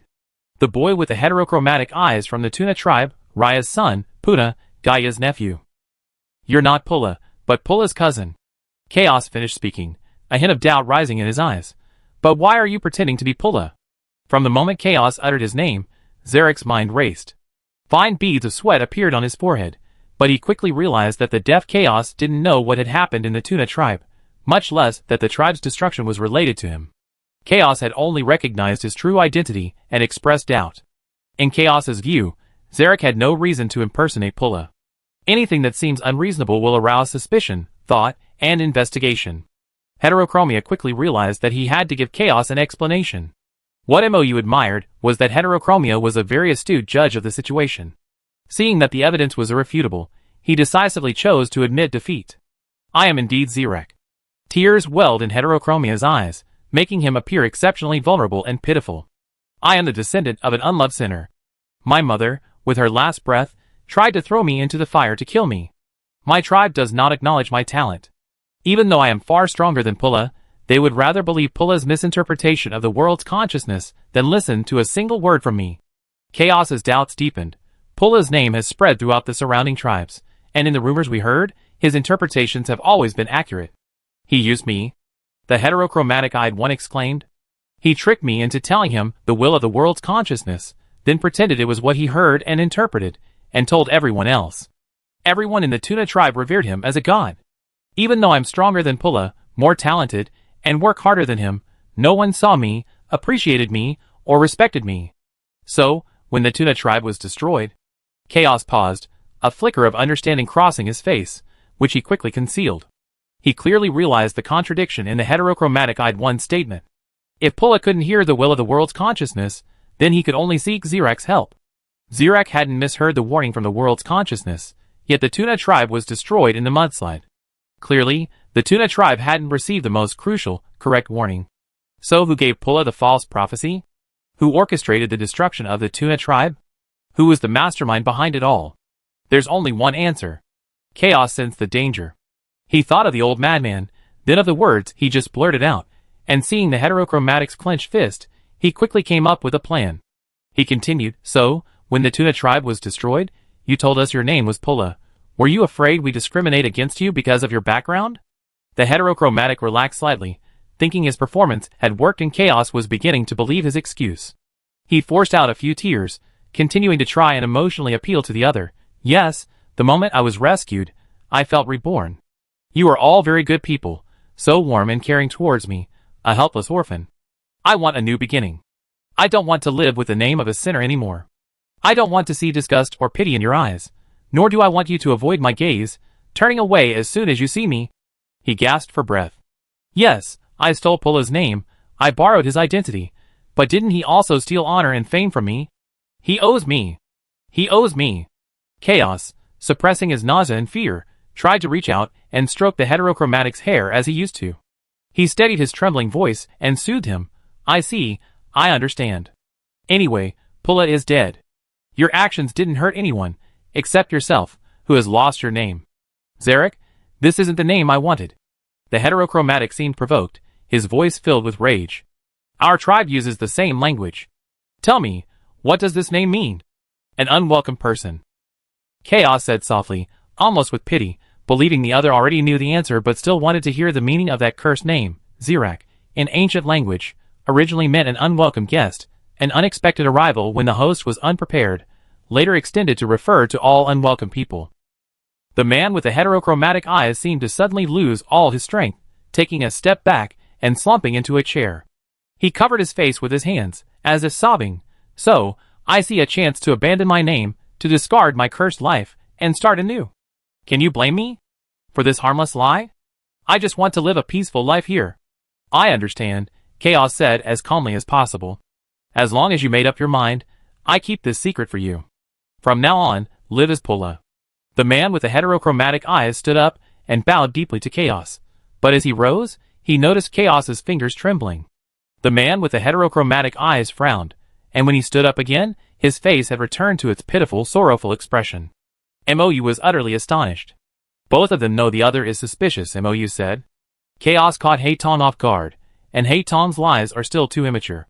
In such a short time, his story has too many loopholes, illogical plots, and contradictions. Chaos should have already realized the problem. His sudden fear and panic probably indicate he's realized Haitong is the real culprit behind the destruction of the Tuna tribe. But Chaos's acting is also terrible. Haitong has seen through his act. Given some time to think things through, he quickly find his own flaws. Or, he can devise a more perfect murder plan. Chaos is like his adoptive father and teacher. Aialian shook his head. How can someone be so cold-blooded? After all these years, doesn't Haitong have any feelings for him at all? Haitong is a selfish, inherently evil person, Mou concluded. The black water flows in the veins of such a person. Chapter 1191. In this flashback, Heterochromia and Chaos made peace, tacitly maintaining a facade of tranquility, neither exposing the other's lies. However, after Heterochromia left the hut, Mou saw him walk into the woods, then circle around, returning to the back of the hut from another direction. He's still worried. Mou watched Heterochromia crouch down, feeling his way to the wall, listening intently to the sounds inside. Voices came from inside. It was Chaos, recounting his discovery to someone. He's not who he claims to be. He's not some future priest, but the son of a sinner who destroyed the entire tribe with lies. How do you know he destroyed the entire tribe? Another voice asked hoarsely. Mou couldn't recognize the voice. He went around to the inside, and saw that the speaker was a faceless, dark figure. Clearly, Heterochromia didn't know this person's identity. It's very simple logic. Zarek himself said it. He said Pulla. I mean the real Pulla. Isn't good at listening to the voice of the world consciousness, and has to rely on Zarek to interpret the world consciousness's maxims. Zarek clearly resents Pulla, hates that he stole his glory, reputation, and the tribe's respect. Do you remember what he said when we found this child? He said he heard the world consciousness's warning, but the people in the tribe didn't listen, but that's impossible. If Pulla has always used Zarek as a strategist, using him to obtain the world consciousness's maxims to secure his future priesthood, then Pulla would be even less likely to ignore Zarek at such a crucial moment. This is a moment of life and death for the entire tribe. So, we know that Zarek received a warning from the world consciousness, but his tribe didn't. How could this happen? Unless, Zarek lied, and he did indeed pass the proverb to his tribe through Pulla, but he gave a completely wrong interpretation in order to retaliate against Pulla and his tribe. What about Puna Tuna? She was completely unaware of this. I know Gaia is the most powerful of the three sisters, but Puna shouldn't be so oblivious as to not understand a single word, right? That's hard to say. There are so many ways to influence a priestess's state. For example, adding potions to her food, or even. It must be a potion. Some herbs that can disrupt senses, cause hallucinations, or induce fatigue and drowsiness can also work. That's how he dealt with Dorite. He added a few drops of the potion to the old madman's soup. He even stole it from me. It's this shelf, this bottle of potion. Do you see? The liquid here is just a mouthful short. This stuff is a panacea for those with poor aptitude, but a deadly poison for geniuses. Even a single drop can completely drive the old madman insane, plunging him into a dreamlike state. How did you find out? Do you have any evidence? The old madman has the blood of a dream demon, you know that. His spiritual sense is too strong, and being a hybrid, he can't transform into a true dream demon. Every night, he would occasionally fall into dreams, seeing bizarre and grotesque things that drive him mad. And this potion will turn the nails and lips of those with dream demon blood into a strange and bright blue-purple. Whether what I'm saying is true or not, you only need to look at the old madman's corpse to know. What are we going to do? We thought he was a priest sent to us by the world's consciousness, but now he has inherited our tribe's legacy and just performed a miracle. There's no one in the tribe who doesn't support him. How am I supposed to tell everyone that the messenger we trusted the divine messenger bestowed upon us by the world's consciousness, is actually a murderer who slaughtered his own tribe. The man paused, then continued, perhaps, exchanging an old madman for a priest isn't a bad deal. Don't look at me like that. I know I don't share your righteous indignation, but think about it too. The non-tribe wasn't exactly kind to him, so his actions against the Tuna people could be considered justified. But we always treated him well. He has no reason to harm us. Wait, why did he kill the old madman? Don't let the old madman's seemingly insane appearance fool you. He can hear and see many things we don't know. I suspect the old madman learned about what Zirak did, which is why he was silenced. Chaos sighed heavily. If that's the case, I'm afraid he's already targeting me, and I be next. Outside, the heterochromatic-eyed man quietly clenched his fist. If I die, then he must be the murderer. Chaos said decisively, leaving no room for doubt. No matter how I die, accidentally, from illness, or murdered, he must be the mastermind. When that happens, please don't hesitate to drive him out of the tribe. If he can kill me without batting an eye, he can kill everyone in the tribe without hesitation. Hearing this, the heterochromatic-eyed man's fist loosened again. His expression flickered between light and shadow, making it impossible for MOU to discern his thoughts. What would he choose? Would he try every means, even unscrupulous ones, to stay, or would he eliminate him and then flee to start anew? Did feelings truly exist in his heart? His wings are not yet fully grown. Leaving the tribe is not a good choice. MOU began his analysis. He's physically weak, frequently coughing and falling ill. In this era before the development of cities and extensive roads, it's difficult to survive alone, even with the guidance of the world's consciousness. In Haitong's memories, he suffered a major illness almost every month, and minor ailments were constant. During his years in the Ithaca tribe, he relied entirely on the shaman Chaos for treatment. Although prolonged illness has made him a skilled physician, and he had learned a great deal about medicine and poisons, even easily poisoning the old madman Delet, this didn't mean he could find the medicine he needed anytime, anywhere in the wilderness.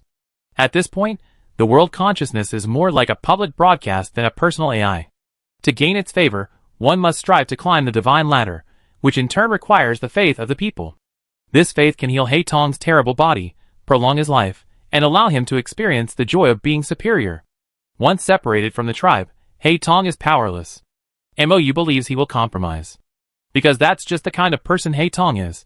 Though petty, he excels at lying low, enduring pain and humiliation. Well, only the humiliation as Haitong perceives it. It's commonplace for him. As long as the surface peace is maintained, he can continue to enjoy the resources provided here. A very profitable deal. Chapter 1192. If I had heterochromia, I probably wouldn't harm a single hair on Chaos's head. I have to protect him wholeheartedly, MOU said to Ialian. The benefits of staying in the tribe are numerous. A stable life, a steady supply of faith, and a profound heritage. Giving these up would be too much of a loss. The Ithaca tribe also faces a dilemma. Without a chosen one, they invested too much sunk cost in heterochromia, years of teaching, unreserved entrustment of their heritage, the people's trust.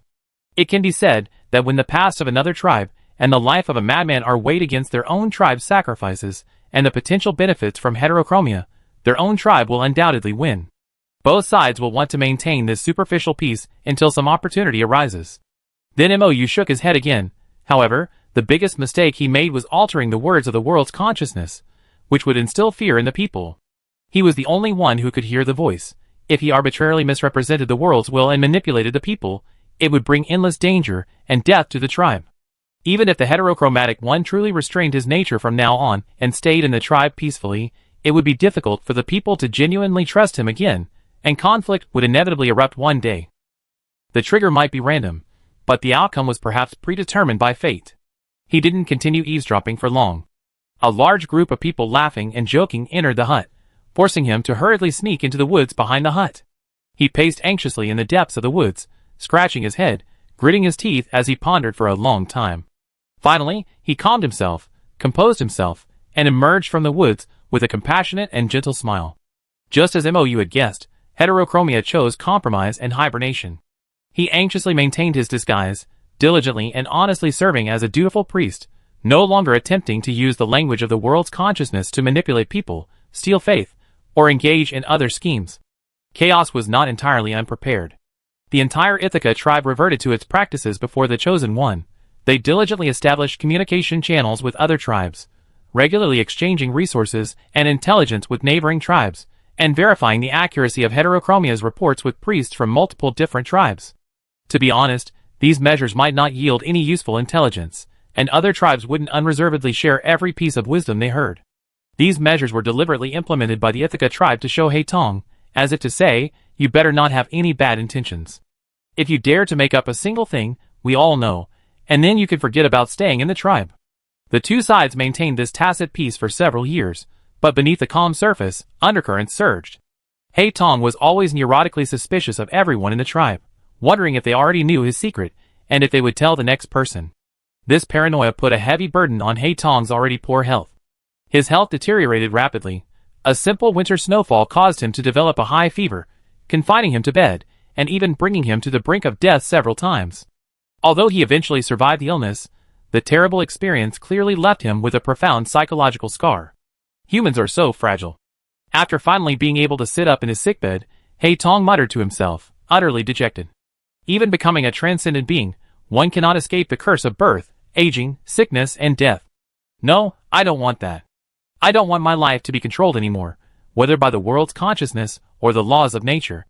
I want to break free from the shackles of the world, to gain immortality, to transcend everything, and to have the power to do whatever I want. Once his health improved a little, Haitong began immersing himself day and night in the Ithaca tribe's library, studying the records on stone tablets, wooden boards, and parchment, searching for his own path to godhood. The growth rate of the world's consciousness is far slower than that of humans. It takes the accumulation of several generations, even dozens of generations, to teach the world's consciousness a few principles that humans have already learned. Therefore, the world's consciousness, possessing immense power yet still very young, desires a mature God as its representative, to shield it from hardship and filter the pollution from its faith. The current world consciousness still adheres to the oldest and fairest way of nature. It doesn't distinguish between good and bad, but only respects the natural cycle of life. Big fish eat small fish eat shrimp, corpses and excrement return to the earth, nurturing countless plants and fungi, which in turn sustain even more animals. A species that prospers too much, placing too much pressure on nature, will have its population reduced by disasters, diseases, and predators, allowing the earth to rest and enabling another species to obtain nourishment from flesh and bones, flourishing and prospering. This is a world where indifference and cruelty coexist, as well as gentleness and compassion. It precisely controls the populations of creatures, ensuring the seamless operation of the entire food chain. Haitong realized that the sin he had committed was insignificant in the eyes of the world's consciousness, merely an ant betraying its kind. Once that swarm died out, new ants would always rise to replace them. That's good. Realizing he wasn't so special to the world's consciousness, he said wistfully, that's good. The world's consciousness won't be prejudiced against me. It doesn't care about such things. Its only criterion is whether a god is powerful, loyal to it, and able to protect it. I need more power, to become the most powerful god, and to gain both the power of the illusory and the power of the spirit. The former can open the gates to the illusory realm, making me omnipotent, while the latter can protect my mind, preventing me from going mad while traversing the illusory world. He laughed wildly. As for loyalty, that's worthless. I can give as much as you want. Whoever gives me benefits, I give them loyalty. He hummed a song as he left the library, even going to visit Chaos. Long terrified by his impending death, the witch doctor had aged considerably. In the cold winter, he wrapped himself tightly in his thin fur, his gaunt face radiating illness. You look terrible, Chaos, the heterochromatic-eyed man said worriedly. Take good care of yourself. I don't want you to die. Chaos coughed, then laughed mockingly. Yes, if I die, you have to leave the tribe. Chapter 1193. Haitong frowned. Chaos looked terrible. He had lost a lot of weight, and his lips had an ominous bluish-purple tinge in the cold wind. The cold wind seeping in through the cracks in the window made the middle-aged man, wrapped in an old, dirty fur coat, shiver uncontrollably. The north wind was fierce and strong today. Even the oil lamp on the table was being blown about, swaying and rattling.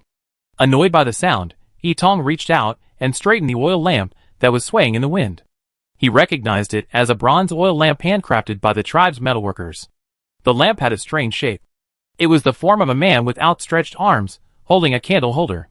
It was wider at the top and narrower at the bottom, hollowed out to reduce weight, and even the bottom was uneven and pitted from the handcrafting process. He glanced at the strange oil lamp with a hint of disdain, and placed it on the table. You don't need to be so hostile towards me, Master. Chaos chuckled. Have I done anything to wrong the tribe all these years? The man with the heterochromatic eyes answered himself, no. I have always diligently and conscientiously conveyed the will of the world's consciousness, word for word, without any concealment. You know this very well. Every time you send people to other tribes to verify. Yet my interpretations have never been wrong, have they? I even heard that my interpretations have helped several inept priests in various tribes realize their mistakes, thus improving their methods of interpretation. You are very talented, Zirak, Chaos said. Your abilities far surpass those of the vast majority of the chosen ones. No one can deny that. But to become a god, talent alone isn't enough. Chaos poked the heterochromatic's chest hard with his finger. You need a heart worthy of a god, a heart of high moral character. Where did I go wrong? The heterochromatic grabbed Chaos's hand, speaking calmly, yes, I stole Pulla's identity and deceived you, but this lie didn't affect you in any way. Whether my name is Zirak, or Pulla, or something else, what does it matter to you? The Tuna tribe is my enemy, they bullied me, humiliated me, and treated me like nothing, so I told them a lie. If they weren't so incompetent as to not hear the voice of the world's consciousness, if Pulla hadn't been so ambitious, wanting to retain the priest and young chieftain positions that didn't belong to him, my scheme would never have been possible. This is my revenge, but also the consequence of their own actions. But I owe the Ithaca tribe nothing. Since I arrived in the Ithaca tribe, besides the old madman, has anyone else died or been injured because of me? Did Delet deserve to die? Chaos looked incredulous. He's just a crazy, delirious old man. Why would you want to harm him? He knows too much, the heterochromatic-eyed man said calmly. You think he's crazy because he saw another world. Knowledge beyond this universe drove him mad, and made him know things he shouldn't know. If someone is patient enough, they might be able to learn my past, my secrets, from him. I was just protecting myself. Heh.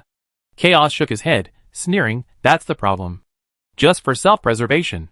Heh. You can kill the old madman for self-preservation, you can kill me, kill everyone in this tribe for self-preservation. Your heart, your premise for considering things, is all based on yourself. You're a selfish, cold-blooded bastard. What's wrong with thinking more about yourself? The heterochromatic-eyed man retorted. Besides, I didn't intend to kill you. You lived well until now, haven't you? Don't think I don't know, Chaos said.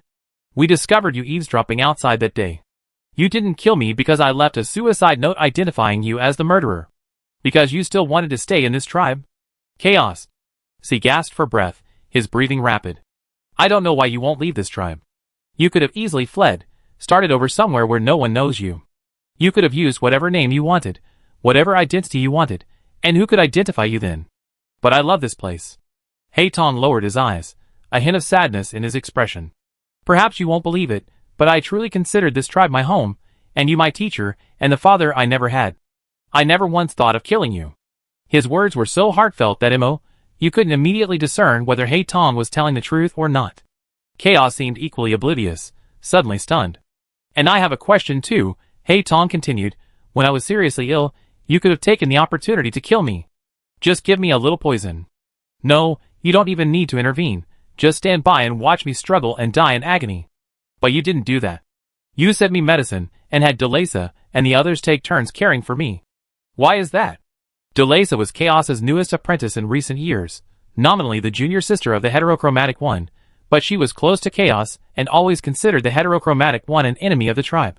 The heterochromatic one didn't believe this little girl would spontaneously come to care for him in his serious illness.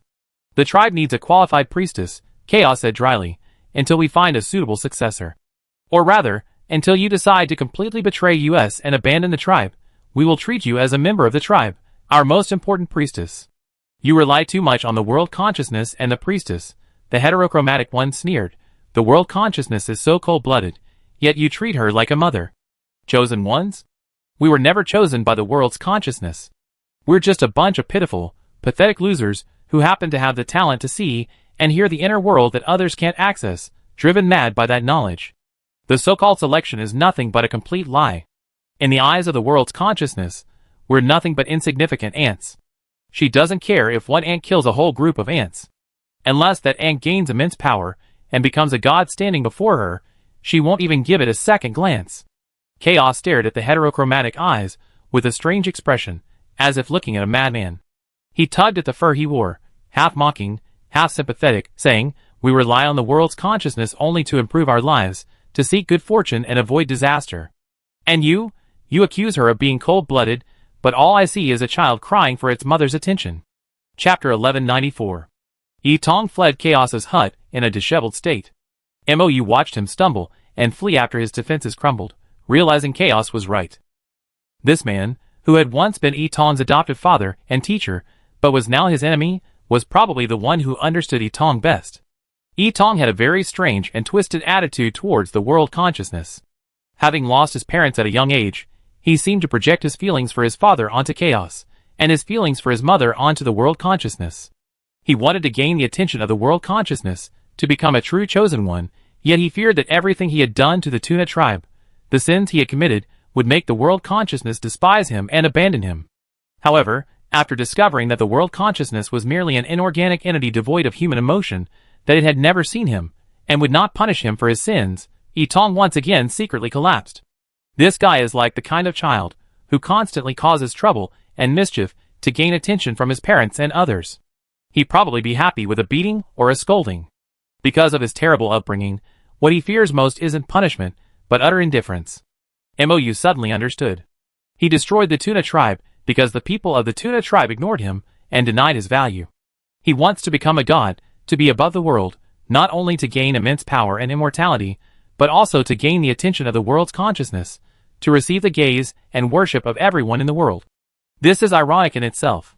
The neglected child becomes a god, and what keeps him alive forever is the faith given to him by those who watch over him.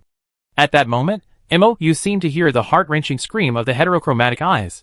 "If ants can't be seen, then I become a god. A being more powerful than the world's consciousness. Then you finally see me, right?"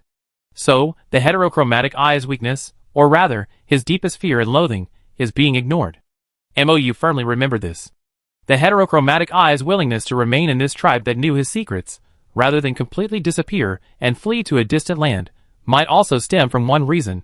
He couldn't bear to part with the faith and attention, whether it was love, hate, or even simple fear, he would gladly accept it. Is this what they call black and red are still red? The heterochromatic eye's fear of being forgotten and ignored, Tisk, truly born to be chosen as a holy body. It's hard to say whether the world's fate would have been different if the heterochromatic eyes had been born into a harmonious family. After all, human nature has both good and bad, but not everyone with an evil nature becomes a criminal.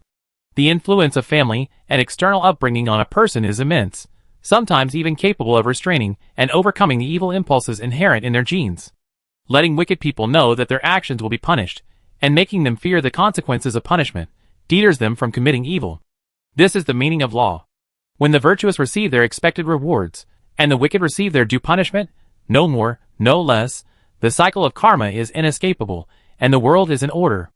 Unfortunately, Yi Tong was born in a primitive era where everyone was preoccupied with their own survival, lacking the energy and compassion to dedicate to others, and his background was so complex and fraught with hardship. If he had been born ordinary, perhaps he would have had no expectations. Yet, his mother's bloodline bestowed upon him a talent far exceeding that of the tribe's most valued child of hope. Two cousins in similar circumstances, one hailed as a rising star, the other crushed into dust. The unfair treatment fueled jealousy. The tribe was united in their hatred, so Yi Tong turned his gaze to the heavens, to the world's consciousness, hoping for its favor. He saw his talent as proof of being favored, but what he couldn't understand was that, aside from hearing the world's consciousness, he received no special treatment. He was frail and sickly, his life filled with hardship, hardly the image of a favored child. Yi Tong began to panic. He finally realized he wasn't favored. Everything was merely his own imagination. The chosen ones were nothing special, they were simply individuals, who occasionally mutated within their species, able to hear special voices.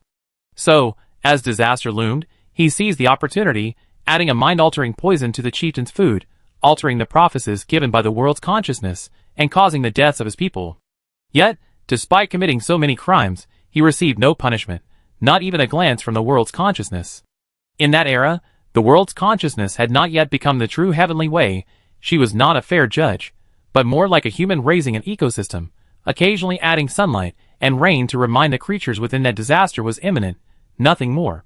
The prosperity of life pleased her, but if they became extinct, that was all.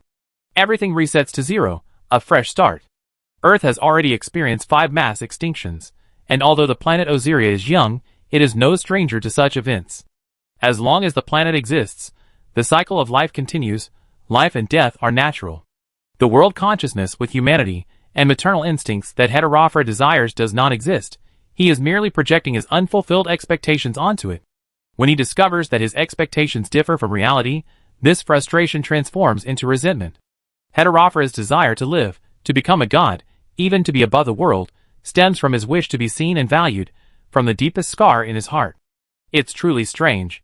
Although his life hasn't been happy, he's so persistent in wanting to live, so determined to be noticed. Mou sighed. Is this Heterophora's obsession? And his constant search for a similar yet beautiful body, besides using it to solidify his faith in the god of light and create a secondary form, perhaps also reflects Heterophora's dissatisfaction with his original body and his attempt to compensate for it. Just as some people buy an identical vase to compensate for their loss after their favorite vase breaks. The man with the heterochromatic eyes also had a love-hate relationship with his body. He hated his small, thin frame and the scars on his body and face, yet he loved his light blonde hair and heterochromatic eyes. Perhaps he also liked pure golden eyes like Pulla's, who can say for sure? Actually, the man with the heterochromatic eyes isn't doing too badly in the Ithaca tribe. If he hadn't rashly attacked the old madman Dorite, perhaps they wouldn't be in this terrible stalemate now. Chapter 1195. The Ithaca tribe and Heterochromia were practically mutually dependent. If Heterochromia hadn't revealed his wicked nature so early, perhaps he could have found a place to stay here. He might genuinely have a touch of filial piety towards Chaos, Mou speculated, then shook his head. But then again, Heterochromia is a seasoned liar. I can't say for sure whether it was genuine emotion or a perfect facade. Only he knows what he's really thinking. Perhaps even Heterochromia himself couldn't say for sure? After Chaos broke his defenses, Heterochromia, unusually, briefly removed his mask and hid away to cry his heart out. After thoroughly venting his emotions, he returned to his hut with swollen eyes, avoiding everyone, and collapsed wearily onto his bed, falling into a deep, unconscious sleep. After Chaos discovered Heterochromia's crimes, the two became estranged. Heterochromia moved out of Chaos's hut and built another house nearby. Unlike the cave-dwelling Tuna tribe, the Ithaca tribe lives in a fertile alluvial plain nestled at the foot of a mountain, between a canyon exit and a nearby river or lake. Therefore, they primarily build their huts using wood and mud. The advantage is ease of construction, the disadvantage is poor insulation in winter. The cold winds blowing directly through the northern valleys harden the mud plastered in the gaps between the wooden planks, making the planks even drier and colder, causing them to shrink even wider. The cold winds then pour in from all sides, making everything in the hut sway and rattle. This year, winter came exceptionally early. On this cold night, the north wind howled fiercely, banging and knocking over various loosely secured objects in the hut. In the dead of night, as everyone slept soundly, a piercing cry for help, accompanied by the acrid smell of smoke, jolted them awake. Fire! Quick, put out the fire! Whose house is that? Has anyone come out? Half asleep, people rushed out of their huts, their clothes disheveled. The cold wind and thick smoke instantly jolted them awake. They grabbed whatever basins and buckets they could find and ran to water tanks, riverbanks, and lockshores to fetch water and fight the fire. That's Chaos's house. Did Chaos escape? No, we haven't seen him anywhere. Go save him. No, the doorway is on fire. We can't get in. Watch out. The beams are about to collapse. The chaotic spray of water, the crackling flames, the heat that assaulted their faces, the biting wind carrying thick smoke. In this dizzying chaos, the beams supporting the roof of the hut snapped under the scorching flames, and the roof collapsed with a crash, sending up even more smoke, flames, and flying splinters. The man with the heterochromatic eyes, who had stood frozen in shock since discovering Chaos's hut ablaze, gaped, his usually eloquent tongue rendered speechless. 2 streams of tears slid down his face, dripping onto the ground at his feet. The fire raged on, whipped by the dry, howling wind, and the meager efforts of the rescuers seemed a cruel joke in the face of disaster. The fire burned until morning, leaving the hut in ruins. After the heat subsided, charred remains were found inside. People wept, mourning the loss of the witch doctor and aspiring priest. Suddenly, Chaos's young apprentice, Delasa, lunged at the man with the heterochromatic eyes, shouting, "You did it! You did it!" Chaos said that if he ever died unexpectedly, you would be the murderer. A clamor erupted. What's going on? Isn't Pulla Chaos's prized disciple? Chaos did tell me that if something happened to him, Pulla would be the murderer. No, his real name isn't even Pulla. It's Zirak. Zirak? He's been deceiving us all along? He won't even tell us his real name. What else can he say that's true? But why did he kill Chaos? And why did Chaos know beforehand? He altered the warnings of the world's consciousness, killing everyone in the Tuna tribe. Delesa shouted, Delet found out, so he killed Delet. Chaos found out too, so he killed Chaos. He killed even more people. He's a cold-blooded monster. No, I didn't. The heterochromatic-eyed girl argued hoarsely, I didn't kill Chaos. Why would I kill him? You were arguing with him yesterday. I saw it from the window. You even touched his oil lamp. Delesa accused. In an instant, Chaos's bluish-purple lips, the wobbly oil lamp that seemed impossible to set still, and the howling wind formed a line in the heterochromatic man's mind. Understanding flashed across his eyes, and the people took this as evidence, instantly igniting a frenzy of noise and commotion. No one was willing to listen to his explanations anymore. People grabbed whatever weapons were at hand, long sticks, shovels, even the buckets of water they had just used to put out the fire, and drove the heterochromatic man away from the tribe. Get out. We don't need a liar as our priest. Murderer. Ithaca doesn't welcome you. To attack your own tribe. To attack your own teacher. To attack your own savior. Are you even human? No, that's not it. Chaos is sick. His lips are blue, he can't breathe. There must be something wrong with his heart. The wind was so strong last night, it must have blown over his oil lamp. That lamp is uneven at the bottom, top heavy, it could easily tip over. Hei Tong tried desperately to argue, attempting to persuade the people. But by now, he had lost all the credibility he had built in their hearts. Whatever he said now, they only saw it as sophistry and lies. It was like the fable of the boy who cried wolf. When a habitual liar tries to tell the truth, no one believes him anymore. Worse still, these people had once been his followers, but now their anger, hatred, and their current perception of Hei Tong, a cold-blooded, ruthless liar, all flowed into Hei Tong's heart through the still-connected link. A god lacking self-awareness, even harboring deep-seated self-loathing and a desire to abandon their identity, is an extremely dangerous being. They are easily swayed by the emotions and beliefs of their followers. While the heterochromatic-eyed being has not yet become a god, the corruption of this faith is enough to instantly engulf and control him with anger and hatred that are not his own. His vision was a blur of blood. His memory was a blank. When he regained his senses, his hands were stained crimson with blood, and his feet were surrounded by corpses. Not a single person had escaped this horrific massacre. Ah!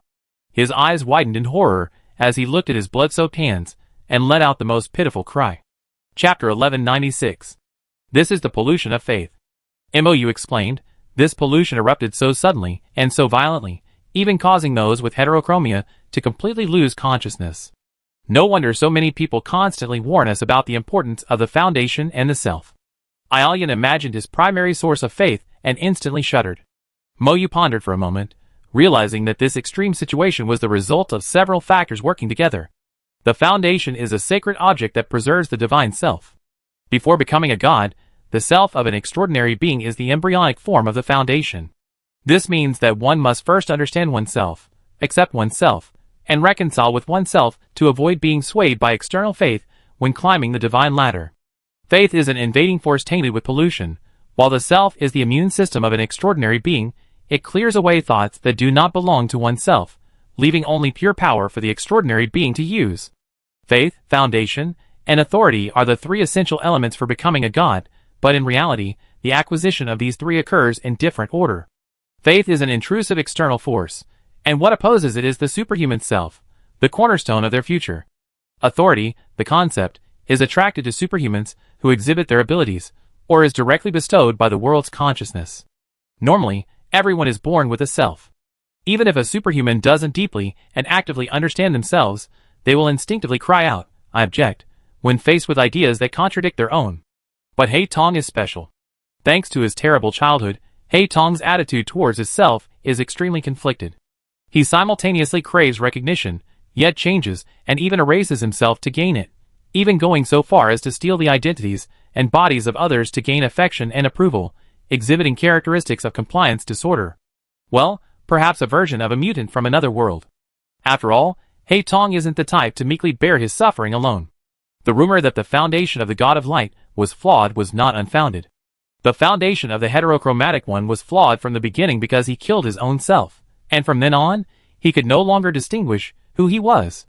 He merely picked up the personality traits of those he liked along the way, picking them up and discarding them as he went, until he became completely unrecognizable, utterly unable to identify himself. The heterochromatic one lacked an immune system of self. He was utterly vulnerable in the face of those beliefs. The people of the Ithaca tribe were currently the heterochromatic one's only followers.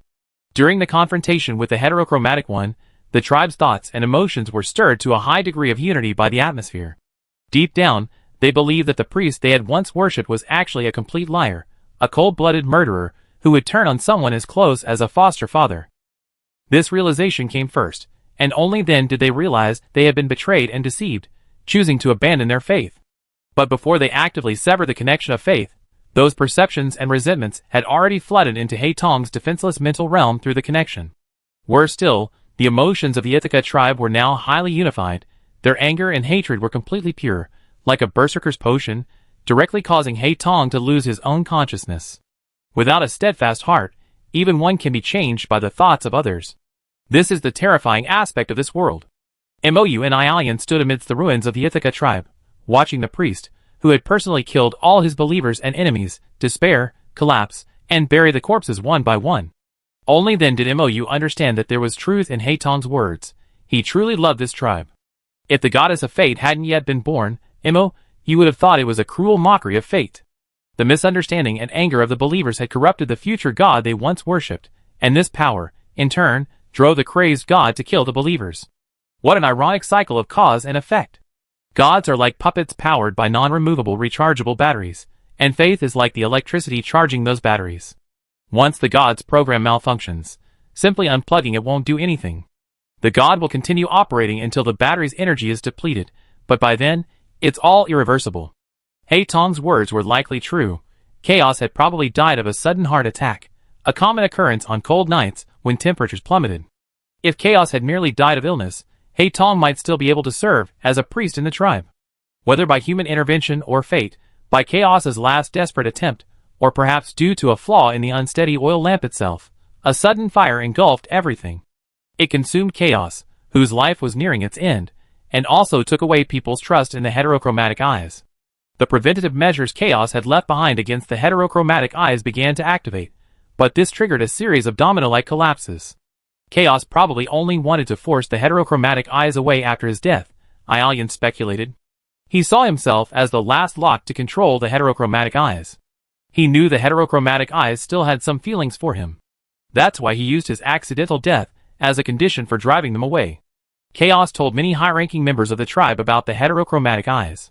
Aside from his young apprentice, Delesa, the faces of those who knew the truth, as observed by Mou and Ialian, were all very familiar, respected and influential figures in the tribe whom they remembered seeing many times before. Therefore, the tribe immediately believed them when they spoke.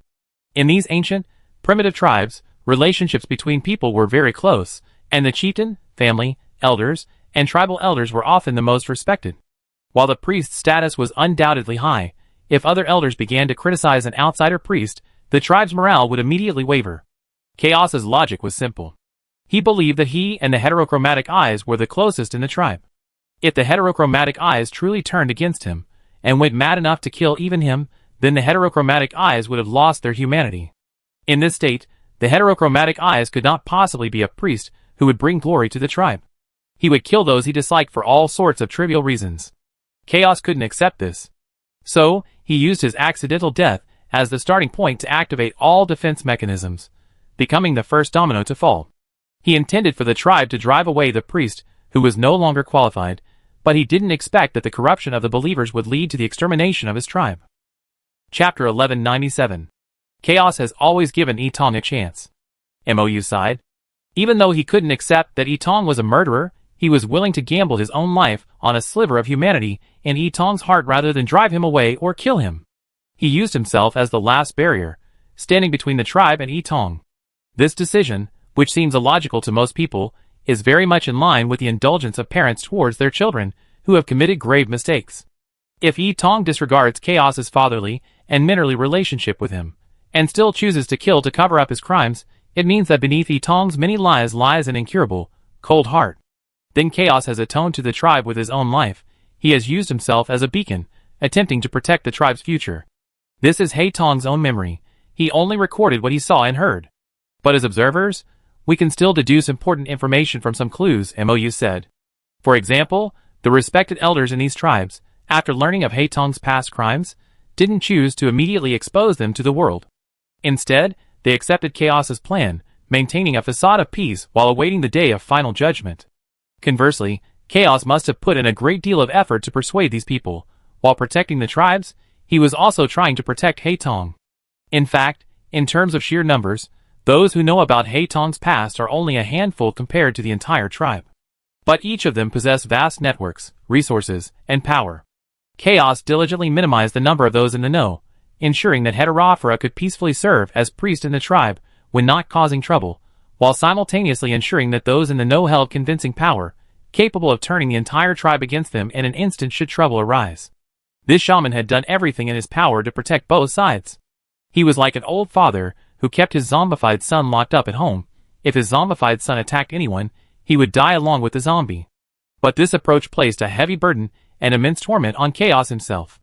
Chaos was gambling with the humanity of the heterochromatic Ide, but wasn't he also gambling with his own life and the future of his people? If he misjudged, he would lose everything. This uncertainty, this fear, and this immense pressure weighed heavily on the witch doctor's heart, keeping him awake at night, his eyes dark and swollen. He was constantly tormented by his own decisions. This pressure caused his health to deteriorate rapidly. In just a few years, he looked like a dying old man. If they had resolutely chosen to drive away the heterochromatic Ide from the beginning, could this tragedy have been avoided? Aelian asked. MOU pondered for a moment. My high school history teacher had a favorite saying, history cannot be hypothesized. The reasons for creating history are both inevitable and accidental, but more often than not, it's just a matter of a single thought by those involved. A certain result is created by the convergence of many factors. Any change in any one of these factors may affect the outcome. Of course, it is also possible that another factor will change due to this influence, and the two will cancel each other out.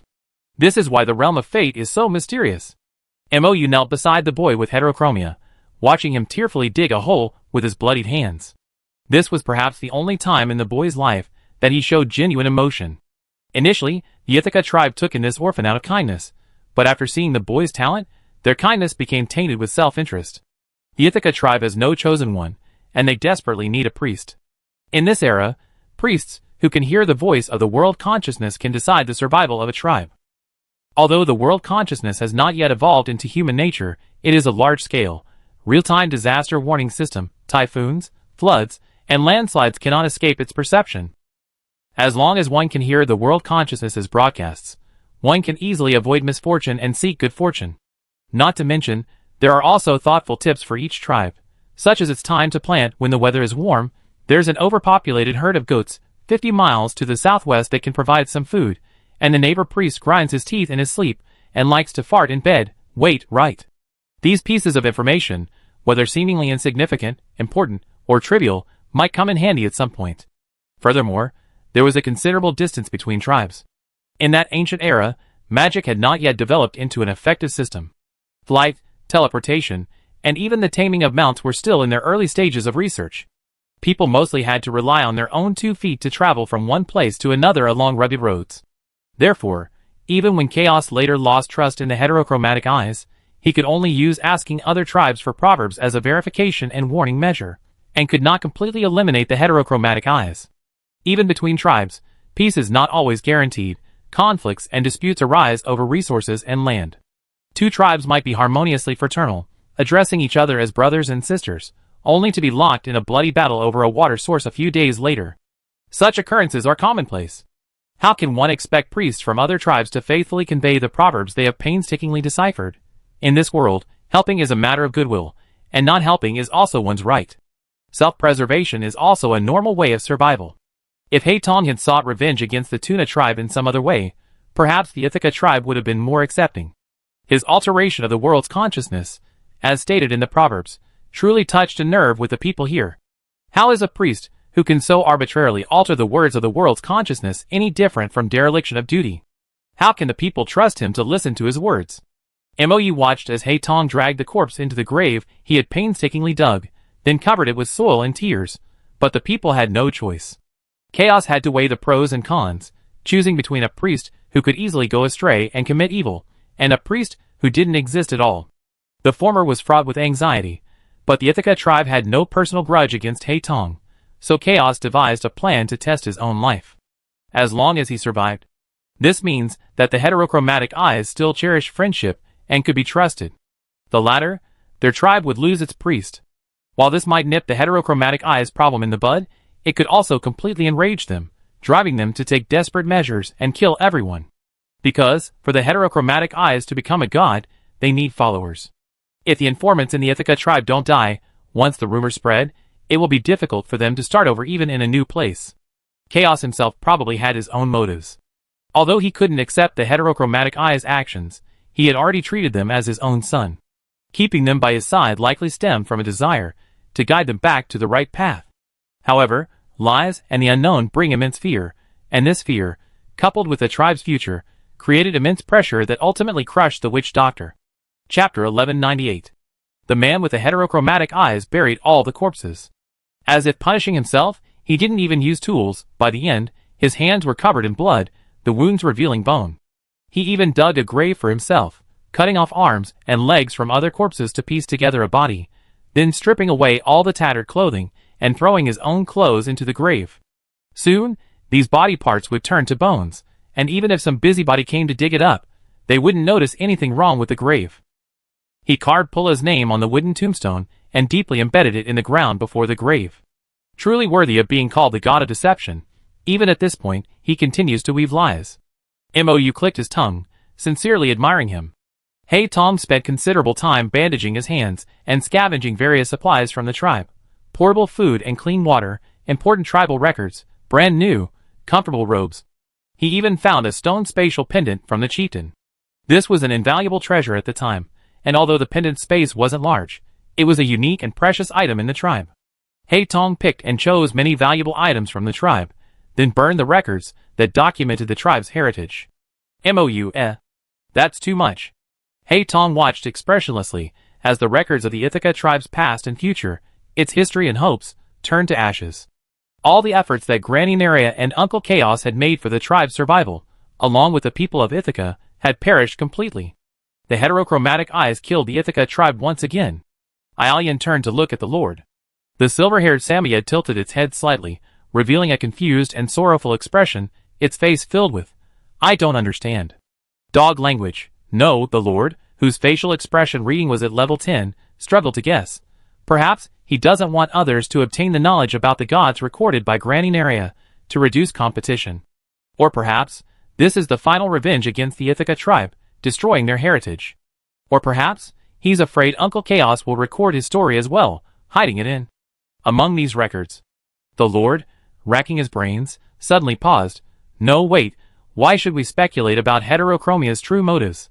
Can we really understand everything this born evil seed is thinking? Our thought processes might be fundamentally different from his. He might only want to destroy everything in this tribe. Heterochromia stuffed the spatial pendant full, then haphazardly shoved other miscellaneous items into his bundle, and slung it over his shoulder. Finally, Heterochromia bowed a few times at Chaos's grave, then left the land without looking back. The memory abruptly ended. All the memories I obtained so far are here. The two returned to the Mage Tower, and Aelian slowly exhaled. But to be honest, I have more questions in my mind. Mou nodded. Some details still need further verification, but overall, we obtained very important information.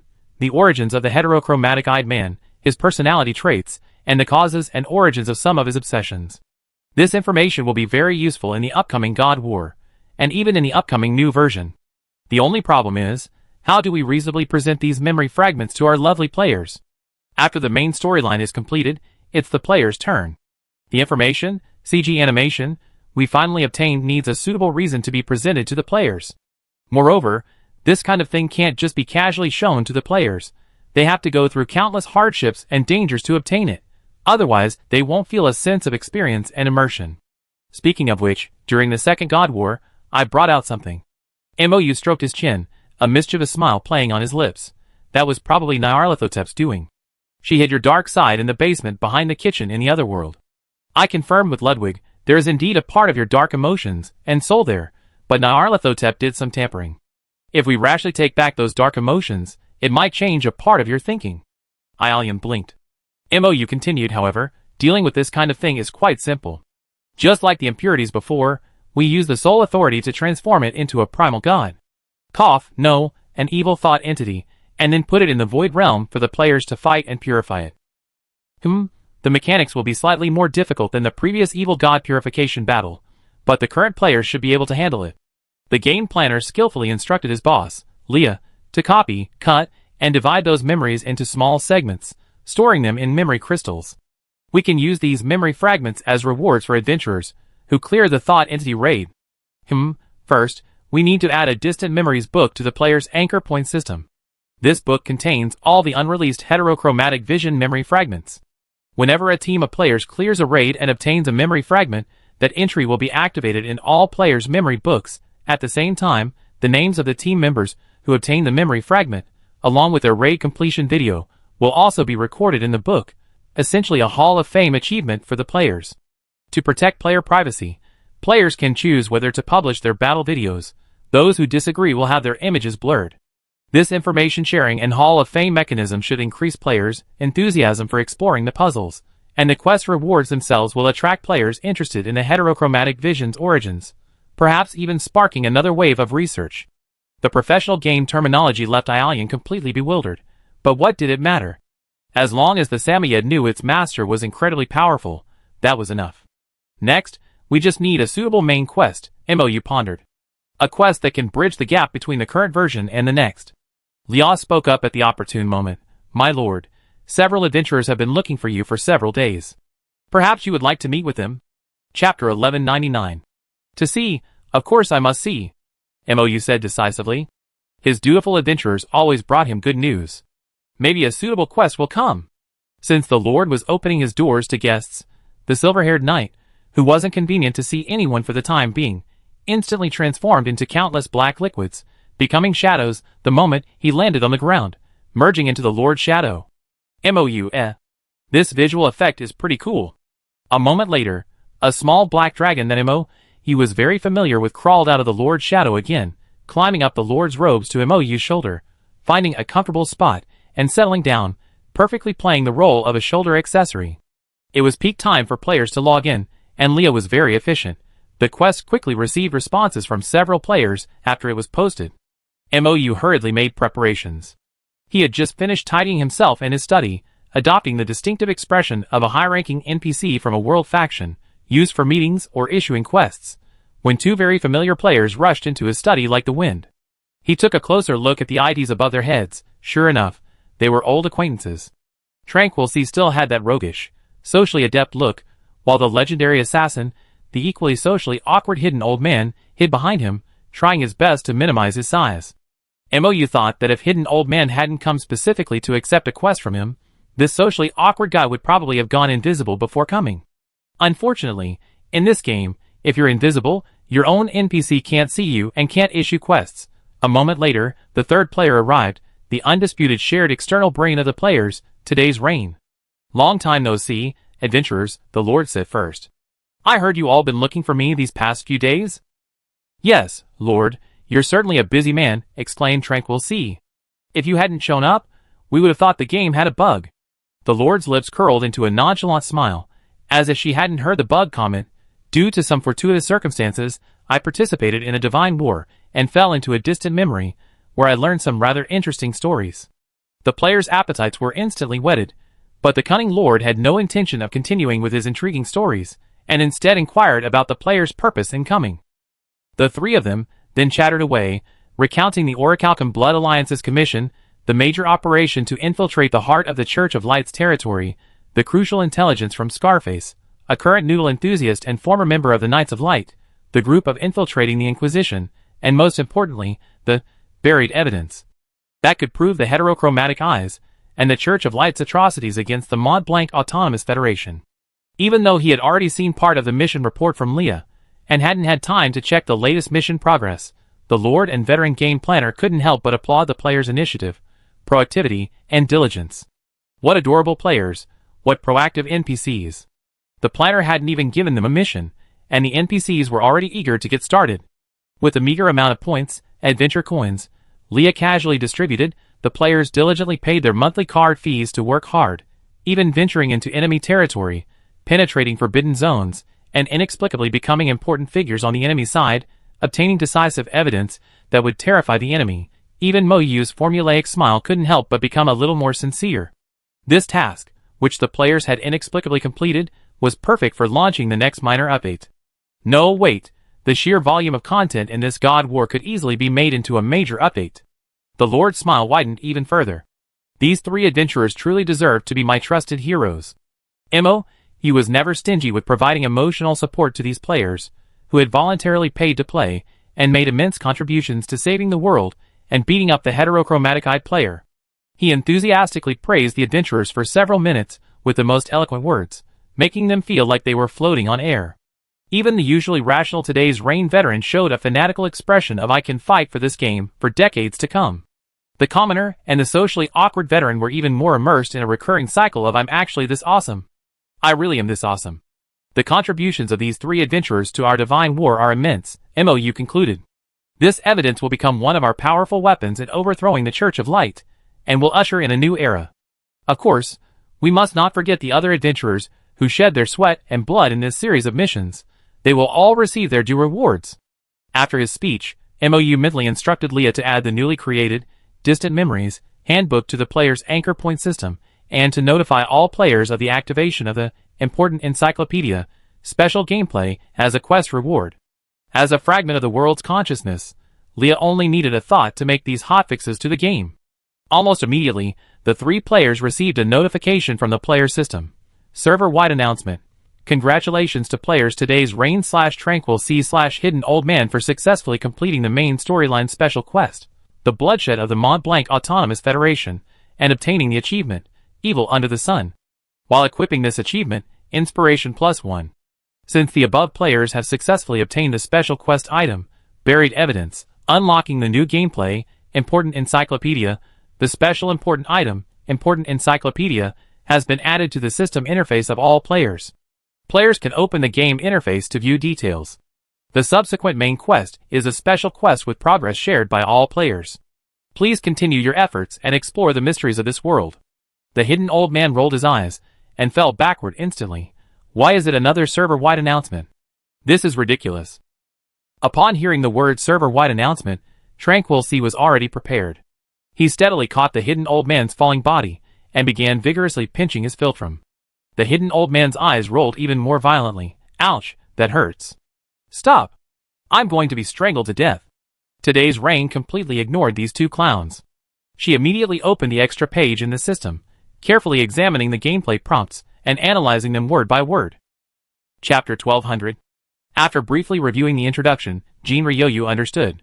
The so-called Important Encyclopedia gameplay involves players acquiring encyclopedias as they progress through the main or side quests.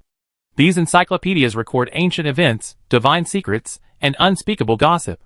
The interface resembles the special CG collection sections of old-school adventure games, with each grayed-out CG frame representing a fragment of memory crystals. The number of memory crystal fragments in each encyclopedia is fixed. Each fragment is small, perhaps only a few tens of seconds or minutes of ambiguous CG animation. Players need to collect all the fragments to piece together the entire event.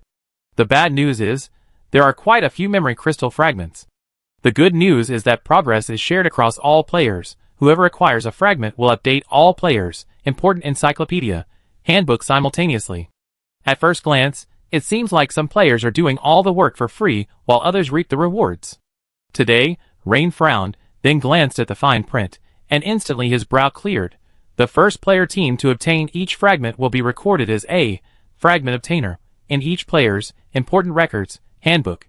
The display will include the player ID who achieved the first kill and a concise version of the mission animation/battle video, only retained for combat missions.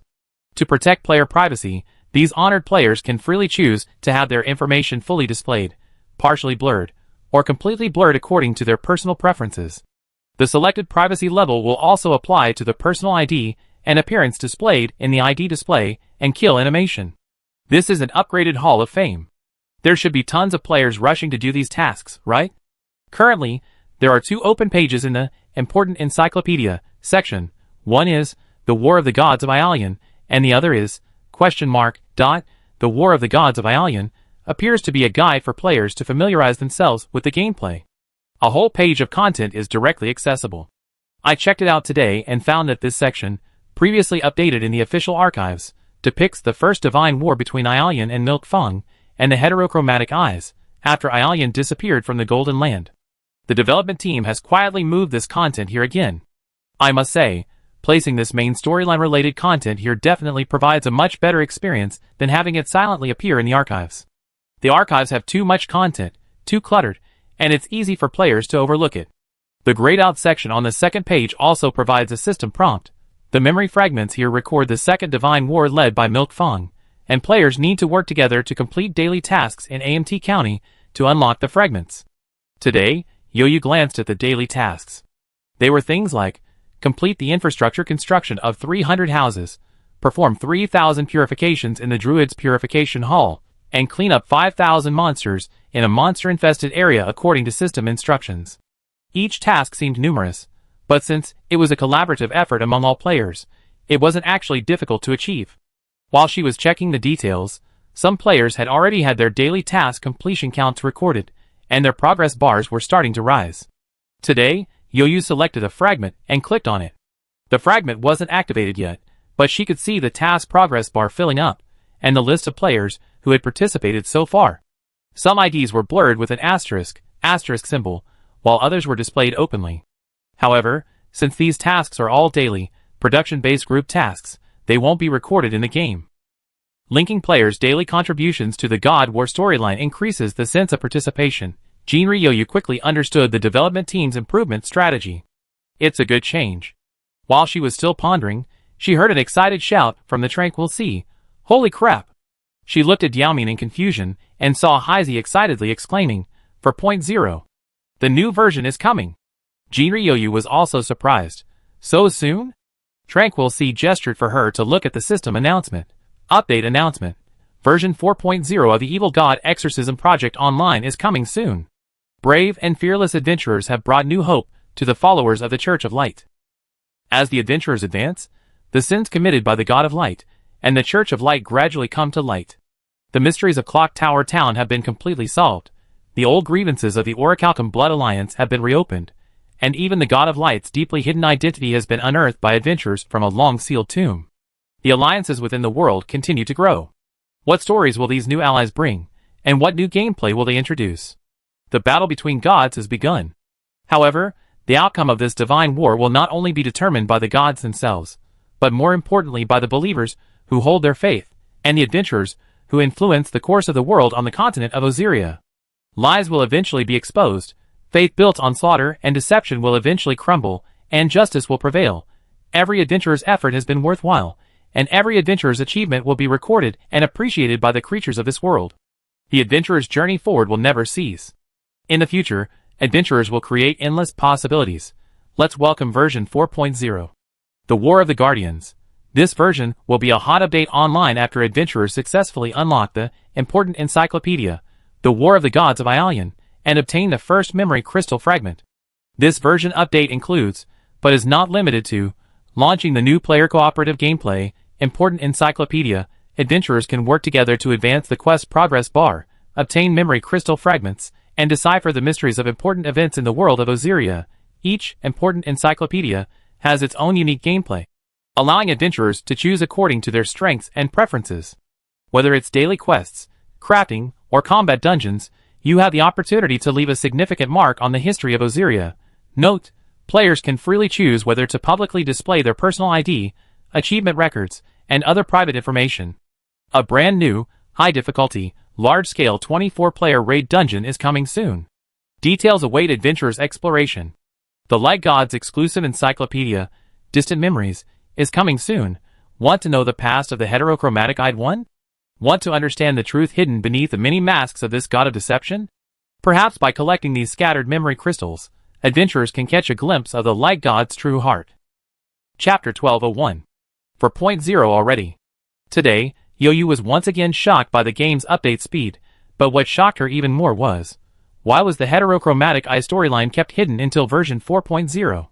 The development team is incredibly patient. But I must say, the early build-up has definitely raised players' expectations to the max. This approach has its advantages and disadvantages. The advantage is naturally that players' expectations are maximized, and they do anything to see this storyline. The disadvantage is that with such high expectations, if the storyline isn't interesting enough, it will attract a barrage of criticism. Nowadays, players' demands for a good game are increasingly high, and their filters are becoming more stringent. Flaws are easily magnified, while strengths are often overlooked. Today, Yo-Yo was worried for the development team, but since she started playing, this game has never disappointed her. However, this update announcement was actually a pre-announcement, and many updates were only briefly mentioned, requiring players to continue exploring. I wonder if the development team is hiding something big. Currently, it seems that 4.0 doesn't plan to introduce a new map, but from a story perspective, that makes sense. Players can now be seen in most major areas of the Osiria continent. The next key content should be the direct confrontation with the Church of Light. Considering the evidence-finding quest they just completed, plus the new gameplay, maybe there will even be time travel elements. Even if there's no new space to explore on the map, you can still play with the timeline. She was also very interested in that 24-player high-difficulty raid dungeon. This game either doesn't have combat dungeons, or when it does, they're incredibly difficult. It's all about the thrill. However, no matter how much she wanted to play the new version, her external brain wasn't overwhelmed by the sudden good news. She still remembered their purpose for being here.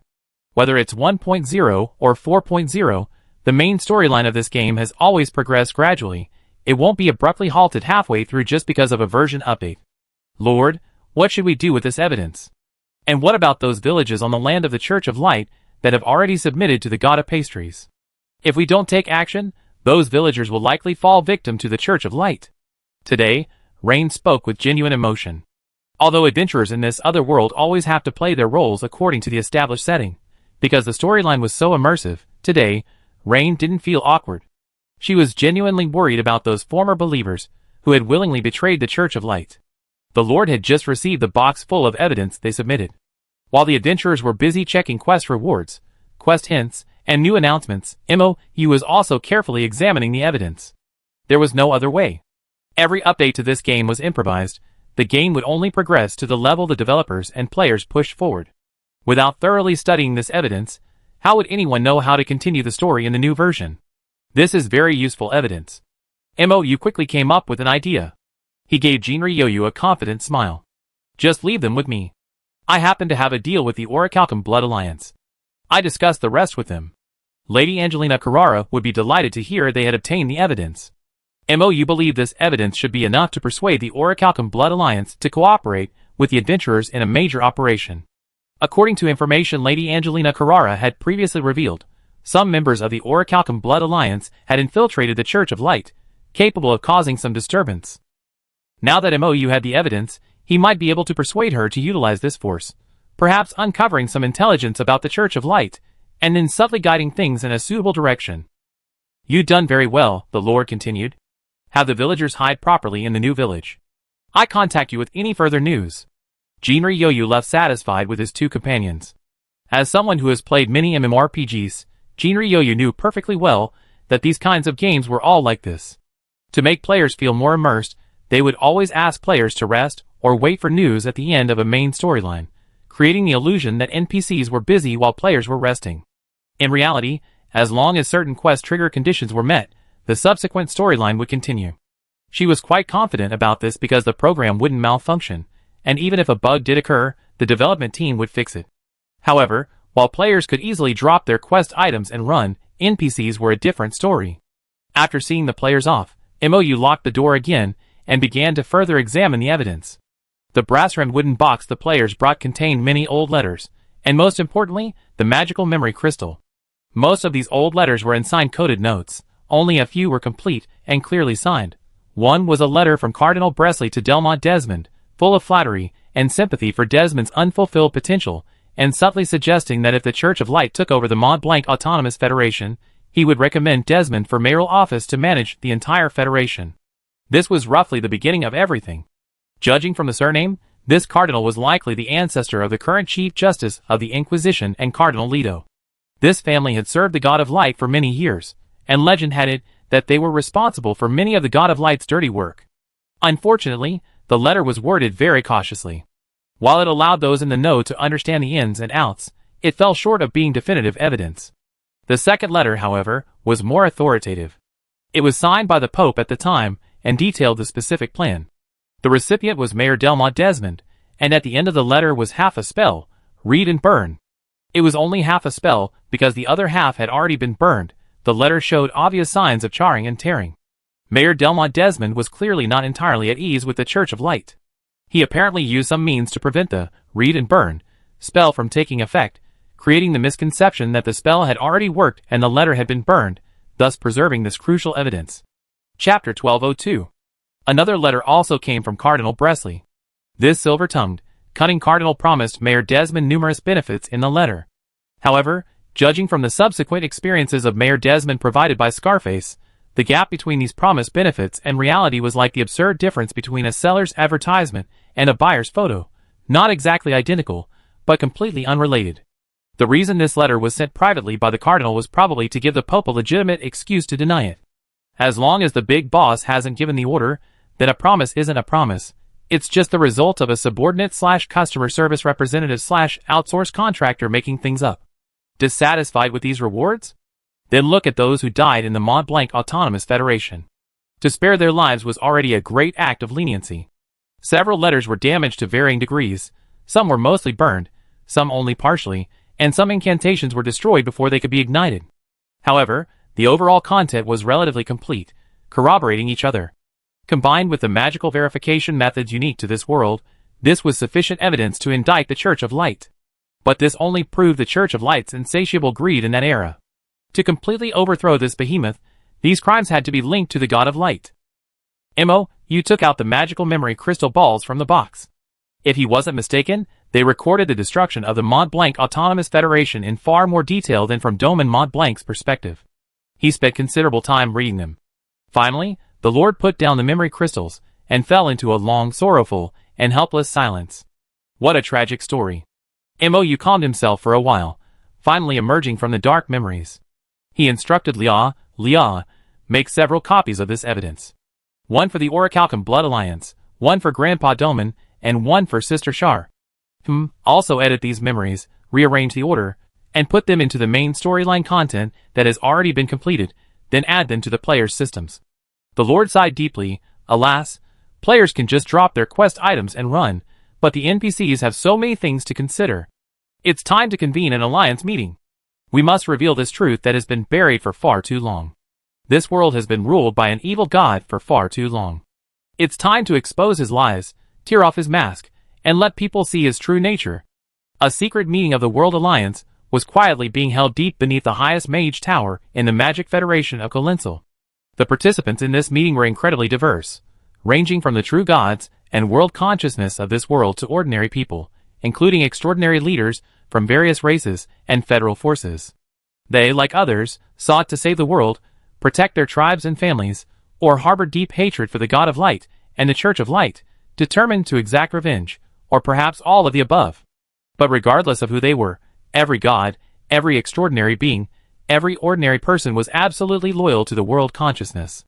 This was confirmed by Lyra herself, beyond question. Mrs. Angelina Carrara, the most astute among the current leaders of the Orichalcum Blood Alliance, gracefully took her seat, her dress billowing. Beside her, Mr. Peterson Nofulric, a businessman, nervously gripped his hat. Good heavens, that's Speaker Sauria. I only ever seen her speak on projection during holidays. Lord Ricard is here too. Who's that man in the white gloves behind him? One of his men. Ah, that's the newly born sea goddess Angelma. I seen her image on the salt bags. By the way, that salt and MSG are our best-selling items. Wait, she's bowing to that lady in black with the fur shawl? What kind of being would make a god bow? Mr. Peterson's bewildered eyes widened further. That's the goddess of darkness, Gyna, and standing to her left is the goddess of fate, Jinnaz. Doman Mont Blanc sat down on Mr. Peterson's other side. It seems our Lord has important news to announce today. The Elf King has also come. Not only the Elf King arrived, but also an elven woman with a striking resemblance to him, accompanied by a short-haired, silver-haired swordsman. Both appeared distinguished and were unlikely to be insignificant figures. Strangely, A lively, skeletal skeleton followed them. Mr. Peterson glanced at it, shuddered, and dared not look again. Am I late? A semi-transparent, silver-haired figure emerged from the wall. It was Carcadora, the knowledge aggregate of the Magic Academy. He politely nodded to each of the gods, then turned to the white-gloved man behind Ricard. Long time no see, my former half. Long time no see. The other adjusted his silver-rimmed glasses. The last time we met, we were embroiled in an irreconcilable conflict over our respective preferences for the known and the unknown. I believe our minor differences will not affect our shared loyalty to the world's consciousness. Carcadora smiled. Of course. The man? Wendell smiled in return. Now we're only missing a few from the southern continent. The Grand Duke said he'd bring them along. The Lord surveyed the room, then spoke to the illusory dragon on his shoulder. There are no adventurers here. Are you planning to attend? Who is the Lord speaking to? Mr. Peterson whispered in Lady Angelina's ear. The next second, he saw the dragon on the Lord's shoulder suddenly fly up, disintegrate into a liquid black shadow, and reform into a human form. Then, a beautiful and holy silver figure, seemingly radiating divine light, emerged from that shadow. He stared wide-eyed, frozen in his seat, his eyes wide with disbelief. Lady Angelina tapped him with her fan. Mind your own business. They kindly invited us as representatives of the Orichalcum Blood Alliance. You should know what's important, and what's not. Don't worry about it. Mr. Peterson nodded vigorously, shrinking back into his seat and sitting up straight. Suddenly, a crystal-clear, iridescent black bubble passed through the door and entered the conference room. With a pop, the bubble disappeared, and several people with vastly different styles took their seats. Grand Duke Ludwig. Mephistopheles. MOU greeted two of the richly dressed demons in a friendly manner. Thank you for giving our friends a ride. Nabu Budamic, dressed in the robes of a southern continent native priest, holding a long, curved serpent staff, bowed to the two demons with his sons. Thank you both. Then he bowed to everyone present. Thank you all for your patience in waiting for us. Southern continent is remote. This is nothing to worry about. Chapter 1203. Now that everyone is here, let's not waste any more time and get straight to the point. After everyone had taken their seats around the round table, the Lord of AMT County stood up and said with a smile, I invited all our allies here because, after some effort, we have obtained some extremely important evidence regarding the crimes committed by the God of Light and the Church of Light in the past. He pulled out a memory crystal sphere. The records we previously collected about the birth and ascension of the God of Light were all compiled by the Church of Light. Those modified and embellished words are exaggerated and false, far removed from the truth. History is written by the victors, and with the God of Light's deliberate concealment and modification, even Calcardo cannot glimpse the true past of this deity. Calcardo nodded elegantly. Those who knew the truth are all gone, and the one with the heterochromatic eyes used the spiritual authority he obtained. False memories were created in the minds of his followers. After the world consciousness disintegrated, the anchor of time was lost. We don't know who the one-eyed man was, so we can't locate his history. His past became a blank history hidden behind lies. I know who he was. The goddess of darkness slammed her hand on the table. His name was Pra, the child my sister raised with all her heart. Yet he betrayed the entire tribe, but strangely, after I met Jenna, she used her authority of fate to search for Pra's destiny, and the results were perplexing. The goddess of fate, Jenna, continued, my conclusion was that Pra was already dead. He died at the age of 16, almost simultaneously with the destruction of his tribe. But similarly, the sea of world consciousness to which that history belonged was destroyed, so I couldn't uncover any more information. I never understood why a dead man could become a god. For this, I wielded the power of annihilation and immortality, the goddess of darkness continued.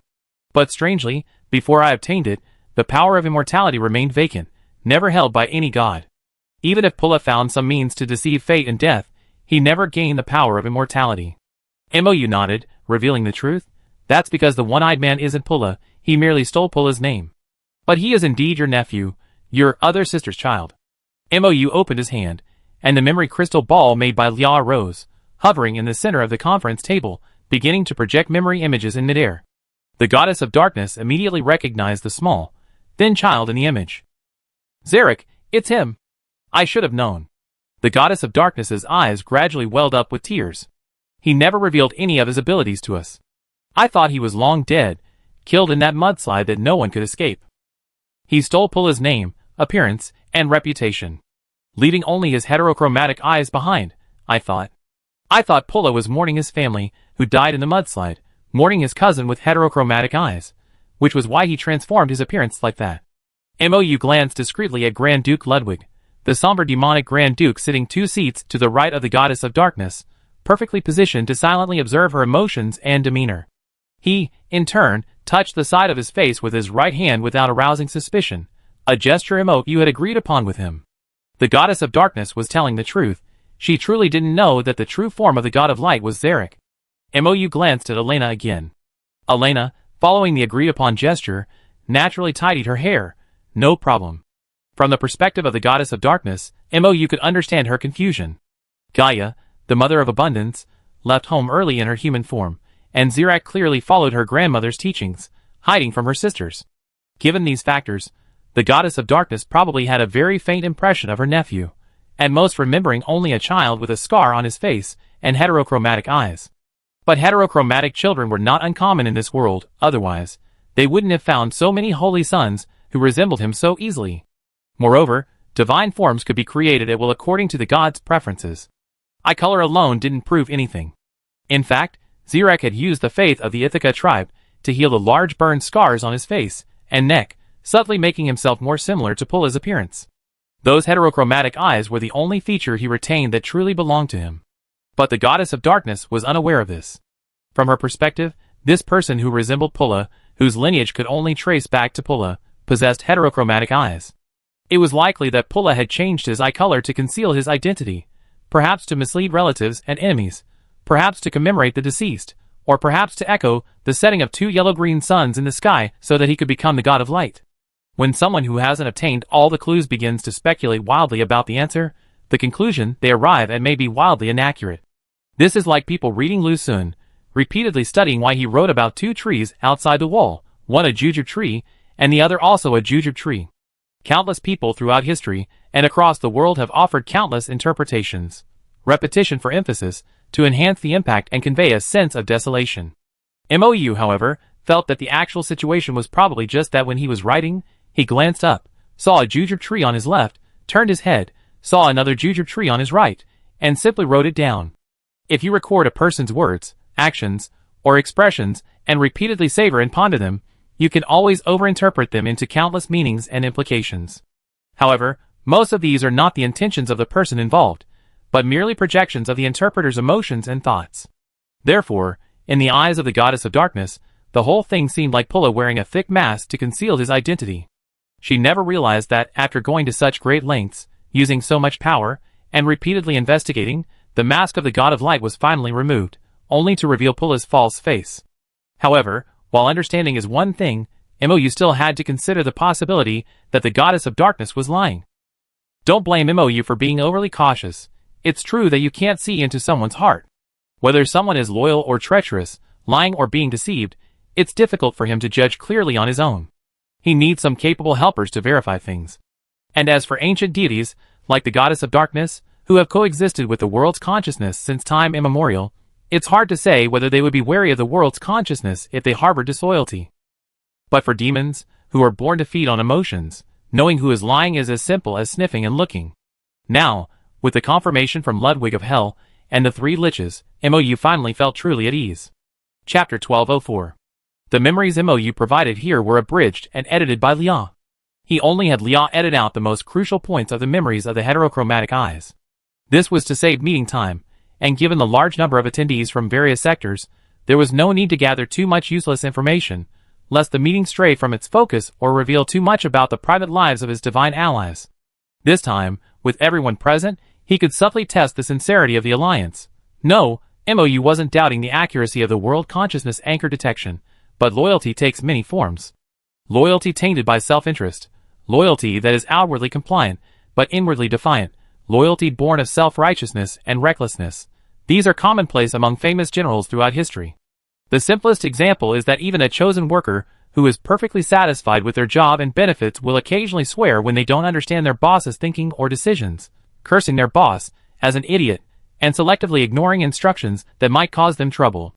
Of course, there's no doubt that everyone shares the same bottom line, but subtle adjustments require the assistance of seasoned demons skilled at gauging the emotions of various races.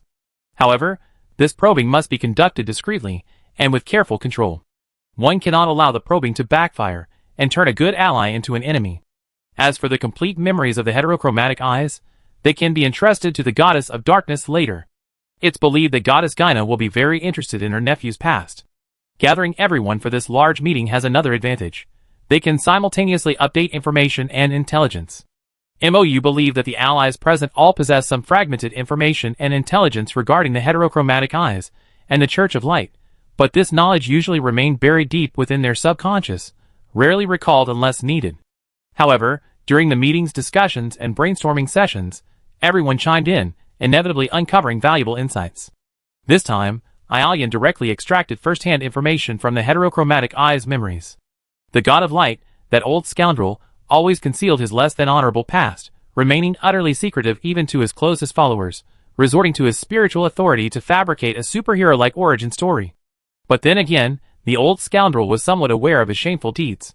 If these memories were shown to his followers, a horde of die-hard fans would instantly break down, leaving only those with antisocial personalities who shared his toxic nature. Well, antisocial personalities don't believe in gods, they only want to overthrow them and take their place. The ordinary people, and those below the divine level present are self-explanatory. Even the gods present are mostly new players born after the age of divine silence. Aside from the goddess of darkness, a second cycle player almost contemporaneous with the heterochromatic eyes, only the goddess of fate, the Hell Road Devich Lako, and the ancient Domin Mont Blanc are older. The goddess of fate is a human goddess. Her birth and ascension to godhood occurred later than those of the nature-based gods. The authority of world consciousness did not arise simultaneously. Just as the authority of order only arose after MOU brought rules and order sufficient to restrain the fourth calamity, the authority of fate also requires people to begin contemplating the hardships of life and the ups and downs of destiny before it takes shape. Before being recognized by people, fate is merely an ethereal inevitability and chance. While Jenna was still a street fortune teller, heterochromia was already developing its faith on the other side of the continent. By the time Ludwig truly began to rise to prominence and wreak havoc, the age of gods had long since ended, the war of the gods had concluded, and the dark side of the planet had become a deep scar. When the Grand Duke of Hell rose as a god, heterochromia had already been operating in secret for many years. On the surface, the god of light was still a minor deity, but in reality, its influence was deeply entrenched and widespread, ready to quickly emerge and flourish at the right moment. The threat of an evil god from the outside world was that opportunity. The era of Domin came even later. By then, the Church of Light had already used the threat of the evil god to rise from the shadows and ascend to the stage of history. Heterochromia began to aggressively hoard resources and develop its military power, leading to the tragedy of the Mont Blanc Autonomous Federation caused by orichalcos. This was the first time any of the allies had witnessed this previously unknown history.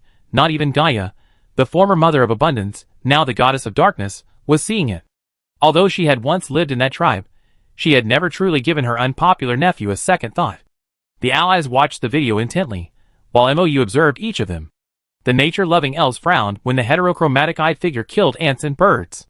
The righteous hero King Rayaclosia and Aelian wore identical expressions of utter bewilderment. The Earth Mother High Priest/Southern Continent merchants, who also followed the guidance of nature, had a noticeably lower moral compass, only showing disgust when the proverb about the heterochromatic eyes altering the world's consciousness was revealed.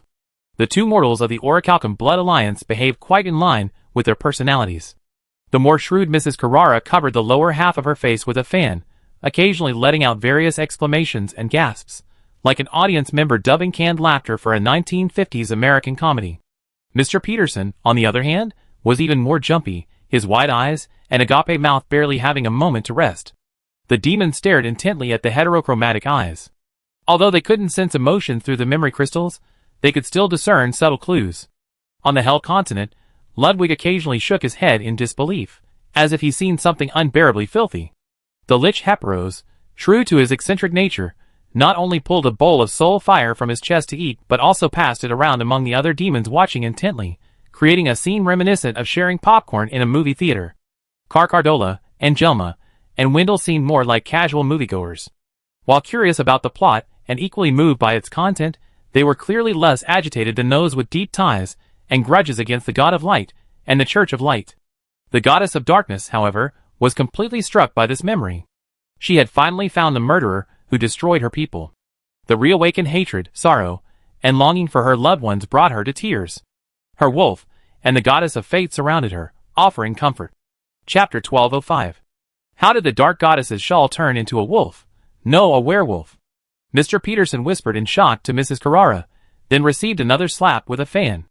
I told you, mind your own business when it comes to the gods' private affairs. Mrs. Carrara's almond-shaped eyes widened.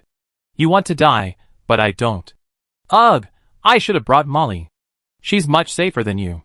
Mr. Peterson shut his mouth, then opened it again as if to speak, only to swallow it back down. After several repetitions, he finally fell silent. The two memories about the origin of heterochromia finally finished playing, and the sudden ending plunged everyone/the gods into a long silence. I have never seen such dark emotions in a person. Drevich, the hellish grande, broke the awkward silence first, frowning as she commented that Zirak, he's like a black hole, emanating a stench of malice. He has no respect for life, no fear of death, no love for his family, no pity for the weak. I see only endless selfishness in him. All his emotional fluctuations are directly related to his own interests, which shows he has no empathy whatsoever. His memory is also extremely fragmented. The goddess of darkness wiped away her tears, speaking righteously, our tribe has done nothing to wrong him. We have always continued the oldest traditions in the world, respect for life, reverence for nature, reward for labor, and distribution of wealth according to merit. And those helpless children, the sick, and the elderly are cared for and provided with food and clothing by the tribe. Zarek's father was executed before he was born, and his mother died shortly after giving birth due to postpartum hemorrhage. Zarek was raised by his elderly grandmother. From the milk he drank as an infant to every bite of food he ate as an adult, it was all sustenance obtained through the hard work and risking their lives hunting by the tribe. We all scrimped and saved, preferring to go hungry ourselves to share enough food with the elderly and children. He claims to be sick every day, yet he doesn't even do what he can, and he blames us for not caring about him. Several clusters of memories radiating white light floated from the dark goddess's hand, projecting scenes one after another into the air. The tribe's able-bodied men, covered in blood, helped the wounded and carried the game back. The tenderest and fattest parts were carefully cut into equal-sized pieces, placed on clean banana leaves, and distributed to the elderly and children of the tribe according to their numbers. The grandmother with heterochromia gratefully accepted the portions. One portion was given to them, while the one with the heterochromatic eyes stood aside with a look of disgust, staring intently at the meager amount of meat. Those who had contributed to the hunting party received no more.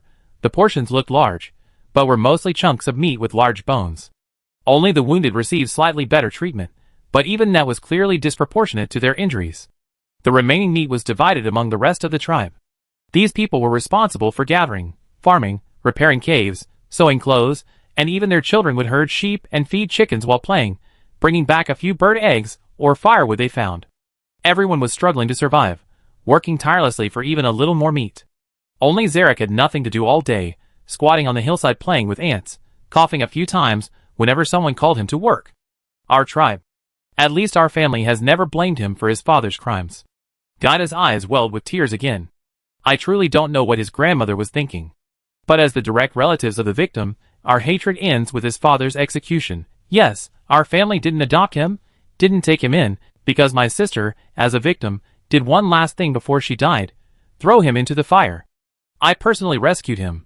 Her last words were, I don't want to see this thing. How can we take him back and raise him again?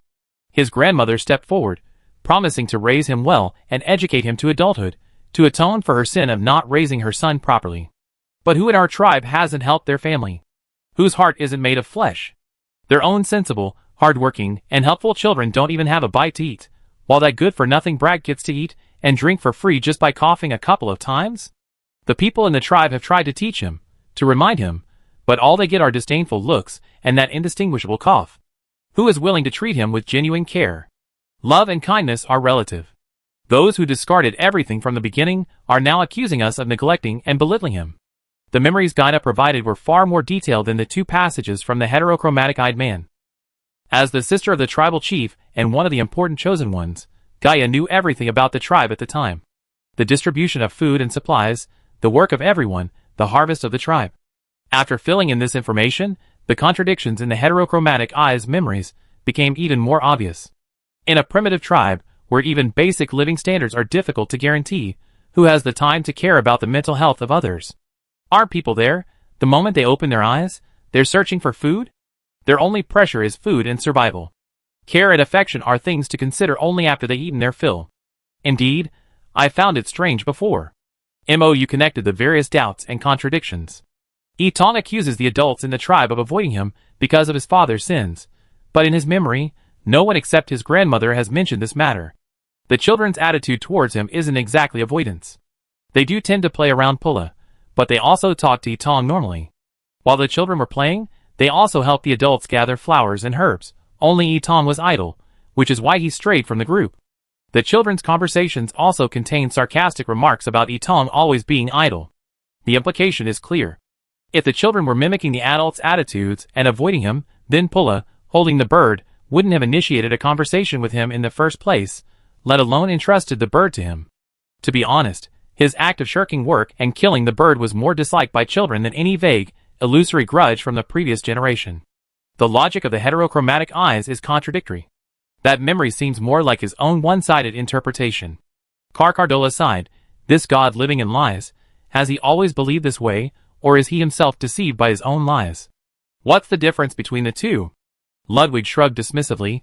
Zarek can only see his own interests, regardless of whether the tribe received a lot or a little meat, whether others were hungry or full. He only cared about his meager piece that wasn't enough to fill his stomach, yet he wouldn't even lend a hand to pick up a spilled water bottle. He only wanted to reap without sowing, to be the center of attention. It's not that your tribe didn't give him enough love and care. No, for someone like him, no matter how much you give him, how much love and attention you give him, he will only think it's his due, and if you give him even a little less, he will think it's your fault. If you ask me, your tribe's biggest mistake was feeding and caring for this ungrateful, inherently bad seed, without even teaching him the rules of punishment for wrongdoing. Chapter 1206. Even his memories are filled with false perceptions. Did his life truly contain any reality? Peterson murmured. Perhaps it did? Angelina waved her fan. Perhaps he truly cared for the Ithaca tribe and grieved for their passing? Who can say for sure if it was genuine concern, or if that liar was simply unable to extricate himself from the worship and attention brought about by his stolen identity? Doman scoffed. At that moment, his grief might have been real, but there are countless reasons that could trigger the same emotion.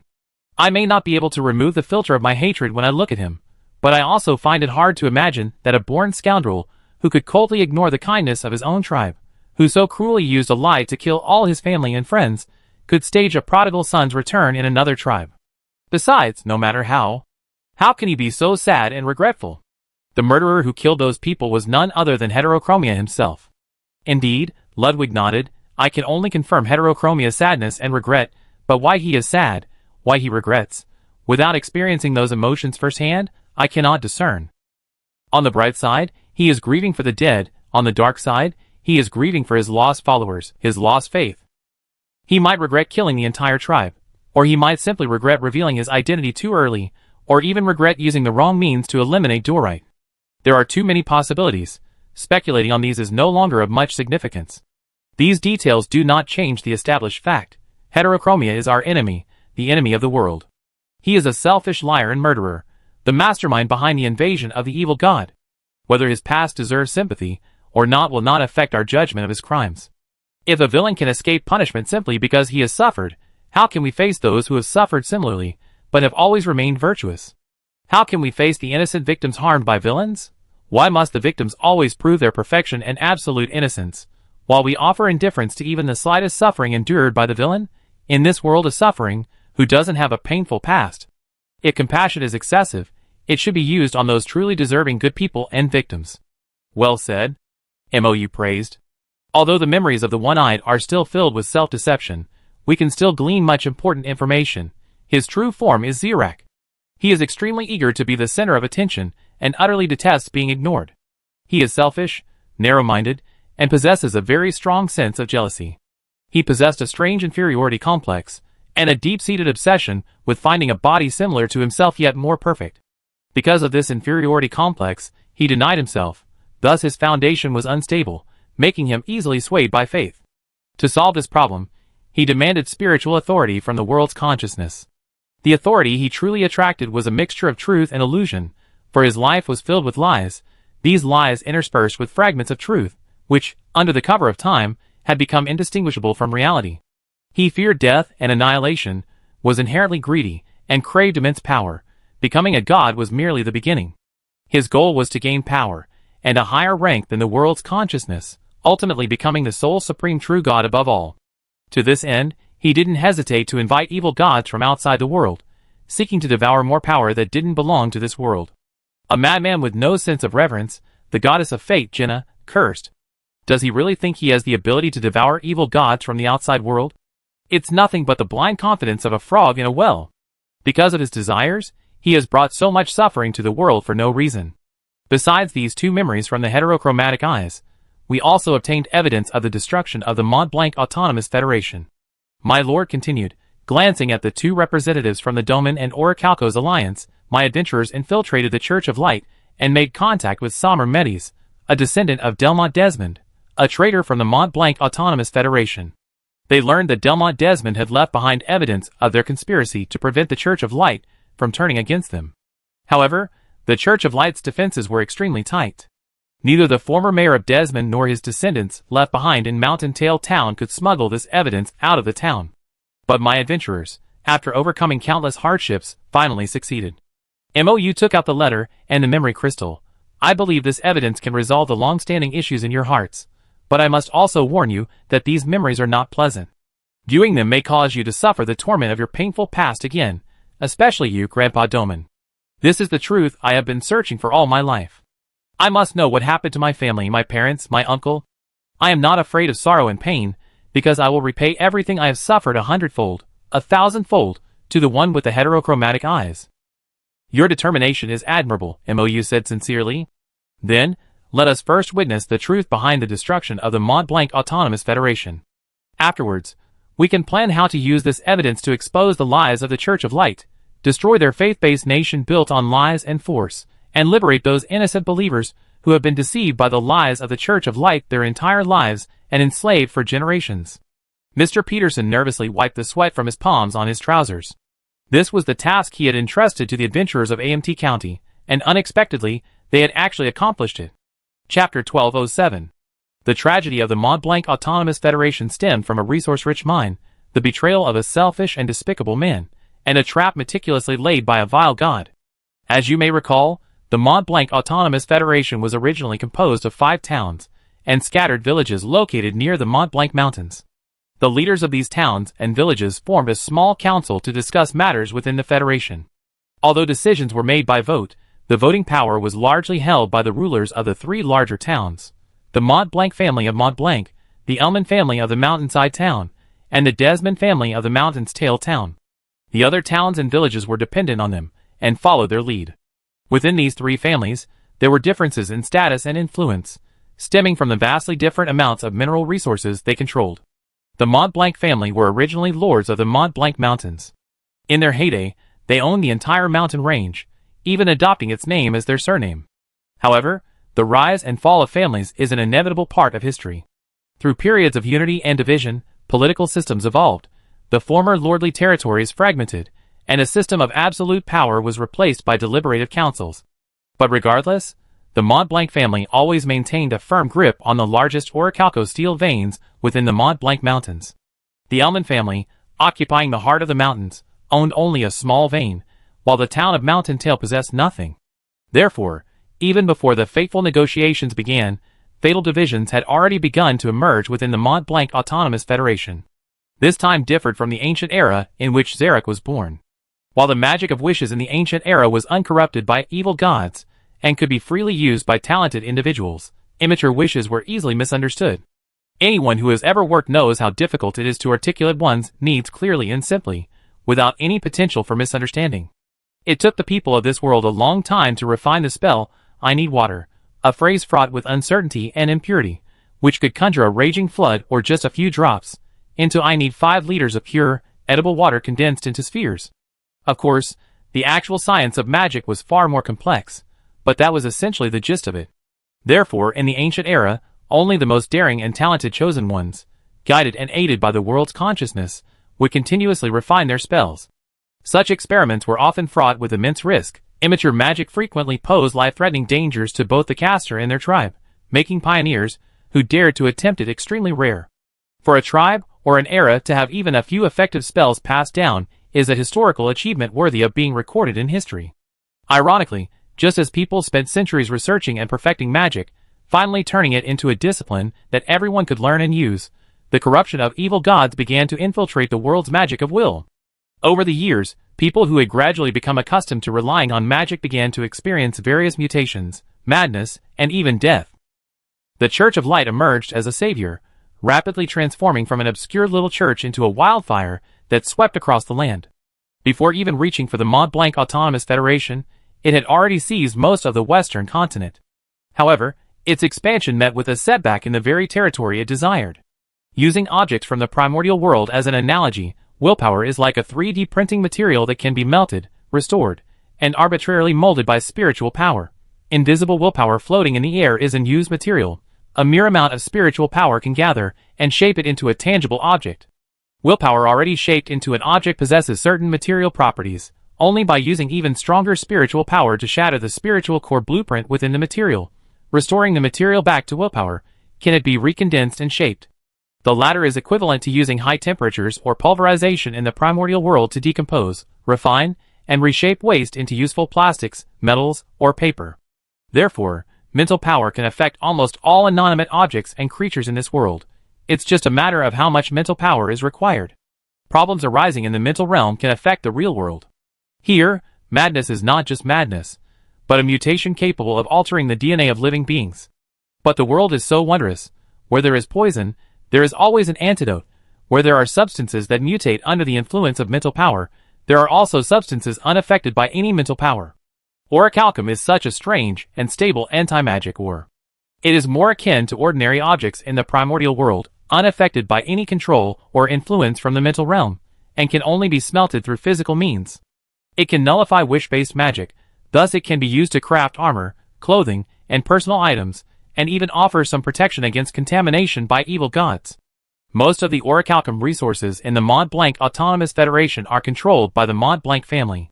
Therefore, when faced with the Church of Light's attempts to win them over, the Mont Blanc family can be said to be fearless.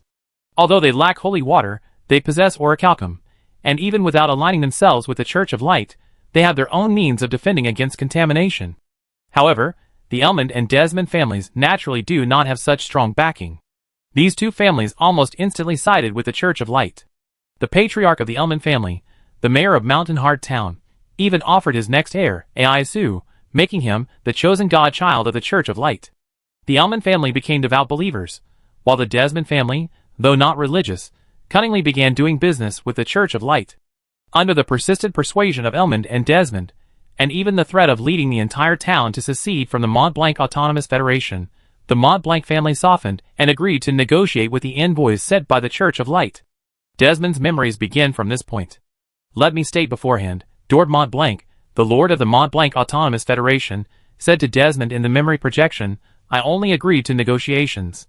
Both sides will sit down and listen to what the other has to say, nothing more.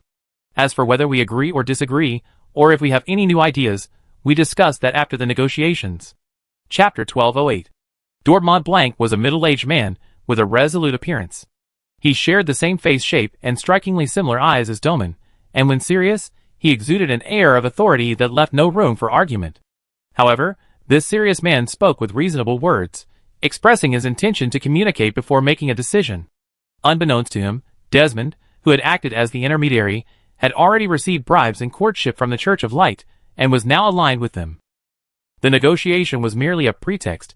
Desmond and the Church of Light intended to send the entire Mont Blanc and Elmond families to their doom. The unfair distribution of resources over the years had long harbored a deep resentment in Mayor Desmond's heart. I had enough of these pretentious Mont Blancs. I had enough of being their mouthpiece and lackey.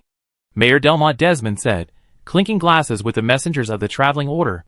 We're both mayors of towns in the Autonomous Federation, so why are their words law, their decisions dictating the future of the entire Federation, while I'm just a nosy echo? He gulped down a glass of wine. They're just lucky to have control of the orichalcum mine. Ha, how long will their ancestors' good fortune protect them? The messengers smiled, one of them pulling a letter from his pocket. This is a letter from our cardinal to you. If you're interested after reading it, we'd be waiting. This letter is evidence number 1, a letter from Cardinal Bresley to Mayor Desmond. MOU explained, This memory corroborates the evidence we have. Memory is like a confession, limited by the recorder's perception, emotions, and stance. It always deviates from reality. Just like in the heterochromatic eye's memory, his entire tribe was targeting and ignoring him, but that wasn't the case.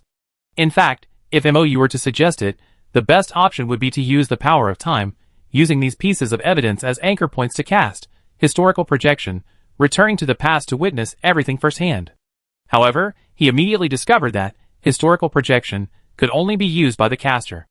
That is, after MOU cast this skill, only he himself could use the projection to travel back in time and observe everything. Others who didn't know this spell wouldn't see its effects. They would look around blankly, only to find that nothing had happened. Because historical projection is an observation spell that projects a non-existent projection onto a certain period of history, the world's consciousness cannot replicate the observer's observational memories. Otherwise, the non-existent projection would appear to exist, leading to conflict and a bug. MOU then understood that the historical projection skill could only be used to verify the accuracy of memories, not to serve as evidence itself. Therefore, the only evidence that could be seen by everyone was the memory left behind by those who personally experienced the event. Regardless of whether it contained biased emotions, it was the most authentic evidence. Moreover, MOU and his companions could corroborate this by finding other physical evidence, thus completing the chain of evidence. Unfortunately, their faction lacked a fully fledged god of time. MOU pondered to himself, Calcadora was merely a pseudo-god, still some distance from becoming a god. However, even this short distance makes a world of difference in ability. MOU, being a hidden level being and having already touched upon the angel level through his stacked puppets, naturally knew that possessing an authority and fully mastering it were two completely different things. The former only depended on the compatibility between the holder and the authority, while the latter required possessing a divine rank and power commensurate with the authority, and a complete understanding of every concept contained within it. His situation was similar to Calcardo's. Both were merely holders of authority, not masters of it. They could only mobilize the partially digested concepts within the authority, unable to truly utilize its full power. If the true god of time still existed and was in their camp, then they could trace back through time to retrieve a segment of historical footage. If the world consciousness was intact, then Calcardo or Leah could also retrieve the memories of the deceased from the complete database of the world sea of consciousness. After all, the foundational database of world consciousness comprises the memories and souls of the deceased. They are the witnesses to every period of history, the images recorded in their eyes, and the memories within their souls constitute the history of the world. Unfortunately, after the shattering of world consciousness, the souls within the sea of consciousness scattered along with the fragments. Based on MOU's current experience, each fragment of world consciousness connected to authority is closely related to the consciousness of the deceased or believers in the region controlled by the god wielding that authority. In other words, the database of world consciousness fragments containing the past of the god of light and the truth of the Mont Blanc Autonomous Federation is highly likely connected to both the illusory and the spiritual authorities, and is currently still in the hands of the god of light. Without reclaiming power, they cannot access the database of world consciousness. But without overthrowing the god of light, they cannot reclaim power. Without the database of world consciousness, they must find another way, otherwise they will be trapped in a chicken and egg dilemma. Of course, they also have the goddess of fate in their ranks. Theoretically, after obtaining the identity of a key witness, the goddess of fate could project that person's fate. However, the problem is that to make the world aware of the evil deeds of the Church of Light, the goddess of fate would have to project this fate publicly. But the goddess of fate maintains a neutral stance on the surface. If she reveals her hand too early, she will become a target of public criticism, becoming a primary target for the god of light and Nyarlathotep. Why use a sledgehammer to crack a nut? Now is not the time to use the goddess of fate, this crucial trump card. Therefore, even if they have reservations about those memories, they can only use them as leverage for now. Fortunately, MOU had already used projection of history to verify the authenticity of the memories. Delmont Desmond might be a despicable man, but he was far from careless in his defenses against the Church of Light. Delmont Desmond meticulously recorded everything that happened, without much bias. Of course, Mayor Desmond appropriately embellished his own image, listing the Church of Light as the true mastermind behind his betrayal and the crimes he committed. However, MOU felt that Mayor Desmond's slight artistic embellishment wouldn't prevent them from using this evidence to destroy the Church of Light's source of faith. Chapter 1209. Delmont Desmond's memory wasn't entirely impartial, but it was sufficient evidence to accuse the Church of Light. He meticulously recorded how he connected with Bishop Bresley through correspondence, how he interrupted the spell casting after discovering the read and burn spell, and how he contacted the Pope at the time. The memory and evidence corroborated each other, their traces perfectly matching, greatly enhancing the credibility of the evidence. Within this memory lay a tragic story of betrayal. Delmont Desmond had been repeatedly suppressed in his political career by Dort Montblanc and his family for many years, harboring deep resentment. He also held a bad view of the Elmont family. In his eyes, this family was like rats on a wall, always sniffing around and constantly blocking his way. Therefore, when the Church of Light threw out its hook, he immediately bit into it. Delmont persuaded Dortmundbrand to convene a negotiation meeting in the capital, and acted as a go-between. On the appointed day, Cardinal Bresley, leading his traveling order, arrived at the negotiation location as agreed. Dortmundbrand assumed the Church of Light had brought a proposal that would satisfy both sides. Therefore, he remained composed and gracious, displaying an attitude of willingness to listen attentively and engage in friendly conversation. He welcomed the Church of Light into the council chamber, and even had his wife and sister-in-law prepare their specialty pastries for the guests, who had traveled from afar. While the two sides exchanged pleasantries, Cardinal Bresley gave a wink to his confidant. The confidant immediately understood and, when no one was looking, pulled Delmont aside to a corner outside, handing him a medicine bottle and a small vial of holy water. Add this medicine to the tea and snacks, the confidant ordered. 1 drop is enough for each cake and tea. Drink this holy water now, and it will keep you safe. He paused, and seeing Delmont hesitate, added threateningly, you know what to do, right? For your and your family's future, I advise you not to have any other thoughts. Delmont shuddered, put away the bottle, drank the holy water, and turned to go to the small kitchen. The women of the Montblanc and Elmont families were busy in the small kitchen, preparing tea and snacks for the meeting. This was a unique custom of the Montblanc Autonomous Federation. After all, in their small town, everyone knew each other and saw each other all the time. It wouldn't be good to have a tense argument at the meeting table, so they always prepared some small tea and snacks to ease the atmosphere and promote camaraderie. Now that guests had arrived from afar, they naturally wanted to extend the hospitality of hosts. The women had prepared, of course, the local specialty, brown snow peak cake, along with a refreshing tea made from a fragrant yet slightly bitter herb from the brown snow peak. Knowing they would be entertaining guests, the women had already prepared the semi-finished product. Now, all they had to do was pipe the whipped chestnut cream beautifully onto the teacups, and they were done. Sisters, do you need any help? Delmont walked into the kitchen with a grin, casually lifting the teapot and peeking out from the teacups, even helping to place the finished cakes on a tray. This tray is heavy, let me help you carry it out. He had the bottle of medicine tucked into his sleeve, and as he flipped the teapot lid and moved the cakes, he dripped drops of the colorless, odorless medicine into the cakes and tea. That's poison? Mr. Peterson stared, his eyes wide. No, it's not poison, it's some kind of concentrated contamination. The Elf King, sensitive to contamination, frowned. It's not something naturally occurring, it's more like some kind of bodily fluid containing a large amount of contamination, obtained from monsters through some means, then extracted, refined, and concentrated. This stuff, if people eat it, won't they mutate? Mr. Peterson shuddered, while Doman silently clenched his fists, gripping his robes tightly. Delmont not only added this potion to all the finished products served, but he also added it to the remaining cake bases, cream, and tea, then cheerfully carried the large tray full of things to the front hall. There's still quite a bit of food left, the women discussed. They probably can't eat that much. Let's divide the rest among ourselves and the children, just like before. Okay. Damn it. Seeing this, Doman slammed his hand on the table, cursing, why did you have to be so ruthless? You drugged the refreshments in the council chamber, why did you have to add it to the remaining ingredients too? No one answered Doman, but everyone knew the unspoken message, cut the weeds and eliminate the roots. The drugged refreshments were then served. Bishop Bresley picked up a piece of brown snow pea cake, examining it closely. The gemstone ring on his index finger, the size of a quail egg, almost blinded Delmont. Delmont stared greedily at the gemstone for a while before looking away. People eagerly took the cake and tea. Neither side, from the Montblanc Autonomous Federation nor the Church of Light, hesitated to consume the drugged food.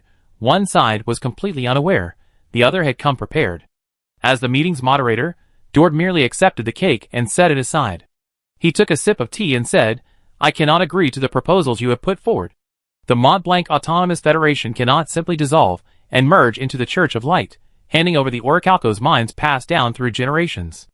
I believed you had come to negotiate with sincerity and different solutions. If this is merely a perfunctory gesture, I cannot agree. Bresley, however, smiled calmly. It's all right. We soon no longer need your approval. What do you mean? Dort was completely bewildered, and immediately those around him showed signs of distress. Ah! His brother suddenly screamed in agony. Tentacles sprouted from his eye sockets, an eye suspended above one of them, becoming an integral part of it, spinning rapidly. His body also mutated. Strange, scorpion shell-like plates grew from his shoulder, covering half his body, and his right hand had transformed into a scorpion's pincer. Dort jumped up from his seat, watching in horror as his friends and family around the table turned into monsters one by one, while the members of the Church of Light sitting opposite him continued to leisurely sip tea and eat cake. Chapter 12:10. It was a scene straight out of hell. Dort Montblanc felt nauseous. He quickly realized the problem, looked at the refreshments on the table, then looked up at Cardinal Bresley. It was you. You poisoned the refreshments? Oh dear, you can't just say things like that. Cardinal Bresley put down his teacup and smiled insincerely. These were the refreshments you served us. How come we're fine after eating them, but you all turned into monsters? Ah, I see, you're all a bunch of cultists who don't believe in God. So, it's only natural that you don't receive divine protection. Cardinal Bresley chuckled. The demon chuckled maliciously. It's not too late to submit to us now. Maybe some of you haven't been completely corrupted yet, and we can save you. Dort looked at his relatives and friends, their faces distorted, clearly demonized, and howling in agony. He visibly wavered, his pupils constricted, his face turned deathly pale, and he swayed precariously, almost collapsing to the ground at any moment. Although his common sense and reason told him that when ordinary people exhibited such severe corruption, there was no cure, not even a miracle could save them, anyone in such a situation would emotionally choose to believe that a glimmer of hope still existed at the end of the road. Even if that sliver of hope comes at an exorbitant price, what's not to like about going bankrupt to save your family? Save them! Save them! Dort finally gave in. He lunged at his older brother, who lay writhing on the ground, half formed into a scorpion and half melting, and looked pleadingly at Cardinal Bresley. You just want orichalcum, right? Here, take it all. Give it all to you, okay? Oh. Cardinal Bresley stood up, leisurely brushing imaginary dust from his robes, and blowing away the bits of dirt from under his fingernails. Then we accept it without hesitation. His face hardened, and he addressed the traveling order behind him, purify these monsters. Yes.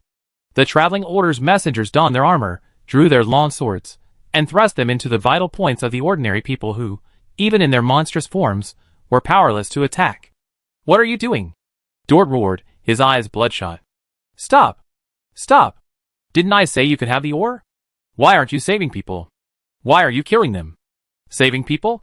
Cardinal Bresley sneered. Where are the people here? They're just mutated monsters. Oh, don't worry. Even though you only drank tea, the dose was small. It'd still take effect sooner or later. What? Dort couldn't believe what he was seeing and hearing. You're cold-blooded demons. For those ores, you slaughter innocent people? Zo, you. The writhing half-scorpion on the ground uttered incoherent sounds, pushing Dort with its massive pincers, struggling to pronounce the correct syllables. Go. Brother? Dort exclaimed in surprise. He clearly hadn't expected his older brother to still retain human consciousness. Go save your sister-in-law and the children.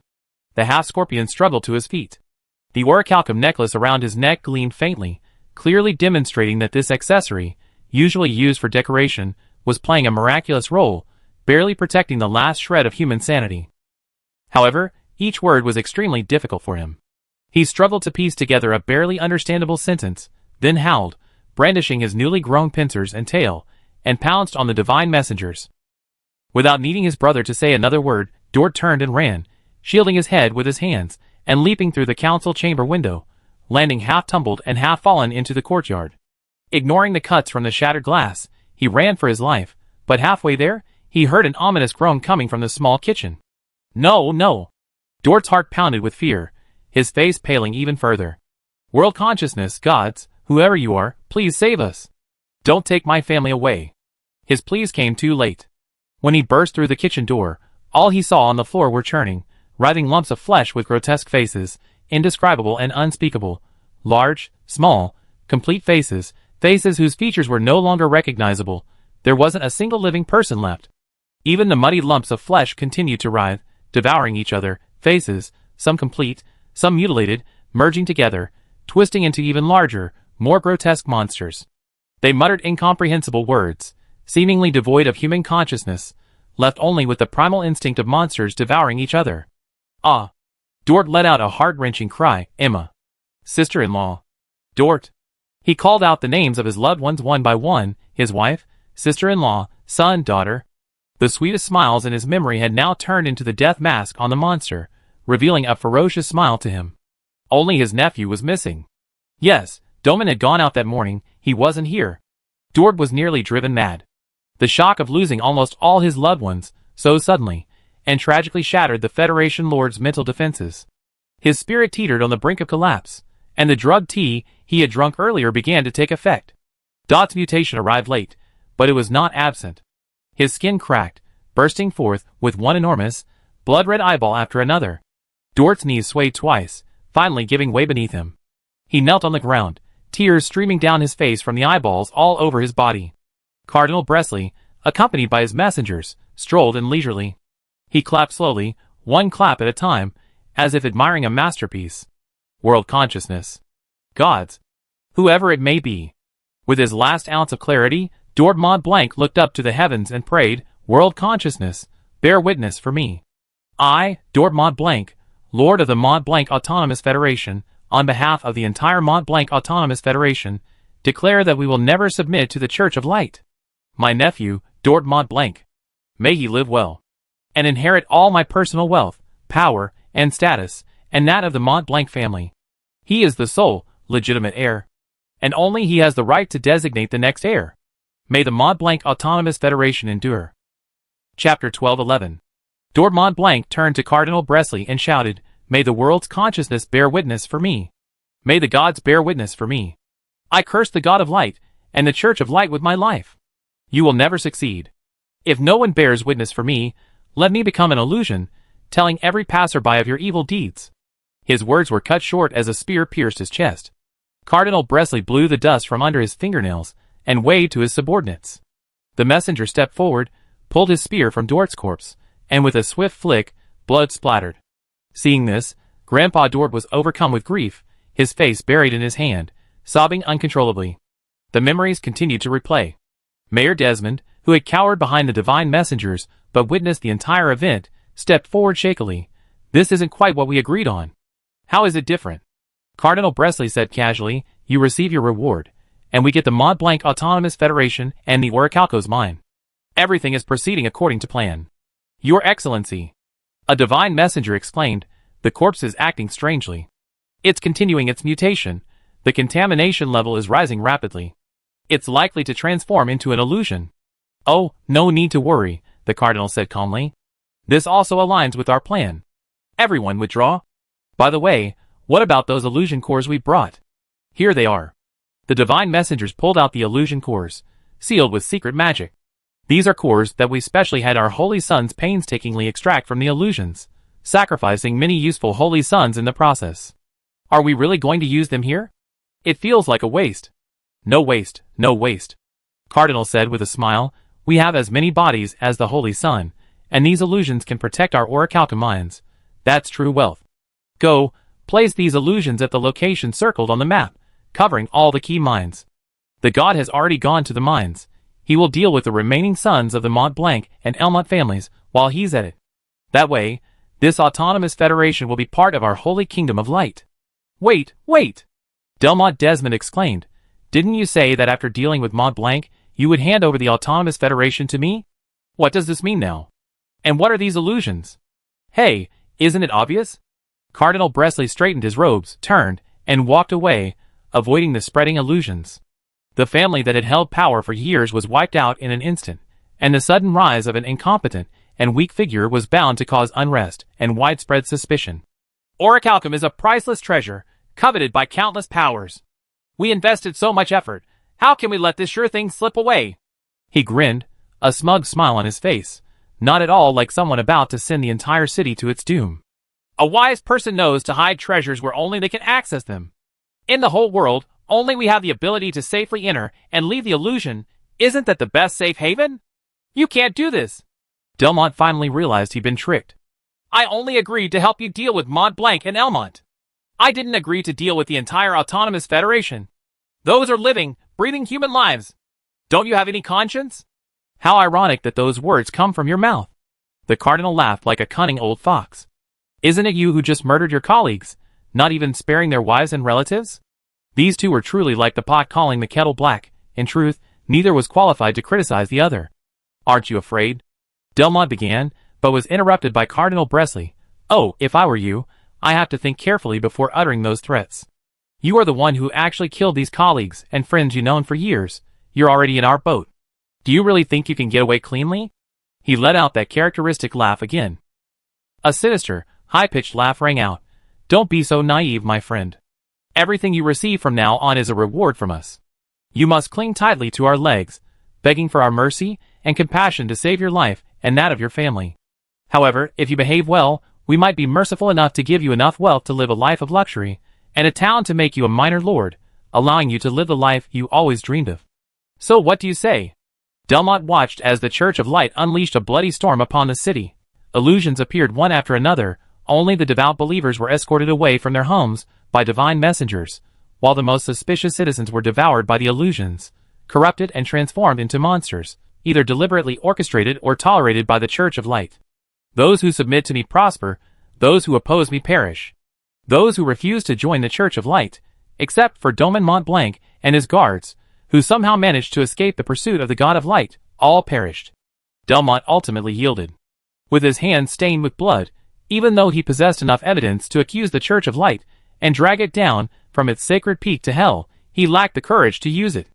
That would be a mutually destructive outcome. If that evidence were used improperly, it would only scratch the surface of the Church of Light, while utterly destroying him. Once the Church of Light learned of his possession of that evidence, they would hunt him to the ends of the earth, until they had reduced his entire family to ashes without a trace. Therefore, Delmont said nothing, and from then on, he became the most devout follower of the Church of Light. Whether he truly believed in the God of Light was another matter, but now Delmont was in a bind. Only outward piety could protect him and his family. Delmont did not destroy those precious pieces of evidence, even though he dared not reveal them. He preserved the memories, burying them along with the letters in the old house's crypt, leaving his unfortunate grandson, Bertrand, only an obscure riddle. If his descendants ever find this evidence useful, Delmont believes he'd be happy to see the Church of Light destroyed. As for what he'd do then? He just hopes that day comes later, much later. After he dies and returns to the sea of life's consciousness, what will he care about worthless fame? He truly embodies the spirit of enjoying life while one can, regardless of what awaits him after death. Chapter 1212. This is the truth behind the destruction of the Mont Blanc Autonomous Federation, Mr. Peterson murmured. What cruel methods, what a horrific tragedy, what an outrageous atrocity. Not only the rulers of the Mont Blanc Autonomous Federation, but even their families, women, children, and all the innocent people in the city, they didn't even know what had happened. Just for orichalcos. The Elf King shook his head in dismay. They trampled on precious lives like this. A completely magic-resistant mind, the god of Calcadora. Compassion, said the goddess of fate, means immense power, the capital for expansion, the reliance on force, and also the Church of Light's monopoly on a resource capable of combating pollution. When the profits before them are so enormous, the seeds of pure evil, already devoid of any moral compass, will only commit even deeper sins. The goddess of fate spoke. When the tragedy occurred in the Mont Blanc Autonomous Federation, I did not hear Dort Mont Blanc's prayer, but now I have heard his vow, and I am willing to bear witness to it. I am also willing to bear witness to it, the goddess of darkness echoed. I am also willing to bear witness to it, the Grand Duke of Hell nodded. One after another, gods and near gods spoke, and though they had not received the favor of extraordinary beings thousands of years ago, now, before the gods, this truth, deliberately buried, finally reappeared in the world. Accompanying the gods' words, beams of golden light flew from their bodies, and flowed into Dorman's body. Doman gasped in surprise. He could feel the power from the gods opening a channel in his body, pushing his long-stalled progress toward godhood forward by a small step. He had a vague feeling that when he fulfilled his uncle's dying wish and successfully avenged himself against the God of Light and the Church of Light, he would break through all shackles and ascend the steps to godhood. No, if he could gain enough faith, directly ascending to godhood wasn't entirely impossible, but compared to his own stagnant progress over the years, the most important thing was that the injustice done to the Mont Blanc Autonomous Federation would finally be redressed. For many years, under the influence of the Church of Light's lies, the vast majority of people believed that the people of the Mont Blanc Autonomous Federation had committed some heinous crime, which led to the tragedy of the city's destruction. All sorts of rumors have circulated. Worshipping evil gods, raising demonic beasts, disbelieving in the God of Light, being a complete heretic. But no one believes Doman's words. No one believes this is a trap set by the gods for the minerals. Everyone unaware of the truth blames the victims, while showering undue kindness and tolerance upon the perpetrators, the ones who truly profited immensely, posing as rescuers. People comforted the hypocritical priests, believing they regretted their limited abilities and delayed rescue. But no one dared question whether they were the real murderers. Meanwhile, the true victims, those who suffered undeserved calamities, losing their families, their homes, even their lives, those who barely survived, could only cling to their enemies, offering their faith, whether genuine or feigned. Those wanderers far from home, losing their past and roots overnight, became rootless duckweed, fleeing the world, evading inexplicable persecution. This is why our ancestors lost their homes. This is why we, generation after generation, are like rats crossing the street, forced to live in anonymity in a land without light. Mrs. Angelina Carrara hid her tearful face with her fan. Ah, the efforts of so many generations have finally led us to the truth. Grandpa Doman, and the two representatives of the Orichalcum Blood Alliance, MOU, cleared his throat. The truth buried for so many years has surfaced. Next, we must tell the world, and seek justice from the God of Light, and the Church of Light. You are survivors and descendants of the Mont Blanc Autonomous Federation, the only parties present qualified to make a decision.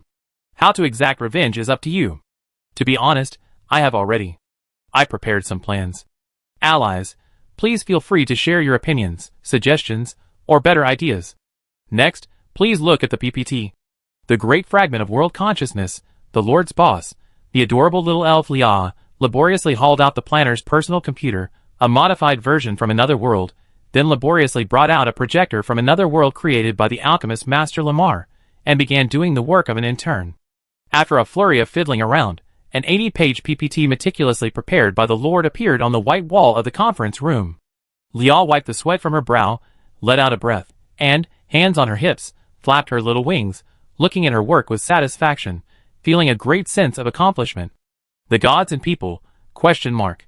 Even the goddess of fate and the Duke of Hell, who had the most contact with other worlds and were the most knowledgeable, had rarely seen such a sophisticated presentation, while the native god/people of Osiria, who had never seen anything like it before, were completely bewildered.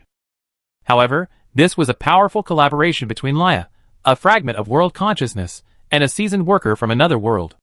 Every project they produced was bound to be a masterpiece. Several proposals were presented, captivating even the most discerning god.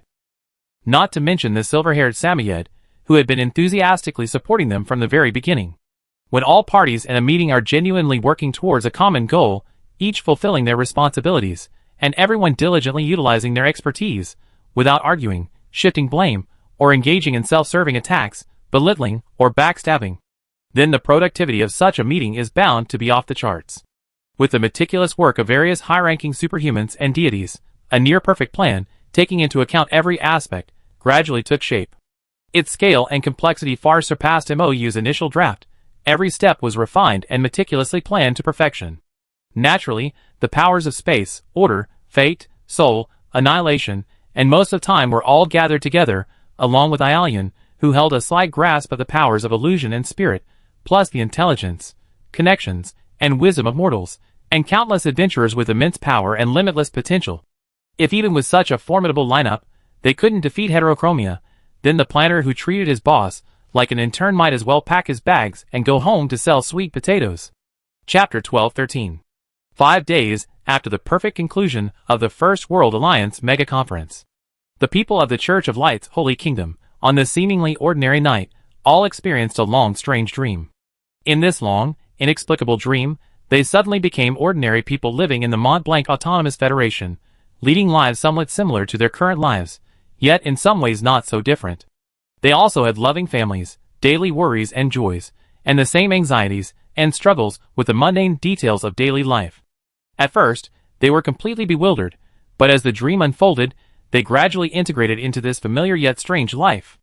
Then, overnight, the God they had always believed in, the church they had always believed in, suddenly transformed into treacherous and cunning demons, poisoning the people with pollution, turning humans into monsters, and wantonly creating illusions, all to seize minerals that did not belong to them. A city-state was destroyed, and countless people awoke screaming in their beds. What happened? I had a nightmare. Me too. Wait, could it be the destruction of the Mont Blanc Autonomous Federation? Yes, yes. Huh? How did you know? Did you have the same dream too? Such conversations took place throughout the Holy Kingdom, in every street and alley, in every house. Cardinal Leto also screamed awake from his dream, startling his brother, who was rarely staying with him at the main house in the holy city of Gerlanda. The supreme judge of the Inquisition snapped out of his daze in a second and immediately realized the unusual nature of the situation. Leto, did you have that dream too? Yes. That dream about our ancestor, Cardinal Brysley. Leto was still shaken. What's going on? I mean, I know about this. When I became cardinal, I read the written report about it, but that's all. I couldn't possibly know so many details. It's like I'm that ancestor who experienced it all. Brysley, being a highly experienced inquisitor, thought for a moment and then realized something was wrong. Oh no, the holy city. No, the entire holy kingdom is in trouble. Leto, get ready, the Pope might summon you later. Leto was bewildered. Brother, there's no need to be so nervous, is there? It was indeed a strange dream, but it shouldn't have alarmed His Holiness the Pope? No, the situation is very serious. Bryce had already leaped out of bed, quickly and meticulously dressing himself in his formal attire for the audience. Generally speaking, our dreams originate from our subconscious. The more you know, the more your dreams can weave. For the parts you don't know, dreams can be absurd, but they won't be this real and detailed. He glanced at his brother. Besides, the fact that we both had the same dream at the same time is incredible in itself. Something unusual must be going on. This isn't a coincidence. It can only be the power of authority. So what authority can make different people have the same dream? The spirit, or the soul, Leto replied. The authority of the spirit is in the hands of the gods, while the soul belongs to our enemy, the demons.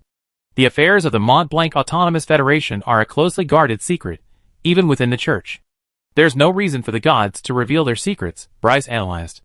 Then this must be the work of the demons. But once the demons make their move, they won't target only us.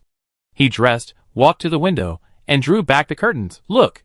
It's late at night, yet almost every house has its lights on. This means countless people are waking up from nightmares. Leto pulled his robe tighter, slipped on his fluffy cat head slippers, and also went to the window to peek out. He was immediately startled. Such a wide-ranging impact? Wait a minute. If this secret is known to so many people, even a random nightmare. Because he was so shocked, Leto's words were fragmented and incoherent, but Bryce understood him perfectly. The composed elder brother nodded. This will be an unprecedented disaster with immeasurable consequences. No one can predict how the believers will react to such a bizarre dream. And the church's actions, frankly, are even harder to foresee. If things get too bad, I have no doubt that, as the only Brisley family named in the dream, we will be the first target of attacks in the power struggles. Leto, you are the current cardinal, this fire could very well reach you. We must prepare as soon as possible. Leto shuddered. Will the church abandon us, brother? Bryce remained silent for a long time, then shook his head. I don't know, but Leto, you know the church's style well. Once a disaster occurs that shakes the foundations of God and the interests of the church will always resolve the problem quickly and at the lowest cost. Pushing out a family that is already showing signs of decline, cutting off two pawns to appease wavering hearts, is simply an extremely profitable deal. In any case, we must plan ahead before this worst-case scenario occurs. Leto nodded vigorously. No one knew better than him how terrifying it would be to be abandoned by the Church of Light. The same methods used on others might be amusing, but when used on oneself, it's a cataclysmic and terrifying event.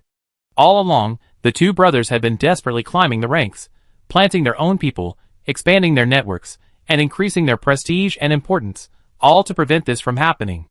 On the bright side, maybe it's all just me being overly anxious, and it's not actually that bad. Bryce stroked his brother's soft blonde hair, trying to comfort him. However, before he could finish speaking, there was a knock at the door. Lord Bryce. Lord Leto.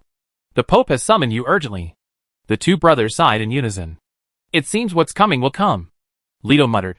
Although the higher-ups of the Church of Light had long been accustomed to blaming demons for any unforeseen misfortunes they couldn't explain, This time the two brothers' guess was correct. The one who orchestrated this large-scale mass dream was none other than Devich Lako, the Grand Highwayman of Hell. However, they didn't know that this mass dream was merely the trigger for a series of events, and that the Church of Light would soon face more than just the demons with whom they had a long-standing grudge. Chapter 1214. When the carriage bearing the coat of arms of the Bresley family drove into the street, the sky was just beginning to lighten, a hazy, purplish-white hue. On any other day, the holy city of Gerlanda would still be immersed in the unique tranquility of the morning, a light mist reflecting the fading light of dawn.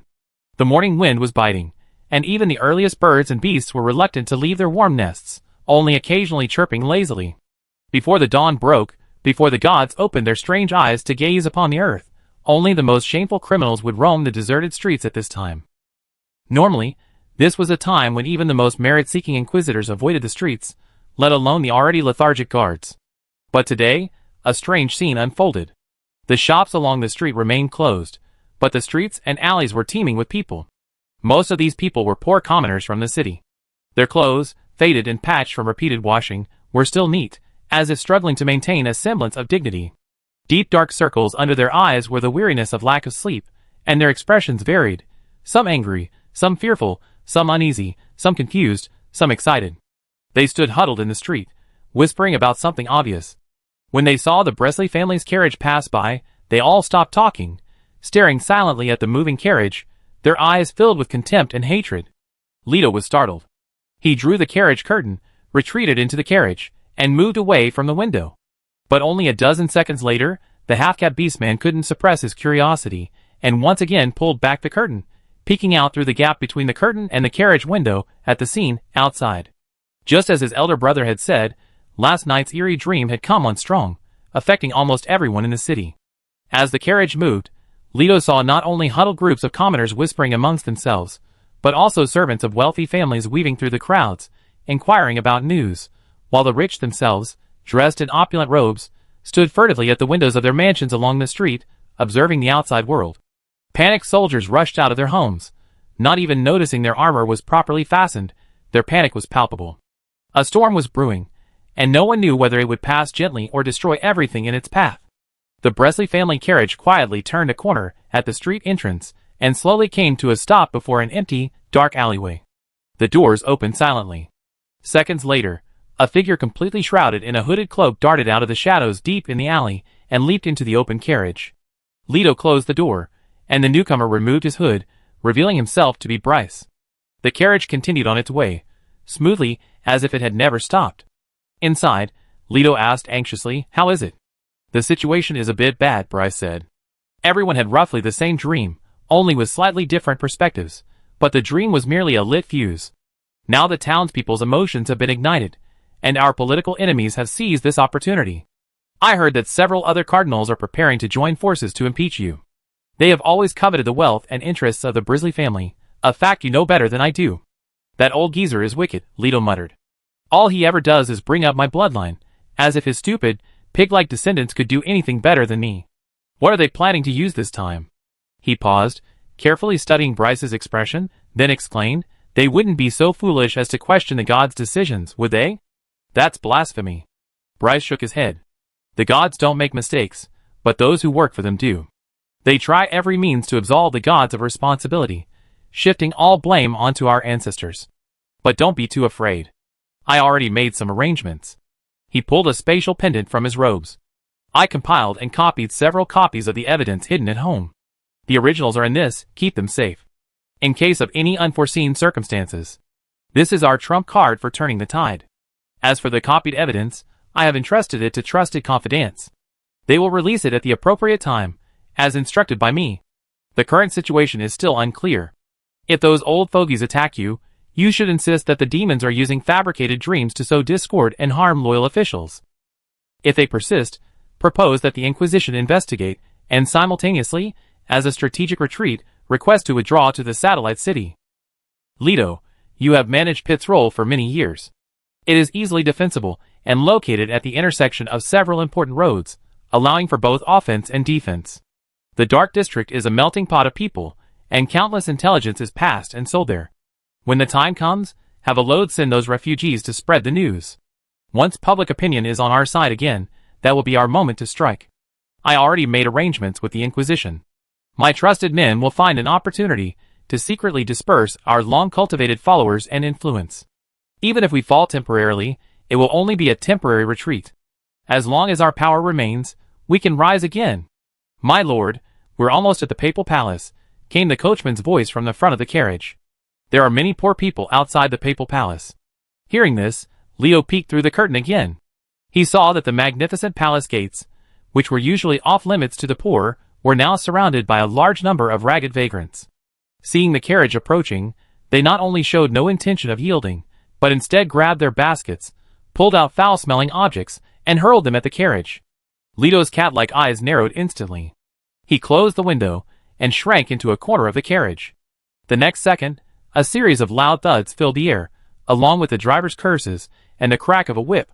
Meanwhile, a stench poured in from the cracks in the door and windows, assaulting Leto's sensitive nose. The cat's pupils. The hole instantly narrowed to a thin slit, the ears perked up, the fur bristled, and a deep, menacing growl rumbled from the throat. Ah! These scoundrels. They actually threw this filthy stuff at our carriage. Leto cursed, pinching his nose. Unfortunately, because he was pinching his nose, his curse had a thick nasal tone, making it sound less intimidating and more like a spoiled tantrum. Bryce pulled his enraged brother into his arms, pinching Leto's perky cat ears, both to soothe his brother and to subtly shower the cat with affection. It's unclear who was truly appeased. Chapter 12:15. People's joys and sorrows are never truly shared. While the Bresley brothers worried about their family's precarious future, many others were already overjoyed at this sudden, dreamlike upheaval.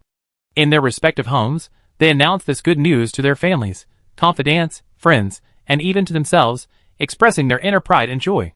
The Bresley family is finally going to fall. Heh, those lackeys have finally met their end.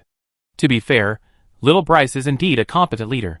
Since he took office, the Inquisition's benefits have improved considerably. But unfortunately, we have differing political views and belong to different factions. If he continues to hold a high position and refuses to be promoted elsewhere, how can our faction ever rise to prominence? Now, it's all his ancestors' fault for committing such heinous acts, allowing the demons to find such a huge weakness. Hey! What a blessing from their ancestors! That disgusting, ruthless orc is finally going to get what's coming to him. Ha! I can't stand his despicable bloodline. How could he even become a cardinal? He's a disgrace to all of us. Ha! The workplace is so treacherous and sycophantic. Whether you're competent or incompetent, someone will always become your enemy. Perhaps it's because of differing opinions, factions, or perhaps it's because of similar or vastly different backgrounds, connections, and talents that breed jealousy and resentment, or perhaps it's simply because your very existence is in someone else's way. In short, such conflicts permeate every corner of every world. And a rotten entity like the Church of Light, decaying from top to bottom, from its very core, is also largely rotten and decaying within its constituent cells. Faced with this dream attack clearly launched by the demons, they reacted in various ways. Some were terrified and confused, others were indifferent and aloof, and still others saw it as the best opportunity to strike at their opponents and rise to power, to the point that the vast majority of them didn't even focus their efforts on the demons themselves. Then again, what difference would it make if it were a demon? Those are the elusive, unpredictable demons, and the one most likely to take action is the hellish Grand Duke, Lord Deverovko, who holds the power over souls. Don't be misled by the title of hellish Grand Duke. He's not some monarch, but a true god. Battles between gods can only be dealt with by gods. Such matters, seemingly only for the upper echelons, far exceed the salaries of most church members. Ordinary office workers can only concern themselves with trivial matters, like eliminating dissidents and suppressing rivals. If even those within the Church of Light, who remain loyal to the God of Light, feel this way, one can only imagine how those who are already at odds with them feel. The truth that the members of the Orichalco's Blood Alliance had been yearning for many years was finally revealed. They awoke from their dreams with tears in their eyes, and then received messages from Mrs. Angelina Carrara and Mr. Peterson. All their emotions turned into a burning desire for revenge. How could the blood feud of their ancestors be so easily forgotten? This revenge must be taken. What are we supposed to do? They asked instinctively.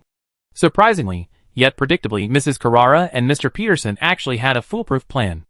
We are all just part of this grand plan. The dreams you had before were the first step. Next, each of us will become a small cog in this grand plan. No, you don't need to worry.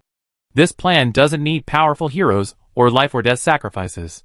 We just need to do what we do best. As long as one of us completes the task, the whole plan can move forward.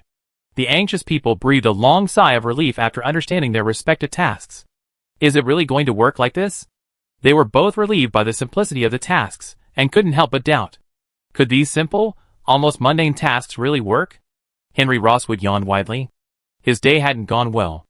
Of course, due to the massive dream attack launched by the demons last night, almost no one in the holy city of Gerlanda was in a good mood.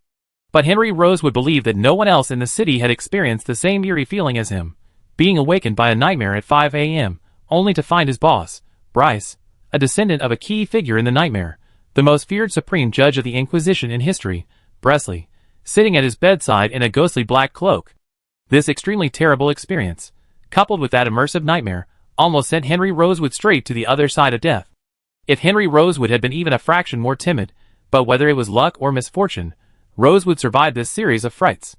The direct result of this incredible resilience was that, on this stormy day, no matter how gloomy his mood, he had to dutifully go to work. Henry Rosewood was a clerk in charge of logistics for the Inquisition. He was one of Bryce Bresley's close confidants, ostensibly unrelated, but privately extremely loyal. In this world, in this era, most people lacked a deep understanding of the importance of human resources and logistical management. The common perception was that hiring someone was merely a matter of making a call. Logistics and paperwork were simply trivial tasks of filling out forms and filing. Any clerk could handle it. However, Bryce, having controlled the Inquisition for years, was shrewd and cunning, and had long since discovered the enormous opportunity hidden within. People always focused on the extraordinary individuals, the exceptionally capable inquisitors, but no one paid attention to the logistics clerk sitting in a corner office, diligently filling out personnel appointment forms, even though all deployment orders were issued by this unnoticed clerk. He was even just an ordinary person. This is blatantly a huge loophole, but in this world where development is severely unbalanced, it seems perfectly normal. Everyone is focused on their own divine rank, concepts, authority, and extraordinary power. Who would care where a subordinate whose name and appearance they can barely remember is sent to do work? Chapter 12:16. Henry Rosewood possessed immense power unknown to anyone. He single-handedly drafted and sent all the assignment orders, hiring and dismissal documents for the Inquisition, and even calculated and sent salaries to the finance department. Of course, for these documents to be valid, they had to bear the personal seal of the Supreme Judge of the Inquisition, Bryce Bresley, or be personally signed by Bryce. If this position were held by someone else, this immense power would become a system of checks and balances between the Supreme Judge and the administrative staff. However, Henry Rosewood was a confidant whom Bryce Bresley had painstakingly brought into the Inquisition long before he assumed the position of Supreme Judge. No one knew that Henry Rosewood had always possessed a personal seal personally given to him by Bryce. This means that even if Bryce encounters minor problems, such as being placed under house arrest, disappearing, or being injured and unconscious, as long as he isn't removed from his position as Supreme Judge, Henry Rosewood can secretly continue to follow Bryce's prearranged instructions, deploying personnel, placing agents, or having the Inquisitors scramble for unexpected bonuses. Of course, depending on Bryce's situation, these documents bearing his personal seal might need some manipulation regarding the signing date. However, in a place like the Church of Light, where logistical staff are severely lacking and work efficiency is extremely low, it's perfectly normal and common for a document to omit the date or be shelved for a long time before circulating. Previously, Bryce, relying on Henry, easily turned those refugees into inquisitors and sent them to the military stronghold of Millercombe. Bryce's new task for Henry today was to, at the opportune moment, place Bryce's carefully cultivated subordinates into various towns and positions, to prevent them from being implicated and brought down by the dream incident. To prevent Henry from making a mistake, Bryce also gave Henry a list filled with names, destinations, and approximate times. This list was currently hidden in Henry's coat pocket, but Henry wasn't in a hurry to get down to business. Given the Church of Light's usual, slow and drawn-out efficiency, it would probably take several more days for those adults currently making a ruckus in His Holiness the Pope's council chamber to reach a conclusion. No, Henry was busy cleaning the stains off his coat. This was one of the unfortunate events of his day. He always liked to buy breakfast on his way to work, and today, just as he stepped out of the shop, a woman bumped into him, spilling most of some strange brown drink on the front of his coat. Fortunately, the lady was extremely apologetic. She not only hurriedly wiped away most of the stains, but also generously compensated him for a large cleaning fee, which significantly improved Henry's rather unpleasant mood that day. He spent considerable effort completely removing the stains before leisurely taking out the long list and carefully reading it. Just as he finished reading the list and was about to hide it, another piece of paper floated down from the back. Huh, there are 2 pages to the list? Henry picked up the paper and glanced at it. It was also a list, and the names on it looked very familiar. All the new Inquisitors Bryce had recently sent to Millercom. Henry remembered those people. After all, it was initially agreed that these unlucky souls were going to Millercom to be scapegoats. Unexpectedly, they were incredibly lucky, wandering around there for so long without encountering a single evil god's minion or an invasion. Those 2 evil gods' minion that massacred the camp seemed to have vanished into thin air, never to be seen again. Those rookie Inquisitors have been lingering in Millercom, living off the government stipend. This time, Bryce clearly had a plan for them, giving them very specific and detailed assignments, mostly small churches in remote towns. Some were being sent to serve as church overseers, others directly becoming local priests, and the timing of their assignments was now. This arrangement was also suitable for the rookie Inquisitors, since they were all untrained and knew nothing.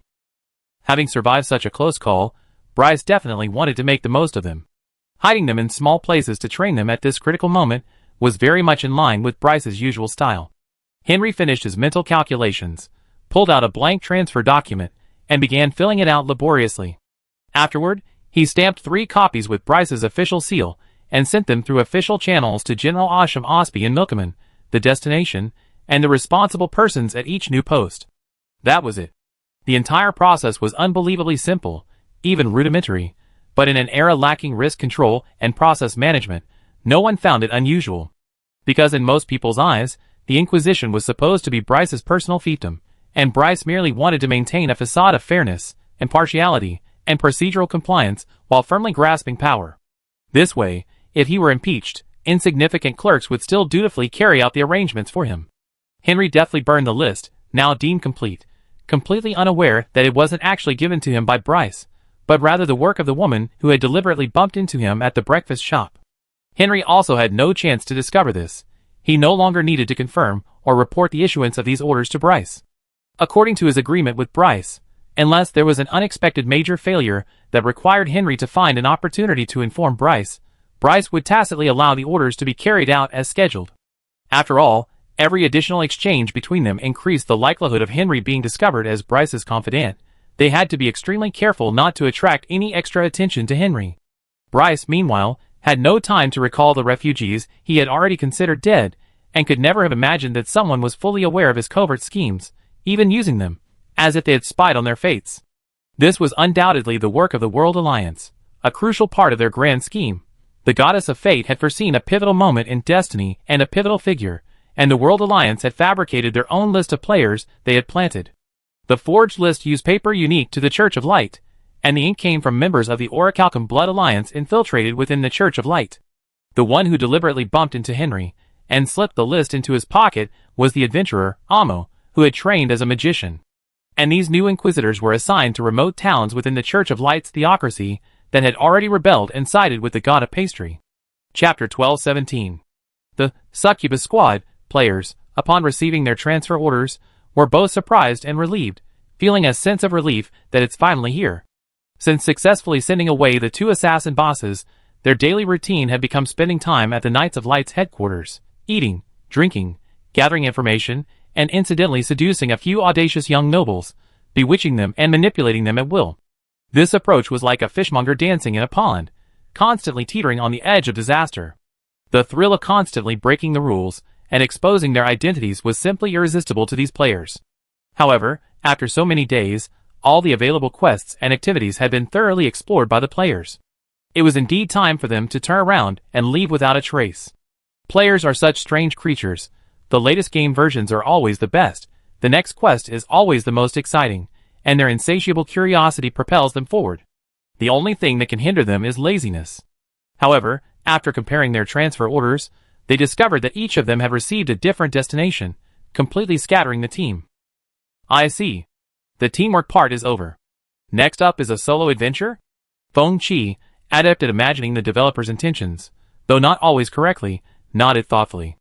Indeed, in such an all-encompassing game world, sticking to only one route would be too monotonous. The developers will probably use missions to push players to try gameplay outside their comfort zones. He adopted the profound, wise look often seen in CGs, gazing into the distance. Ah, what kind of adventure awaits us ahead? Colleagues, it's been a pleasure working with you all. Let's hope we meet again. Wait, where are they? Where did everyone go? At least let me finish what I was saying. Unfortunately, the other players were completely uncooperative. They had already eagerly assembled according to the orders, gathering in front of the room with the mirror where they had first arrived. General Asham Osby, clad in heavy armor, strode in, surrounded by a group of armored guards. Humph, I didn't expect you to return so easily. General Asham Osby snorted disdainfully. Consider yourselves lucky. Ever since you arrived, those two evil gods' followers have mysteriously disappeared. They're probably afraid of our Church of Light, and ran away with their tails between their legs. Heh, maybe they're afraid of the name of our Inquisition. With the mission nearing completion, the mischievous players even dared to be a little cheeky.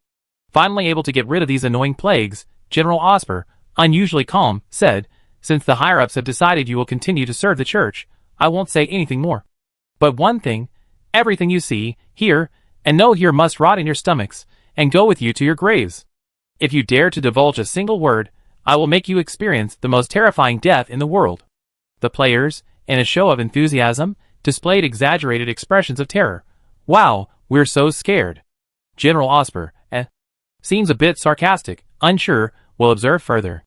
Seeing the situation turning sour, his subordinates hurriedly said, "The teleportation mirror is ready. We will announce the connected location soon. Please, judges, carefully check your destinations on your orders, and don't go to the wrong place. By the way, some of the Inquisitors have been transferred to rather remote locations. There are no teleportation portals there, so we can only connect to the nearest city. The rest of the journey will have to be figured out by yourselves." Luckily, there's a map on the transfer order, the players murmured thankfully. Geralt City. 3 players stepped into the mirror. The mirror flashed, and the teleportation was complete. Port Pitlow. 2 more this time. Rexel. 1. As each location was announced, fewer and fewer Inquisitors remained, until the last one disappeared from the mirror. Are we really just going to let them go like this? A trusted aide beside the general asked. General Osby took out a box of snuff, pinched a pinch, placed it between his right thumb and forefinger, and took a deep drag. The intense inhalation caused his features to contort slightly. If it were before, we certainly wouldn't have let them go so easily. But now, it seems everyone in the entire Holy Kingdom has had that bizarre dream. What's the point of keeping this secret anymore? Everyone already knows the horrific tragedy that occurred on this land. Attacking our own people now would only confirm these rumors. So, those who didn't believe it before, upon learning that these heretical Inquisitors have been silenced, will have no choice but to believe it. Oh, forget those silly who would know. Statements. Even secrets from thousands of years ago can be unearthed by the demons. How could they let such a good opportunity slip by? He took another drag of snuff.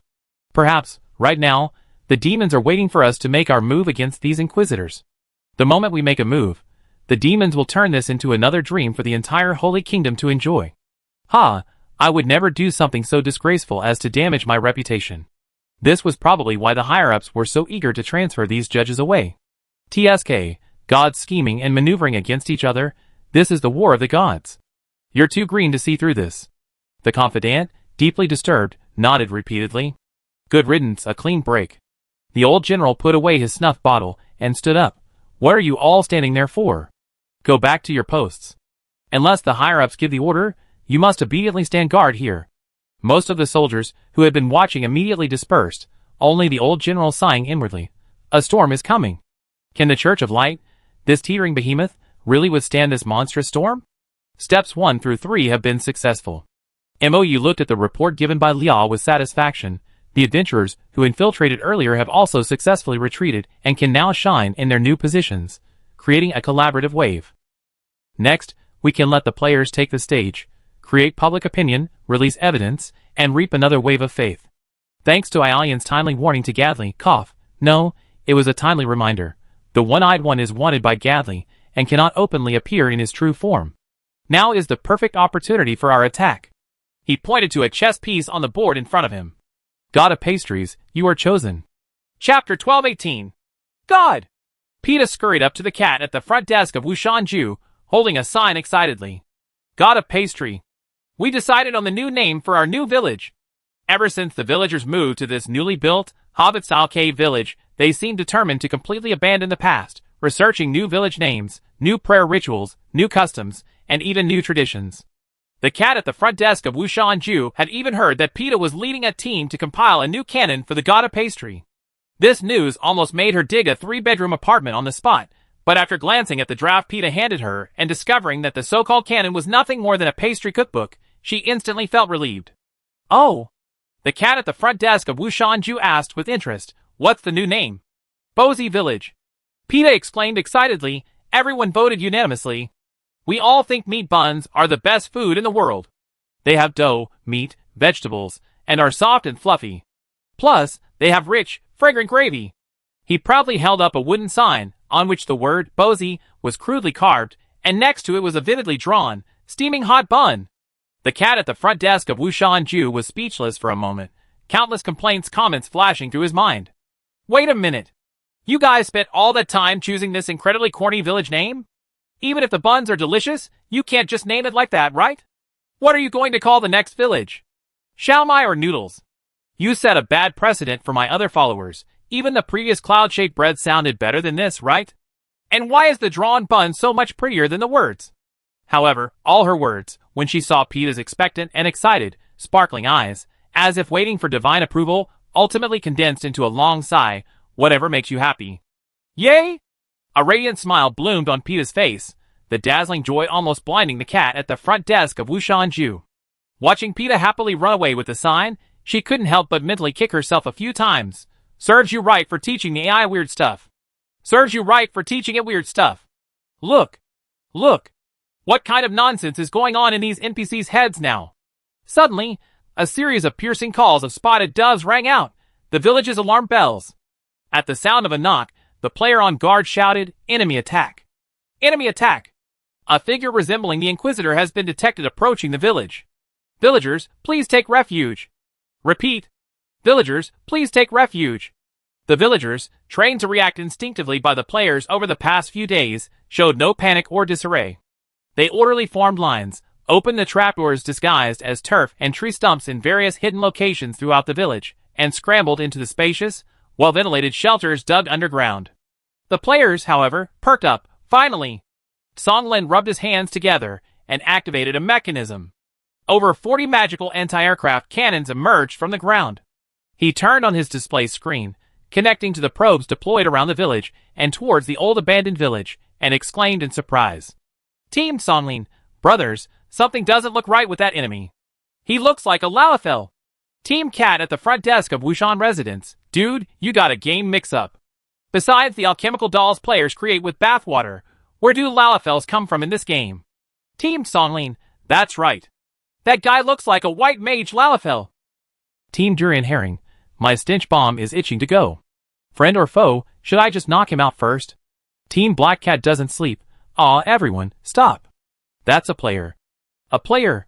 The mage healer, Kappa, who had created a super short figure with bright, silver-green eyes and silver hair tied in pigtails, was following the map's directions to the edge of the scorched, deserted village. She carried a wooden staff with a curved tip, and coupled with the white robes of the Inquisitors, she looked strangely like a white mage healer from a dark squad in a famous game. Of course, as a healer, Kappa's primary weapon was actually a magic needle. The staff she carried was just a perfectly shaped wooden stick she found on the road. But then again, what adventurer could resist such a perfectly shaped, divinely bestowed staff? She wouldn't even put it in her backpack, preferring to huff and puff on her back, just so everyone could see she found such a perfect staff branch. She pulled out her command order and glanced at her destination, Augufia Crystal Mine Village 404. What kind of weird names are these? She glanced down at the map again, then looked up at the desolate village, clearly the site of a fierce battle, and burned beyond recognition. Speechless, she muttered, this name is really unlucky. The whole village must have been 404 Ed. Wait, am I really going to be assigned to a place like this? She quickly thought, no, the situation is so suspicious, there must be a special mission. This might be the prelude to some large-scale operation.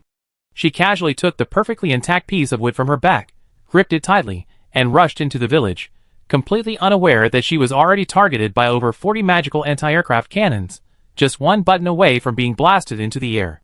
She strode her short, chubby legs to the burned-out church and saw a bizarre corpse hanging from a gallows.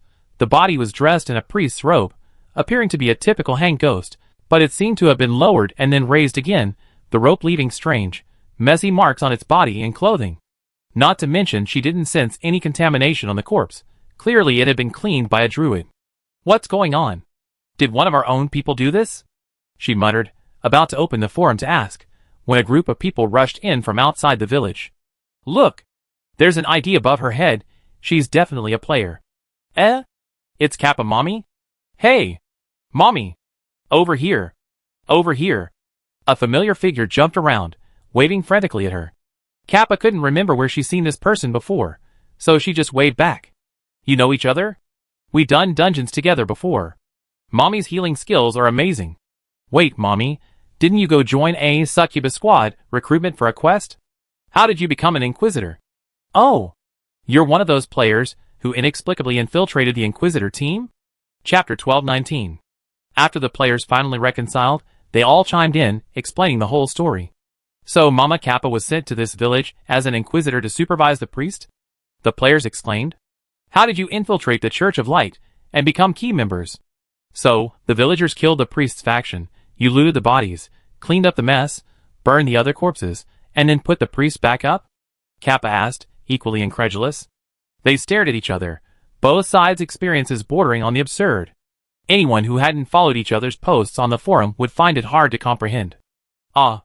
Kappa said, because of all sorts of things that happened in between. Well, mainly it was the experienced players leading the team who were really helpful. Those of us who joined halfway through were basically carried, and somehow ended up in this job. When we got here, the villagers had already finished fighting. At first, we wanted to burn all the corpses, but we heard that this old priest had done a lot of bad things, and we thought his body might come in handy later, so we cleaned it up and left it to dry, the villagers explained. The two sides, having exchanged answers, stared at each other for a while, feeling that their questions hadn't been answered, but rather had only increased. Forget it, never mind, none of this matters. Kappa waved her hand and pulled out the transfer order. Can anyone tell me where I need to report now? The church burned down, the priest died.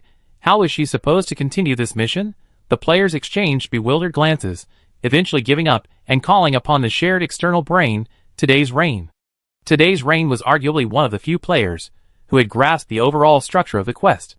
Since discerning a faint connection amidst the chaotic and complex quests, she had consciously contacted players scattered throughout the world, each progressing through the main storyline in their own way. Naturally, she had also received the latest quest information from AMO and Feng Qi. So that's how the quest progresses. Today's Rain explained in realization. First, the hidden old man and the assassin duo from the Tranquil Sea, with the assistance of the Inquisitor, stormed in and obtained the crucial quest item, Buried Evidence. Then, after this evidence was handed over to the NPCs, the demons unleashed a collective dreamscape encompassing everyone within the Church of Light's kingdom. The players had all heard of this collective dreamscape, or rather, it was currently the main topic of discussion among the NPCs within the Church of Light's kingdom. In just over half a day, the first greeting from all the NPCs had changed from blessed by the light to are you dreaming? Every player doing quests in the Church of Light region was sick of hearing it. Eventually, they even turned the tables, using the same greeting to attack everyone they met. Are you dreaming? A preemptive strike. The dream projected by the demons not only exposed the evil deeds committed by the Church of Light in the Mont Blanc Autonomous Federation, but also specifically named Cardinal Bresley. This forced the Supreme Judge of the Inquisition, Bryce Bresley, to hastily respond. Thus, the adventurer and magician Amo in the holy city of Jurlanda received a mission to slip a decree from the Inquisition into the pocket of a quest target. The direct result of this action was that the undercover Inquisitors, who had previously infiltrated the Knights of Light, were all reassigned to various locations. That's why Mama Kappa came here. Everyone was confused, only feeling that both the development team's design and Today's Rain's analysis were truly impressive. My god, this quest design is incredibly complex. Were all player actions taken into account?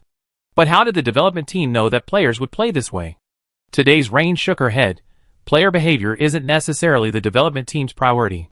I guess that as long as players complete a certain number of quests in the current map area and meet key NPCs, there's a chance they trigger the quest.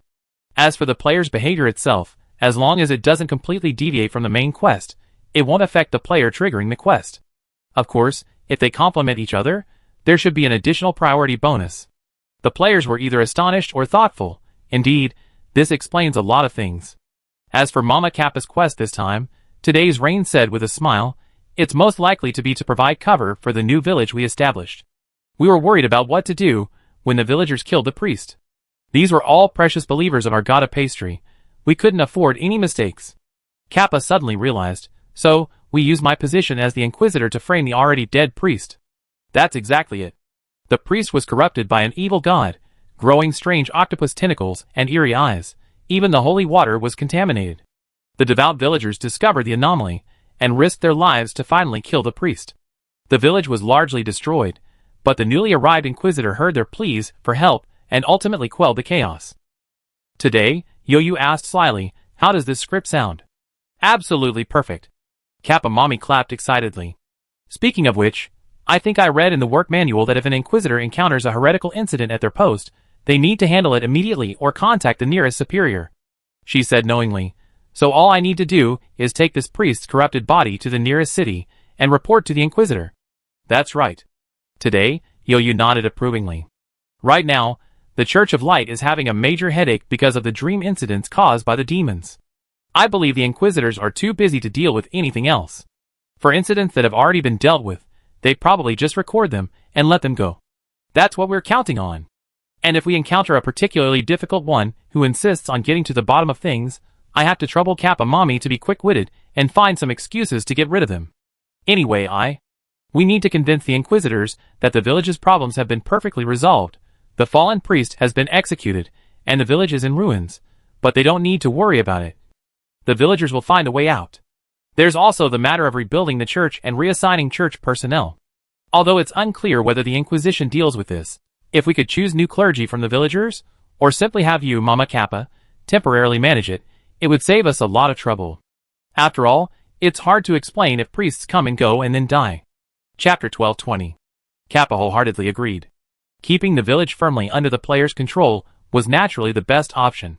If they were to assign an enemy NPC as a babysitter, who knew when someone might do something as hellish as dismembering an NPC into pieces and stuffing them into their inventory, only to revive them when needed? Oh, in their game, NPCs don't have resurrection. As for where the so-called nearest superior department was, Kappa already knew. After all, she had recently crawled out of the Inquisition's teleportation mirror in Pitlow Harbor City and received a set of supplies from the reception staff, including robes, holy coins, talismans, and the latest version of the work manual. It was said that this was a perk that Inquisitors could freely collect whenever they visited a facility under the Inquisition's jurisdiction. Kappa didn't understand whether the holy coins were considered salary, bonuses, travel allowances, or bribes from local tributes. In any case, the extravagance within the Church of Light was evident. She sighed, luckily, I had the foresight to record a teleportation point on a blank scroll before leaving Pitlow Harbor City, otherwise, I would have had to walk back from here. All online game developers love to make players run back and forth between a few major cities to prolong their online time. She's seen through it all long ago. And thankfully, you left the priest's body behind. Kappa watched as the players deftly untied the unfortunate priest again, injecting contamination into the corpse to cause mutation, and suddenly had a flash of inspiration. Looking at Jinra Yo-Yu, she said, no. You should say you left the priest's body behind to turn the tables and protect the villagers. How can you call it turning the tables? Today, Rain smiled and said, although the priest hasn't truly mutated, his heart has been completely corrupted by greed and evil. We merely use certain methods on him to finally make him reveal his true nature. Well said. Kappa clapped her hands in agreement. I also need a village cart, an ordinary one, to transport the corpse. She gestured to herself. My alchemical doll was sculpted based on Lala's chubby figure. Cute as it is, it's really not good for heavy work. After all, it's from another game, and the disadvantages of my physique are completely real. Although I can use the player's inventory to transport the corpse outside the city, I'm afraid I have to personally transport the corpse in front of the Inquisitor to be convincing for the last leg. Understood? I arrange it for you. Communicating with smart people is so time-saving and labor-saving. With the planning and logistics handled, all Kappa needs to do next is provide an Inquisitor. Her identity was that of a warrior of light from another world, skilled in errands, and only requiring manual labor. This was commonplace for her, a veteran of countless errands. Subsequent events unfolded exactly as the prophet had predicted.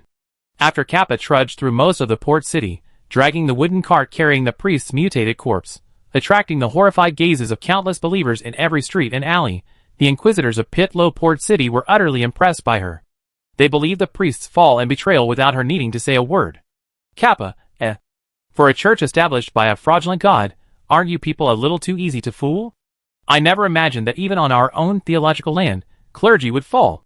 The NPC who received Kappa was the young man she had met when she came out of the teleportation mirror. Kappa remembered his name as Otis Pommet. He was very enthusiastic and talkative, and each time, without Kappa having to ask or start a conversation, he would just chatter on and on. These evil gods and demons are truly despicable, she murmured. Indeed despicable, Kappa echoed. But to be so easily tempted and corrupted by evil gods, this priest's heart must already be filthy, stained with darkness. The village church was burned down by evil gods in the battle. Even the holy water was completely contaminated. TSK, the whole village is a pitiful sight. I wonder how long it will take to recover. This, Otis Pommet said worriedly, won't this affect this year's tax collection? Kappa, seriously? The whole village is almost destroyed, and your only worry is whether this year's taxes can be collected? She shrugged. Who knows? By the way, the village church is gone.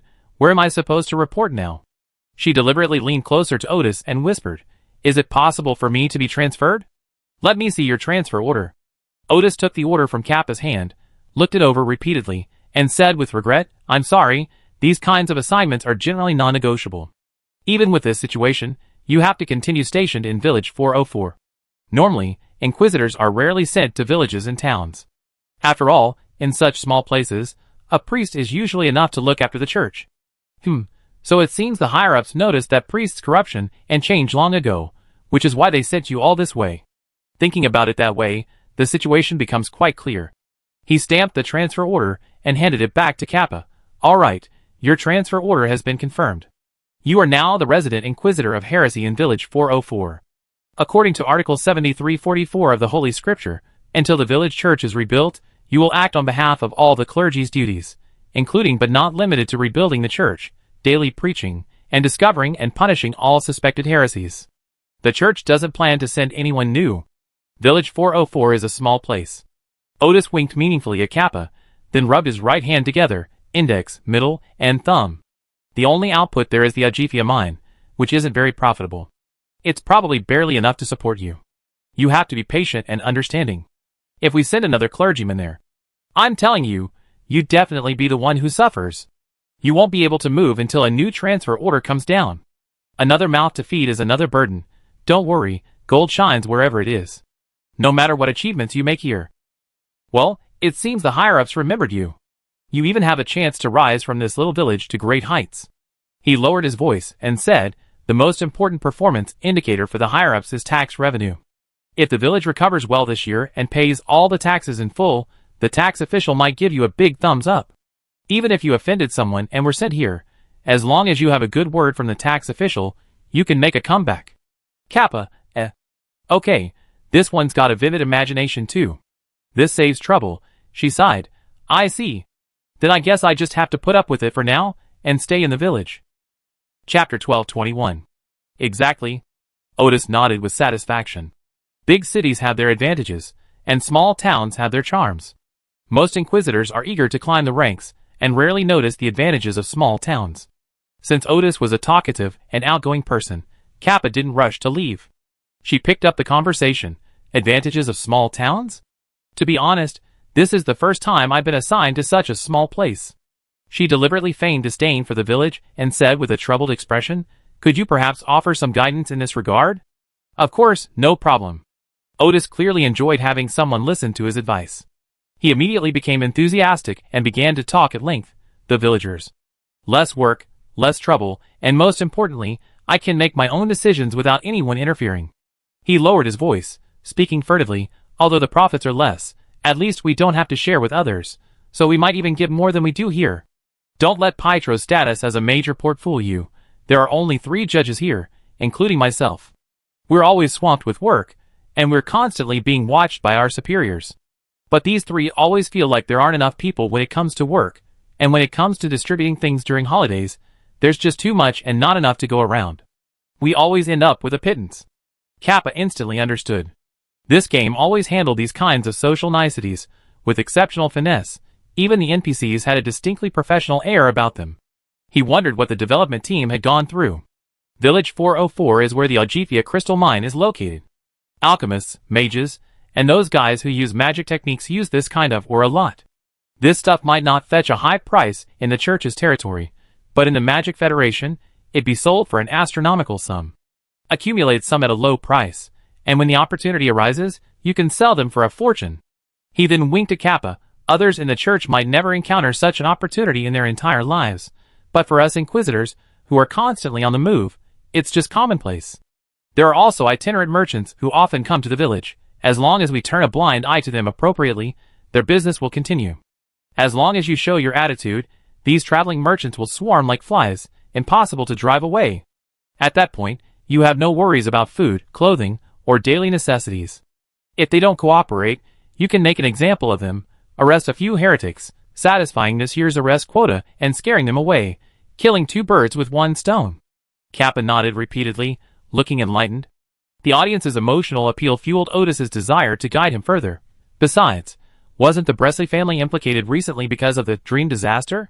The Pope ordered a thorough investigation, and High Justice Bryce and his brother Cardinal Leto both requested to recuse themselves because their ancestor was involved. Now, many in the court are in a state of panic, wishing they could be transferred to smaller locations to avoid the limelight. And recently, these transfer orders have increased unusually. He said, half probingly, half reassuringly, "You're an elite transferred from the Knights of Light. Perhaps you also been affected by this incident?" Kappa, unsure of Otis's faction, smiled noncommittally. "Who knows? Maybe I offended someone someday." Sigh, those of us in this line of work are always walking on a nice edge.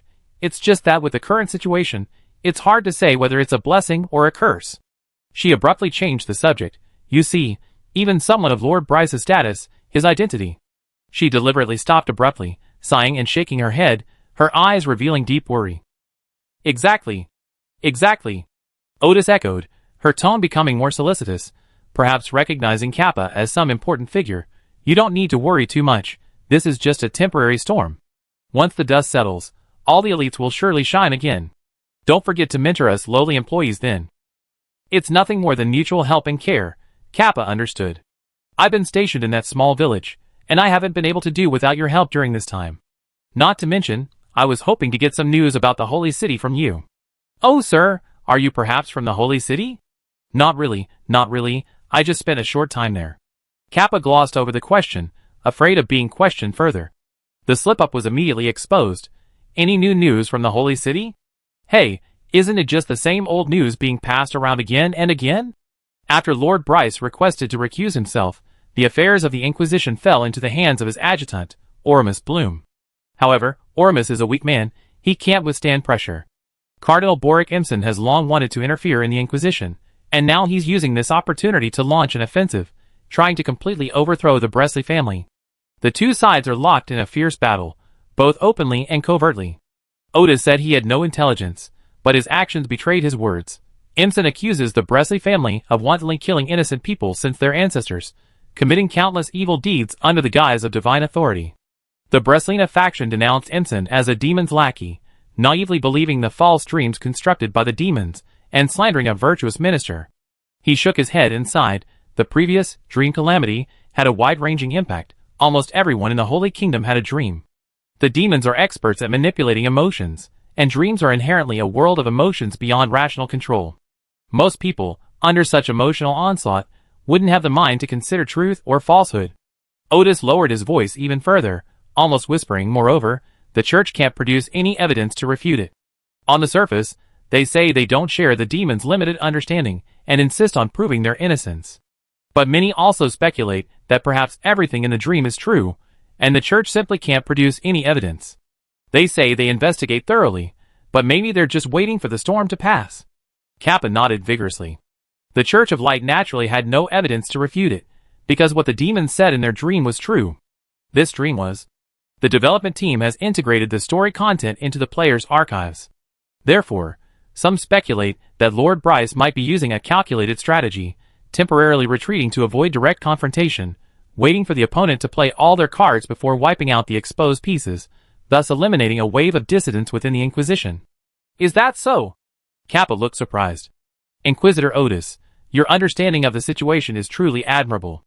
Not at all, just a humble opinion from my spare time. Chapter 1222.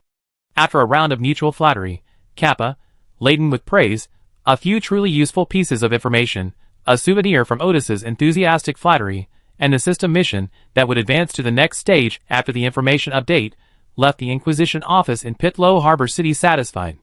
She left the priest's body and the dilapidated wooden cart at the office, and, feeling carefree, strolled through the streets of Pitlow Harbor City, carefully observing the city. Previously, she had been in a hurry to reach her mission location, and hadn't had time to slow down and carefully observe the people and things of the city. Now, having heard so much about the local customs and traditions from Otis, she felt a growing interest in exploring the city. Private mounts were prohibited in the main city, but this city had double-decker public carriages available. The public carriages traveled along fixed routes and could be flagged down, a very convenient feature in this era. Kappa flagged down a public carriage, deposited the holy coins into the box at the carriage door according to the driver's quoted price, and walked straight to the back of the carriage, climbing a simple, narrow staircase to the second floor. The second floor of the public carriage was semi-open. Kappa casually found a seat near the front and leisurely began to enjoy the scenery. The public carriage traveled the most popular route in Pitlow Harbor City, passing through Pitlow Port, the Cathedral of San Offolo, the Square of the Believers, the Inquisition, and the shipyard.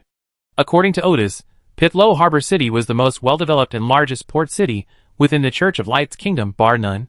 The city's prosperity was evident. Although it couldn't compare to any real-world city outside the game, in this game world where NPCs were far fewer than players, the last time Kappa saw so many NPCs was in the Magic Federation's capital city, Kolinsel. The carriage passed the Inquisition, and then turned onto the coastal promenade along the city's widest cobblestone street. Pitlow Harbor was bustling. Countless cargo ships, fishing boats, and small sampans of all sizes moved in and out of the bay. The docks were teeming with people. Muscular men in linen clothes stained black and yellow with sweat and dust were either turning heavy winches to unload cargo from the ships, or carrying sacks and crates back and forth on their shoulders and backs. Kappa had only ever seen such scenes in history books and photographs. The harbor was busy and noisy, but the upper deck of the carriage was empty and quiet except for her. A warm sea breeze from the south continent ruffled Kappa's pigtails. Listening to the rhythmic, crashing waves, she closed her eyes contentedly, leaning back in her chair and savoring the tranquility away from the hustle and bustle. A strange sense of satisfaction washed over her, like someone on a weekday holiday watching their resentful office workers toiling away. The carriage traveled along the harbor promenade, then turned right into the city center, passing the shipyard, the cathedral, and the Plaza for Believers, the most prosperous and affluent area in the city.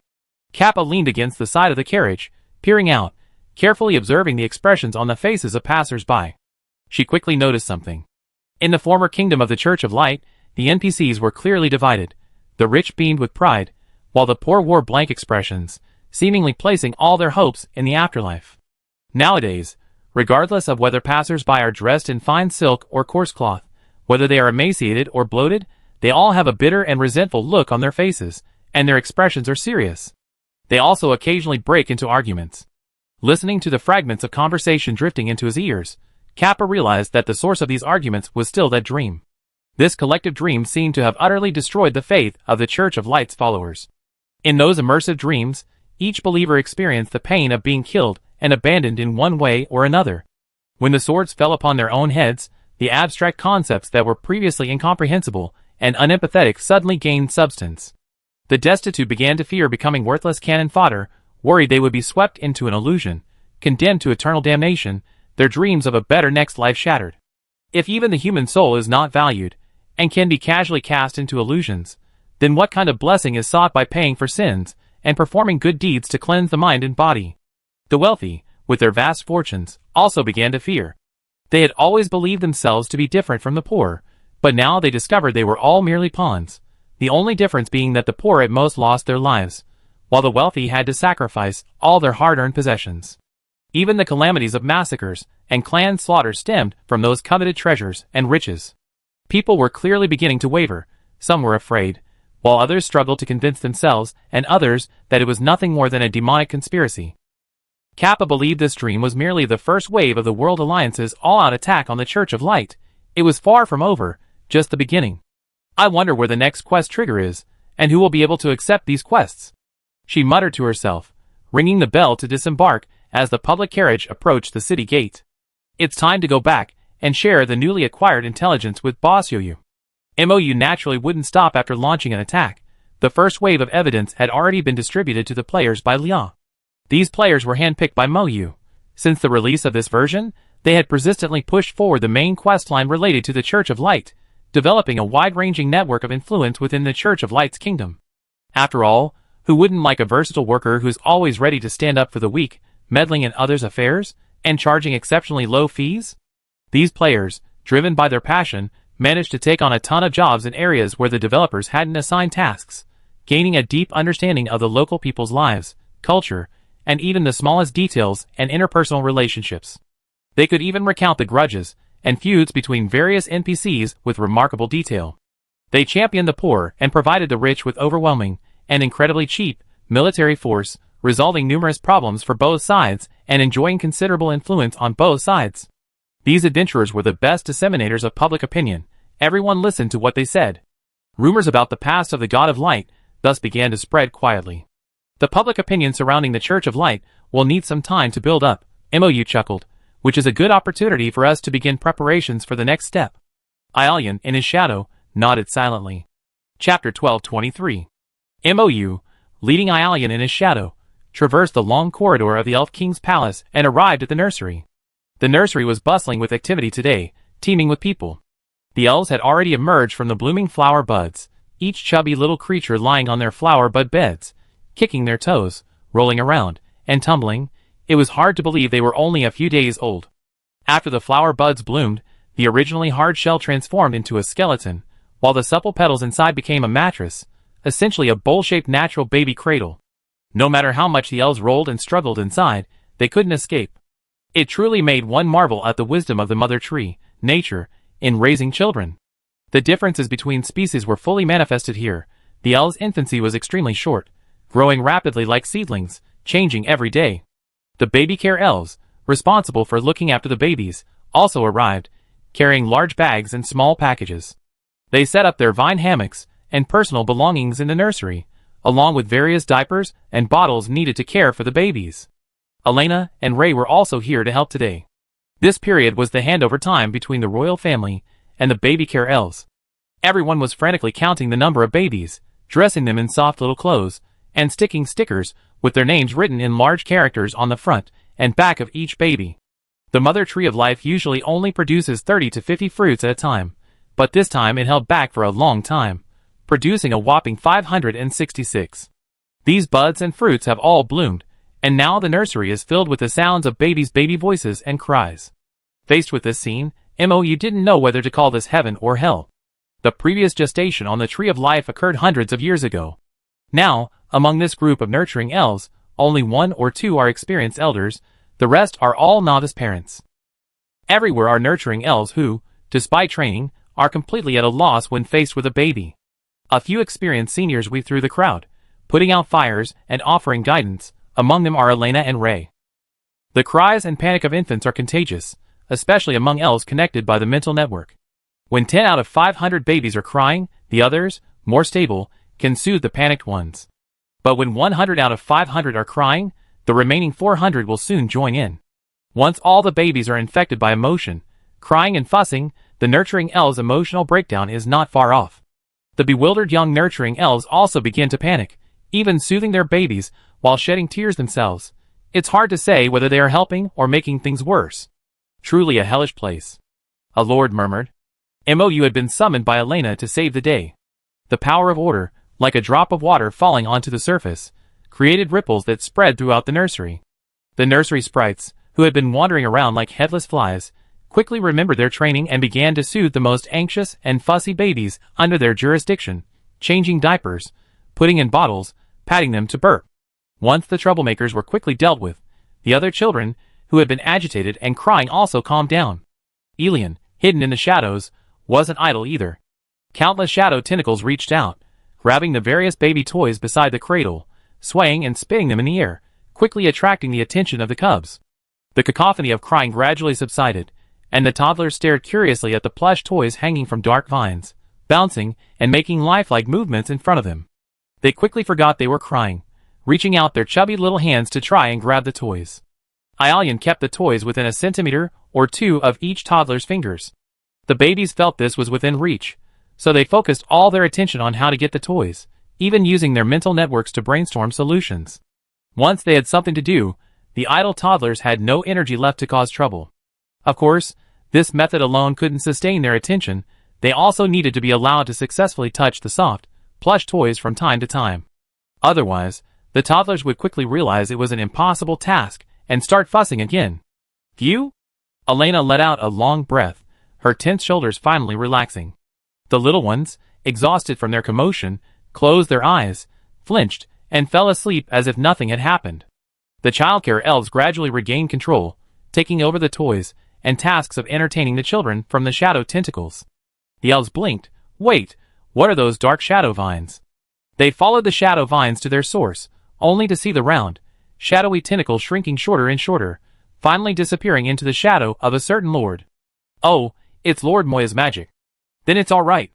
The nursery elves nodded gratefully to their lord, who, wielding many strange spells, smiled back. A tentacle from his shadow extended a pointed tip and waved politely to the elves. Well, it was rather cute. Elena beckoned to Mou, and the lord followed her and lay out of the nursery. A tentacle emerged from his shadow and gently closed the nursery door, without waking the sleeping cubs. The nursery elves, The lord is truly a cold on the outside but warm on the inside, incredibly caring dark magic master. Elena, arm in arm with Lei and Mou, walked down the corridor towards the reception room. Before they reached the door, the two heavy doors of the reception room opened before them. Two shadowy tentacles, one on each side, supported the doors, their pointed tips bending towards them like two little figures bowing. Elena's lips curled into a wider smile. As soon as she entered the reception room, she called out, Arian. The door closed, and a silver-white figure emerged from Mou's shadow, nodding to his mother. I'm back. Elena and Ray immediately surrounded their son, thoroughly examining the knight from head to toe before finally putting their minds at ease. The group had met once before at the World Alliance conference, but at that time, everyone was busy with official business, and could only exchange brief greetings and reassure Elena and Ray, putting their minds at ease. After the conference, everyone was busy with their own affairs. Mou and Arian planned to deal with the Church of Light, while Elena and Ray had to take care of the newly hatched elf cubs. Only now did they have time to truly sit down and reminisce. Chapter 1224. Wow, that was a really tough battle. Elena's eyes widened, her eyes slightly red. My Arian is amazing. Arian had just spent some time recounting everything that had happened in this divine war to his parents. Some of the details, Elena and Ray already knew from their previous contact with Mou, but they still listened with great interest from beginning to end. Sometimes parents don't necessarily want to know what happened, they just want to hear their children's accounts. So, that holy son whom no one recognized was actually the real mentor, Wayland, who had been disguised by milk teeth. Elena sighed. To see the children he taught in the end, I believe he can finally return to the sea of world consciousness in peace and contentment. Arian's eyes welled up with tears, and he nodded gently. Ray patted his son's shoulder, the old father awkwardly asking with concern, You done very well. After absorbing a portion of those gods, did you feel any discomfort? Compared to the highly adaptable Elena, Ray hadn't fully mastered being a good father, especially since his son was older, of a higher level, and had experienced far more hardships than him when he first opened his eyes. This was truly a bit too much for Ray.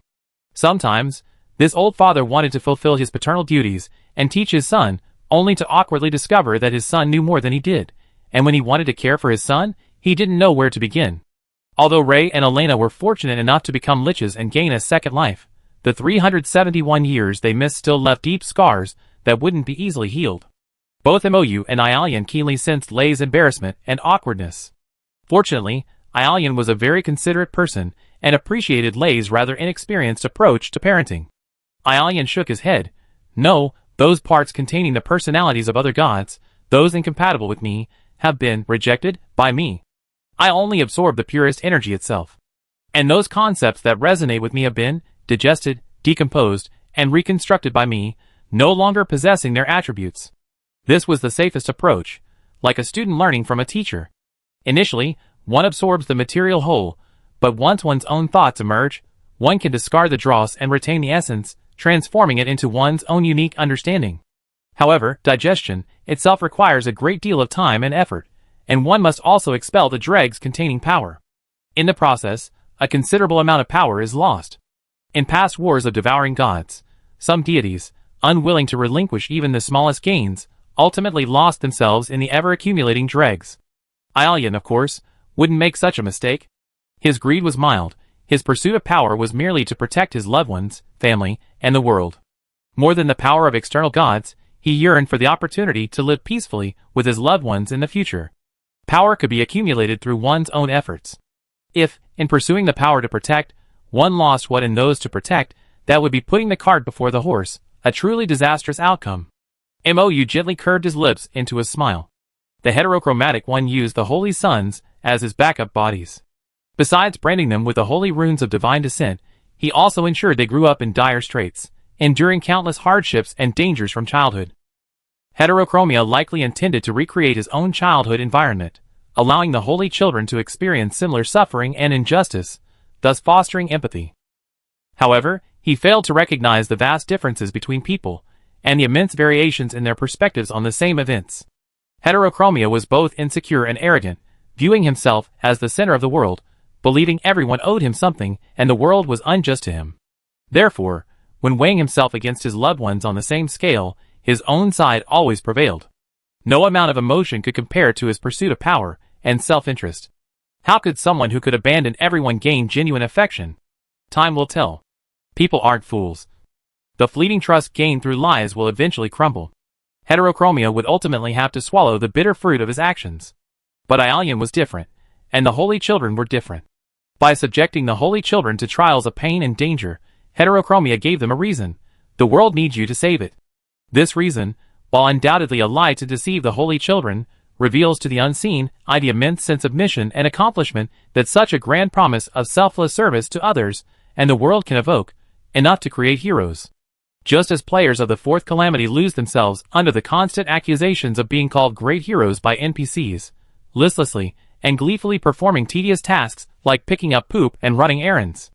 Or like office workers enduring sleepless nights of overtime, unable to spend time with family, under the promises of promotion and raises, year-end bonuses, and paid leave from their bosses. As long as people have hope and a goal, even if that hope is merely a mirage, as long as their unwavering belief remains, they can continue to strive upwards and forwards. The holy sons not only firmly believed in the lie of the heterochromatic eyes to save the world, but their obsession with it far exceeded the scope of the lies fabricated by the heterochromatic eyes. They found a unique path to save the world, transforming the heterochromatic eyes' casual lie into a truly feasible mission. Even though countless holy sons fell on this thorny path, they paved a possible path to survival with their own blood and lives, then placed all their hopes of completing this path on Aelian's shoulders. Aelian did not grow into someone who could empathize with the heterochromatic eyes, as the heterochromatic eyes had hoped for. He steadfastly adhered to the holy son's path. Despite being wounded and overwhelmed, Aelian's scales would never tip in his favor. Aelian did not understand the heterochromatic eyes, and he could never empathize with them. In the silver-haired knight's eyes, the lives of family, clansmen, and even strangers are always more important than his own interests. Therefore, he would never harm another's life simply because he feels bullied or ignored. There are so many ways to resolve problems in the world. Conflicts can be resolved through words, communication, and good deeds. Why choose the path of harming lives? Knowing that such evil people exist is one thing, understanding, empathizing, and accepting them are quite another. Having witnessed too many innocent deaths, Aelian would never make such a choice, and he couldn't possibly understand the heterochromatic eye's ability to make such a decision so easily. The heterochromatic eye's attempt to increase his leverage in the devouring god war was flawed from the start. Now it seems the heterochromatic eye has shot himself in the foot. Chapter 1225. Why is the person with the heterochromatic eyes so certain that the holy sons will make the same choice as him? Elena asked, puzzled, after hearing Mou's explanation. That's because heterochromia is someone who always prioritizes their own interests and never empathizes with others, Mou explained. Such a person has an extremely narrow perspective. They believe their own choices are the only correct answers, and anyone in their situation would make the same choice. Mou shook his head. Of course, that's not the case. It's just that heterochromia can't see other possibilities. Just like Xerac back then, in his tribe, he only saw the bad his people did to him, selectively ignoring their good deeds, thus amplifying his hatred infinitely. In fact, he didn't only have one choice, he just refused to acknowledge that other possibilities existed. MOU looked at Ialian. If you were in that tribe back then, in Xerac's situation, what choice would you have made? Ialian didn't need to think at all. Tell people that disaster was coming, urge them to escape, and use all your strength and means to save as many people as possible. Ryzen nodded approvingly, while Elena smiled knowingly. Even if those people ignore you, hate you, and treat you unfairly because of your father's sins? MOU continued to ask, then turned to Lei. It's just an example, not that you have any problems. Lei waved his hand, indicating that he didn't mind. In fact, he was quite curious about his son's thoughts, but he already had a guess in his heart. Ialian remained undeterred. I must save them, regardless of whether they hate me or I hate them. Human life is paramount. How can such an important matter be compared to personal preferences? If someone I dislike were in danger in front of me, I might save them, and then punch them a few times, but I would never joke with a human life. MOU's admiration deepened. This was his Ialian, always clear-cut, always prioritizing the greater good, never letting personal feelings cloud his judgment, impartial, and utterly principled. If I were in Xerac's situation, Ialian continued, if others treated me unfairly because of prejudice, I would confront them and prove myself through my actions until they saw not others' causes and effects, but the real me. Therefore, I have never been able to understand why Heterophora rejected everyone in his tribe without ever making an effort. Among countless paths with infinite possibilities, he insisted on choosing the one that harmed others and himself, the one with endless consequences. The tragedy of the Ithaca tribe ultimately became a predetermined calamity because of this decision. Every choice a person makes at any moment will affect their entire life, Elena sighed. Every consequence is the result of the causes people planted in the past. This might not be such a bad thing, MOU said to Ialian. You are a true gentleman, and he is a true villain. The Heterochromatic Eyes Project's plan to achieve victory in the God-devouring war by gaining your resonance and approval is bound to fail. In this way, you are a little safer. Although Ialian is a seemingly innocent, but actually cunning individual, his so-called blackness is nothing more than a matter of assessing the situation and manipulating people's hearts. When it comes to matters of principle, a knight will never back down an inch. Whether judged by his actions or his heart, he was undoubtedly a gentleman. A duel between a true gentleman and a villain, if planned well, might even be a chance to turn the tables on the heterochromatic. MOU scratched his chin, as if he had grasped a glimmer of inspiration, but to orchestrate a trap for the heterochromatic in front of a mischievous evil god was no simple matter. It required careful consideration, and could not be taken lightly. Anyway, I'm just glad you two are safe and sound. Elena clapped her hands happily, then said with a touch of sadness, your father and mother are not as high level as you now, and we've been dead for over 300 years. Now we can't keep up with the times, we don't understand those adventurers or new technologies, we have to learn everything from scratch. Although we can't help you much, whenever and wherever you need us, we will be by your side with all our love. She pulled Lei along, gently embracing her son and MOU. You two both have the world in your hearts, you are meant to save. Those who save the world, those who bear the weight of the world on their shoulders. We will not interfere with your decisions. Whatever you choose to do, we will firmly support you. However, in the face of this greater cause, please do not forget to consider your own safety. I'm not saying this entirely out of a mother's selfishness. If the world's forces lose any one of you, it will be difficult to achieve final success. She turned to Ialian and said, Therefore, son, trust your Lord, protect him, rely on him, and rely on us.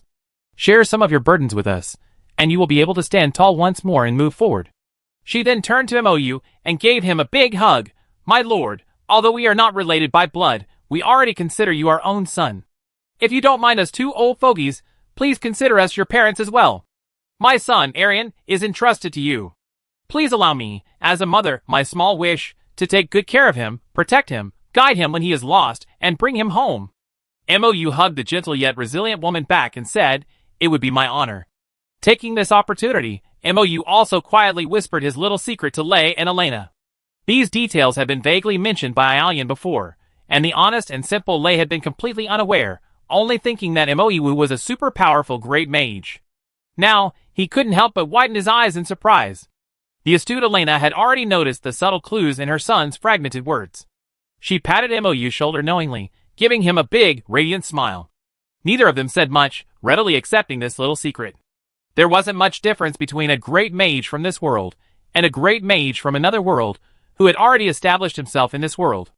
The only difference was that the great mage's unfathomable knowledge base now included a large portion of knowledge from another world, areas beyond the reach of these two elders. A little more or less made no difference. As saviors chosen and recognized by the world's consciousness, what need was there to discuss their origins? Once we finish dealing with the elves, we go back to AMT County, Elena said animatedly, and then focus on managing my vegetable shop.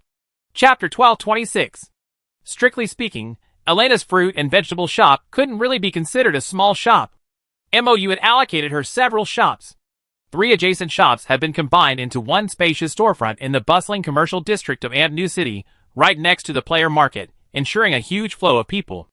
The other 2 shops were located in the NPC's residential area in the northeast of the city and in the factory dormitory area in the south, supplying the daily needs of the surrounding NPC residents and canteen.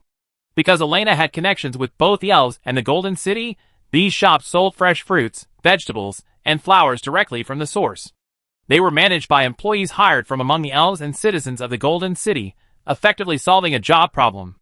Most adventurers are self-sufficient, and the stable direct-from-origin supply chain that Elena created primarily targets the NPCs of AMT County.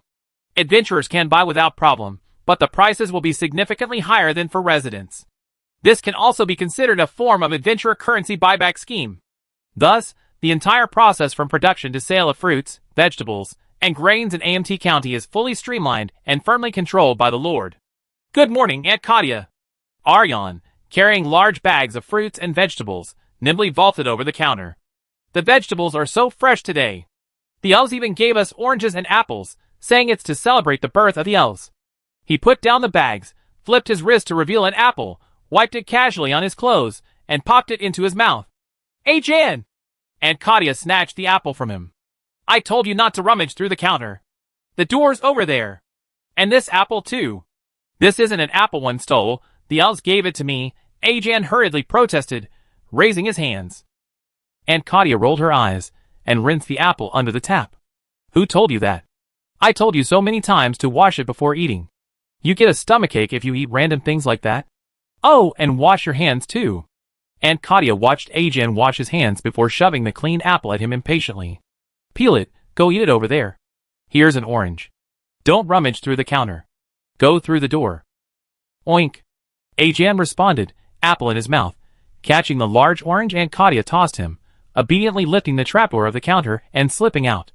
Since arriving in AMT County, the former slave Ajan had been well fed and clothed, his nutrition improved, and his thin frame began to grow. Over the past few months, he had grown considerably taller, and with the assassin training arranged by the Lord, he had even developed well-defined muscles. He was no longer the skinny, homeless child whose appearance was far beyond his years. He had long since saved enough freedom points to buy his freedom, and was now a free man. However, he still worked diligently for the Lord, serving as a junior assassin instructor for adventurers and an assassin training officer for the city defense forces. In his spare time, he would work at the canteen, helping Aunt Katia buy groceries to earn some pocket money. Every few days, he would also attend advanced assassin training courses at the Destiny Circus in Losel City. It was said that if one studied well, there was even a chance to ascend to godhood. He loved this vibrant city, and he loved his stern-faced but kind-hearted Aunt Katia. Even though she often scolded him, he wasn't unhappy at all. Ajan understood that Aunt Katia's sharp tongue but kind heart were full of guidance and care in her scolding. The people in the city didn't discriminate against his profession. Of course, Ajan had to abide by the city's laws, and couldn't use his thieving skills on people indiscriminately. However, the adventurers quite enjoyed his demonstrations. New adventurers would exclaim in surprise and delight upon first seeing his performance, sometimes even asking him to steal something from them. Well, the Lord said that performing was part of his job. As long as he made the adventurers happy, he could earn money. Ajan accepted this well.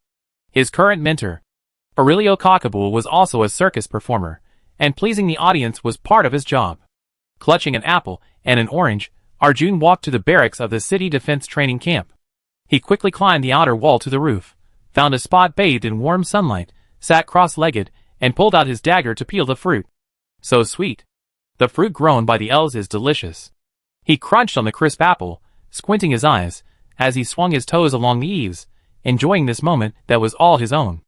Arjun. Someone called from downstairs. Arjun turned and saw two familiar adventurers. He remembered their exceptional assassin talent. They learned faster than he did. Did you need something? Arang poked his head out. I don't really want to go down. Why don't you come up? The two adventurers didn't hesitate at all, quickly climbing to the roof. The hidden old man looked around. Wow, this is perfect for isolating yourself. Arang? ? Isolate himself? Arang suddenly felt a little uneasy. Was he going to lose this treasure trove of a secluded spot? We brought you some local specialties. The hidden old man said, magically producing a large bag of food, instantly dispelling Arang's worries about the future. As long as someone brings him food, Arang doesn't mind sharing this rooftop with them at all. So many foods I never seen before. Arjun excitedly rummaged through the bag, examining each item. Is all this food from the Church of Light? Sort of, said Tranquil Sea. We raided a camp and got quite a bit. We had the druids purify it, and checked it with identification magic, so it's safe to eat. I personally recommend this grilled lamb jerky, stir-fried sunflower seeds, and finger sausages, said the hidden old man. They all taste great. Oh, the sausages are made of beef, we confirmed that. They're probably called that because they're cut into finger-sized pieces for easy handling, maybe. They're really delicious. Arjun tried a few, his eyes immediately lighting up. Thank you so much. I didn't expect you to remember me. We raided an entire bar, said the hidden old man. We have a huge pile of these snacks, more than we could eat ourselves, so we share some with you. The hidden old man had a deep affection for this mentor NPC who had introduced him to the world of assassins, and he would return to visit every now and then. By the way, have you heard anything interesting happening in the city lately? Asked Tranquil Sea. Chapter 1227. A lot has indeed happened recently. Arjun thought for a moment, then counted on his fingers. I was just talking to Aunt Katia about it. Several new fruit and vegetable shops have opened in town. Apparently, the owner is the Lord's mother-in-law, and they're having a promotion these days because of the birth of the little elf. Their fruits and vegetables are delicious and fresh, highly recommended, probably because of the little elf's birth. That grumpy elf Pharaohs has started smiling lately, and his attitude is much friendlier than before. The Lord's clumsy apprentice, DeCarlo, isn't clumsy anymore. He's learned many new spells, and yesterday he even set off magical fireworks for the children at school. Everyone says he might be the type to accumulate knowledge and skills before unleashing them, but some say it's probably thanks to the druids. I don't understand why the Lord's apprentice has changed. Being smarter has something to do with druids. Do druids make drugs that make people smarter? But isn't that something alchemists do? I think it's more like the developers are fixing a bug. The Tranquil Sea whispered in the hidden old man's ear. The hidden old man nudged him, and said to the bewildered Aryan, ignore him, continue. Oh! Aryan popped a sausage into his mouth and chewed. The affairs of the city have all been taken over by the council chamber staff. Old man Polly is planning to retire, and his eldest son has finally decided to move back from the Magic Federation with his family. Old man Polly is probably planning to hand over the tavern to his son. The inn is entirely in Mrs. Rodmus's hands. So NPCs can retire? The hidden old man's eyes widened, and he muttered under his breath, wait, old man Polly has a son? It's probably just a change of characters. It gets a bit boring with the same NPCs all the time. Tranquil Sea recalled, I remember the early village NPC setup was that the young people had all moved away to work elsewhere, leaving behind only the elderly, children, and shopkeepers.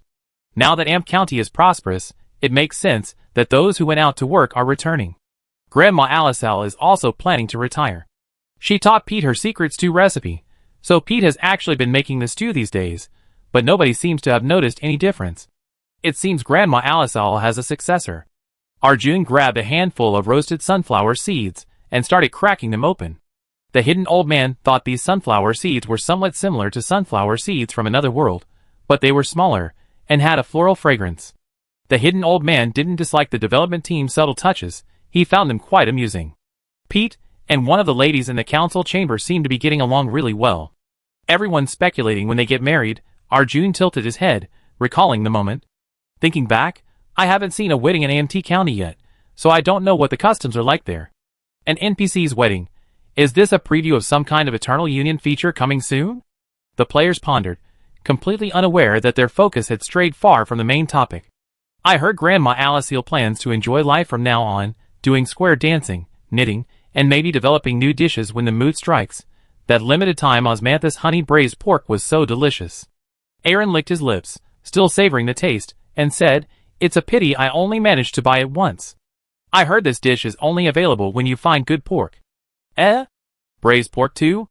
The hidden old man silently noted down the new dish, planning to try his luck at the butcher shop later. The clothing store, Lariana, in the city, together with the adventurers, has developed a new type of fabric. It's blue, thick, durable, and doesn't show dirt easily, perfect for rough work. It's supposedly called denim. I don't know why they named it that. The fabric is clearly woven from cotton. It has nothing to do with calfskin. What? They released denim clothes? Tranquil Sea was overjoyed. I have to get a set. Speaking of good food, the chef saint from Lawsell City has recently come to the county. If you're lucky, you might stumble upon his elusive shop. Legend has it that only those with a special destiny can see that shop, but I don't know if it's true. It's said that the chef saint's his sense of taste had mostly recovered thanks to the druid's treatment, but he always seemed to linger around New Golden City and Mermaid Village, never actually opening a shop in the new town. By the way, I heard that the culinary saint is a dragon. Is that true? Arjun looked at the two of them for confirmation, and seeing the two adventurers nod in unison, he exclaimed in surprise. A dragon, really? I thought it was just an urban legend. Aw, no, I absolutely have to find a chance to go to New Golden City and eat a meal made by the culinary saint.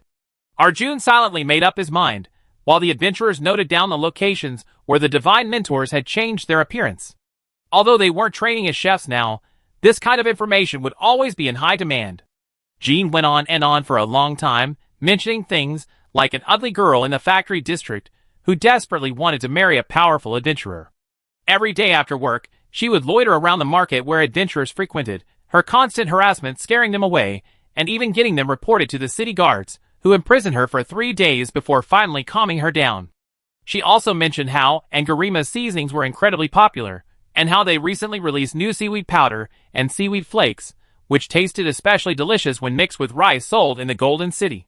Jean himself was a street thief, and after training as an assassin, his intelligence-gathering skills were top-notch. Not to mention, he recently been hanging out with Katia, the gossip queen of the town, and could rattle off all sorts of information without stopping for hours. The information A. Jiang gathers consists of trivial daily gossip, but these NPCs are all familiar faces to the adventurers. The hidden old man and the serene seaside listen with rapt attention while snacking. After all, who can resist the allure of gossip? It feels like young people in a village returning from working away from home during holidays, munching on sunflower seeds, and listening to the everyday chatter of their acquaintances, purely enjoying the gossip, without being questioned about their own lives. At these moments, the hidden old man has a strange sense of reality, as if this world truly exists. The development team's attention to detail is so perfect, it's as if every ordinary, unassuming native lives their life earnestly and diligently within the game, their vitality undiminished by the adventurer's shifting perspective, standing in a corner like discarded furniture, repeating their daily lines. He loves this feeling, and can feel the development team's sincerity. These meticulously crafted, almost nitpicky, subsequent plot points aren't even side quests, they're more like Easter eggs scattered throughout. Players may never discover these Easter eggs in their lifetime, but the development team has not skimped on the effort and resources they invested in them. Chapter 1228. It would be such a shame if these carefully crafted Easter eggs from the development team went unnoticed by the majority of players. The hidden old man and the tranquil sea, having eaten their fill of melons and snacks, said goodbye to Arjun, promising to visit him again with fresh food for a chat and gossip. They then embarked on their adventure afresh, brimming with new information, gossip, and freshly devised travel plans. They hadn't gone far when the hidden old man, preoccupied with something, said, "I want to start a thread on the forum, a compilation, recording the subsequent storylines of these NPCs. Even if just one more person sees it, these interesting Easter eggs shouldn't be missed." "Great," the Tranquil Sea volunteered. "I help too. After this thread is up, maybe even more players will join in." Adventurers are travelers wandering the world, performers of stories, and also observers and recorders of wondrous worlds. Humans are inherently complex beings, simultaneously embodying various identities. Each person is the protagonist of their own story, yet also a supporting character or an insignificant passerby in someone else's. Due to differences in personality, preferences, and playstyles, each player in this highly free game world can choose their own path. Some may focus on taking control and issuing commands, writing their own heroic life. Others may quietly observe, recording the minutiae of NPCs and players' lives. Still others may simply be oblivious to the world around them, enjoying the scenery and taking beautiful photos wherever they go. As long as they don't interfere with others' preferences and playstyles, everyone can find a place to belong here. Although the hidden old man repeatedly made it to the top of the server-wide announcements due to various coincidences, he preferred a less spotlighted approach. He would move slowly through the crowds, hood pulled up, unnoticed yet in control, a master of concealment, listening to whispered conversations and gathering intelligence. This is the true assassin.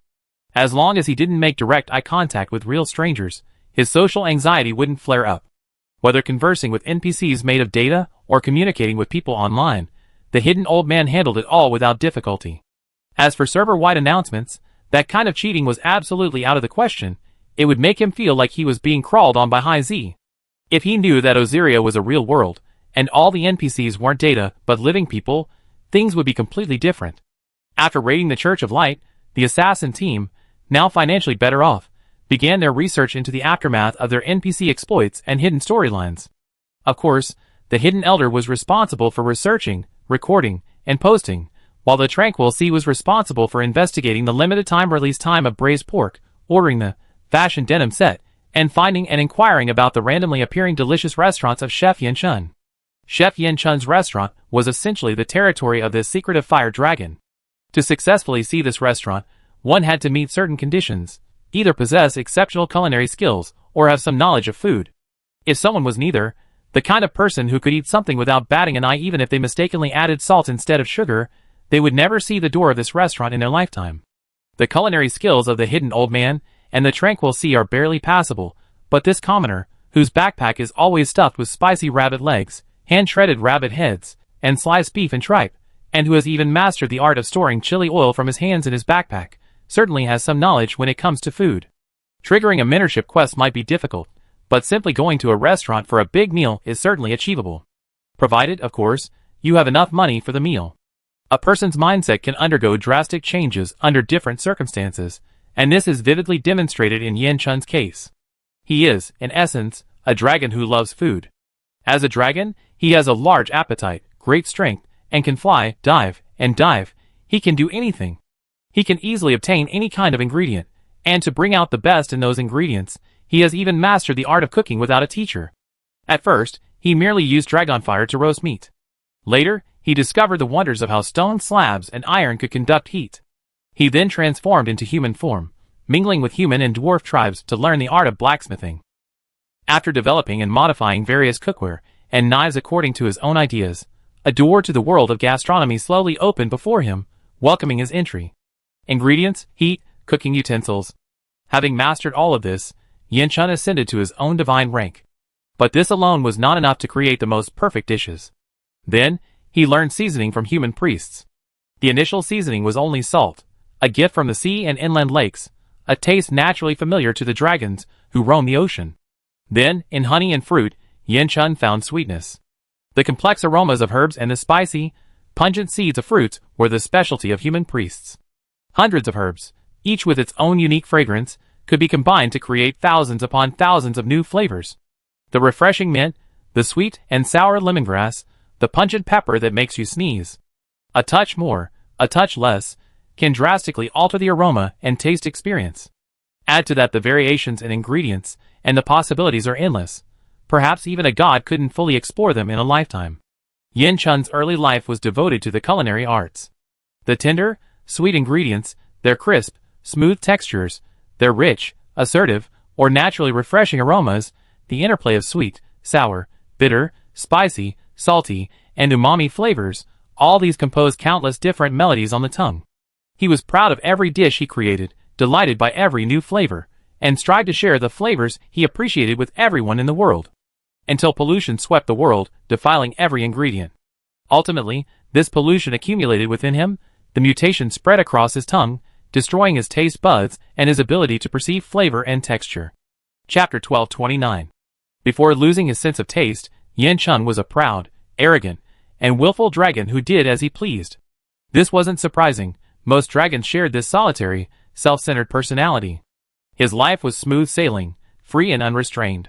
He ate whatever he wanted, cooked whatever he pleased, and despised anything that didn't respect food, as well as those short-lived creatures who didn't understand the true value of fine cuisine.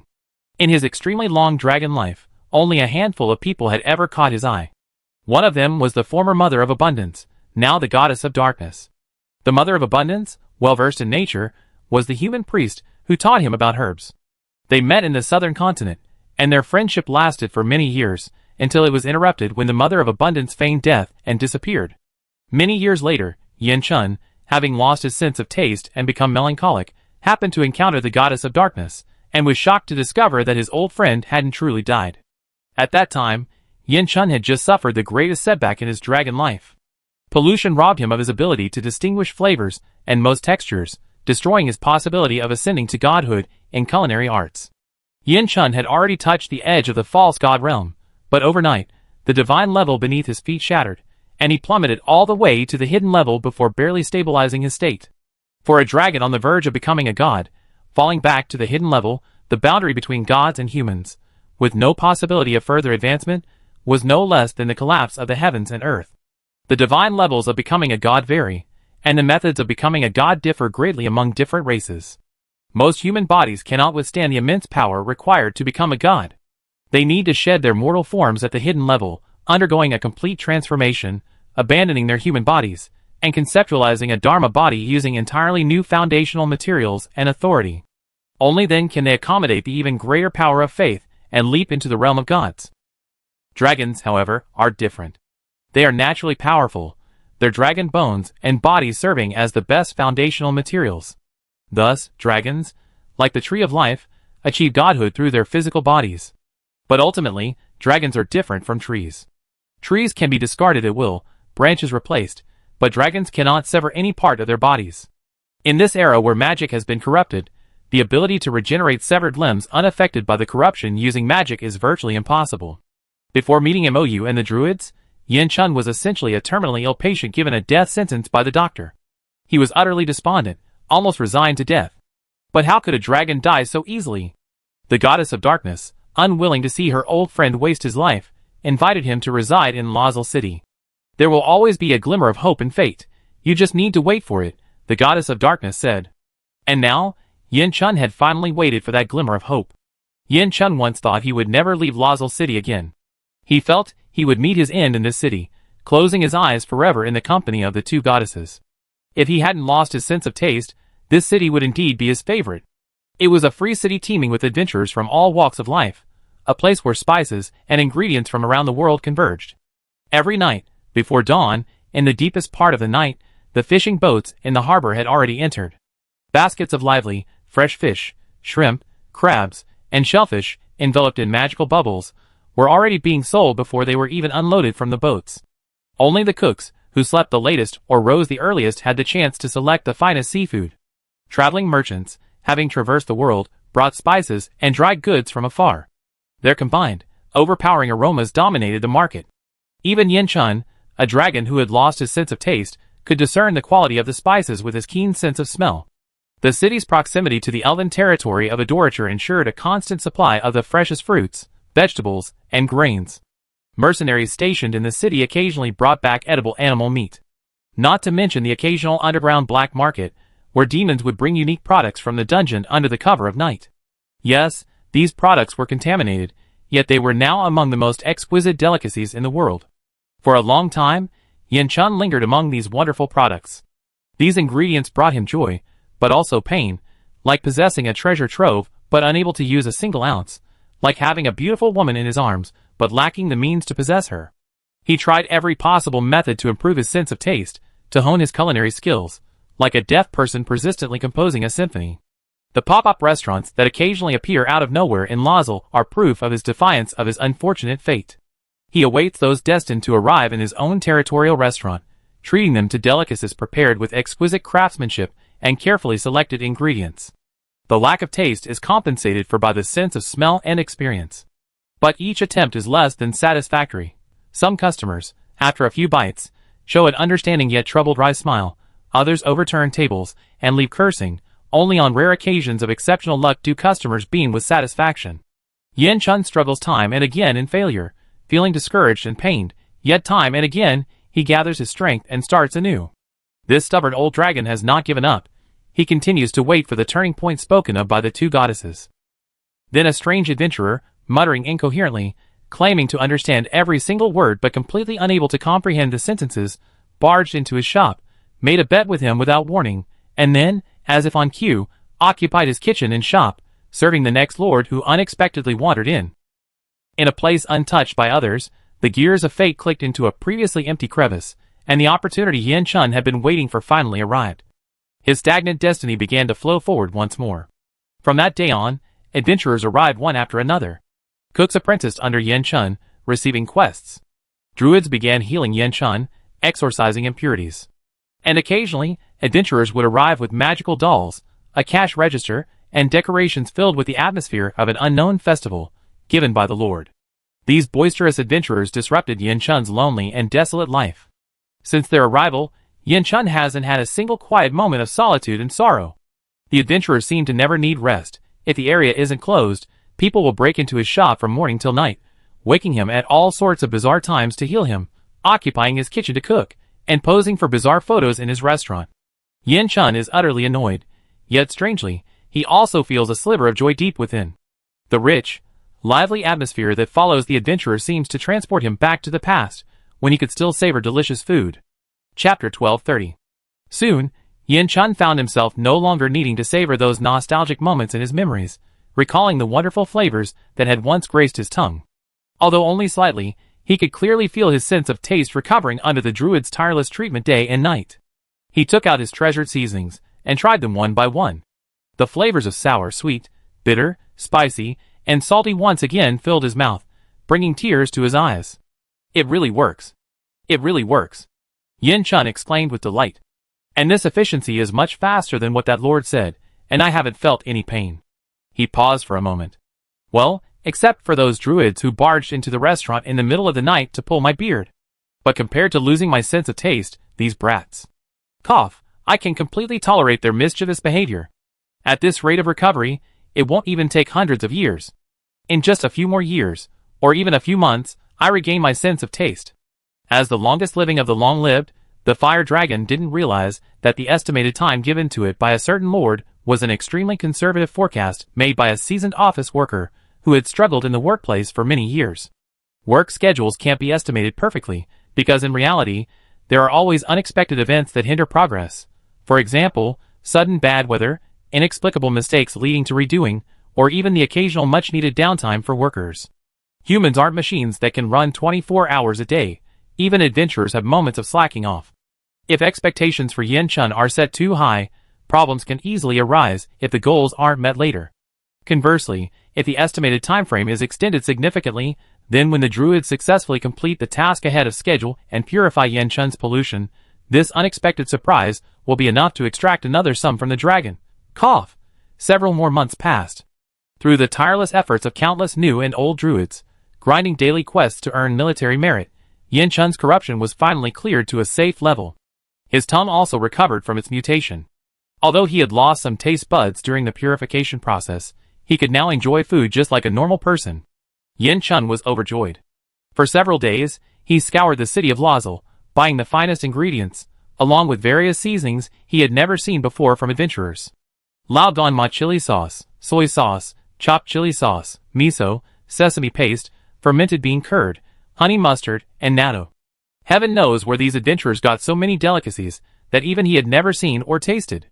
Then, he happily cooked for several days straight, the enchanting aromas attracting all the foodies of Lazel.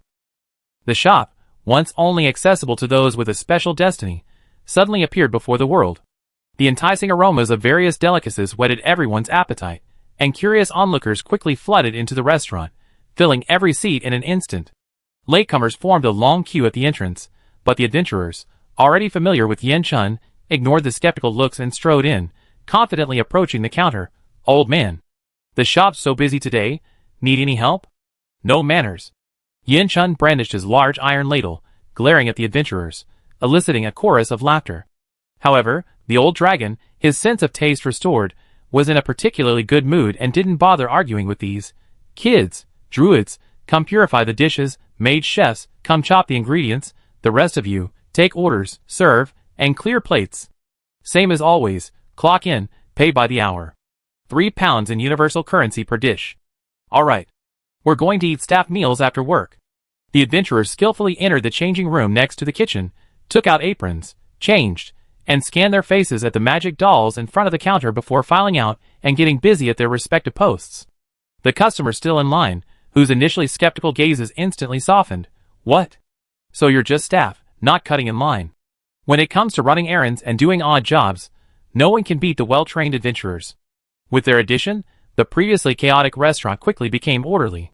The Fire Dragon's restaurant has never had a menu. Each customer only gets one dish, priced uniformly at £3, regardless of whether it's meat or fish. Yin Chun cooks entirely on a whim. Whatever the chef makes, the customers eat. This domineering style would normally easily provoke dissatisfaction from customers, but with the adventurers, that's not a problem. This is the pop-up restaurant of the hidden-level culinary master, Yin Chun. The adventurer waiter introduced with a smile to the bewildered customers. Think about it, a hidden-level chef. Where else can you get such skill for £3? Although there's no menu, eating here is a bargain. If you have any dietary restrictions, you can tell me in advance, and I arrange it for you when the dish is served. A bit expensive, but hidden level. I eat. The customer thought for a moment. I don't eat spicy food. One burly man glared. What kind of rip-off is this? Only one dish, no choice, and it costs £3? The adventurers politely pulled out their weapons. Everyone who enters is destined to come here. Your dish hasn't arrived yet. If you don't want it, you can leave anytime and give the opportunity to someone who needs it more. Of course, if you don't understand human language, we know a little bit of martial arts. The burly men, I eat/I leave, okay? The sign is finished. I put it at the entrance. The art student adventurers weren't to be outdone, quickly drawing the pop-up restaurant sign, with the Fire Dragon and prices drawn particularly eye-catching. Old Dragon has enough food to feed 500 customers. The kitchen helpers calculated, whoever takes out a sign for the end of the line, counts 500 people, and can persuade the rest to leave. Hey, don't forget our staff meals. The adventurer who picked up the sign whispered a hint. The vegetable chopper winked at him. Don't worry, we set aside extra for us, there's plenty. All the ingredients for the restaurant's dishes were personally selected and purchased by Yin Chun. Being as picky as he was, he wouldn't accept restocking from the adventurers. It was generally sold out. The adventurers often used the opportunity to earn some extra money while working and also get a free meal at the staff restaurant. They were already very familiar with all the procedures.